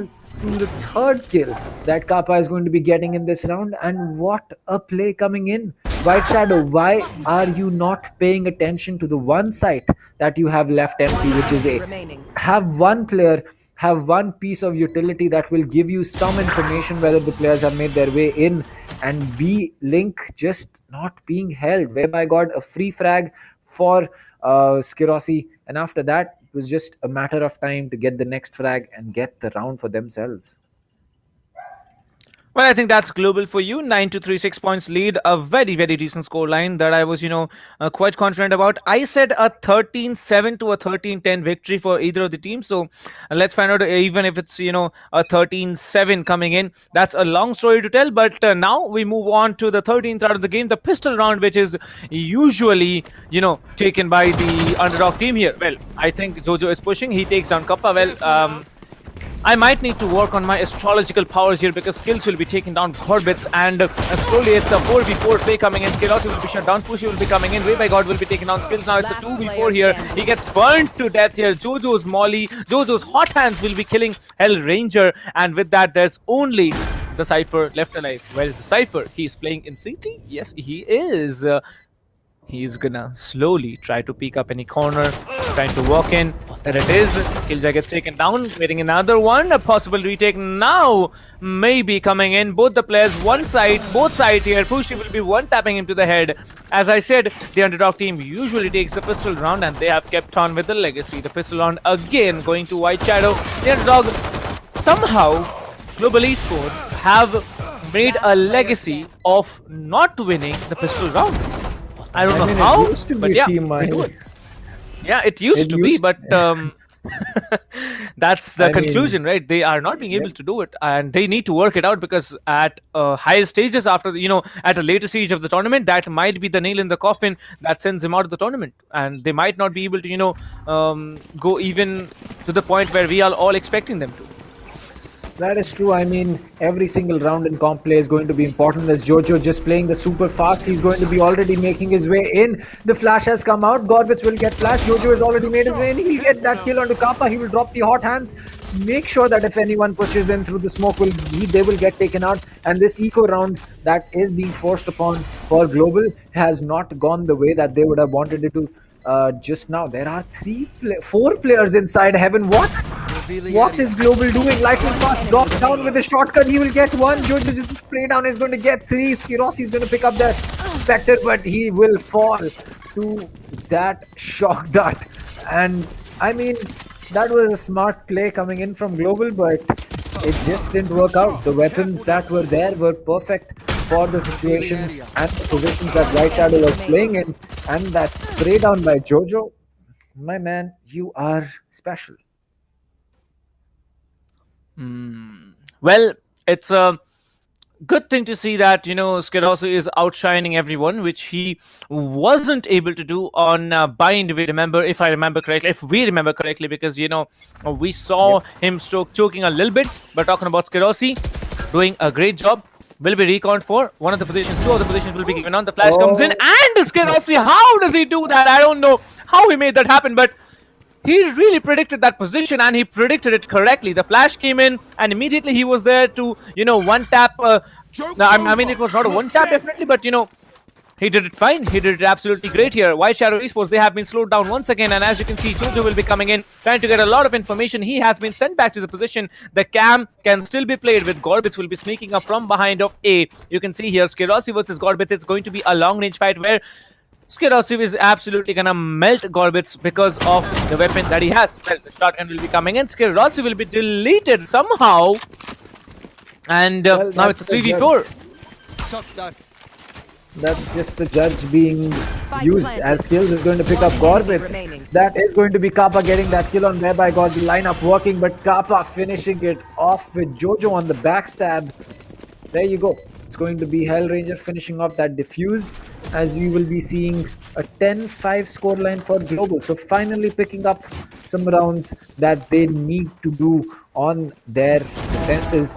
And honestly speaking, I think that Global is getting closer and closer to take it to the second map. I'd say yes, but the second map is a choice of White Shadow, and that to Bind. Global, knock. You just lost one on Bind. Are you going to lose again? That's some questions we will get the answer to in the second game. But talking about, White Shadow, 13, 12, 12, 11, 3.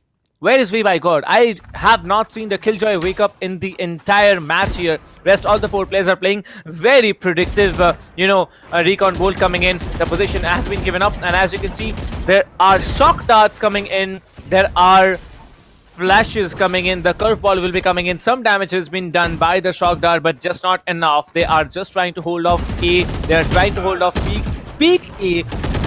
And probably get one frag. They're gonna rotate hard. They're gonna push onto C. The Cypher is the only one who can hold out C. And you can see all the attackers are coming in onto C side. Well, Skills holding that cheeky position from Green Box will get pre-fired finally by Jojo, as not before he could get the kill onto his teammate. But Skirosi coming in, he will pick up Jojo as he will push in aggressively. It's a long plant, but again, Omen needs to make sure that he knows. He does know, as he's going to get that kill. Lightning Fast gets a second one as the pinch is slowly being applied. Omen will fall inside side. Now it's down to the lone player coming in from CT as Kappa will finish it off. There you go, 11-5. Haven still the place where Global Esports is going to be dominating pretty easily. Well, that's, something of what Global can do, and Global is absolutely making a madhouse play coming in. Well, I was really worried about Skills there. Skills could have done so much more, maybe just spraying to the, through that Cypher cage there. But yeah, nothing done there. 13 seconds on the clock, 11-5, probably the 12th round for Global Esports, as Team White Shadow are on an eco or not. Okay, they are not going to push into an eco. They're actually gonna, buy weapons. I don't know why, but they should have gone for an eco, especially when they're almost down here. Skirosi and the Phoenix Hellranger, both of them will be waiting down on A side, but it's not going to be an A execute. It's going to be B, because Skills is waiting there, and Skills might be able to catch off the Jet off guard. Well, the bad thing about the knives is that you can only right click at a close range. If you are right clicking at a distant range, then you're basically down and out. Gorbits will be coming in slowly, trying to peek off and catch anyone off guard, but the Omen being very calm and just keeping to the corners. Anyone walks into his crosshair, you're dead. Let's see if Gorbits is the one making that mistake. That hot hands will be dropped there. No damage done. Skills will be smoking off B side. Maybe, maybe not. Let's find out if he does, because the flash will be coming in, the Phoenix will be flashing, and the Jet will be dashing away. Well, Hellranger, he has wasted a lot of time, to be honest, as well as Skills, because that smoke, as well as holding that angle from Skills, or rather not peeking it, wasted a lot of time, as it's going to be a spy cam dart that will not connect with Gorbits, as he is still not pinged. Looks like there is just 30 seconds left on the board, and finally the push will have to come in. Gorbits just waiting closely. Skills is going to get one. He will miss his bids, and as he said, that's not going to be the play. As Hellranger will be coming in, he'll get taken out by Dino, but not before he could reset Jojo. And as Jojo repeats from his reset, it's going to be Skills that he will be meeting. And it's just global match point all over again on Haven with a similar score, in fact. 12-5. Can they make that a 13-5 again? I don't know. Let's see. Well, I really hope that, White Shadow can pull off 2 rounds, because just because of the fact that I had predicted 13-7. Please don't break my hearts, White Shadow. Get 2 rounds. Just, leave my prediction business at its full service, because otherwise I'm going to go out of business soon. But yeah, it's 12-5. Why not make it a 13-5? Global Esports, they are looking confident. They are looking very smart here. Well, a default what's it called, Recon Bolts is gonna get taken down, and that's exactly what's happened here. These Sova lineups are pretty common nowadays into the competitive scenario, and that skill's taken down Gorbits. Gorbits has been downed here. The spike has been planted. It's a 5v4 retake. Everyone can work with. The Cypher can actually hit the ultimate here, but they are not using it. All the ultimates are ready. There he goes. The ball Cypher has been visible. Everyone is long here. The cam needs to be taken out while he's giving up the position. Skilossi will be coming in. He did decide to ult into a position where he did not want to, but there it is. You can see the lockdown needs to be broken. The lockdown has been destroyed, and everyone is now coming onto site. 3 attackers still remaining. Everyone is getting taken down. There's only one player standing. It's going to be Kappa left alive, but way by God and the others combine to use 3 ultimates to save the round for themselves. Jojo had used the ultimate. Way by God had used the ultimate. Bushi had used the ultimate. In the end, they got the round 12-6. 1 more point to go yet again for Global Esports. Well, yes, they have stalled the juggernaut of Global on Haven for just, a minute now, because it's still going to be match point for Global. They are still 1 round away from winning it. There are still 1 mistake that White Shadow will make, and that's going to be it. We'll have to head to the second map, and I don't know if you ever want to be in that position, especially in the upper bracket finals, but as the head of the Jet will get, or rather the Killjoy will get spotted, that's going to be an easy frag. The curveball comes in, it will flash Jojo as he will fall, but so will Hellranger. So smart play by Hellranger, making sure that it does not give away his position just about yet. The Aldron gets spotted. Kappa is ready with that, as Hellranger will pick up another one. The man is just playing a shot perfectly. He's picking up a frag, falling back, making sure that no one knows his exact position.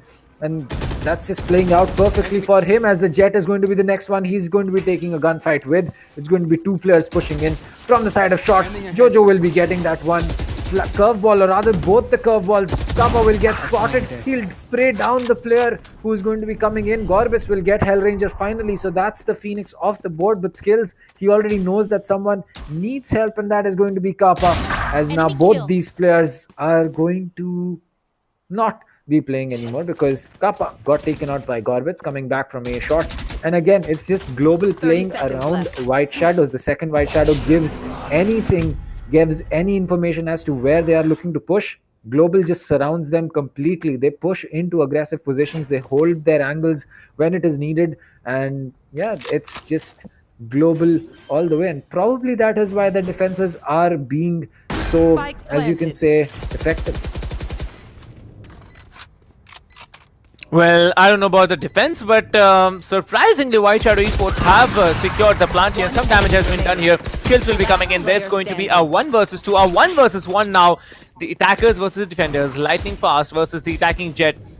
They are coming in. They are coming in hard. Lightning Fast can make it happen. Gorbits versus Lightning Fast. Is he Lightning Fast? Is he not? Let's find out, because the Jet seem to be a pretty, in a very, very good position here. Sitting down with the Classic, going in for that right click, just playing time. That is just going to be, the Jet here. And Gorb. Okay. Okay. I didn't see that coming, but somehow Gorbits managed to pull off an ace. I really didn't see that coming. That was Ringa Roses, pocket full of poses. Haisha, everyone from Global falls down.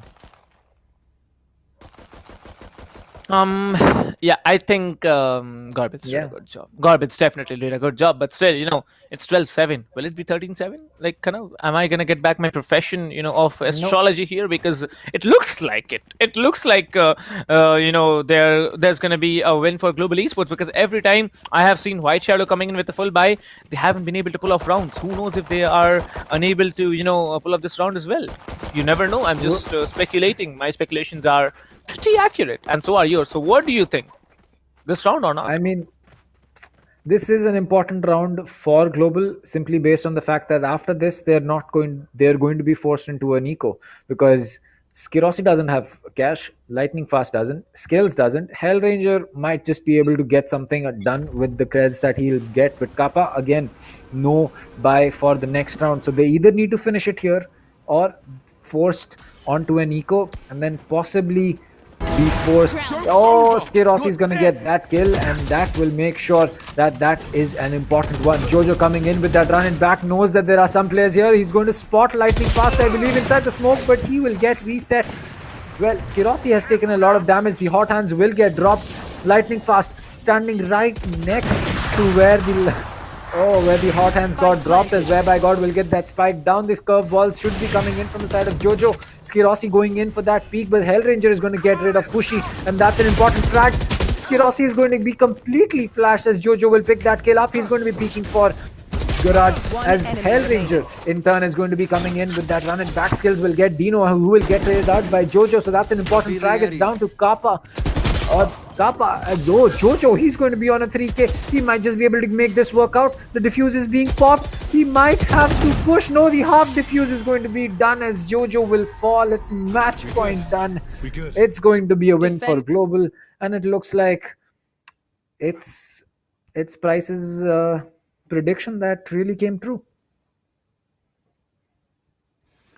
Guys, if you are looking for astrologers, you are most welcome to hire me, because 13-7 was the score line. So yeah, I just got the prediction correct. If only I could get my post-graduation answers correct in this manner, that will be a miracle. But yeah, Global Esports walking off with the first game in a 13-7 victory. That's what it is. Global Esports winning. That's it. I mean, if you're so good at prediction, why don't you, start predicting who's going to be winning the tournament? Make it a lot more interesting for us. Maybe, predict the questions that I'll be getting in my exam. So, I can probably get full marks. I'll tell you. See, the thing about predictions is that it's illegal at some point, especially predicting questions. And when you talk about the games here, if you make interesting predictions, and if you actually make good predictions, then it's like basically, people get the chance of using it in unfair means. But yeah, leaving all those things aside, I think the games that we have seen over the number of days, I don't know how long I've been into Valorant, at least from July I've been into the Valorant scenario here, and looks like, watching so many games, the senses have got improving then and there, and that's it. The predictions finally work here. Well, talking about the match, it was a great game by a great initiation by White Shadow, but when Global Esports started functioning, no one was able to take him out. Well, that is true. Global, they are definitely a team that at least for Haven is someone that you need to think about twice taking there, because it's really down to the point where it's really come down to the point where Global is turning out to be the team that instead of buying is going to have to be going to Haven. And I'm pretty sure that a lot of teams that Global is going to be playing now will be thinking of banning Haven against them, because the way that they have played Haven twice today, it's really shown us the level of performance that they have on this map. Well, what do you think if, in the later stages of the tournament, if we find out a team Global and if we find out team Mahi facing off each other in the latter stages, because then it's going to be a really interesting thing to watch, because Haven, as we all know, it's a little bit tricky for, Mahi to play, but then when it comes to Global, they're absolutely madhouse, powerhouse, I'd say, that's it.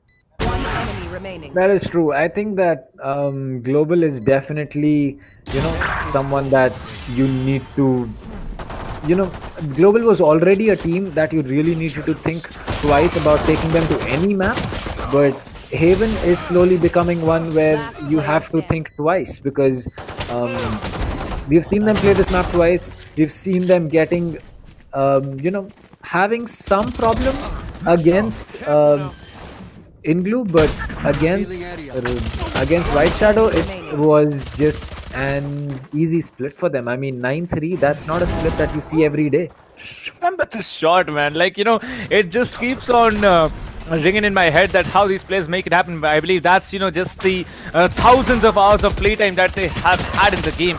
I don't know if it's 1,000, but yeah, it's definitely at least 2,000 to 3,000, because, look at them play. They know what to do, when to do, and how to do.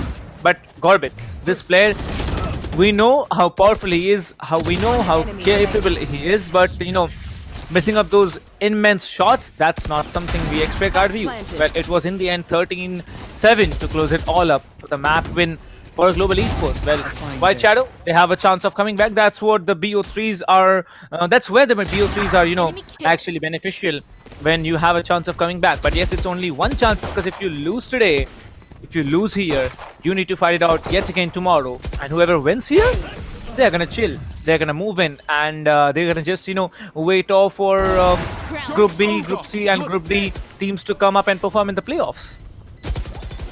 Well, that is true for these teams who will eventually start, making their way into or rather, well, once they start making their way higher up into their groups and book themselves a spot in the playoffs, it's going to get interesting to see how they are going to be, facing up against these strong teams, because it's not going to get any easier from here. It's only going to get tougher. And looking at Lightning Fast, he is someone who for Lightning Fast, if he's at the bottom of the scoreboard, you'll either see his first bloods be 0 and his plants be beyond what you think. But here, it's his econ rating. I mean, 103 econ rating, that's unheard of from Cypher players. Not to mention 21 and 11. He basically had a 2 KD. And what do you want me to say after that? I don't know what to say, man. Skidossi, 317 average combat score. And look at the Cypher. Bro, Lightning Fast, what were you exactly thinking? 300 average combat score. That's, very high elo players are capable to do it. And I think Lightning Fast is getting there. 21-11. That's almost 2 KD that he had. 1.92 KD that he had here. Plus, if you count the 6 assists, it's much more. It's more than 2, to be honest. But way by God, this player, he was very, very predominant on split against, team RADSyndicate. But now, vanishing. He's absolutely, in the wind. I haven't seen him make insane plays. I haven't seen him function well in this, tournament here. Well, as you can see, there it is. The grand prize for the the ESPL Welcome Gift giveaways are here, and the grand prize will be going on to Sanya Khatri. The second Cloud Core 7.1 is going to be given away to Hit Joshi. Third, 4th, 5th, 6th, all the people here will be getting Pulsefire Raid mouse plus Furious Speed mousepad. Shreyash Nair, Najiz Kasair, Aman Ahmed, and Siddharth Shabriya. All you people need to simply head over to ESPL official and put in your details along with your verifications, whatever you have to claim the prize, and you will get it. Like, if there will be verifications done, your addresses and all will be asked for. Just answer to the questions of ESPL there, and you'll be getting your gifts. These are the winners of the ESPL welcome gift giveaway, and congratulations to you guys to having pulled this through. Well, as a matter of fact, you can drop a message to ESPL.India Instagram. Yeah.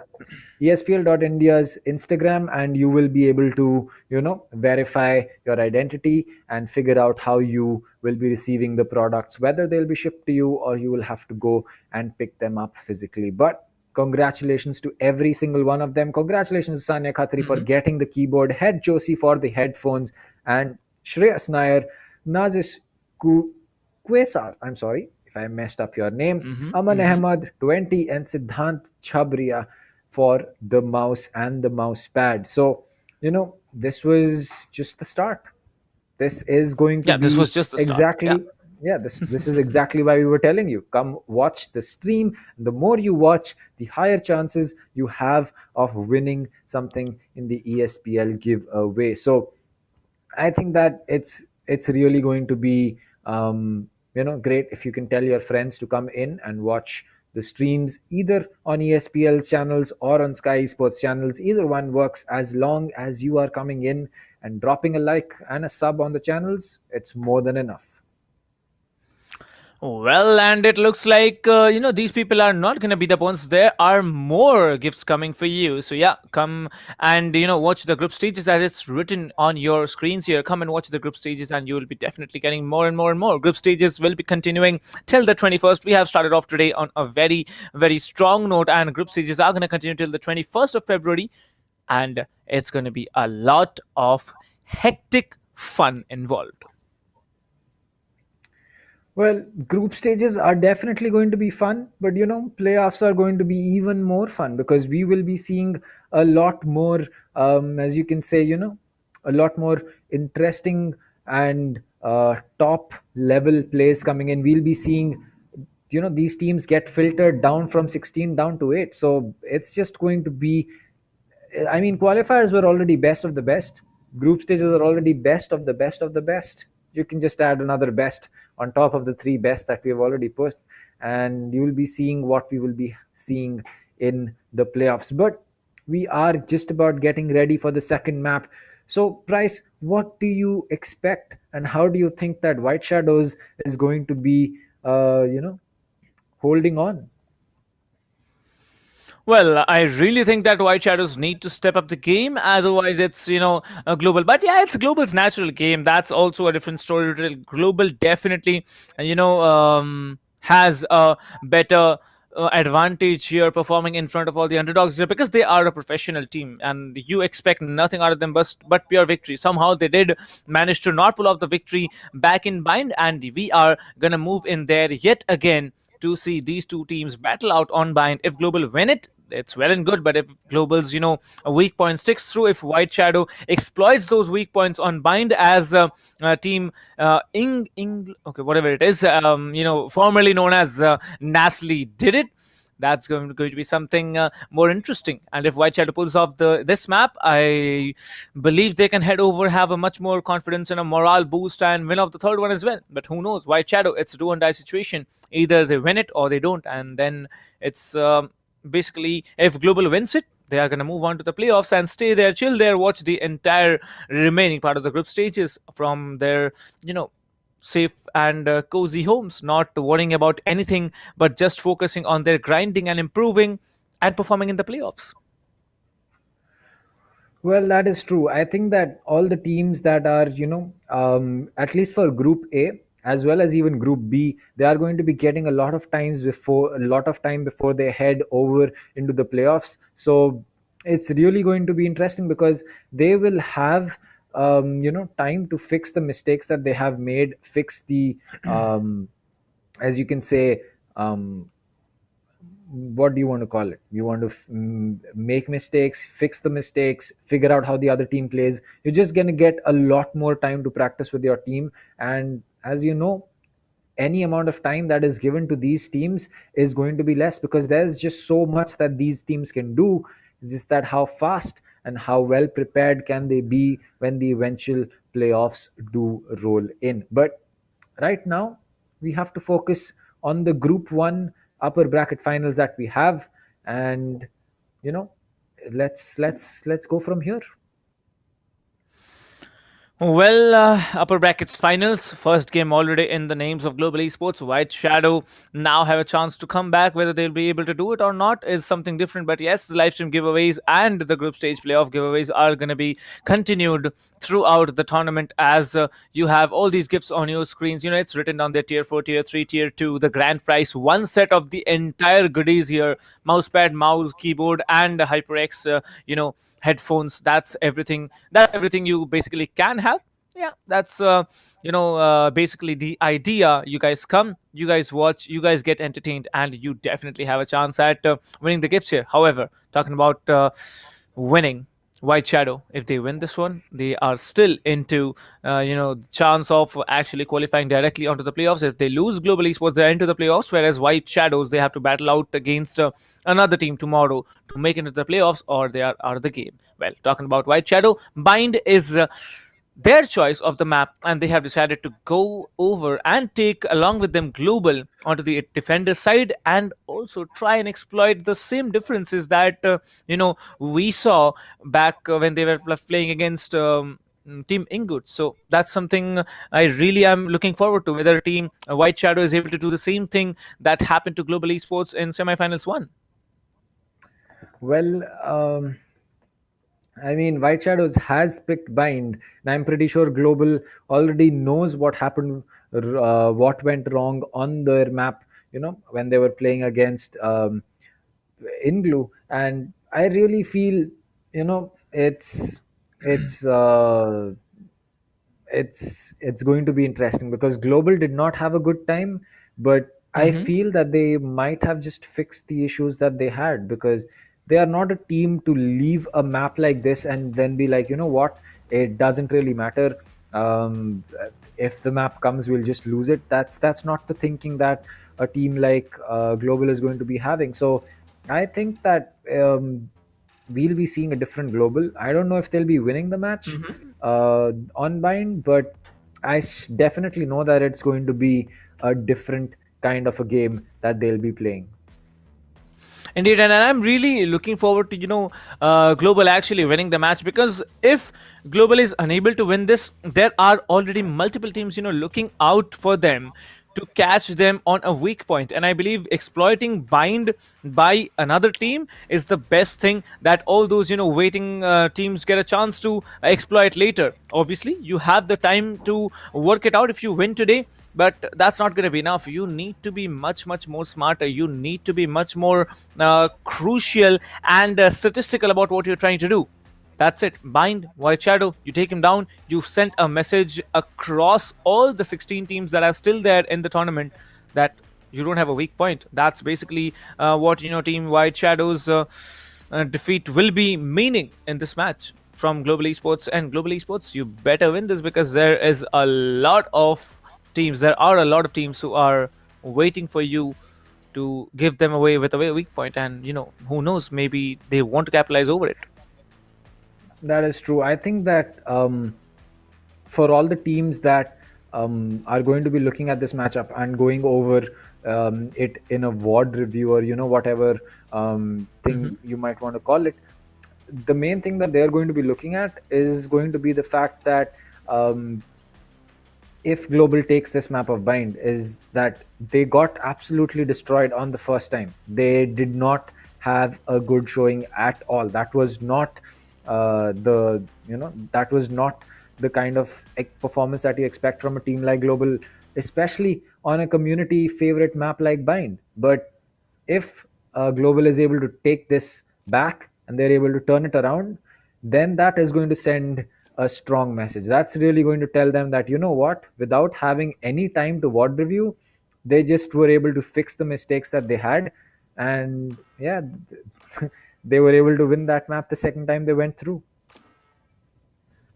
That's true. But as you can see, Skirosi immediately selecting that jet and locking onto it. Hellranger actually selecting a breach. Okay, Hellranger, what are you trying to do here? Because I haven't, seen the breach meta on Bind for a long time. And if he is willing to go for a breach and outplay um, Team White Shadow, then it's different. However, Way by God sticking with the race this time. Jojo sitting on the arena, very menacing. And actually, a 3 duelist play coming in from White Shadow. What are they trying to do? Are they just trying to, get the frags as quickly as possible on the attacker side? Because it looks to me that they really bring up a fight for global esports in this map. I agree. I think that Select your agent. for the breach pick coming in from Hellranger, I'm not sure about it. I know that he knows how to play that breach very well, and I think that they might just be using this to either retake from long or play into and retake hookah, because one of the best things that the breach can do is force people into angles where they don't want to be, or force people off angles where they feel very safe. And surprise surprise, on Bind, that just happens to be inside lamps, happens to be inside hookah, and happens to be someone standing right outside the teleporter waiting for you to open that door up and just point blank either go get a judge in your face or get a vandal or a phantom spray down. So it's really going to be interesting as to whether that breach pick is for that reason, or the breach pick is simply to either stop plants or figure something out. Well, I don't know how it's going to play out, but as of now, I can see clearly that it is definitely one fight White Shadow wants to take and they want to engage, because you can see everyone down here, White Shadow, Way by God, Jojo, Dino, Pushi, Gorbits, they are gonna be hungry for the kills, and if they are unable to function as duelists, it's going to be a really painful performance from them. But I expect something very vibrant and dominating coming in for them. This is it, the first round of the second game beginning between White Shadow and Global Esports. Well, there you go. The pistol round is going to be rolling in as there's 3 players. Skirosi right next to them. The Reyna is going to get taken out. The Jet is going to go in for that dash. Sova will fall. No, he's just about on 1 HP. He will survive. Yeoman will get tagged a lot. Skirosi gets another one. Hellranger will get one. Skirosi is going to finish with a 3k. And that is going to be the Jet. Make that a 4k for Skirosi. It looks like Global has just shifted things into a different level. Well, they just haven't shifted. They have, maybe notched up multiple gears at a time. Just, sticking down the clutch and putting it to maybe 10th gear now, straight down from 1, which is not practically possible. But still, such a dominating performance coming in. It's a good start to a good round. The pistol round always was given away to the other team. Like, we were seeing it previously over and over again. But this time, something has been denied for. Something has been told no to, as we find out that Team Global secure the pistol round successfully in their hands. Well, I mean, it's really, not something that you can blame White Shadow for, because that was such an aggressive play. And again, Skirosi is going to start things off. He'll get taken out this time by Jojo, as Jojo looked to get another kill, but Hellranger got him and Dino got that refrag, as now suddenly it's going to be a 3v3. The spike is going to get initiated by the Yeoman. Pushy holding into the backstab. Web I got inside lamps, and Dino just holding boxes. He can help either one of his teammates, as it looks like lamps is where he feels the most help is going to be needed. Well, the spike has been planted. That's a good, start to a good round here. Kappa will be coming in, taking down one, but the Stinger very beastly in close range will be taking down another one. It's only the Raze and the Sova to play with. Well, Kushi will be getting one, switching to the weapon. That's a very quick switch that came in. Way by God will be coming in, trying to stick the defuse, and it's Kushi spraying down through the smoke here and securing one round for their hands as well. Well, it's a good game after all. It's a good round after all, because, both of the teams 1-1 over again. Like, it's a good start. It's a good initiation of a great game, as I can say, because you need to win at least 13 rounds, and I believe it's going to be 13-11 coming in for Team Global. White Shadow may be able to win it, maybe not, but let's find out. Well, for White Shadows, it really was a good round because they were.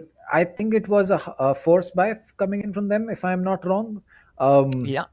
Or maybe it was a full eco. I did not pay attention to the scoreboard right before the round started, but nonetheless, it was a good round coming in from the side of White Shadow. They did not let Skirossi have the same kind of control that he had. He still did get the opening pick, I believe, onto. I believe it was Gorbits it was definitely Gorbits, but after that, Jojo coming in with that refrag, and then it was Dino refragging Jojo. And that's exactly what I'm saying.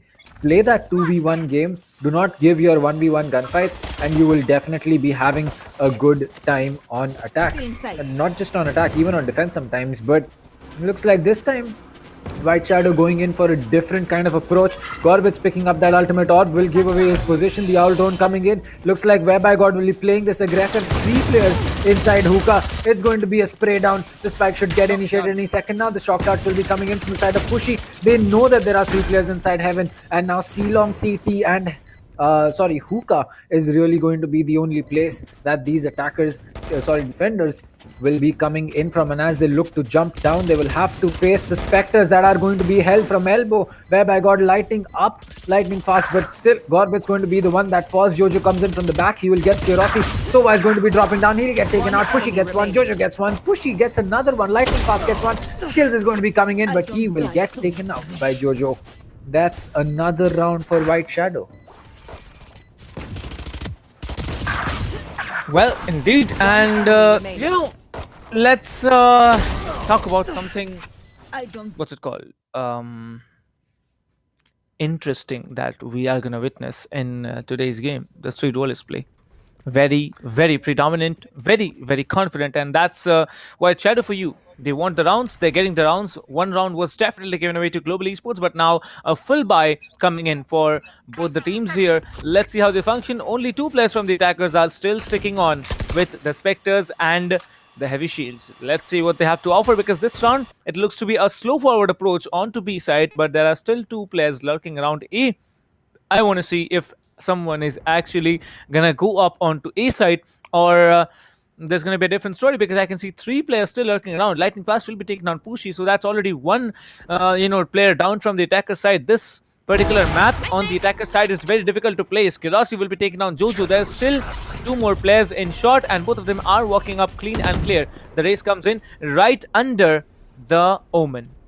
There's no information on the Omen. This round, a very, very crucial one. He might be able to just jump down. The information is there. He will be planting this spike. Where does he go? He doesn't go anywhere as he gets taken down. Skills with a very, very beautiful frag coming in onto Dino. Well, that is global for you as the flash comes in from the side of the breach. He's going to completely flash Gorbits as the paranoia comes in. The Stinger is going to be the play in close range. Gorbits and Whereby God getting that kill, but Lightning Fast is going to get the trade, as it looks like Kappa knows exactly where Whereby God is. And as the spray comes in through the wooden box, it's not going to be long before he secures that round for his team again. Now, really coming back to what we were talking about is that Global, they are a team that you cannot really predict to do the same thing again and again, and sometimes it's these plays that you do not expect that suddenly change the way that a round is being played. Well, and that's such a confident play that's coming in from Global. They moved the full buy here, and they got the round. But this time it's going to be a recon coming in. Well, Skirossi definitely trying to hit the shots here. The Jet will be coming in, and he will be deleting Skirossi. Okay, he left a dink there on the Omen as well, but it was not enough. The Omen finally took down Gorbits here. The Omen will be moving out of that position. The backup has arrived. 4 versus 4. The backup has arrived and is doing the job. That's more of a hefty way to put it through. Now 3 attackers still remaining. Kappa still watching off B side as the plant gets initiated. The aftershock will be coming in. Nothing done by it. 3 attackers still remaining. All 3 of them near short, near lamps. They can easily try and hold out this angle. The smoke has been dropped away by God, has the satchel to work with. He tries to get any player in that corner. Skills will be taken down. Both the players are now in short. They need to go back. They need to go back hard as Pushy will be taking down Skills very, very confidently. They have stuck the defuse here. Well, it's going to be the Hunter's Fury. The Hunter's Fury will not do anything as the defuse is going to get stuck here. The flash is going to come through. Well, the operator guy does get Hell Ranger, but the round was not in the hands of Team Wild Shadows. Well, it was just unfortunate that Pushy chose to use his Hunter's Fury in a position where a peek from Lamps would give away his position very, very easily, and that's not good positioning. But you know, in that moment, you can't really blame the man for trying to do what was the right call, which was using that Hunter's Fury to make sure that the spike does not get diffused.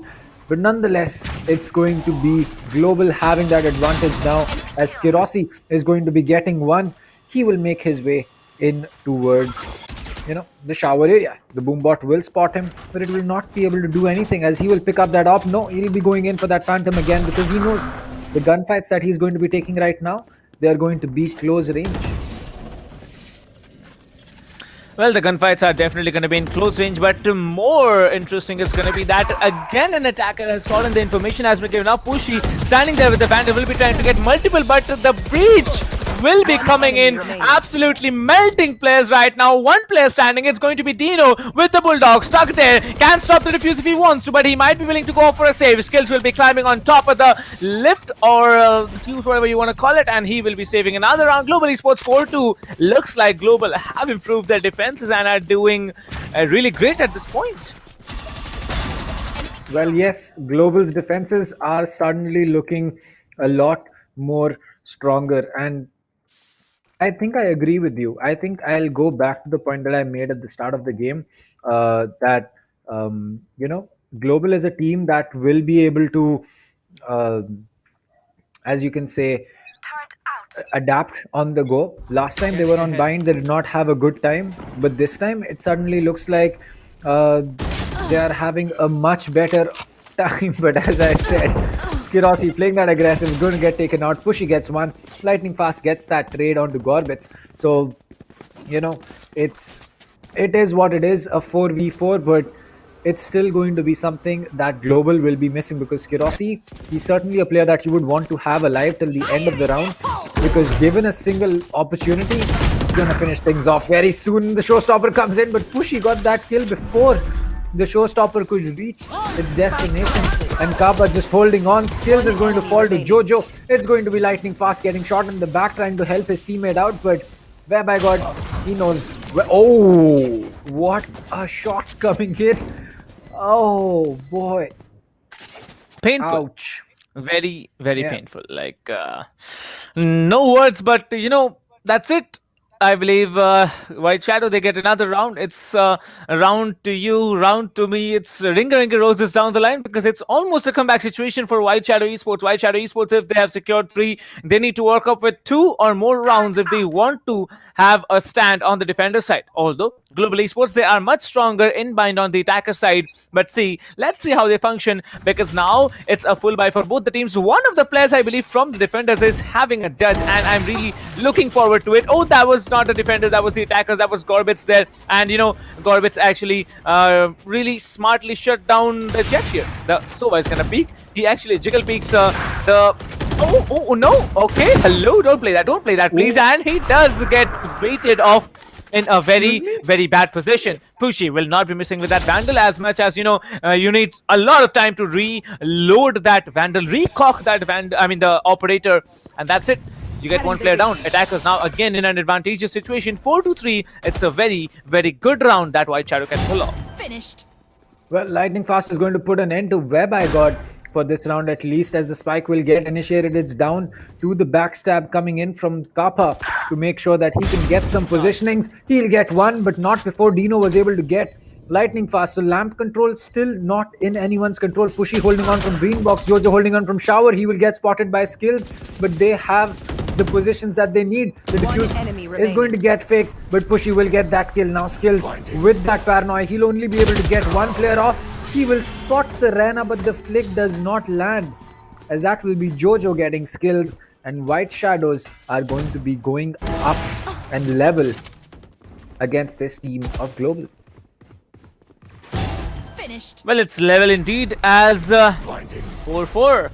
That's what I said. You know, Ringa Rose is really playing out in their favor, as it looks like Global and White Shadow, they are going to have a battle as Global gets pushed into an eco round. Not something we were expecting, but it has to happen the way it has to happen. Way by God now playing with the operator. Gorbit, surprisingly, is bottom fragging and has also decided to go on with a shotgun.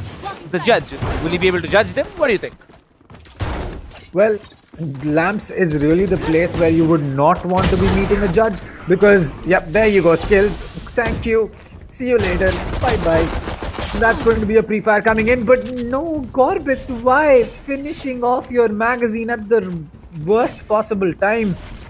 Not the play, my friend. As Kirossi will now have to play this aggressive. He will spot two players. He will go into showers. But Whereby God is just going to try to run away, and Skirossi will get one onto Jojo as well. He'll get one onto Dino as well. As it's down to the Soma, he will fall to Skirossi, and a 4K from this man. 2 HP. Oh boy. If Well, I Gorbits think, just kept his cool there, I think he might have been able to, you know, get this round for his team. But still, you know, there were multiple players trying to run off, and way by God, the way he was shot down in the back of the headlights, that's so painful to watch. But still, that was a good round. Eco round coming in. The Jet's ultimate is probably a hand cannon that you have. Skirossi now surviving with 12 frags on his own. Lightning Fast coming in with 9. And, well, I can see the Sova from the attacking side playing better than the duelist, so that's something you should be worried about. 3 duelists coming in, no one as the top fraggers. Well, a paint chill is going to get cooked up here, but the paint chill is not going to come in. As you can see, Skirossi will be pulled back, pushed back into safe haven, as Kappa will be taking one down. It's going to be a quick flick coming in, a quick scope coming in, but there's nothing done. The flash is going to come in again, and the judge will be judging a lot of the players. Gorbits will be coming in, Hell Ranger will be taking one down. He's looking for more, he's hungry. The attacking Jet is so very confident of what he needs to do, what he wants to do, because everyone now rotates onto the A side. Well, yes, that's true. And as skills as well as Lightning Fast will be coming in, they will be stopped by that smoke coming in from the side of the Omen. Dino smoking off the perfect angle. He knows exactly what to peek. He'll get Lightning Fast as soon as he breaks cover. But it looks like Lightning Fast has made his way, or rather, Skills has made his way inside Lance, as his position is now known, and the headshot from that Bulldog. Oh, that ADS is definitely the way to go, because those 3 bullets, you land them, that's going to be it. Well, it's not over. Well, now it's over because the attackers have secured another round. It's Ringa Roses once again, as you saw. You know, 5-5. I'm very confused right now, kind of, as to if it's a 6-6, because if it is, oh my God, I don't know what I have to say, but White Shadow Esports looking so very confident and so very powerful when it comes to, you know, extraordinary plays. And look at Gorbits, every round he's coming with the judge, trying to take down at least one or more, but not being very productive. This was not the Gorbits we saw back in, you know, semi-finals, but I believe the strength of the team has increased, you know, on a competitive level, because I remember back when it was on the semi-finals, the strength of the teams is different, but when it comes to, oh my God, this is a very wise flank coming in. 1-2 deleted, and there it is. Gorbits will be getting 2 successful frags, and there's going to be the breach ultimate that comes in. The breach may be taken down. Gorbits securing that already, and it's only 1 player standing. It is going to be Skirossi versus the Jet here. The Jet has been spotted, and there it is. Skirossi will be getting 1, maybe going for multiple, but you know, if he had a gun, if he had a Vandal, he would have probably done it, but looks like the operator will not be the, you know, the winner of the rounds here, because now Dino surviving on 10 HP. I believe the Sova is on 20 to 25, and that's not enough. The Sova is again beating him, but this time he doesn't miss, he doesn't winch, he doesn't get taken down. He comes in, does not get the round, but will be saving that operator for himself. I'm expecting an insane play in the next round, if at all, a very massive one, and also an equalizer from Global.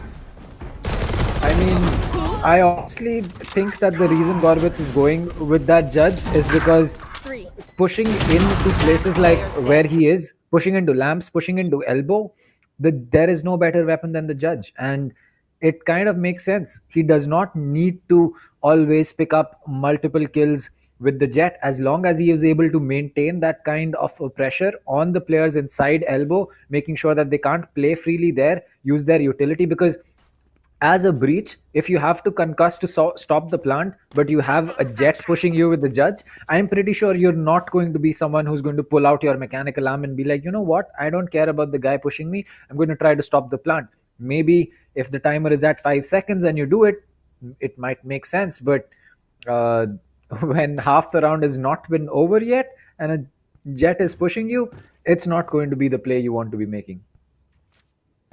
Well, looks like the clock timer has been paused at 5 seconds. It's going to be someone who needs to, maybe take a short break onto the, what's it called, to the washroom. Maybe they have decided to go on and actually pull off some deep strategies that they had kept for the perfect timing, and they decide to, implement it in the game now, because White Shadow, if they want to win this, they want this round at any cost. Global Esports, if they want to, switch over to attacker's side in a 50-50 percentile chance, they need to win this round. So let's see if either of the teams are able to function as they are supposed to, because now I can see 2 Spectre buys coming in from Global Esports, and also a Light Shield and a Phantom combination. Well, looks like it's going to be Lightning Fast who is going to do the heavy lifting. The Pain Shield might be coming in, but this time Lightning Fast will be falling back. He has to fall back rapidly, as quickly as possible. The Sova Recon drone will be, the Sova Owl drone will be getting a lot of information. The Flash is going to come in. No one's going to get tagged here, and the Sova will not be able to tag anyone from the attacker side. Well, there you go. Oh, Whereby got just about to get that showstopper off, will fall as Pushy will get one onto Kappa, but Gorbitz and Dino doing that heavy work, and the judge again just proving to be the weapon of choice, as it's down to Hellranger as well as Kurossi to make this work out. Both of them are going to be stuck inside CT. That's not the range that you want to be wide swinging with Gorbitz, by the way, with that judge, but as he comes in, it's going to be him getting that kill. Finally, Hellranger is going to shut down that judge for good. Reload the Spectre, knows that there's someone standing there. He's going to get that flash, but does not check the complete angle, and 7-5 on attack, White Shadow. Oh. Well, it's good. It's good start. White Shadow, they have done a good job, but when it came to performing, I believe Team White Shadow did the better thing, and they are now in the league. Global Esports need to have a comeback, need to have a big time comeback, because they did break the legacy of losing the pistol round. They did get the first pistol round, that to Skirossi with a 4K. What will they do on attack when there is a Killjoy on attacking side? And there's an advantage also from the perspective of Global, because White Shadow, they do not have a Killjoy or a Cypher. They have a Sova to work with, they have the Omen Smokes, rest all are duelists. If you play it smart, you can basically get a lot of information and you can outfunction everyone at all. Like it's totally possible. Stuff that's coming. Rina gets taken down. The return Paranoia comes in from the Omen side here. Everyone can try and push it. The smokes will be coming in the end once again, but now this time he'll be dashing and Dino will be absolutely deleting Skirossi. That's so painful, but that's good. That's really good from the perspective of Global Esports. I mean, White Shadow. White Shadow now stuck in a 4 versus 4 situation against Global Esports. 5-7. Everyone has decided to rotate onto B side, as the rotations from the defender side also come through. All the players are actually moving in onto the B side. Some from back end, some from front ends. That's it. Well, that sounded like a slap from that classic, the right click coming in, but Kappa picking up another kill onto Pushy. That's going to be the Sova taking down the Sova. Gorbitz picking up that classic. He's going to be the last one standing, and not for long, because Skills is going to come in and finish it off, as that's a much needed round for Global. Well, indeed, it's a very, very needed round, and as it is, it's a very, how can you say, it was a necessary round. More than a need, it was a necessary, because they need to equalize the scores, and they also need to have a chance of coming back. Bind is a map where you choke out a lot, and now you are coming in, you are facing off against White Shadow. You do not have the lead, but still you are managing to come in. That's completely good job here. Well, that's just one round. You need to get one more. Force buy coming in from Global Esports, and they have been fruitful with that force buy once. twice, but will they be able to do it again? As yeah, I believe they have started off strongly. The arena are going to be completely deleted. The breach still there to play with. The Suva Recon Bolt will be getting a lot of information. One of the players has been tagged in. The paint shell will be coming in, and Dash the team will be coming in, taking down one already. Kirosi already getting one, maybe going for a double, but Kappa will be turning it off smartly as Dino gets deleted, and there's only one defender. It's down to Pushi to take out 4 players. As you can see, that there's going to be a spam of bullets getting run from the attacker's perspective. Pushi up in heaven, trying to do a man's job, trying to do a big time work here. The Omen will be actually maybe teleporting onto heaven here, and he's gonna get surrounded from every possible angle. Well, there you go. That's exactly why the breach was being used. The second the Omen went in for that teleport, the breach flashed heaven, and that was it. There was no way that that clutch could have come in. Not even half a chance. What a shot onto Gorbet's head from Skirosi though. Just locking onto it completely and just shutting him down. Lightning fast, finishing it off onto Pushi. So, well, the full buy is not coming in from the side of White Shadow because they forced a buy. And and you know, I really feel that forcing a buy like that should really come with its own benefits. But Dino, just aggressive. Oh, aggressive play on aggressive play as he's going to take down Lightning. That's an important frag. Kappa comes in. Where by God will fall. He'll get Dino as well. Skirosi all the way inside spawn almost. As that's going to be the Sova getting taken out. The Sheriff not going to be able to line up. As Jojo will fall to Hellranger. It's all down to flanking Gorbets. And the Jet will now have to take 4 people with that Bucky. Oh, there you go. He's going to change to the Spectre. No, he's going to keep that Bucky instead. Well, he wants to take close range fights, as you know, he's gonna inflict some damage onto Skills here, but Skills gonna be much more prudent with the Spectre here. Will be eliminating Gorbets, and there's another round already. Like, it's so confident plays coming in from, you know, Team Global now. 8-7, 1 point lead already. They did not have the lead on the defenders half. They came in at, you know, a 2 point disadvantage, a 2 point disparity, and they have just won 3 rounds after the side switch. On the attacker side, Global is being very, very confident, but will they be able to continue it is a big question, because now it's a full buy round coming in from White Shadows. White Shadows will not be giving any quarters in this round, and I can still see 3 Spectres in the hands of Global Esports. Well, I mean, if they didn't really drop those Spectres, it didn't make sense to go in and buy anything. But there you go, Pushy just ready. As soon as the flash came in, he was able to use his ult drone to get some intel, but it didn't last too long as it was shot down by Skirosi, I believe. That's going to be a shock dart coming in. The flash will be coming in as well. And Hellranger is just doing so much with that breach. Not playing at the front line, but instead playing in the second line and just helping his teammates out so much. Well, lightning fast placed down that turret for long, making sure that no one will push down that side without... Oh, he's gonna call that back. So I guess it was just a temporary strategy.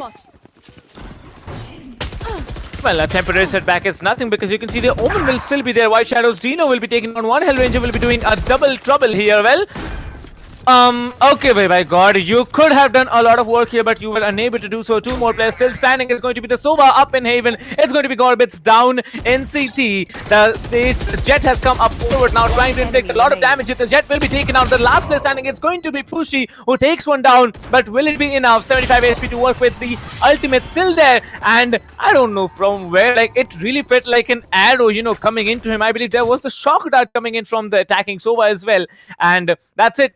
There was the Killjoy Lightning Fast shutting him down once and for all. 9-7, 2 points lead already in the hands of Global Esports. That's a brilliant, you know, outplay coming in now. Team White Shadow have been pushed into an eco round, but they're not gonna go for an eco. They're going for a force buy. As I can see, 2 players have decided to go for a buy, not just 2, 3, 4. All right, my friends, they have decided to go on with 2 judges, 1 Stinger, 1 Sheriff, and 1 Frenzy, plus 4 shields, 4 light shields. So let's see how they work it out. Let's see how they actually defend against a strongly pushing teams such as Global.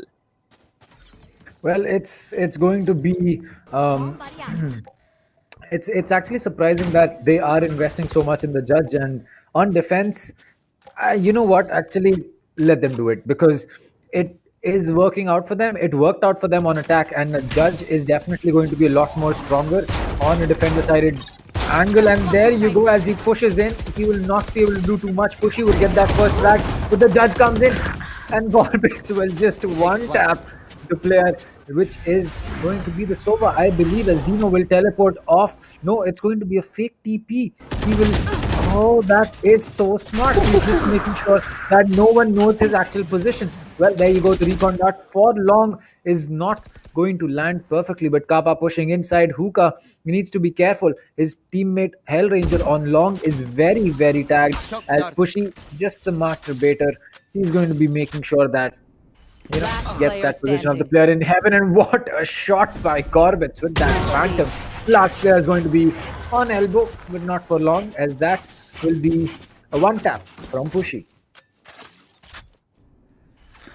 Well, it's not enough to go down easy, and that's exactly what White Shadow did. They did not go down easy. They still have one more point to work with, and now it's a full buy coming in for both of the teams. Way by God deciding to go on with an operator buy. Well, on defense, an operator buy is a really, really smart thing to do, especially if you can pull off those shots, those insane level shots. But I think it's better in the hands of the Jet than the Raze. But there has been multiple Razes who perform well with the operator. Well, it's going to be a slow approach onto A side. There's only one lurker here. That's going to be the Omen, who immediately rushes back onto mid link. Well, A link and B link are the positions now to look out for. Gorbits coming in. A very, very swift motion can be doing a lot of work. Nope. Oh, there you go. Skills just making sure he knows he can control the recoil on that Phantom, as Jojo will fall as well to Skirossi. That, I believe, was a kill inside of Shadows, as Pushy now has to hold this from the Shadows, comes in from the side of the Omen, but it will get cancelled. Skills just making sure that elbow is going to be clear or not, and that will be, it could go either way. Maybe they know the position of Pushy, otherwise they might not have pushed in so early. But it looks like Skills just making sure that he can hold through these smokes. Kappa going in for that plant, as it's going to be the Sova pushing in from the side of elbow. But everyone except the Omen has vacated side, as Whereby God with that operator is just making sure that he is going to be able to make that showstopper work, but he will not, as Skirossi comes in from the back and Skills gets one. It's all down to Pushy, who will not survive long. And again, a flawless round coming in from the side of Global is going to make sure that it's going to be tough for White Shadow to get this lead back. Well, Global, they have definitely, stepped up their game from the previous time we saw them on Bind out here, because on attacker side, they are being so very confident. They know they can aim game White Shadow, and that's absolutely what they are doing right down here on the second game of the finals of the upper brackets of group stage ESPL Valorant PowerUp India. Well, this is just Group A. We still have 3 more groups to work with, and one more day of group stages, Group A to work with. This time, Skirossi will be coming in slowly. One of the players have been tagged for. 2 of the players have been detected for. Where he's gonna dash up in the air. He's gonna delete. No, he's not gonna delete. He's gonna get deleted in return. Way by God, playing with that stinger is a very, very smart move, and he has done it so very successfully. Getting that Phantom now can be a very, very vicious thing that he has. Lightning Fast will be slowly trying to creep in, but the Sova is still going to be present on to B side. Well, he spots one. That's one knife just whizzing past his ear, and I believe the attackers, they have to outperform these defenders. The defenders being very, very defensive. Now the Omen will be sent back. The flash is going to come in as well. Jojo will be taking down Skills. That's a beautiful frag here, and that's a lot of damage getting done here. The ultimate coming in, and it's a flawless round for White Shadows in spite of low HPs to deal with. White Shadow pull off a flawless round against a strong team, such a strong team such as Global Esports. Well, it certainly is an interesting game. A flawless round from Global, a reply, a flawless round from White Shadow, and suddenly we are back in the same positions. It just seems that White Shadow is not willing to give up, and Global, they just don't want to give any defensive around a defender-sided map. It's surprising the way that these teams are able to make that work. The recon dart gets shot immediately. The Killjoy turret will get placed, as it will not spot anyone just yet. But a lineup as Lightning Fast and Hellranger are going to be falling, and that's going to be Skirossi making his way in. But Pushy gets that kill. Gorbit is going to be holding close. Jojo is going to get Kappa. It's all down to the Omen. The Empress has been popped. The Omen inside the smoke, and Cooper is not going to be in the best place. Whereby God will fall, so no flawless round coming in from the side of White Shadow, as Dino is going in for that rotate. It's going to be a pinch coming in from the side of Jojo, as well as he will finish things off. That's going to be in style. Yep, that's going to be in style. Well, you know, it's a very, very tricky way that Gorbit's got that 2 kill. Like, I wasn't expecting this, but Skirossi really tried hard. Pushy got the information immediately. You know, he changed to his weapon, got his own owl drone down, and that was it. This time, Skirossi did not play as we expected, but now it's a 10-10. It's a tie. 50%. I'll still stick to a 50%, you know, victory for both the teams here, because Skirossi, just look at him play. He is absolutely a madman. Gorbit's not being able to function, and I believe not having Sentinels did, you know, allow Team Global to get multiple rounds. But after that, it's basically GG's. Let's see how they function. 3 duelists to play with on the defender side is not a very, very beneficial thing, but they're doing a good job because 10-10. It's some answers that you can get it.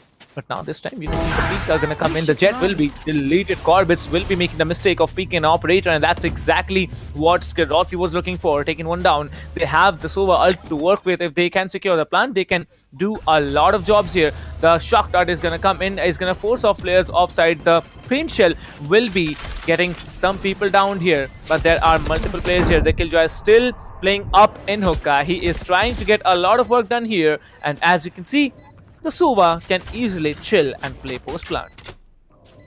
Well, that is true. The Hunter's Fury is one of the best weapons. Oh, Pushy.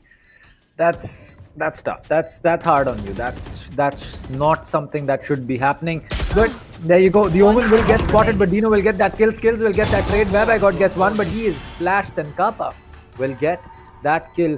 So Global retaking, you know, retaking the lead once again. Yeah.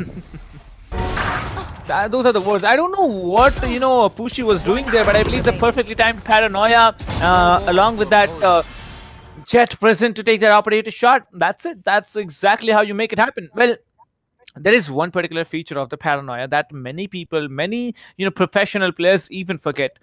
When the Omen paranoia is coming to hit you, there's usually, you know, what's it called? I'd say some sort of an orientation, some sort of a vignette orientation that comes on your screen. If you're smart enough, you can actually dodge the Omen paranoia to a lot of extent, you know, even when you cannot see it. But this time, it did not happen. He was absolutely obliterated. This time, you can see White Shadow on so very strong defending positions. Anyone who walks up to them is going to get massacred down the line. There's one player detected already. No one's going to push up hookah, that's for sure, because no one wants to take the close range gun game against a judge.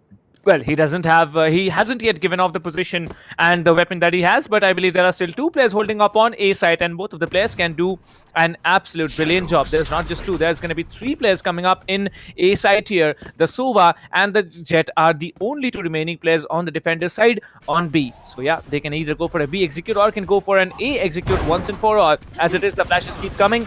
Skirossi has come up. Jojo will be taking on Kappa. That's 1 frag already, but Jojo will be coming in and moving in, but no, Skills will be getting him down as well. Skills still trying to hold off the lines here. 4 versus 4. It's a very, very tricky position to play with. Hellranger will be getting 1. It's a 3v3. Lightning Fast will be getting 1. 2 players standing, 1 attacker standing. It is going to be Skills versus the Raze.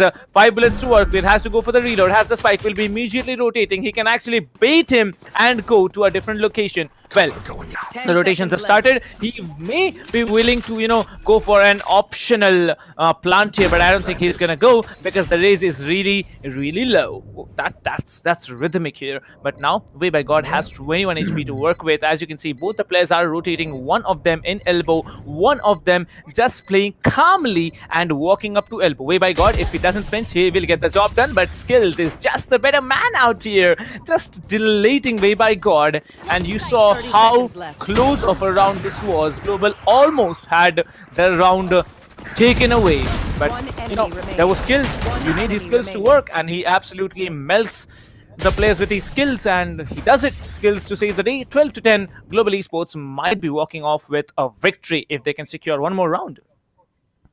Well, nice. So, Bryce, once you're done with casting, are you going to be, releasing your rap album or something? Like, rhyming to those that's bars? A good question.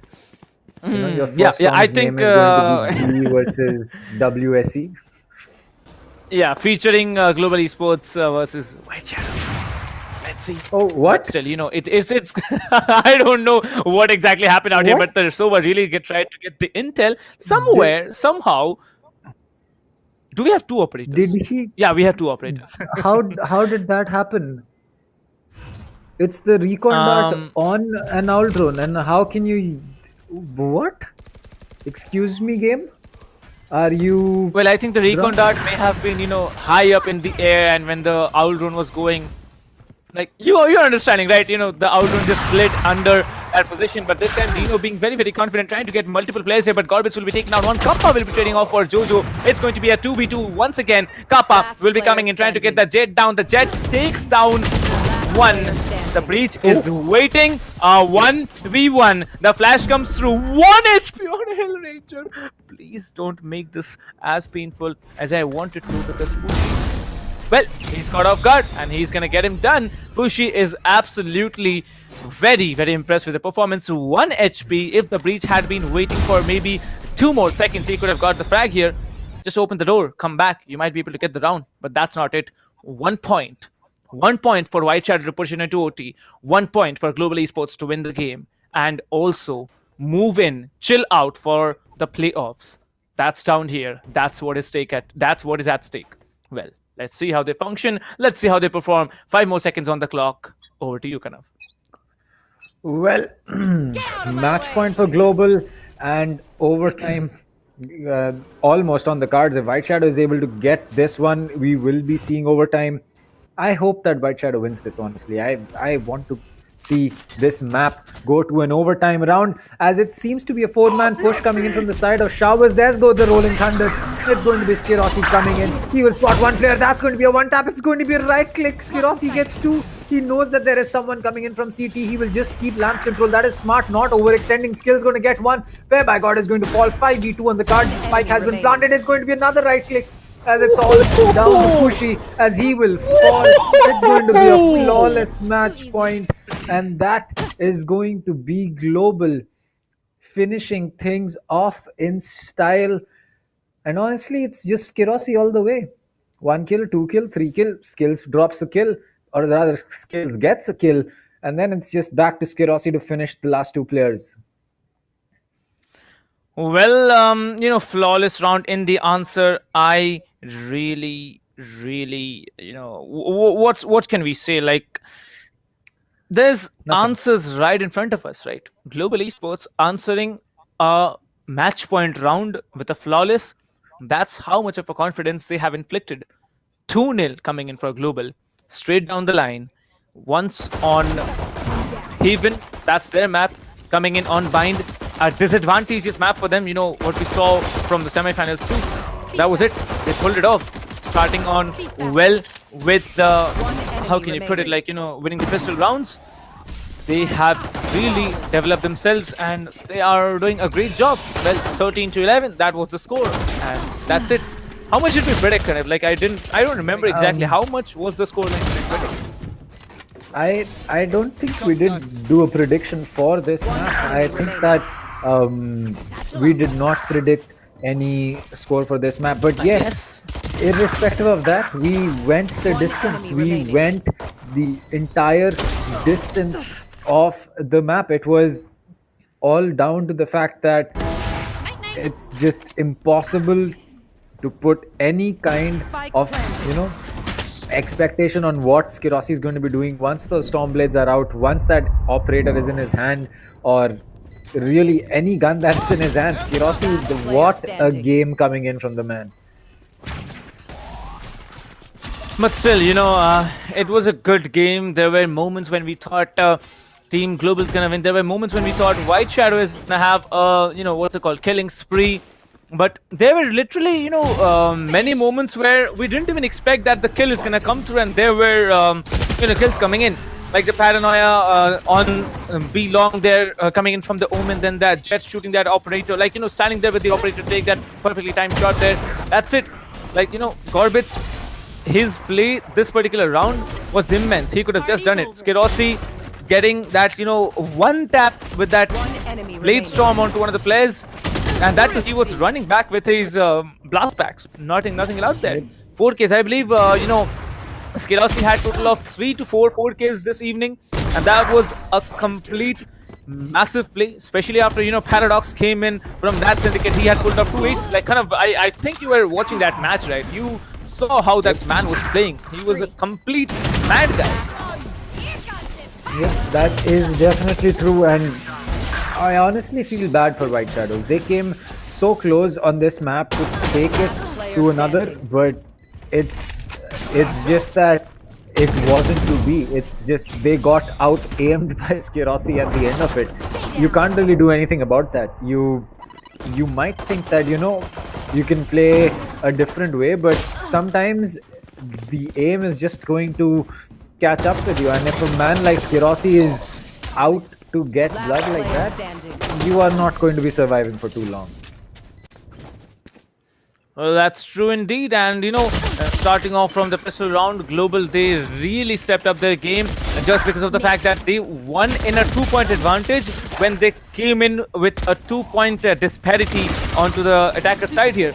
And look at the coordination, they were just pushing all together. I don't think there are any comps particularly, in these moments, because these naturally become a habit. Like, one of the players is going, you go on for another flank and, take them out. These are basically, your muscle memory that functions along with your players. Like, you play as a unit. We all know that, teams like Mahi, Global, XTC, they all have boot camps to, play on. And that's basically how they make it happen. The synergy is, the coordination is so overwhelming and so very interesting to watch. But in the end, it's 13-11 on Bind, and the closure of the second game, giving a 2-0 victory to Global Esports. So that's it. That's done and that's dusted. Well, I mean, it's really difficult to explain how White Shadow might be feeling, because they came so close to finishing this off. We right now could be making our way to Icebox had that last round gone in any different way. But it is what it is. You can't really blame Global for finishing the game off when they wanted to. It's not like Global was trying to play to make this game go longer. It's just that White Shadow played so well that I think they deserve something that they can take away from this matchup. Unfortunately, that's not going to be happening, and they will just be left with a defeat today. But I think that if again teams like INGLU as well as White Shadow, they just prove to us that teams like Global, Mahi, XTZ, Godlike, they aren't teams that are at the. They are not the unreachable teams anymore. They are not teams with against whom if you go up, you are definitely going to lose. We saw that in the first game today as well, and we just saw it on Bind as well. Well, that's definitely true. But one more thing you should also keep in mind, Kanav, is that, overall in the entire game, we never saw a moment where either team... Yep. I honestly feel that as we far saw as Lightning Fast do it once. We saw, I believe, Pushi also did it once. So that's completely amazing. 1 versus 1, never give up strategy. That's it. That's exactly how you do it. But there were multiple locations, where there were multiple moments where we really saw Skirosi and also the Jet from White Shadow Esports. God, they were choking. When they choked hard. When they fragged hard. And that's it. You can see the MVP of the game is going to be Skirosi, 26-16 to 4, and an average combat score of 304 above 300. That's massive. In the end, it's Global Esports 13, White Shadow Esports 11, walking off with the second map on bind, despite the bad start they had on bind earlier on in the semifinals one. Well, that's it. 2-0 for Global Esports, and they are going to move in from the upper bracket directly onto the playoffs. Kanav. Oh, well, I mean, that is exactly why we have the group stage here, where, all these teams get an equal opportunity to show what they can do in the group stages. And as for Global, they showed us why they are the team that deserves to be the first one to get that spot. And 7 first bloods for Skirosi. I mean, take a bow, man. He basically has the same number of opening kills as skills Gorbets and Kappa combined. So if a single player on your team can do that, I don't see what issues you could be having. Well, it's also the same number of first bloods that you've got combined Gorbits, Jojo, and I believe another player from the opponent. So yeah, that's something to look out for. Skirosi is on a different level right now. Probably one of the most strong Jet players that's gonna come up in a short while. I don't know who the best is because there are no comparisons when it comes to all these players here. Everyone is good at their game. Everyone is not just great at their game. But yes, we are not yet done. This was just day one of the group stages. That's the 13th of February. We are gonna go on till the 21st of February, till we end with Group D. Group A, upper bracket matches, semifinals and finals are done for. We have White Shadow Esports actually moving in. And let me just remind you, ladies and gentlemen, the ESPL welcome gift giveaway winners. Kanav, announce them to the audience, please. Well, the grand prize, which was the Alloy Origin Score RGB keyboard, is going to be going to Sanya Khatri, while Head Joshi will be getting the Cloud Core 7.1. It's going to be a Pulsefire Raid mouse as well as a Fury S-Speed mousepad for Shreyas Nair, Nazish, Aman Ahmad, and well as Siddhant Chabria. So congratulations to the winners. You can go ahead and send a message to ESPL.India Instagram account, and there you will be able to verify your identity, and then you will be able to make your way to get those prizes. Either they'll be shipped to you, or you can go ahead and pick them up from the closest HyperX dealer that you have.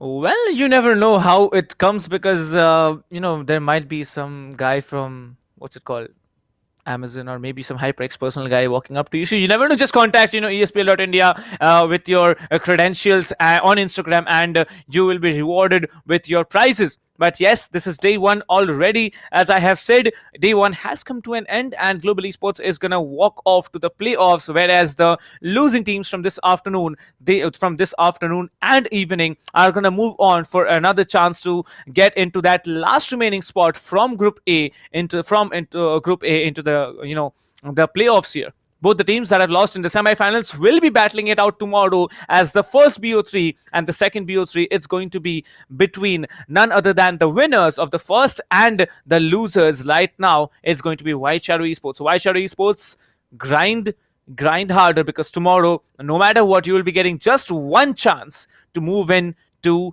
the group stages and maybe possibly challenge Global once again. Who knows what can happen? The revenge is much more sweeter if it's an older one, and as it is, it's not over yet. Like I said, there are multiple prize giveaways still going on. Every day you come to the stream, you watch the stream, you will be able to enlist yourself in the giveaways that is going on. ESPL welcome gift giveaway. Head over to the description. You will be able to register for the welcome gift. There is a link known as the ESPL welcome gift. Head over to that, register yourself, and you might be getting a shot at winning the grand prize of a mouse, keyboard, mousepad, and the legendary Cloud Core 7.1 by HyperX, or either of the above. Well, who knows what's going to happen? Who knows who's going to get what? But I believe it was a great day in the end. Like, Global Esports starting off on a bad note on Bind in the semifinals one, then coming in and absolutely massacring. Then, Skerosi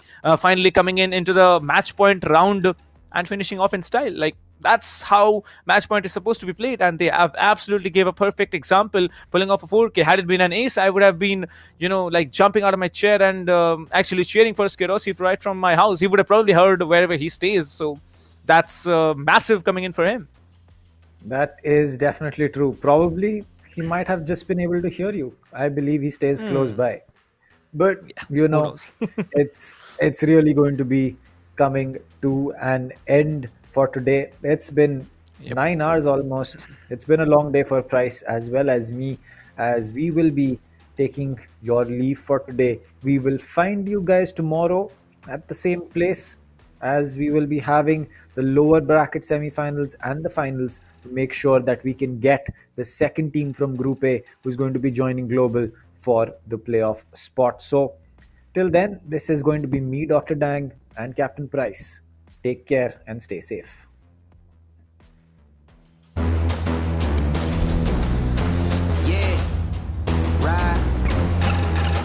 Nothing to say, oh God, nothing to say. I ain't have words, I erupted in thunder and rain. If your man's strong, then why call me running away? It's just a game, but nobody coming to play. I'm less. Rise up though, all my people where you at, rise up though. Let's go, yeah, let's go, let's up. One time, go get it, it's yours. Let's shine, come on, yeah, let's go. Raise up, that's right, go with it, it's yours. Let's shine, come on. With each day we wake up, stronger and stronger.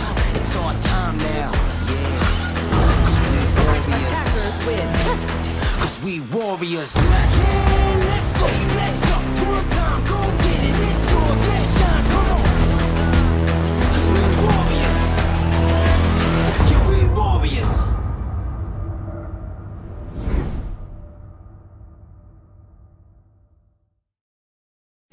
Valorant Agents of India. Are you ready? The ESPL Valorant PowerUp Series is a tournament open to players of all skill levels. Whether you are an agent with competitive experience or not, this series is meant for you to test your skills and have fun.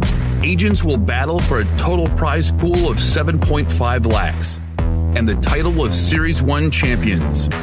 It's time to power up. Let's break down the tournament format. At the beginning of the tournament, there will be 4 open qualifiers. In the qualifying rounds, players will go through a best-of-1 single elimination, battling their way up the ranks. Those ranked top 16 onwards of the qualifiers will face single elimination in a best-of-3 match. The top 4 teams from each qualifier will earn a spot in the group stage, resulting in a total of 16 teams. These teams will then be split into 4 groups, with 4 teams per group. Teams will then compete in a GSL format, where 2 opening matches are played. The winners will then battle in the winner's match, which will determine who tops the group. The losers will battle for survival. The victor of this match will then battle the loser from the winner's match to determine who progresses further in the tournament. The 2 teams from each group move on to the playoffs, where 8 teams will compete via sudden death, single elimination, in a best-of-3. The quarterfinals and semifinals will be an exhilarating battle of skills, wits, and strategy to win through a best-of-3 elimination process. And finally, we reach the grand finals, where our final top 2 teams of the series will battle for glory through a best-of-5 elimination. Valorant Agents of India, will you and your team be the one that reigns supreme? It's time to power up.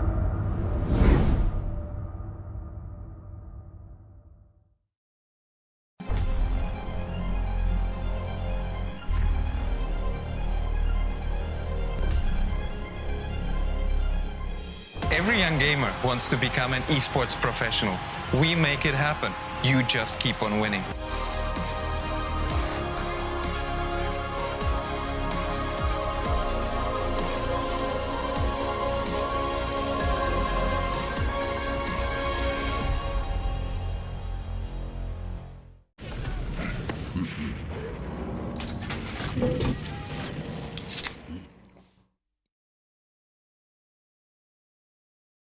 Users of Roblox are all around the world, and all of them expect the same level of experience. Well, the success of games is measured by how much can you keep users engaged. Zoroark's mission is all about player experience first. Everything we do, the player is sort of core to our thinking. ここ数年で、リッチなユーザーエクスペリエンスを提供するために If you don't want to worry and you don't want to think about things like asset delivery and the ability to have your connectivity between your devices and your servers as fast as you can, just go with Akamai. Akamai gets into places and markets that other providers of similar services don't quite hit as easily. その上で、Akamai さんのシステムを使うことで、大容量のセットを高速に配信させて、いただけているかなと。The workflow without that, I'd probably have a lot more CDN support because the amount of capacity we'd need from the others wouldn't be there. There's one less problem we have to solve. If Akamai wasn't around, we would probably have to multiply our team by I don't know what kind of factor and understand what we would need to do to replace what Akamai provides to us.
तो यार look at that mid market पे भी यहाँ पे मोहित वाकलेम W1 1 kill 2 kill 3 kill he but I think can he do it? Can he get the ace? Can he manage to kill this? Yes he can. Mohiत Waklem lighting pass को down करते हुए double trade का scenario यहाँ पर बनता हुआ, triple trade का सिनेरियो बनता हुआ, स्किल दिस कार्गोट को एलिमिनेट करते हुए 1v2 की सिचुएशन है. Fake defuse, fake it till you make it and he can make it. Yes he can. निकाल दिया मेरे ख्याल से. और ये एसके रोसी का जलवा वहां पे देखिए. He shot two people down through the smoke. This guy is insane. A relatively smaller map. Oh, what? He's going to get a collateral. That's shot.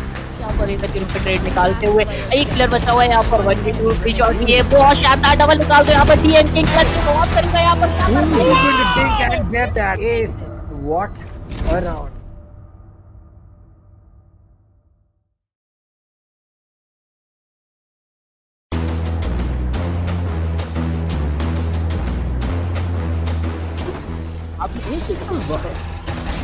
बिल्कुल यहाँ पे एक बेहतरीन और यहाँ पे टेम्पेस्ट. यहाँ पे जो डिफेंडिंग करके दिखाई एक प्राइम एग्जांपल है क्यों हम कहते हैं कि एसेंट का मैप कमाल का है. But is gonna hold a very nice angle for himself. He saw one player there. Oh my god. Who's gonna knife him? Yes, he's gonna knife him. No, wait a minute. Other player that's gonna be Thanos, who was about to use the showstopper. It's a 3v3 situation. No! Take one down, and it's the last one standing. इनके पास double satchel boost जरूर रहेगा. क्या वो use करना चाहेंगे वही एक बड़ी बात है. सेज काफी डिस्टेंस से आ रहे हैं लेकिन कोई गलती नहीं होगी. दो प्लेयर को टेक डाउन किया जाएगा. तीसरा प्लेयर भी यहाँ पे आके आता हुआ बहुत ही शानदार तरीके से टेक डाउन किया जाएगा. And that's gonna be I am the hunter. That's gonna be Hunter's durability. Sharon gets taken down. Oh my god. And look at that ultimate. Brad with so much information doing the job out here. Yeah, maybe. Now you can see the Omen. He actually teleports onto the other side, but let me see how's it gonna be. The Brimstone is caught off guard, goes for the reload. Rina needs to come up front. That's a beautiful heading. That's a double heading coming in. But now he comes up strong. 3k already. This might be another round in the hands of the defense. And a 4k for Akku. Oh my god. Akku goes on. And he builds an ace for himself. What a ace play did this guy have.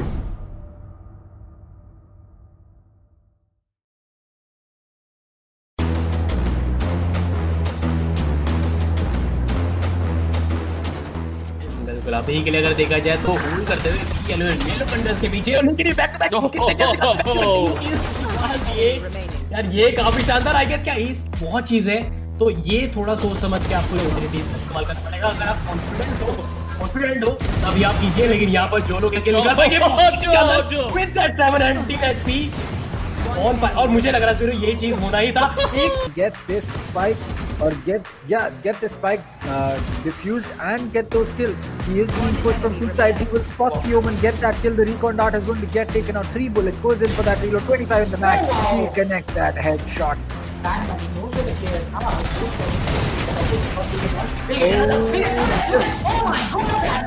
Out, but now it's all down to Dino as he will take antidote once and get that kill. He'll get another one onto that. No, third one on Scally. Nothing else bought by Corbett here. You can see how aggressive Amiterasu is shutting down 2, maybe just 3. Okay, no, 3 players are not shut down here. Only 2 players will be shut down, but there it is. He needs to take down another one. Will be taking on another one. There's only one there standing. It's going to be the breach that comes in, but Amiterasu stays.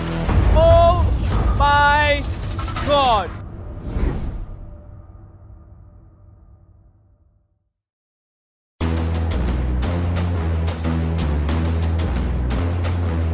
You will get the kill as well. Pasha Sahil यहाँ पे एक अच्छा किल निकालता है खोली के ऊपर। आगे जाने की कोशिश है। एक चीज मुझे अच्छी लग रही है ये देख के कि फैंस भी यहाँ पे एक साथ खड़े हैं, स्टैक अप करते आपको नजर आ रहे हैं।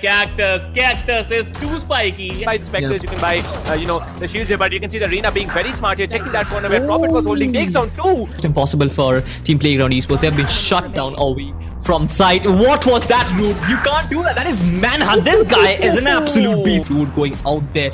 He is pretty aggressive. Will he get the kill? He will get the kill. And right now, this guy is angry. He gets 3, and he might get even more. इतना ज़्यादा matter करेगा। बाकी हमारे जो न्यूट्रल ये जो display दिखाया जा रहा है वो कमाल का है। स्मोकी यहाँ पे 2 किल निकालते हुए, that is really good. Smoky यहाँ पे 3 किल निकालते हुए, TOC Smokey is literally on fire. You can see the flames burning out of him, and he is just ripping things apart. अपने इसके लिए यहाँ पे बढ़ने की कोशिश ले भी सकते हैं। ऊपर कितना रीलोड होती है किस ले लेंगे। Smokey is smoking.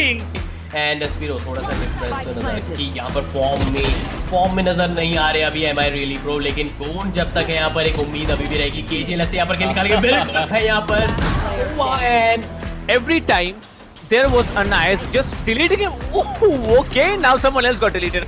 Things are much hotter in the finals, as you can see. Every time someone peeks the operator and he headshots him in mid-air, and he's gonna get the 3rd. Well, he's gonna get a 4th. वही काम अब किया जा रहा है the red syndicate के द्वारा। वो प्रेशर बनाना चाहते हैं अपने अपोनेंट के पास में, क्योंकि एक बार आपने माइंड प्ले कर दिया तो फिर माइंड प्ले से उभर